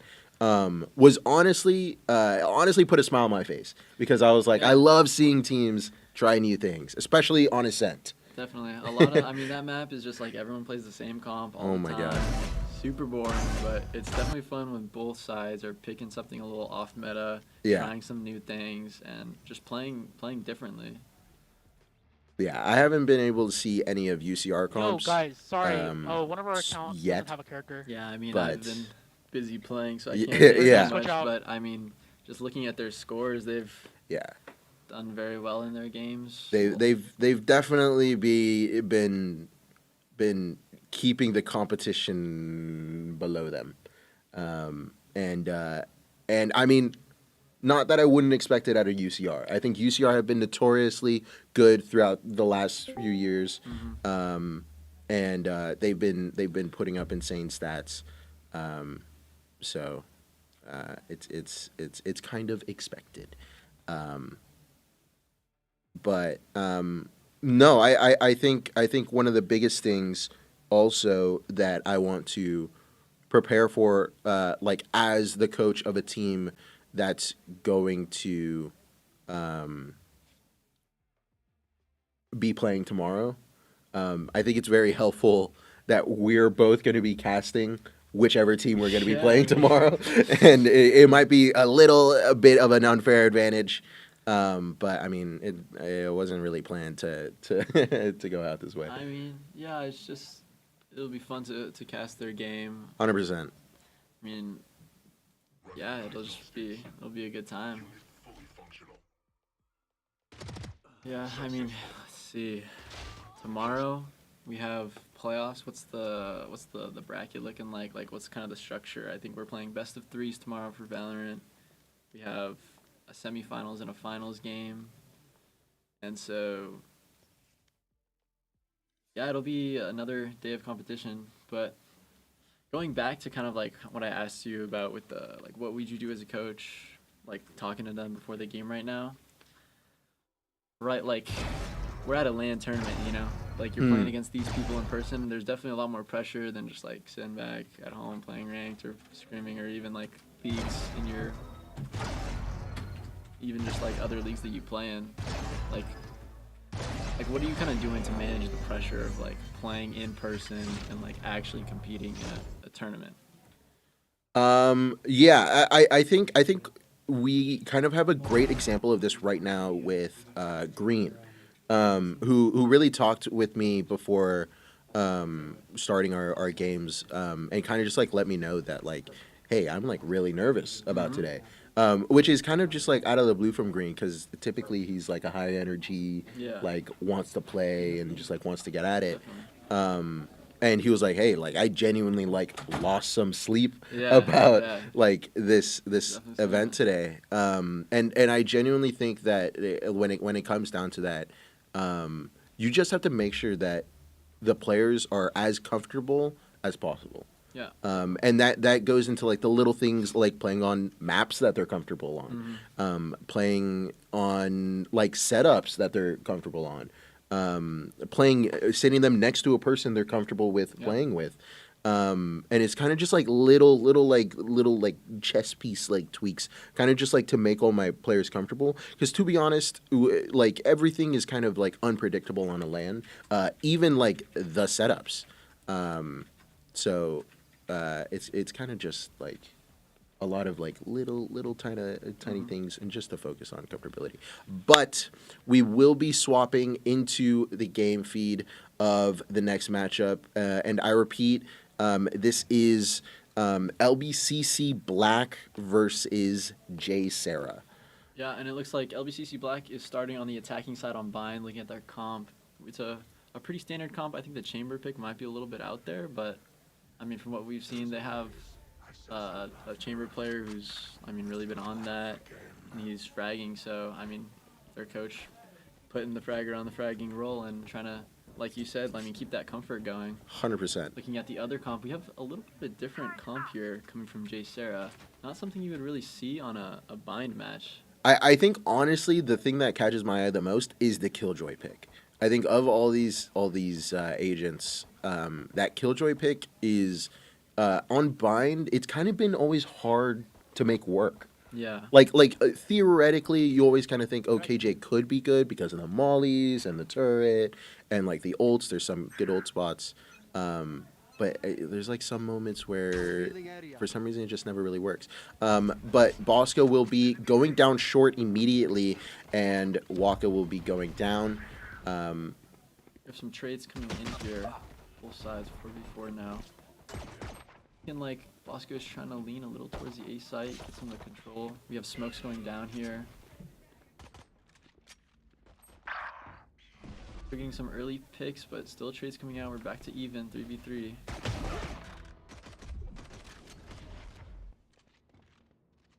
Not a lot of information from J Sarah's side. They don't know if they're going back B. They don't know if they're in U-Haul. They don't know if they're back out short. They do know that they're in showers now. But it's a pretty scary position to be at this lack of info.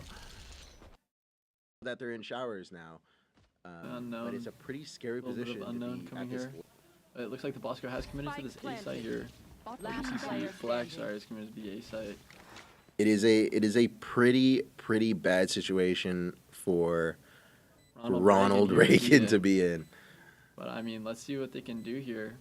1v3 situations, not looking good. They do have all of their health. Very odd, good double peek in the backside, but I do respect the little bit of coordination in that type of peek into the backside. But the first round will go to Bosco.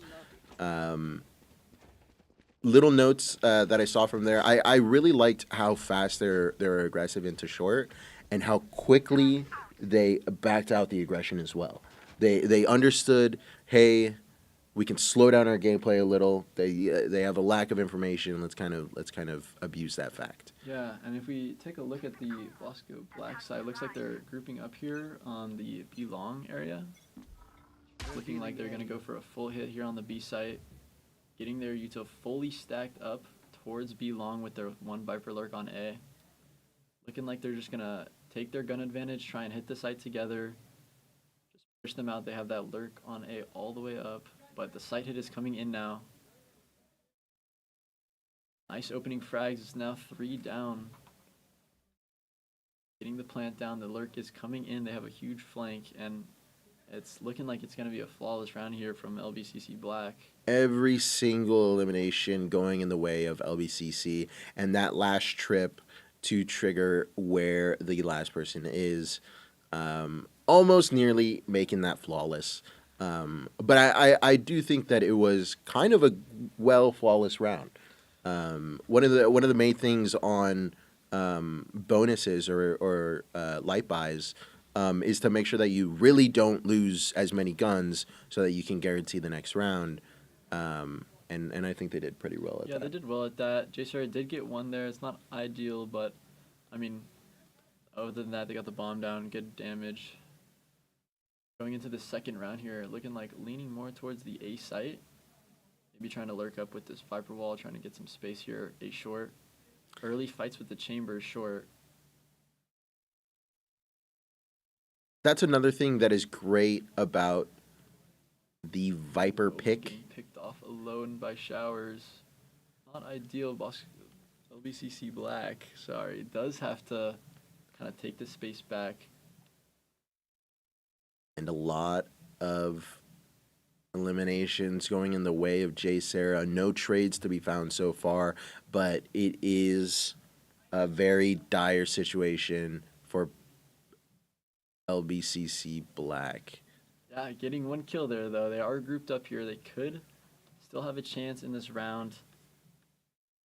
They just take these fights together. They've got plenty of time on the clock. Like they're going to try and retake this short area. Using that Viper wall to take some space. And now, keep in mind, this is the bonus round for LBCC Black, so any damage, any guns taken off of them is huge. If they can get a plant down, that's even better.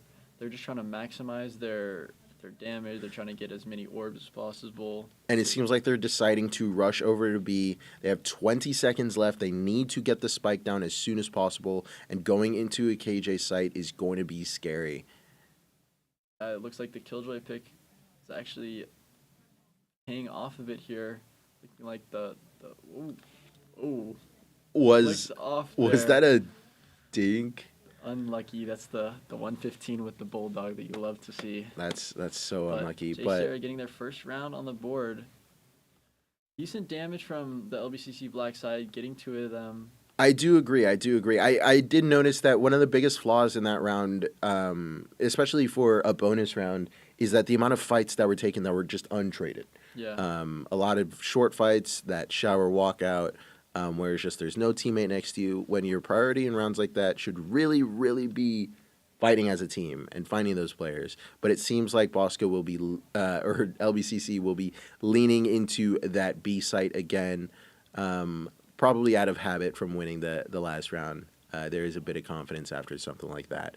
But it will be going into the Killjoy, which could be scary as far as delay. Seems like Smoke's going down, and his site execute will be initiating. Raze is on the site. Now they have three TPs now from Jay Sarah trying to trap this hookah area. Lots of kills coming out. Held the site very well by the Killjoy of Jay Sarah. Omen here in a 1v3, trying to see what he can do. Trying to take his ones.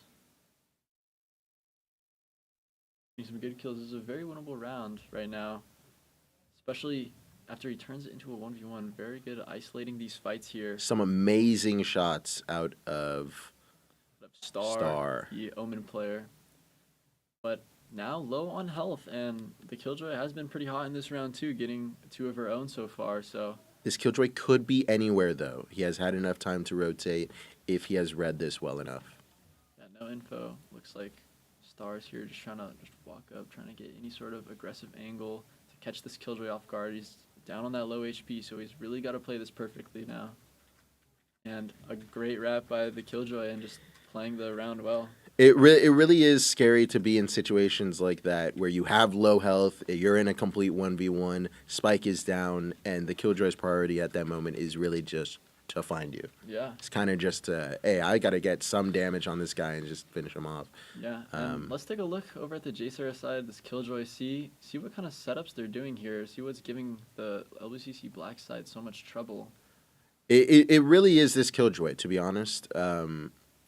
I know I said earlier that making Killjoy on bind work is kind of hard, but at the end of the day, she's kind of substituting for the Viper role, the true Molly delay, the true smokes, and all that, to just like absolutely delay a hit. Yeah, we have Chamber holding aggro here in the short, getting an early pick. 2 early picks, that's huge, untraded until Device finally takes some him down. amazing shots until Device trades And that. LBCC down to their last player now, Device in the 1v4. He has one. He could get the ace clutch, but it's looking pretty dire. Killjoy has her full setup on B still. Looks like he was rotating over towards, if we could switch to the Chamber, see how he ends up playing this 1v4. He does have his op online.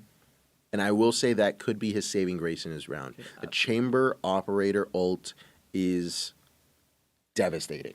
Definitely. Especially, as you can see, this JSerra side is looking pretty split as far as where their numbers are. If Device can isolate these fights with the Chamber op.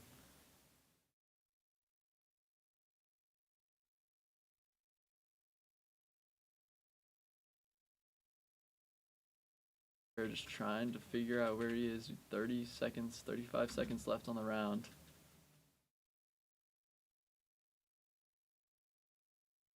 And Sova getting that last pick. It kind of fell apart. It kind of fell apart in short for LBCC. Yeah. I think Chamber went too long without getting traded, and there's some great challenging, and now there's going to be even more challenging with this Chamber ultimate. We said it last round. Online. Yeah, this ultimate is probably one of the scariest things A lot to listen scarier to. on defense too. Yeah. You can get set up here on this line. Although the Viper Wall does look like it will block off this angle here. If Yeah, well. that is one of the biggest benefits of this Viper Wall. Completely shutting the Chamber's angle down. But it kind of works out as well because of the sort of counter pick of Sova against that Viper Wall. Sova's been doing a lineup that I've seen done quite a lot that lands on the corner of short, so that it can scan all of like inside short and up short. But it seems like there's a lot of action down at B from Bosco or LBCC's side. Device getting the early first blood there. Out on the site now. Killjoy's dead. We have a couple trades coming in. Huge picks out of the J-Series side. Looks like LBCC Black is Spike planted. they're getting the trades back. Now Sova in a 1v2 situation here. It's one. And the trade comes in for Black. Very well played. Very well done, and it seems like all out of a B long push. There were some great picks earlier on. They caught, I believe it was the Omen? Yeah, it looks like Device got the first blood on the Omen there, and then Killjoy fell quickly behind. They did a very nice job clearing out that Killjoy utility, and that's kind of where the weaknesses show, where once you figure out what the Killjoy is doing and what they've been doing, it's easy to kind of clear it out and then go from there. The Killjoy is just naked on site, can't really do much. 100%. And I will say that it does seem like J-Sarah is already making a change. They've moved the Sova over to B for a lineup to get some info over there. Early pick with the Chamber on Chamber there. Those first bloods definitely hurt, especially on the attack side on Bind. It's a rough map to get first blooded on. It's tough to take a lot of that space, especially against an opping Chamber. Chamber's always kind of been a great agent to play on Bind, better than most maps. He struggles on a lot of maps, but it's always kind of seemed like Chamber does very well on Bind because of the little like nooks and crannies and stuff like that he can really walk up on. Angles you can get your op posted on. 100%. This long angle A on A. But it looks like that the LBCC is leaning a bit towards the B site. They have invested that Sky ult, but I haven't seen much come out of it. The Viper Lurk goes down in showers and like raises out on site. Out. Just a little bit of funneling here from the LBCC side, not really getting these trades and just giving the ones a little too much. J-Sarah is doing very well to punish these mistakes, especially with their chamber ops, especially with just the way they're holding the sites, not rotating early. And it's looking bad for this LBCC side. They're stuck in this U-Haul area. Killjoy's getting them, clear them out. J-Sarah slowly constricts on them. Everything is being held, but Star getting a kill there and getting traded out. It was a valiant effort from Star, but unfortunately, there's just too much to do in that situation. You have to kill the last 3 people. You have to stop them from defusing, and that clock is ticking when he taps that spike. It's a very scary situation. But what I will say is LBCC is struggling. It seems like they're really struggling with handling this op. And I will say, like, as a coach, what I would recommend is really using that Omen on them to abuse those one-ways. There's a lot of known and unknown one-ways on this Bind. And I think teams that don't really play into that. Here off. We have the Reyna holding the close. A nice little trap play for this Puka side. That was very nice. They have some big ults here still. Another 3 ults to take into this round. This Reyna getting very aggressive with the Odin, getting 2 out long. Taking a lot of space here. It was an eco for the LBCC side, but not really getting as much as they would want here. I think nothing is scarier than an unpredictable Odin. Yeah, I mean, no one wants to see a Reyna walk out of smoke with an Odin. Yeah. But LBCC playing together here with these last two. Rotated over to the A site, but JSerra is all here. Off pick gets out, and it's just a 1v4 everywhere. Trying to get the bomb plant down, but just can't quite get it. Yeah, at that point in a 1v4 with the spike, your goal is just to get as much money as you can. Get them, try and get any kit picks you can get. Plant is great. Yeah. But I mean, just try and do as much damage as you can. Set up for this next round here. Now that they're on a full buy, still have the Odin to worry about. Still have the Op to worry about. Looks like the Chamber is actually switching over to the B site. Very good job keeping this Op unpredictable and switching it up. 100%, 100%. And I know you love to Op. I love and I think that that's one of your biggest recommendations, like as an Op player, is that you really got to keep on moving that. Definitely, you got to keep it unpredictable. Keep the enemy team peeking into your Op, and you'll keep getting the kills. Seems like LBCC is going to be doing a lot of action over at the B site, really wanting to shut down this Killjoy util. We are going into a double sentinel setup with the Op here as well. Yeah. But, I mean, LBCC has shown they can take the site in the past, and just giving up some early kills here. JSerra rotating over quick, but it looks like LBCC is actually going to be switching over to the A side. JSerra does have they do have an anchor there with the Reyna push up and short.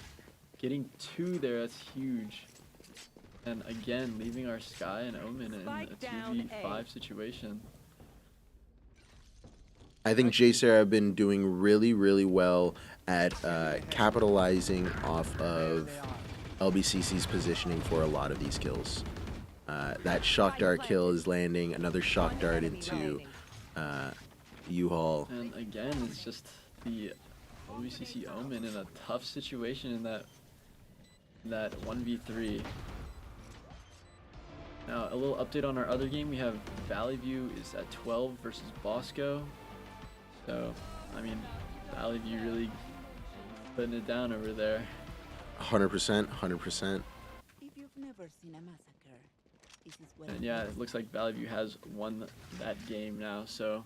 And speaking of winning a game, a timeout does come out of LBCC to really try and get back in the hold of this match, because this match means everything. And as a coach, what I would talk about during this timeout is really those first picks. I think we can both agree that there have been way too many first picks coming out of this LBCC Black side that just like don't get traded. Yeah. And I understand like, oh, they had the Op, and like, oh, it's hard to trade an Odin, and there's like little like odd ways that they're planning around it. But there's ways that like you guys can plan around it too, especially with your amount of util. I think that the double smokes really helps with misdirection and all that. And I think that they should really start playing into more of that, because it seems like they've been doing just a lot of just like straight hits and just like running up, and you're not really like playing into that Viper. You're not really using your double controller and the misdirection that you should be. Yeah, I mean, attack on Vine is not the easiest side to play, especially against double sentinel. Especially against double sentinel, and I mean, we talked about that Killjoy before, replacing maybe the Viper, and this comp is definitely more of a defender-sided comp. Like they're hoping to get as many rounds they can on defense, because it might be a little rough on attack. But LBCC getting in early here on this A, getting the first pick. Smokes almost going down. Spike planted. Like the LBCC side is out on the A site. Bomb is down. Pick from Killjoy here. Got one. You invest the Killjoy ult to try and push them off. Another off pick coming in. Trades going left and right. Again, that Odin. It's tough to deal with sometimes, and back in another rough 1v3. Yeah, it really is unfortunate, because they took that site really, really well, and I saw it happen again. As soon as they had that site, Waka gave that early pick to back site, and the back site is open, and they flood out. I think in a situation like that, especially with, again, the double smokes, like, you have the ability to put the pressure on them in their spawn, especially since in that moment, all of their team was coming out of spawn. Yeah. And unfortunately, that one pick was given away. The space was open. They flooded through the site. That allowed the Killjoy lockdown to go down, pushing them further back and making things a little more hectic in that situation. LBCC Black really needs to get these last 2 rounds here. They don't want to let this get out of hand going into the defense. The defense side is usually the much easier side to play here on Bind, but still, going into a 9-3 half would not be ideal. They need to get that 7-5. But again, the first blood comes out for J Sarah. And they're rotating really fast here. J Sarah is liking to do these quick rotates on Bind and then leaving their one anchor to just play for info, try and get a pick. But recognizing that it's rough to retake on Bind. Yeah. Throwing their numbers at the site is kind of their best option. They have the Sentinel utility to hold it. And, I mean, LBCC has shown that they can and have taken the sites very quickly and explosively. And so Jacer is just trying to get anything to counter that. Lurk pick coming out of the Viper here. It's looked like the rotates have been drawn back to A and the B site might be open. If the LBCC team could rotate over there off that pick, they're just going into a solo killjoy with no setup. It's a very odd position to be J Sarah right now. You don't know if they're hookah, you don't know if they're B long, you don't know if they're short, but you do know that they're on the B site now, and there's no ultimates that can be invested for this retake. It really is just aim duels, and Omen is already out on site alone. Health. 3v3 retake, but nice kills coming out from LBCC, and that was a great round from them. They really manipulated the rotates of the J Sarah team. They recognized, hey, these guys are rotating fast. Let's throw some fakes in here. Let's get some rotates. And they did really well getting out on the site. They traded well after they got out, and then holding their space. 100%. That's how they should be playing these rounds here. That really is how they should be, especially, again, with that misdirection with the double smokes. If you can pull across and put info in multiple different spaces of the map, you can force them to rotate, because at the end of the day, their composition isn't really good at retakes. So you want them to stay on the site, but unfortunately, they don't really have like a cipher. So their deep util isn't really all that good. All they really have for that is Sova, and he really only recons one spot, but 2 picks already going back in the way of J Sarah. LBCC does have that chamber off online, but it's kind of rough to be peeking an Odin in any situation here. And the Reyna does actually over peek a little bit there, gets pushed up. Block is there to punish. We have an Omen TP coming in to the hookah teleporter. Tour de Force coming out of Device. And heavy stack towards the B site. They have Omen blinds coming in. It's looking like the LBCC Black team still kind of trying to go towards here. Trades coming out. Missed the recon dart there. Happens.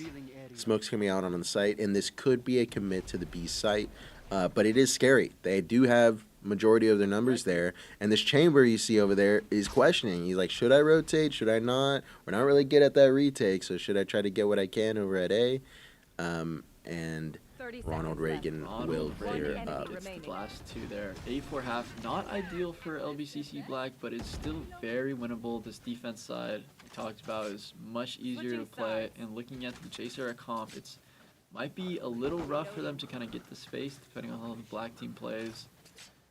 The Black team has a very well-rounded comp here. They have the chamber to hold these long angles. They have lots of delay.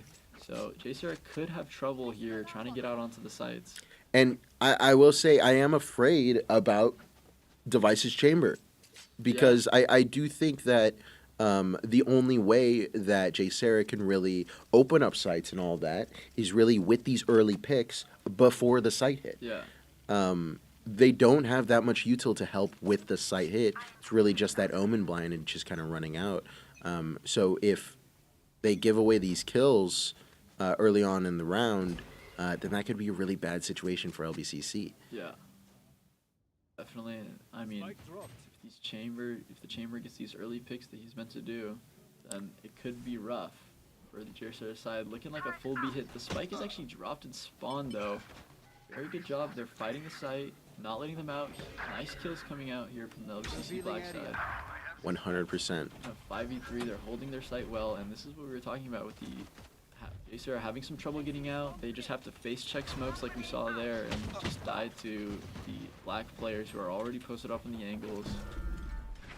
Rotating over to the A site. Chamber is already there. It's a interesting fight, but does get the kill. And that's kind of the bright side of that Viper pick. That yeah. Traded out though. It was a pretty bad situation to be in there for KJ. But as I was saying, that is the bright side of the Viper pick.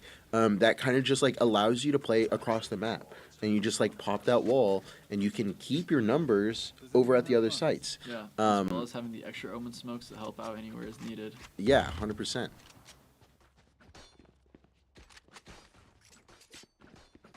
Going into this next round here, it's looking like got a save coming from the JSerra side. No. But I will say that in that last round, it really showed what needs to happen in order for JSerra to really tie together these rounds. In that last round, you saw JSerra try to do that B-side execute, but only really 2 people went out onto the site. Yeah. You had 2 people down in long, and you had one that stayed in hookah. And unfortunately, that's not going to be enough for their comp to take a site. You need a lot more, and you need everyone behind that site execute. Yeah, they definitely have to be a lot more together in these fights, and they're just super stagnant. They don't really have a lot of space here. Very spread out. They have bad guns against LBCC Black. Just looking at positioning here, and based on the eco, it's not looking good for JSerra. They don't really have a direction. They're just hoping to get any picks. There's the first blood by the chamber. Now, JSerra in a really rough position down their chamber, now having to hit this B site with everyone. Viper wall is up. Device getting another huge kill on the Reyna. And a lot of the same things that was seeing as issues for the LBCC Black side on attack. They're just giving those ones. They're not trading. They're not really trying to get the chamber out of their positions. No, 100%. And I do think that it's going to be even worse in the JSerra side. This comp out of Bosco, I would say, is definitely more defender side. There's quite a lot of stuff, especially again coming out of that Viper, that kind of just denies space. And as you can see, Device is doing his job very well. He's getting those early picks. He's being a problem on chamber, just like I don't know how to say his name, but the chamber for the JSerra side is, and the value is being gained. And I'm really worried. I'm really worried for JSerra there. Yeah, I mean, just getting those kills, it allows his teammates to stay on the A side. There's no need to rotate. But getting into this round, it's looking like a full A hit. The Omen solo TP all the way up into This is a very scary position for JSerra to be. Your team isn't completely together. Reyna with the Odin again. They did get the first blood here, and they have a lot of space for the first side. The TP is coming through. Looking like they want to rotate out towards the B site. I feel they haven't thrown too much in order to cause the rotates by LBCC Black. Ray's getting a great kill there on shore. Getting it back down. We have 2 players of the JSerra side very low on HP. But looking at the Omen on the map here is pushed all the way up into CT. Gets one on the rotate. Device getting a trade in there. JSerra still 2 players low. 3v3 situation. Able to get this bomb down on the B site. We'll see what they can do to hold this retake from the LBCC Black side. Chamber getting another huge pick. The last 2 JSerra players are low on HP. This is super winnable for LBCC Black. Looking like a rough spot for JSerra. We need to see some hero plays in order to get out of this round. 100%. And it doesn't look like that's going to be able to happen. Chamber left in a 1v3 and losing to that wall spam. Straight out. Very well played by the LBCC Black side. They held their space, got the kills, got a lot of damage in. They didn't over-rotate. Chamber doing great to pick up those kills to really open 100%. up. I will say that that round is honestly attributed to Device from LBCC Black.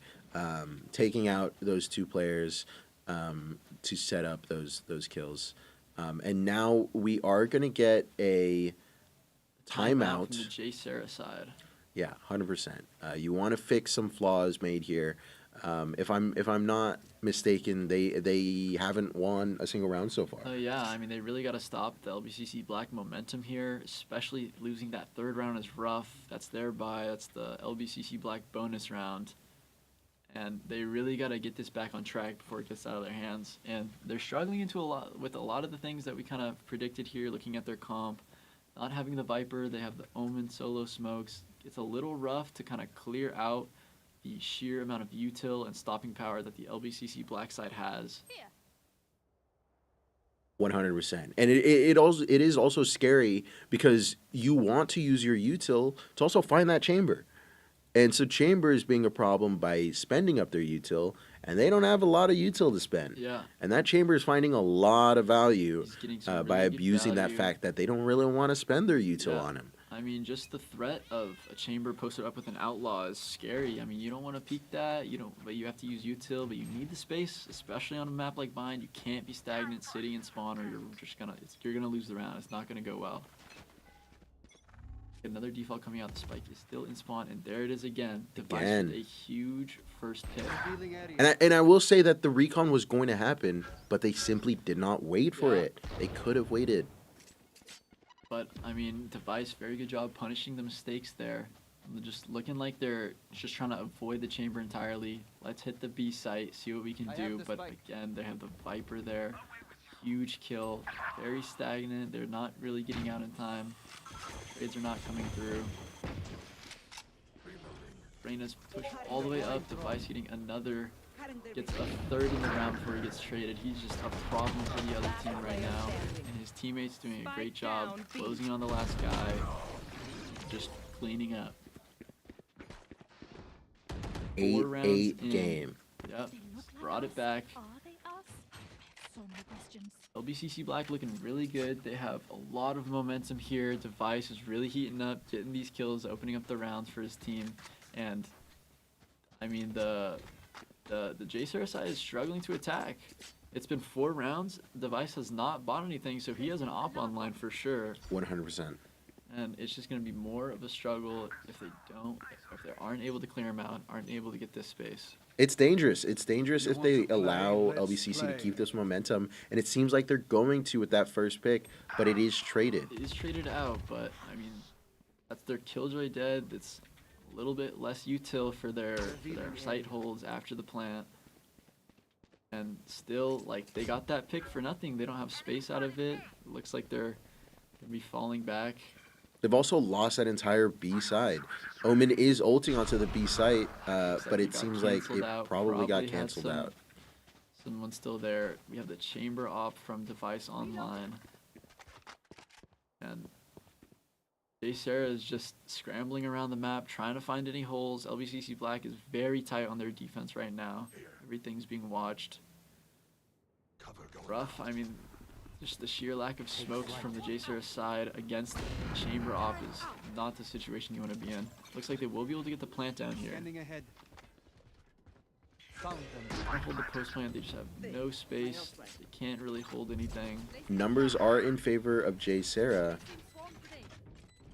but can it stay that way? Omen blind, very well timed and into U-Haul, but no space taking off of it. JSerra's really got to play for their number advantage here, try and get as many kills as possible. The Viper ult coming in from LBCC Black over the bomb, that's a lot of pressure on JSerra. Swinging out, getting one, trades coming in. Waka getting a 3rd in the round, and it's Omen alone in a Viper ult. 1v1 now, and actually clutches out the round for his team. That is a huge round to stop the momentum of LBCC Black, get their team back online, say, hey guys, we can win this. Without a doubt, without a doubt. And I do think that that was also a very good round to win, because if they lost that round, they would have been broke. They would have been broke. LBCC Black would have gone to 10. It's a rough spot to be in. 100%. Would have got to 9. Tough spot to be in. But I mean, it was still a tight round. LBC could have gone either way. It was just a... Omen just got a nice lurk kill. Ended up getting the last two. But we'll see how they take it into this next round here. They do have the chamber op online for attack. I'm sure the economy of LBCC Black is looking really good. Chamber op just gets cleared out. I think he overstays his welcome a little bit there. That's a huge opening pick. They have another operator. Looking like they're going to try and snowball out here onto the B site. Still have to go through all the Viper util. Omen's on site. Just stuck.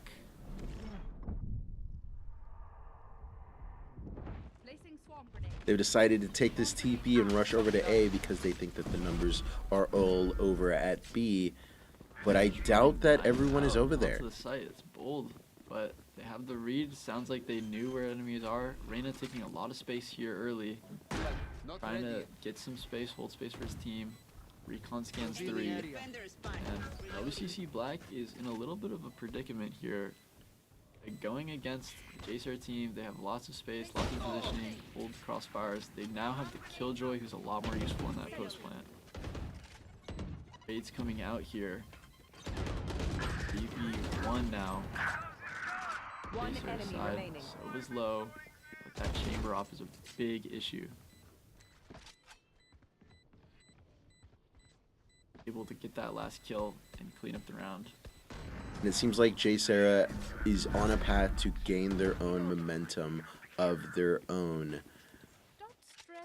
LBCC has just enough to buy another round, but if they do lose that round, they will be on a save, which can be very dangerous, putting JSerra putting at 11, having to save around, most likely going to 12. But LBCC Black, they have that Razor. It's a huge ult, it can really change the game. They just gotta keep their first picks up. They need to not get... It's a lot of the time it's been looking like whoever gets the first blood's winning the round here. And that's kind of how it goes on the bind. 100%. And it does seem like Chamber was spotted at the B site, but can he be capitalized on? Like he was able to get out thanks to that TP. The Viper wall coming up to bail him out there. Looks like a sight hit might come out. A recon. LBCC Black getting a kill. Looks like they went through a little TP play.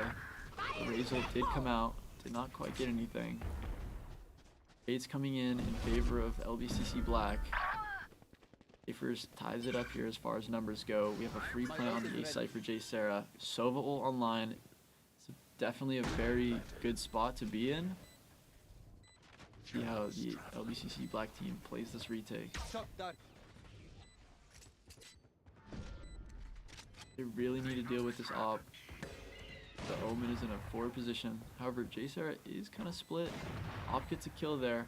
Device trading it out. 2v2 situation. Clock is running down.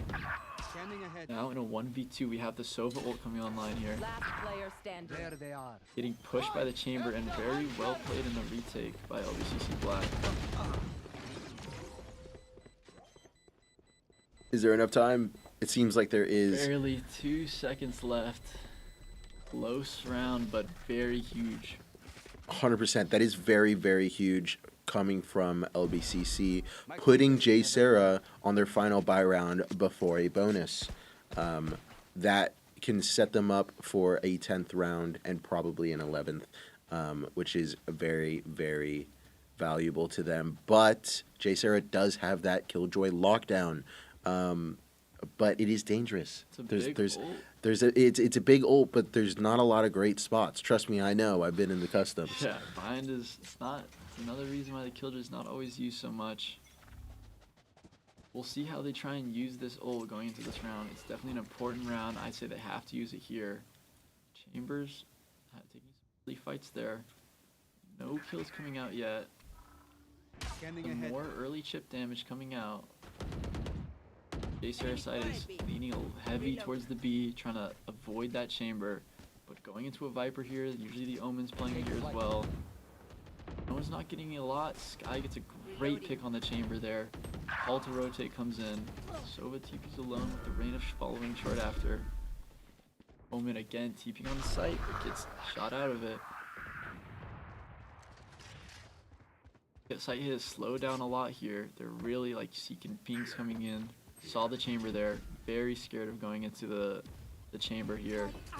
Again with another rotate comm as they all TP back, just using the teleporters as much as they can. But LBCC Black holding their ground well. Reyna does get a lurk pick there. Plant is going to come down here, Sova getting a little aggressive. 30 It's seconds stunned. left. Killjoy ult coming out. Bit of an awkward encounter there with Jacer coming out on top of these kills. And Chamber in a 1v4. One enemy remaining. Not really much he can do here. I assume he saved the op going into this next round. Saw him there, but does get taken out. Jay Sarah to 11. Unfortunately, it was really off the back of that Killjoy ult. They got that site down, and then they put that Killjoy ult down, and that really put the fire under the asses of LBCC Black to try and hit the site. Because if they don't, then that allows Jay Sarah to gain elbow, and we know that as soon as a team gains elbow in a post plant, it is very hard. It is very hard to get back in. Definitely a good use of their Killjoy ult, recognizing that there aren't so many great for the site takes, but holding the site is a different story. Now Jay Sarah leaning heavily towards this A site here. Recon coming in long for some pressure. Trying to find where the chamber is. Early pick on the Viper. That's not looking good for LBCC Black. And it's again with these early picks that have put the round in the favor of Jay Sarah now, especially because that is the Viper. It's the Viper, yeah. It's a lot of the stall utility there for the LBCC Black side. It looks like Jay Sarah is not really committing to anything. They're really trying to play these rotates, trying to get the LBCC Black side split up and second guessing where they're going. Seems like they do want to go towards this B site after realizing that the Viper util has been down. They want to gamble that there is nothing there, and it does seem like that the challenge of that B site is going to be given. This is a very scary situation for LBCC to be in because it's all on the line at this moment. Yeah, I mean 4v4 retake because the Sova is playing offsite. This lurk could come into play here depending on how long the LBCC Black team takes to get this retake started. No ultimates, not a lot of utility. Yeah.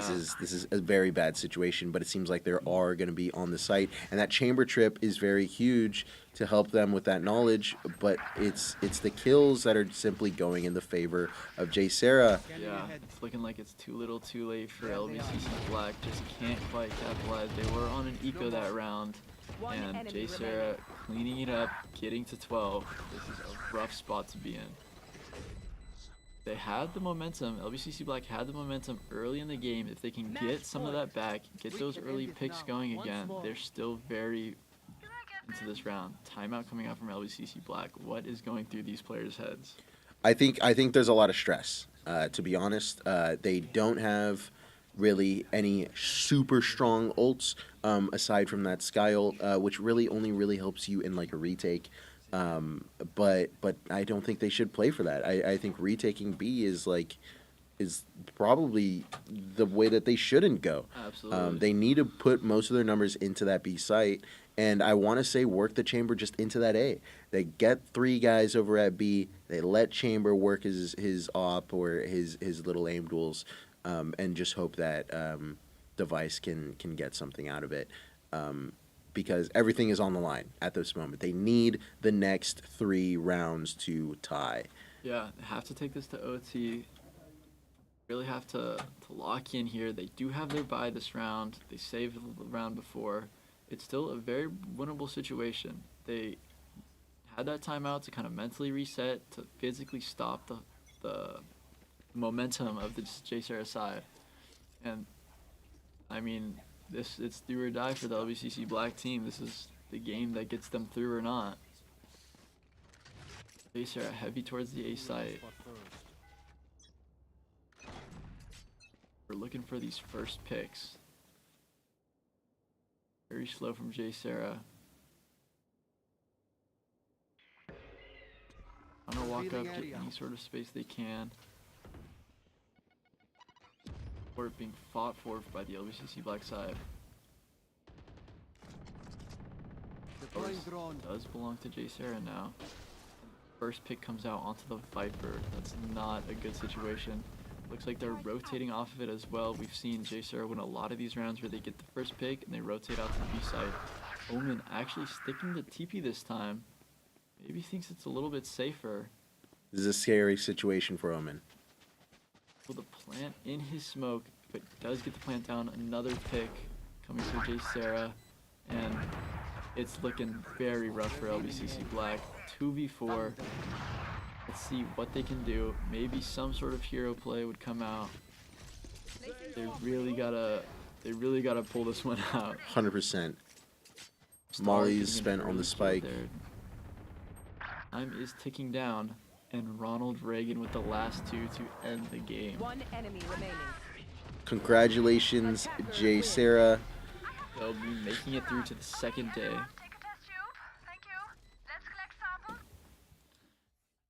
Now, after that last game, that was a close match there. I think that game went really well. We saw a lot of the same kind of issues from both sides, especially with the attack rounds, but both teams kind of able to figure it out. Maybe LBCC Black figured it out a little bit too late. Yeah, I really think that they kind of really essentially had the same problems on that attack side. It was a lot of those opening picks going in the wrong direction that you really wanted to, and it's really devastating in a round, especially with the kind of comps that they're running, where every single like piece of utility is kind of like valued. Like if they lose a Sky, then they lose all their info. If they lose their Viper, they lose most of their stall. If they lose their Omen, they have no flexibility. And it's scary to get those early picks. And for those last few rounds, it was Waka going down early, and that is like all the stall at B. And what would they do? They would realize, oh, Viper is down. Let's run at B, and it's gone. It's all open. Yeah. I mean, that game really just in the end came down to the first bloods. But thank you for tuning in for that one. We will be right back to look at the standings for all of our games and teams today and wrap up our stream after a quick word from our sponsors.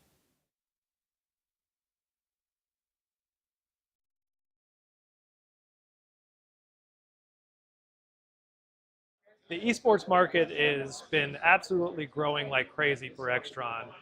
We've seen a lot of growth and development in both higher education and K through 12. On the K through 12 side, schools are really embracing this topic around student engagement, as well as college and career pathways. So moving into the collegiate side, there's currently, I think, $20 million in esports scholarships that are available to high school students. So it's a way to really give schools and students access to achieving those scholarships. And then the collegiate side, schools are offering this as a way to either recruit new students to their college or university, or as a way to develop new community opportunities for their students, and overlay that with the career pathways within the gaming and esports system, as well as curriculum. So the 4 C's is what I like to call that. It's an opportunity to get these students engaged around something they're passionate about, which is both the gaming ecosystem as well as